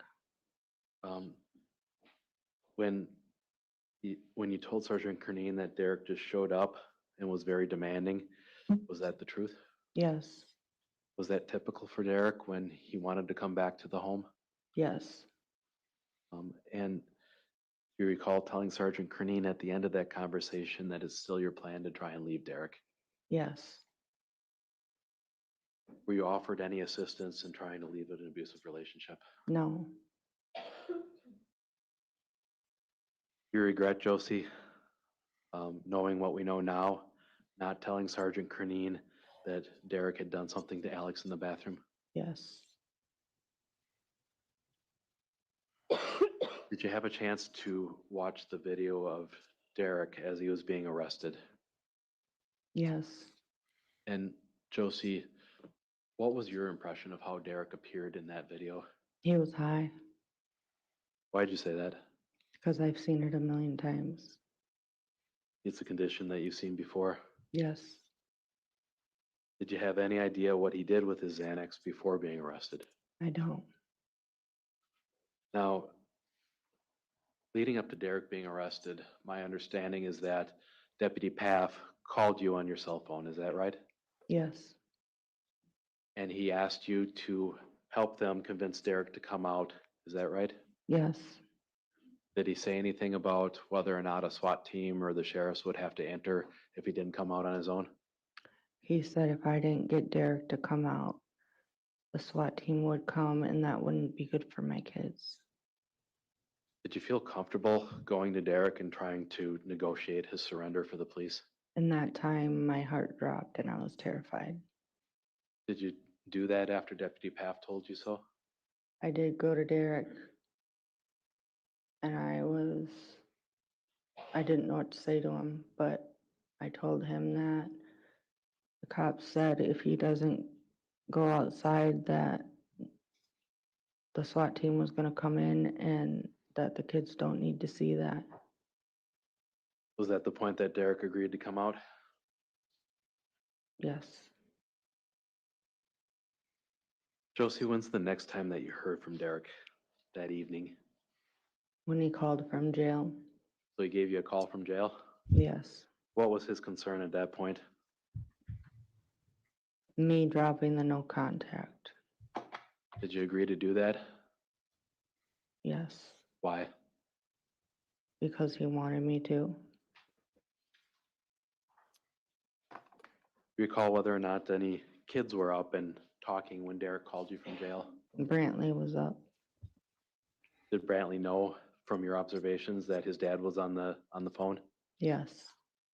And did Brantley want to talk to Derek? I believe so. Did you want to have the kids talking to Derek while he was in jail? Not really, no. Why not?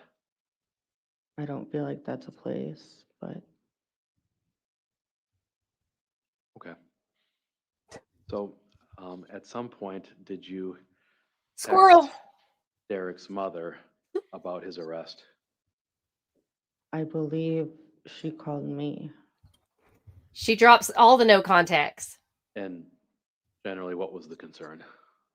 She wanted to tell me how to drop the no contact. This is his mother who was employed as a domestic violence advocate. Yes, Did you tell her that you would agree to do that? Wow. yes, but I didn't want to. Do you recall whether or not Derek asked as he was being arrested how Alex was doing?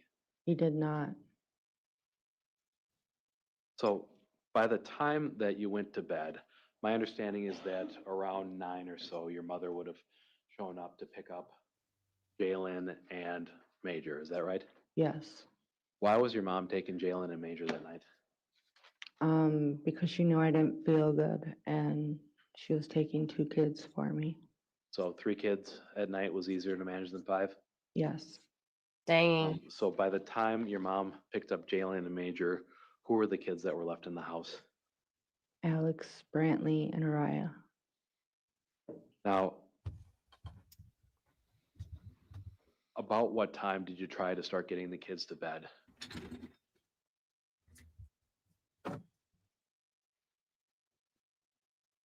I believe it would have been around that after Derek got arrested. Okay.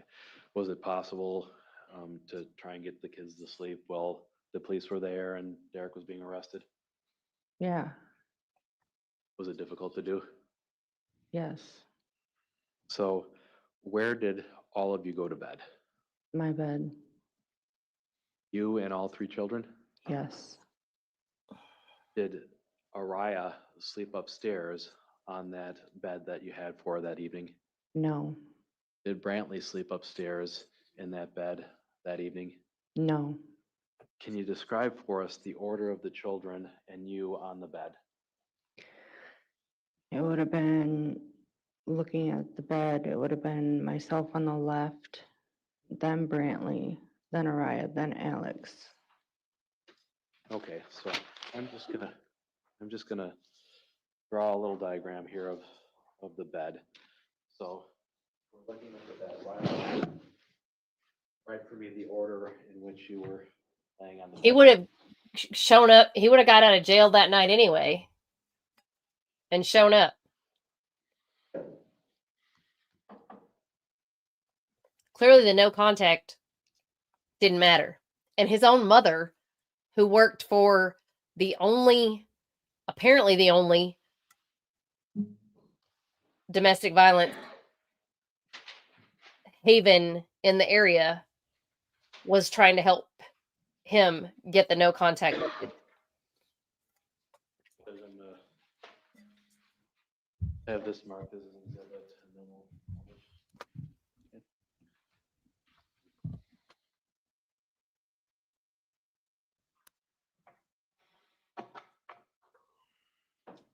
I don't see how she's getting a fair trial here, considering his mom. She must know people if she works for the domestic violence Objection. place. She's got it. They have to have some kind of connections. Josie, I'm showing you what you drew here. So you would be on the side of the bed closest to where, go in. You were on the side of the bed closest to the nightstand where you had your medications. Yes. Was that the medication that you took on a daily basis on the nightstand? Yes. And it looks like next to you or to your left would be Brant if you're all facing face up, correct? Yes. And next to Brant would be Araya. Yes. And at the other end of the bed was Alex. Yes. Why was Alex on the other end of the bed? Because he had a walker. So you had the walker position where you could get him to the walker if you needed to? Yes. Did Alex sometimes need to get up at night and use the bathroom? Yes. Was this common for all of you to sleep in the same bed, kind of like Charlie in the Chocolate Factory? Yes. Was anything out of the ordinary with the fact that the kids would be in bed with you even after Derek got arrested? Yes. Or was anything unusual about that? No. Sure. And what size bed did you have, Josie? King size. Okay, so it was a fairly large bed. Yes. Did you do anything in bed with the kids after you all lay down? No, but I want to correct something. I think I had told Alex to wake me up if he wanted his walker, just to make sure he woke me up. Okay, thank you. And why did you feel the need to give him that warning? Just because I wanted to make sure that he had an adult present. I wanted to make sure he woke me up. Was it pretty normal for you to watch movies or TV shows with the kids in bed? Yes. It was common for us to have popcorn and watch movies. Now, did you watch movies or shows that night that you can remember? Yes, we did. What do you recall watching? It was popular for the boys to watch Mary Kate and Ashley because I called them my twins. Okay, so they thought they were like the Olsen twins, so they watched that. Yes. And at some point, at some point, did all of the kids go to sleep? Yes. Brantley, because Who that went to child, sleep wow. first, if you can recall.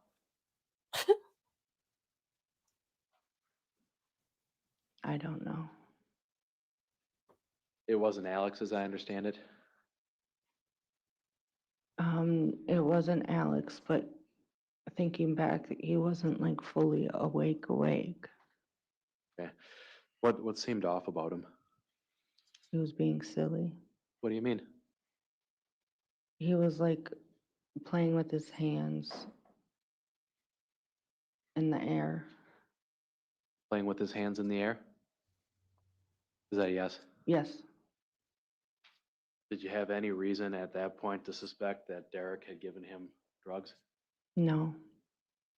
You just thought he was being silly? I thought he was being silly. Now, while you were in bed, were you talking to Laura Lee? Yes. Just generally speaking, how would you describe the tone of that conversation? We were just talking about me going on the date with Raphael and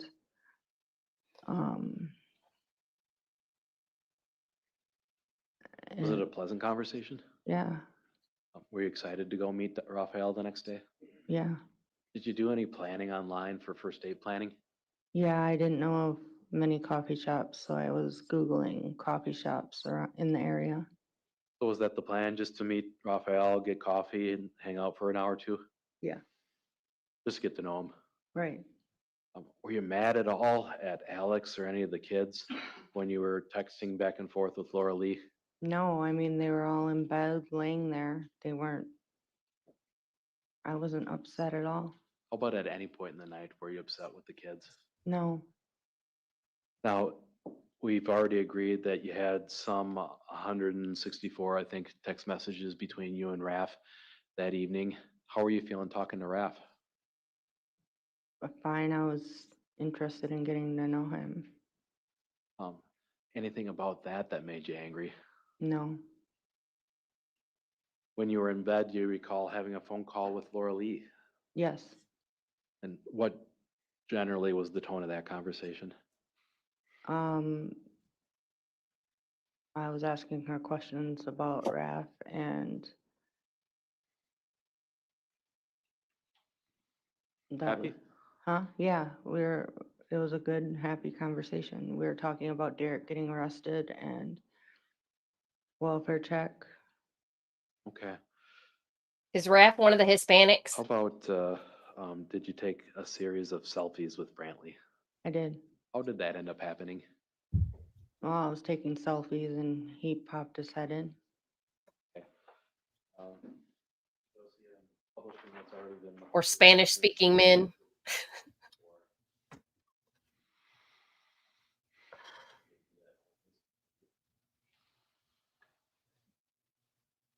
So around, I think at some point between 9:06 and 9:15 p.m., you took a few photos with Brantley. Yeah, my face, that was a forced smile. I did not feel good. Was Brantley photobombing you? He was. Did he think that was funny? He did. He said, "Mom, take one with me." And how does Brantley look to you in this picture? Happy. How do you look? Well, my face was really red. I wasn't feeling good. Okay. Do you look angry, Josie? No. And when you took these selfies, where were you taking them? In bed, With Brantley next to you, as you indicated on the diagram? yes. Is that where Brantley slept for the remainder of the night? Yes, Brantley was always, he was a mama's boy.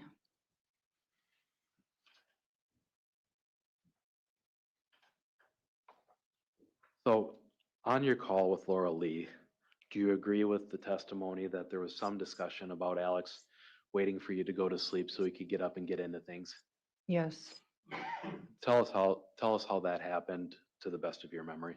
I remember that discussion. I mean, that was the last thing Alex said to me. I said, he was playing with his hands in the air, and I said, Alex, are you waiting for me to go to sleep so you can get into stuff? And he said, yes, like that. You thought that was silly? I thought he was being silly.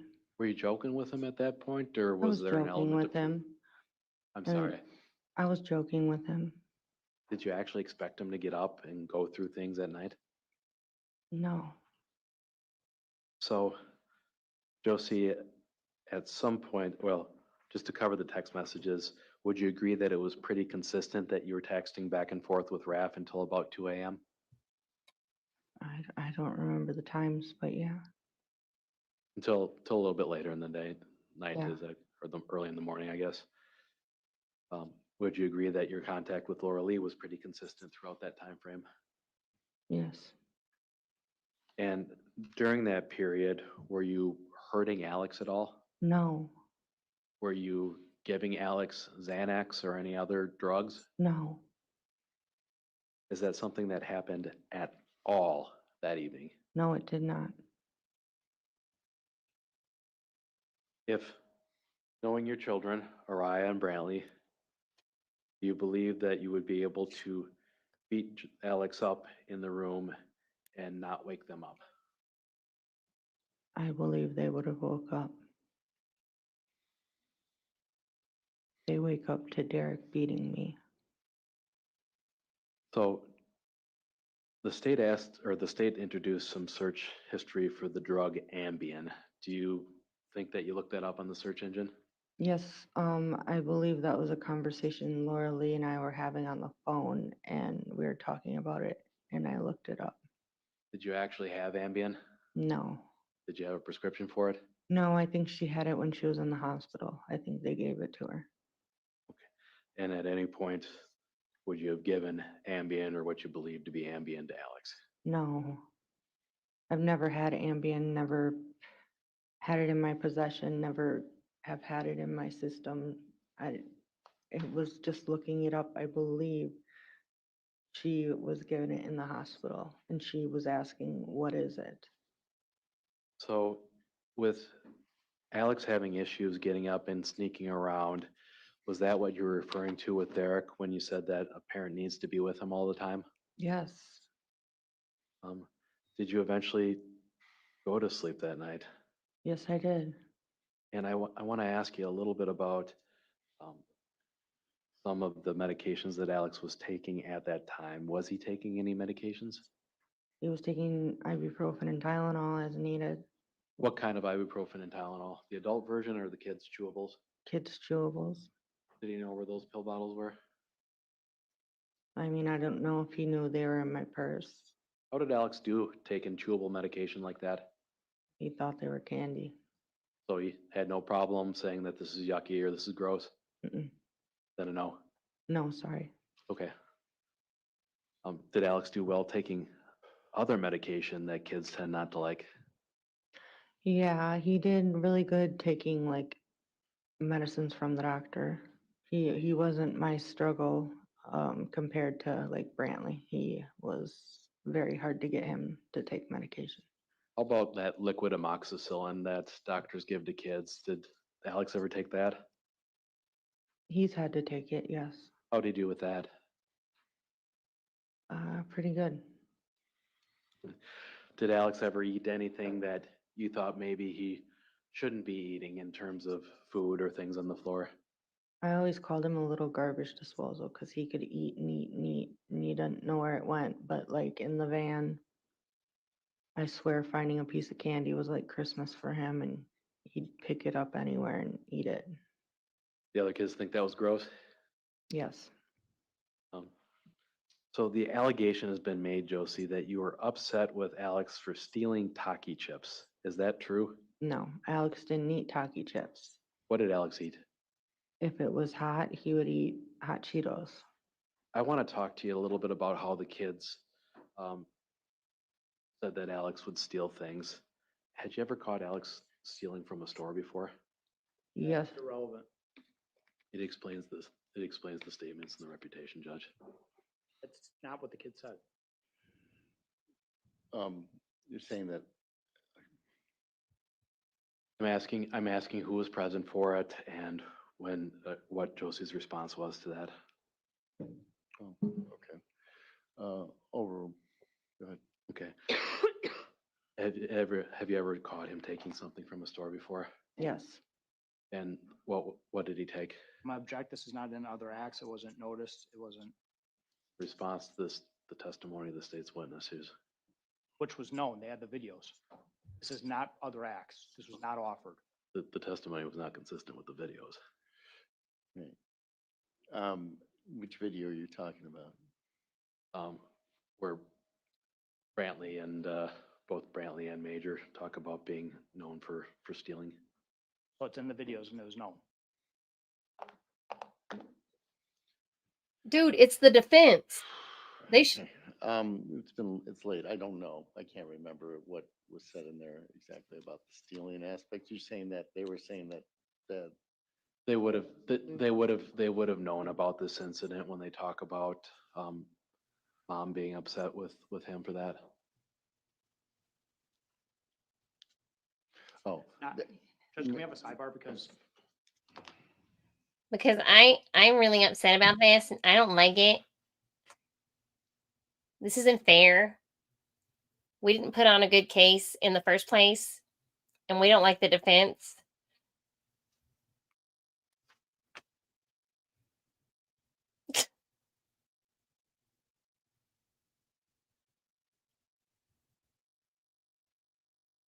I can't believe that this guy is going to cross-examine her. That is, either way, the male or the female are awful, but this isn't going to go well for her. I think the jury is she's going to jail. Yeah, she's going to jail. I don't know if they're going to do the first degree thing, but this prosecution is horrid. And the defense, they probably should have watched the Corey Michelow case.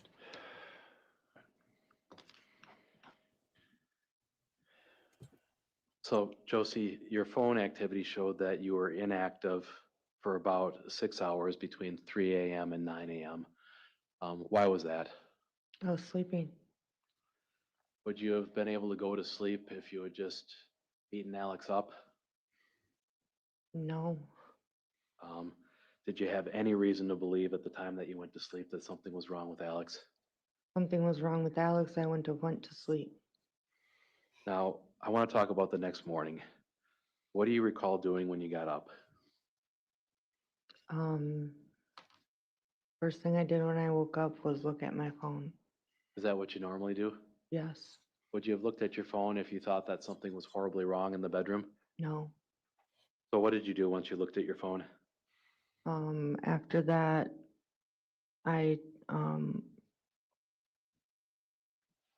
I took what medication I had, Okay. and then I stood up and I thought I was gonna get ready and take the kids to my mom's. Did you text Laura Lee at some point when you were looking at your phone? Oh, yes, I wrote her. She had sent me a message about a sensory swing for her autistic child, and I said, cool. Okay. And what was your state of mind when you sent that response? I had just woken up and I was about to get the kids ready to take them to my mom's. You think everything was fine at that point? I did. So When did that perception change that everything was fine? I stood up and I turned around and I only seen Brantley and Araya on the bed. What did you do when you only saw Brantley and Araya on the bed? My heart dropped and I didn't know where Alex went. I started looking around. He wasn't on the couch. I walked to the other side of the bed and I seen him laying there. How did Alex appear when you saw him laying on the other side of the bed? He looked gray. He had foam in his mouth. His hand was sticking up. To be clear, was he on the floor at that point? Yes. What did you do when you saw Alex in that position? Told the kids to go upstairs. Did they go upstairs? Yes. What did you do after the kids went upstairs? I started crying and I went over to him and he was cold. Did you try to do anything to help him? I tried doing what I thought was CPR. Tell us about this CPR lesson. How long ago was that?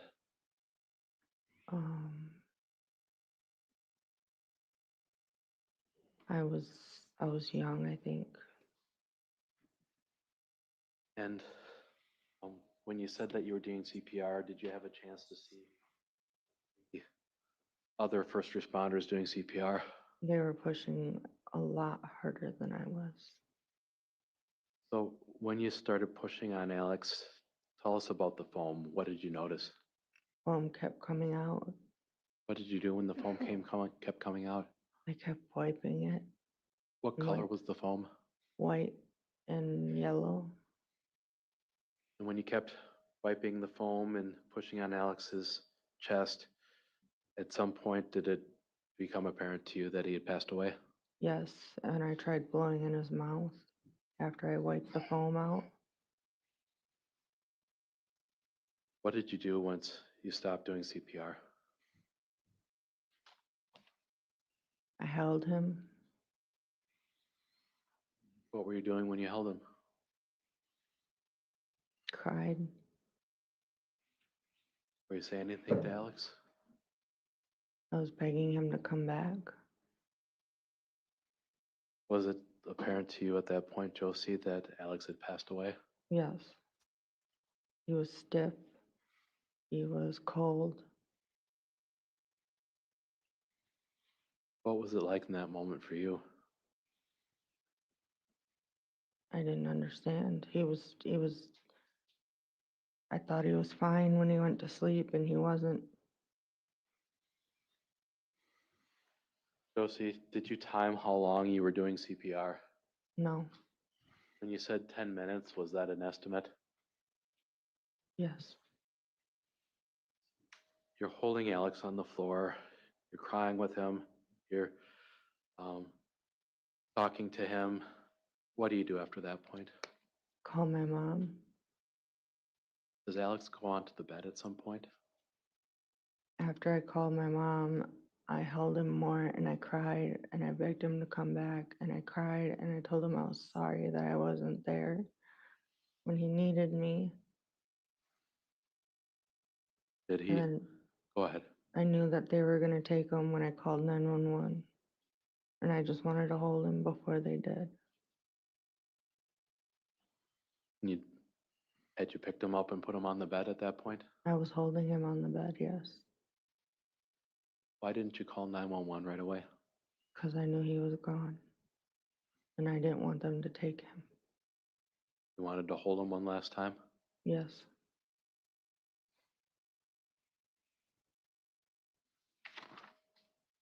Why did you call your mom first? I wanted to believe that there was something she could do. Something that would bring him back.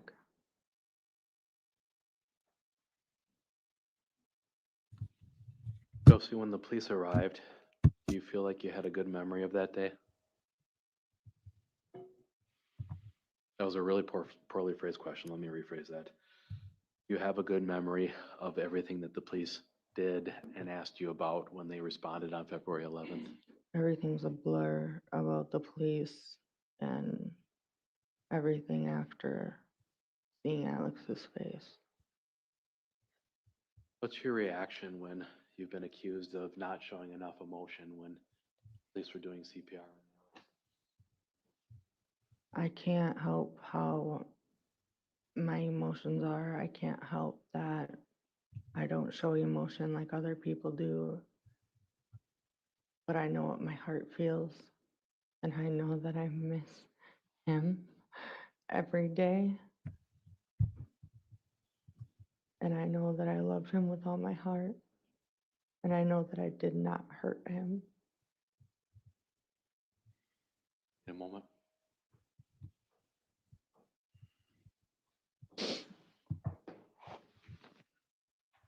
Oh man, the law and crime chat is just, I mean, they hate her. They absolutely Josie, hate were her. you crying at points on the 11th? Yes.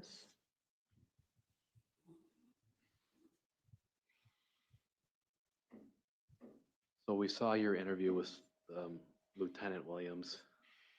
Do you remember seeing that in trial? Yes. And how would you describe your emotional state at the time that you talked to Lieutenant Williams?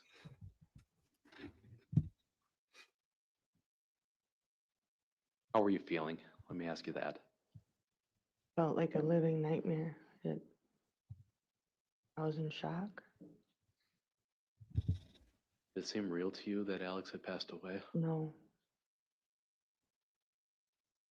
Why did you tell Sergeant or Lieutenant Williams that you thought Alex got into your medication?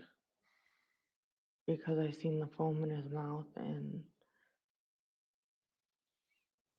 I assumed with the foam in his mouth it had to be an overdose. And Yeah, I know. We seem to be the only humans. Were you paying close attention to your room I mean, the night before I Alex was arrested? feel before he was her arrested? no, pain. Do you know whether or not You Derek know? moved that pill bag and used a bottle to stash his Xanax? I don't know what Derek did with his Xanax. So was it your immediate perception that Alex must have gotten into your pills? That's what I thought. I mean, she had to be in shock. Were you trying to share right? what you thought was important I about that with mean, Sergeant Williams? Yes.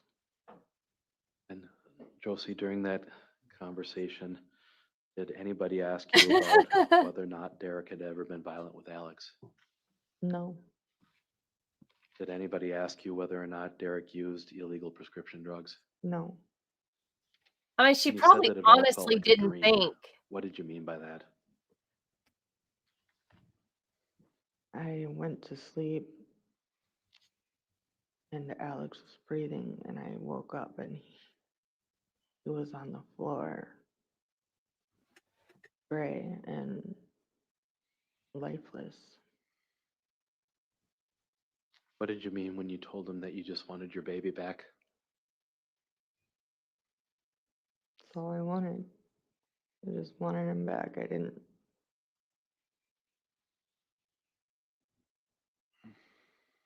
If I could do anything to trade places, I would. Recall Sergeant Williams asking you for your telephone. Take him out. Another minute, Josie. I mean, she probably obviously didn't think this happened because Derek probably whooped his butt in the bathroom.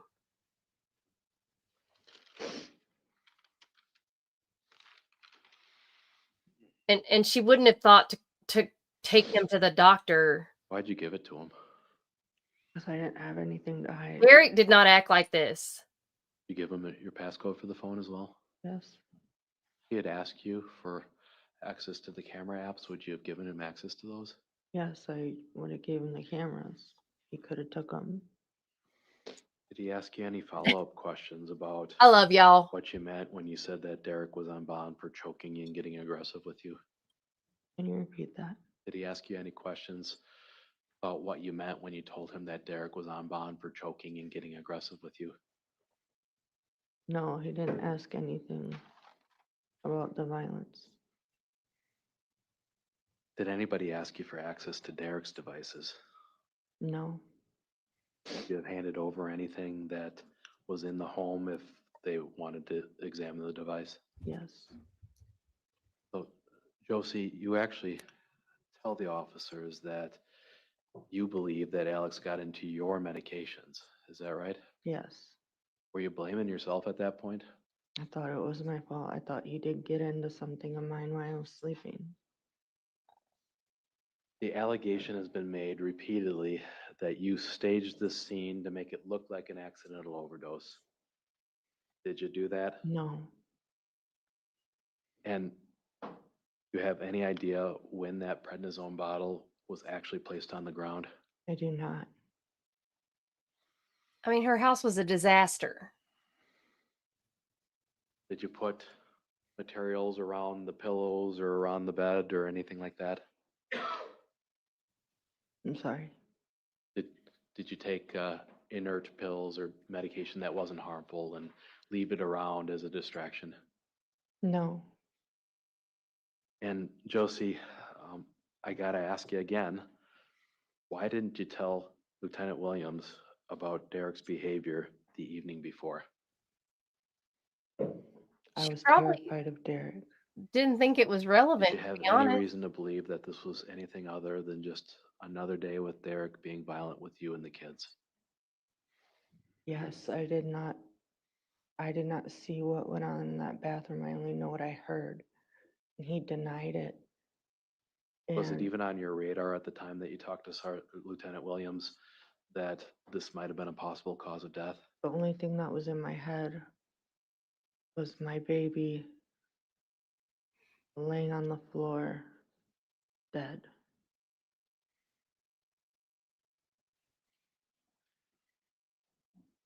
Was it even on your radar, Josie, that Derek Xanax might have been a cause of Alex's death? No, Because you were blaming yourself, thinking that Alex got into your pills. yes. When's the next time that you saw Derek? At McDonald's after he got out Do you recall which McDonald's it was? on Alaska. Okay, the one on OT or the one downtown or on 16? 16. Okay. And why did you meet at McDonald's? To talk. Why not talk at home or someplace else? I don't think anyone wanted to be at that house. Oh my God. Do me a favor, Josie, just speak up a little bit. I'm having trouble hearing from you and I'm standing pretty close, okay? What was Derek's, did you in fact meet Derek at McDonald's to speak? Yes, And how did Derek appear during that meeting? he wasn't crying. Was he upset? I couldn't tell. What did Derek, did Derek give you any instructions during that meeting? Pause for hearsay. It's an inconsistent statement to Mr. Pedron's testimony. Overruled, go ahead. Go ahead. He told me to not mention anything about the Xanax or the abuse and to delete anything about the Xanax that I had. Did you tell him that you had already given your phone to the police? Yes, How did he react to that? he told me that not to mention anything about the abuse or that he buys Xanax and takes Xanax. Was Derek mad at you for giving your phone to the police? He said, "Why did you give him your phone?" And I said, "Because I have nothing to hide." I said, "I didn't have a choice." Let's talk about those calls that Derek recorded with you. And I'm going to ask you about the telecalls in particular first, and then we'll talk about the secret recordings he made otherwise. Did you know that Derek was recording you at that time? No, So Josie, we all heard the calls where you said when Derek told you that it wasn't a drug overdose, that you felt relief. Do you remember that? I do. Were you feeling relieved? I was relieved that it wasn't my medication that was responsible for Alex's death. Up to this point, had you been you've been blaming yourself? I was. What did you mean when you said that I'm free, nothing's gonna happen? I thought that I was going to get in trouble for my prescriptions being the cause of his death. Josie, during that call, did Derek start taking an angrier tone at times? Yes, Was that a tone that you were used to dealing with Eric or Derek? it was a trigger. Yes. And how did it feel when Derek started yelling at you that you need to tell him what actually happened to Alex? It hurt because I didn't know. Why didn't you just throw it right back at him and say, maybe this was because of what you did in the bathroom? Because I had before and he denied it. Why didn't you throw it back at him that this might have been your Xanax that caused his death? I didn't know that Xanax was in Alex's system. Were you prepared to be questioned by Derek about Alex's death that day? No, Did you have any time to process what Derek told you when he said that Alex bled to death internally? no. And also at that time, I was getting no sleep because I was watching my little kids, the other two kids, sleep because I was scared to wake up and find them dead. So you were watching your kids throughout the night because you were scared of what had happened with Alex? Yes, Did you know during those calls at the time that they happened that Derek was trying to set you up and take blame for Alex's death? I did not know. How did you mentioned, Josie, that you've confronted Derek before about what he did in the bathroom? Is that correct? I did. How did Derek react to that? He choked me. He threw me against the wall. He beat me. Was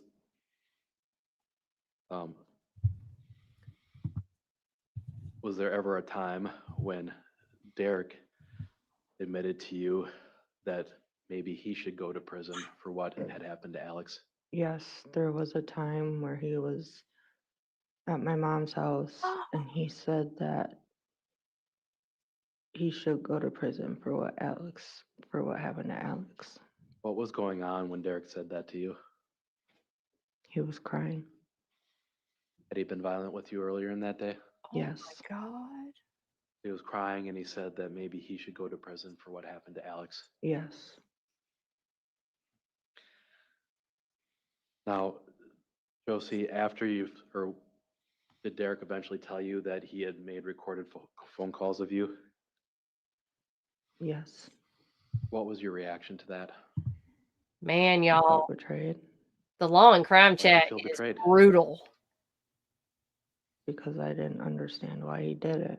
Don't be an abused woman. Josie, we've got your prior exhibit that's been previously admitted and published. I'm gonna put And that ever, to Elmo here. I mean, if you're ever a victim, don't be in law and crime. 17. Because, whoo, let me tell you, they are dirty. So I'm looking at the two last texts of this particular exchange. What were you trying to tell Derek when you said, you people are searching for something that isn't there? I didn't do anything. That I never hurt Alex and that he was blaming me for no reason. That was your reaction to Derek telling you that he had recorded you? Yes.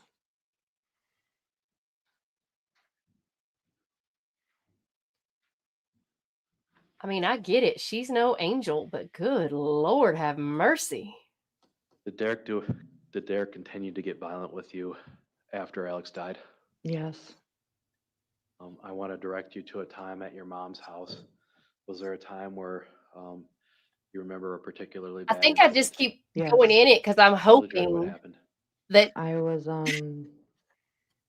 at my mom's and I confronted him about abusing Alex, and he pinned me to the wall and choked me, and he was that punching somebody's me, still and looking for I justice for did Alex, everything I but could to run away and try to get upstairs where my mom and me. my brother were. He kept pushing me to the ground. I tried to go up the stairs and he'd pull me down. I eventually made it up the stairs into the bathroom upstairs. Don't get me And started on he Erica bent my Kirkland. back You and I are not on the same page backwards with Erica. until it cracked. And I threw stuff on the floor that was in the bathroom, and my brother woke up and came out. Erica needs to be at yelling. home raising her Brother's name again? kids. Gabriel Ehlers. Does he go by Gabe? Yes. What happened when Gabe woke up? He seen Derek hurting me, and he said, "What the fuck are you doing? Get off her." And he made him leave, and he stayed with me the rest of the night. Is Gabe kind of a big guy? Yes. Did Derek back down when Gabe confronted him? Yes, and he made him leave. So you said that Gabe stayed with you the rest of the night. What do you mean by that? He stayed with me to make sure I was okay. And I went to the hospital. When did you go to the hospital? I believe the next day. Was that one of the incidents where you told the providers that Derek had physically abused you? Yes. Dang, Did he's they still beating encourage you to her report this to anybody? They did. Did you? after. No, Why not? because I was scared. Even Let's talk Alex, about after Alex died, he's still Sean beating her. O'Neill. Was Sean your attorney in some family court stuff with Major and Mark? Yes. And was he somebody that you turned to for advice on how to approach legal situations? Yes. And did Sean give you the advice not to talk to the police after that initial interview? Yes. I mean, You're it's trying to fine. She's a follow your widow. lawyer's advice? I think she needs to be at home raising her kids, and she don't need to be flaunting her. Was Derek paranoid at all that you could notice after Alex's death? He was. Doesn't need to use that In as what a ways were you able to observe him being paranoid? way to get He continue her thought that people were watching us, that the phones were train. tapped. I don't think Charlie would. He was the one at the hotel who thought that the mirrors were double-sided. Tell us about that. What happened with the mirrors? He put something with his phone, I don't know how it works, but put his phone to the mirror to see if it was, see if the other side could see us. So he had an app or a device or something that he was looking at the mirror with? Yeah, I don't know how it works, but Did you think that the mirror was double-sided in the hotel, Josie? no, but it kind of freaked me out that No, he she did. cannot. Why did that freak you out? Just with my anxiety and just, I didn't understand why he was so paranoid. Was that an increase in the paranoia that Derek normally experienced? Yes. And did that scare you at all, that Derek was looking for double-sided mirrors in hotels and believing that your phones were tapped? Yes, and that cameras can hear you. Well, let's talk about cameras. Did you have a video system in the house? Yes. Why was that? I'm talking about both Because of them. I knew that Jenna was getting released from prison, and I didn't know she would retaliate for her going to prison, and just safety in our home. Was this a free service or did you have to pay for it? It was paid for. Did you continue paying that bill after Alex died? No, because since nobody was staying there, I stopped paying for everything, including Netflix, Hulu, everything that was at that house. I stopped paying for. I needed all the money that I could have. Did you describe to the jury just generally how these cameras worked? Oh my word. They record for 7 days and they delete after that.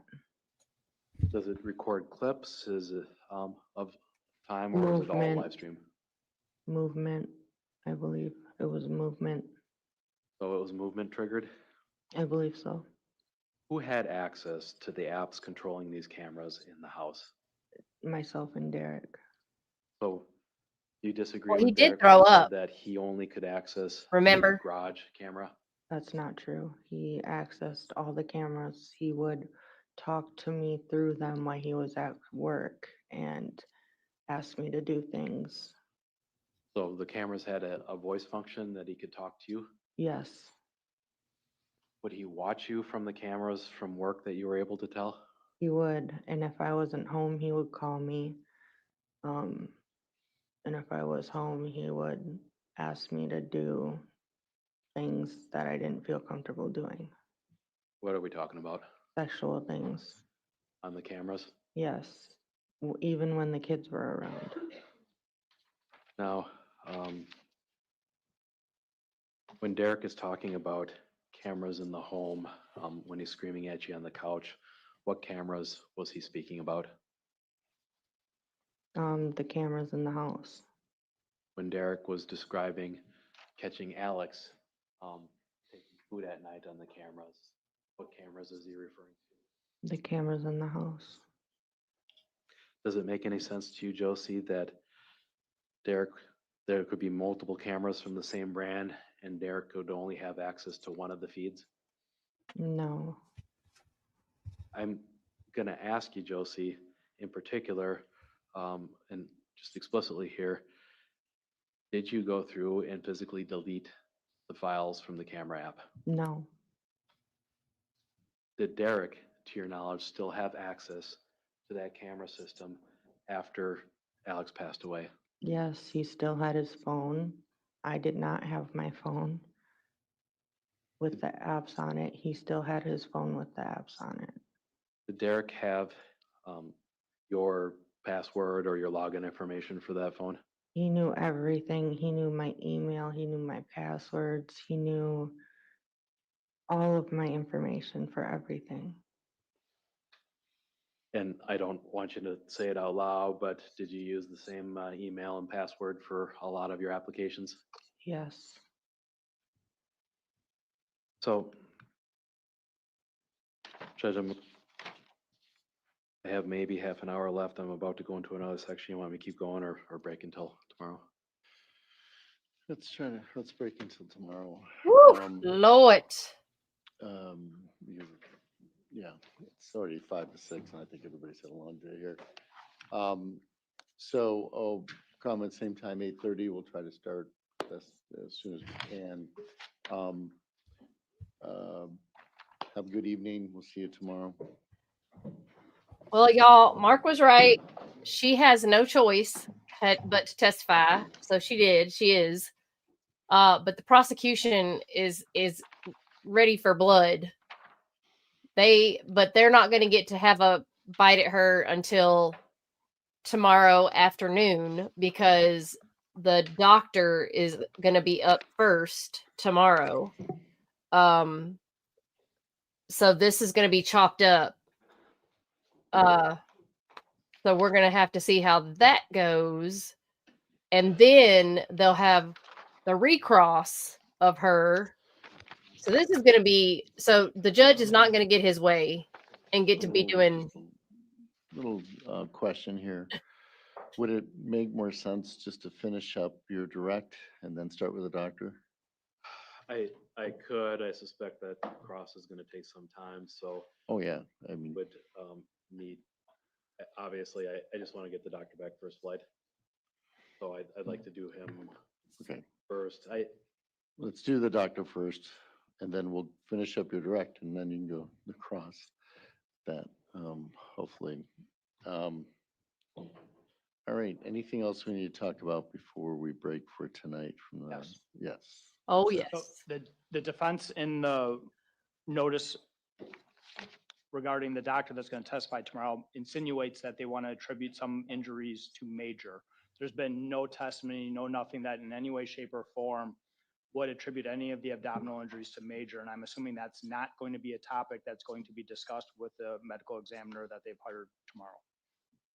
We're going to ask whether or not some of these bumps or bruises or other injuries could be the result of rough play with siblings, which is certainly the case, but we're not accusing Major of causing death.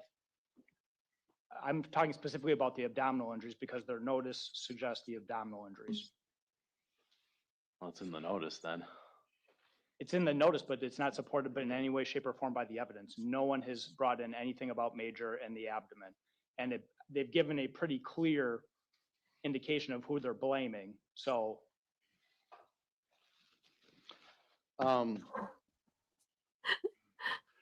This prosecutor is so I think the snarky. doctor can testify that if there are the injuries consistent with rough play. Yeah. I'm not sure the abdominal injury would be considered rough play. I think that's sort of ripe for cross-examination, obviously, if he said that. But well, my other concern is that they did not notice Major as a Denny. So yeah, Major is not the other. Yeah, act. we didn't. I agree. We're not Just blaming them. just the siblings. Yeah. Yeah, I mean, it's chill. I mean, there is testimony by Ms. Barton that there was rough play in the household. It's the social worker for the county said that, but you know, I don't know if that's enough to support the injuries. Of course, the injuries that are that Alexavier has is well. I'll let you can ask the questions, cross-examine, but I agree. What I'm saying is I agree with the state that Major is not indicated as the other source or the source of the injury which eventually killed Alexavier. So, Yeah, anyway. that's correct. I would also note that Mr. Pedrin admitted that he described Major as, quote, fucking rough and really, really rough with the kids as well. So there's that bit of factual support as well. Well, that, and all I can say is that that's not for the doctor, that's for Yeah, of course. closing argument. Yeah. Judge, I want to make an offer of proof and just put the sidebar on the record as well. Go ahead. Your Honor, the presumption here is that Ms. Dikeman viewed Alex as a thief and that this was the reason why she was angry at the kids. What I intended to elicit from her on the record was that both Brantley and Araya were present with Josie when she observed Alex taking a pack of gum from Quick Trip. She made Alex go back in front of the kids, apologize to the storekeepers, return the gum, and then talk to the kids about why stealing is wrong. And if the kids had an impression that that was Josie's impression of Alex, that was an explanation for it. And that's why I was offering that testimony. The argument was that it was other acts that should have been noticed beforehand. Obviously with kids, it's a little bit bizarre to say it's other acts. I didn't allow that testimony personally because I wasn't sure exactly understood. Let me ask this question to the state. If the question was there an event where a child was disciplined, not necessarily Alex, child was disciplined, although you'll probably argue that it's vague, and that Brantley, Araya, and Alex saw this, that would give them the impression that well, no, it doesn't work. Judge, I think it's pretty clear from the forensic interviews that the kids were talking about him getting up at night, sneaking, and stealing or taking food when he wasn't supposed to. Those were the events that the kids were talking about. Yeah. Not actually, the more I think about this, Mr. Pedrin actually even testified to that. So I'm fine with just leaving it as is. Okay. Yeah, just so the offer of proof is on the record. Okay. All right. Anything else from the state? No. Defense? No, Your Honor. All right. We'll see you tomorrow at 8:30. Thank you. All right. Well, let's just hope Make sure that, thanks. that. So tomorrow they're going to start off with the doctor. Then they're going to go back into Josie. And then we'll see who else the defense has from there. But I think our chat is more open-minded than any other chat. No, Gwen. No cigarette for you. I'll see y'all in the morning.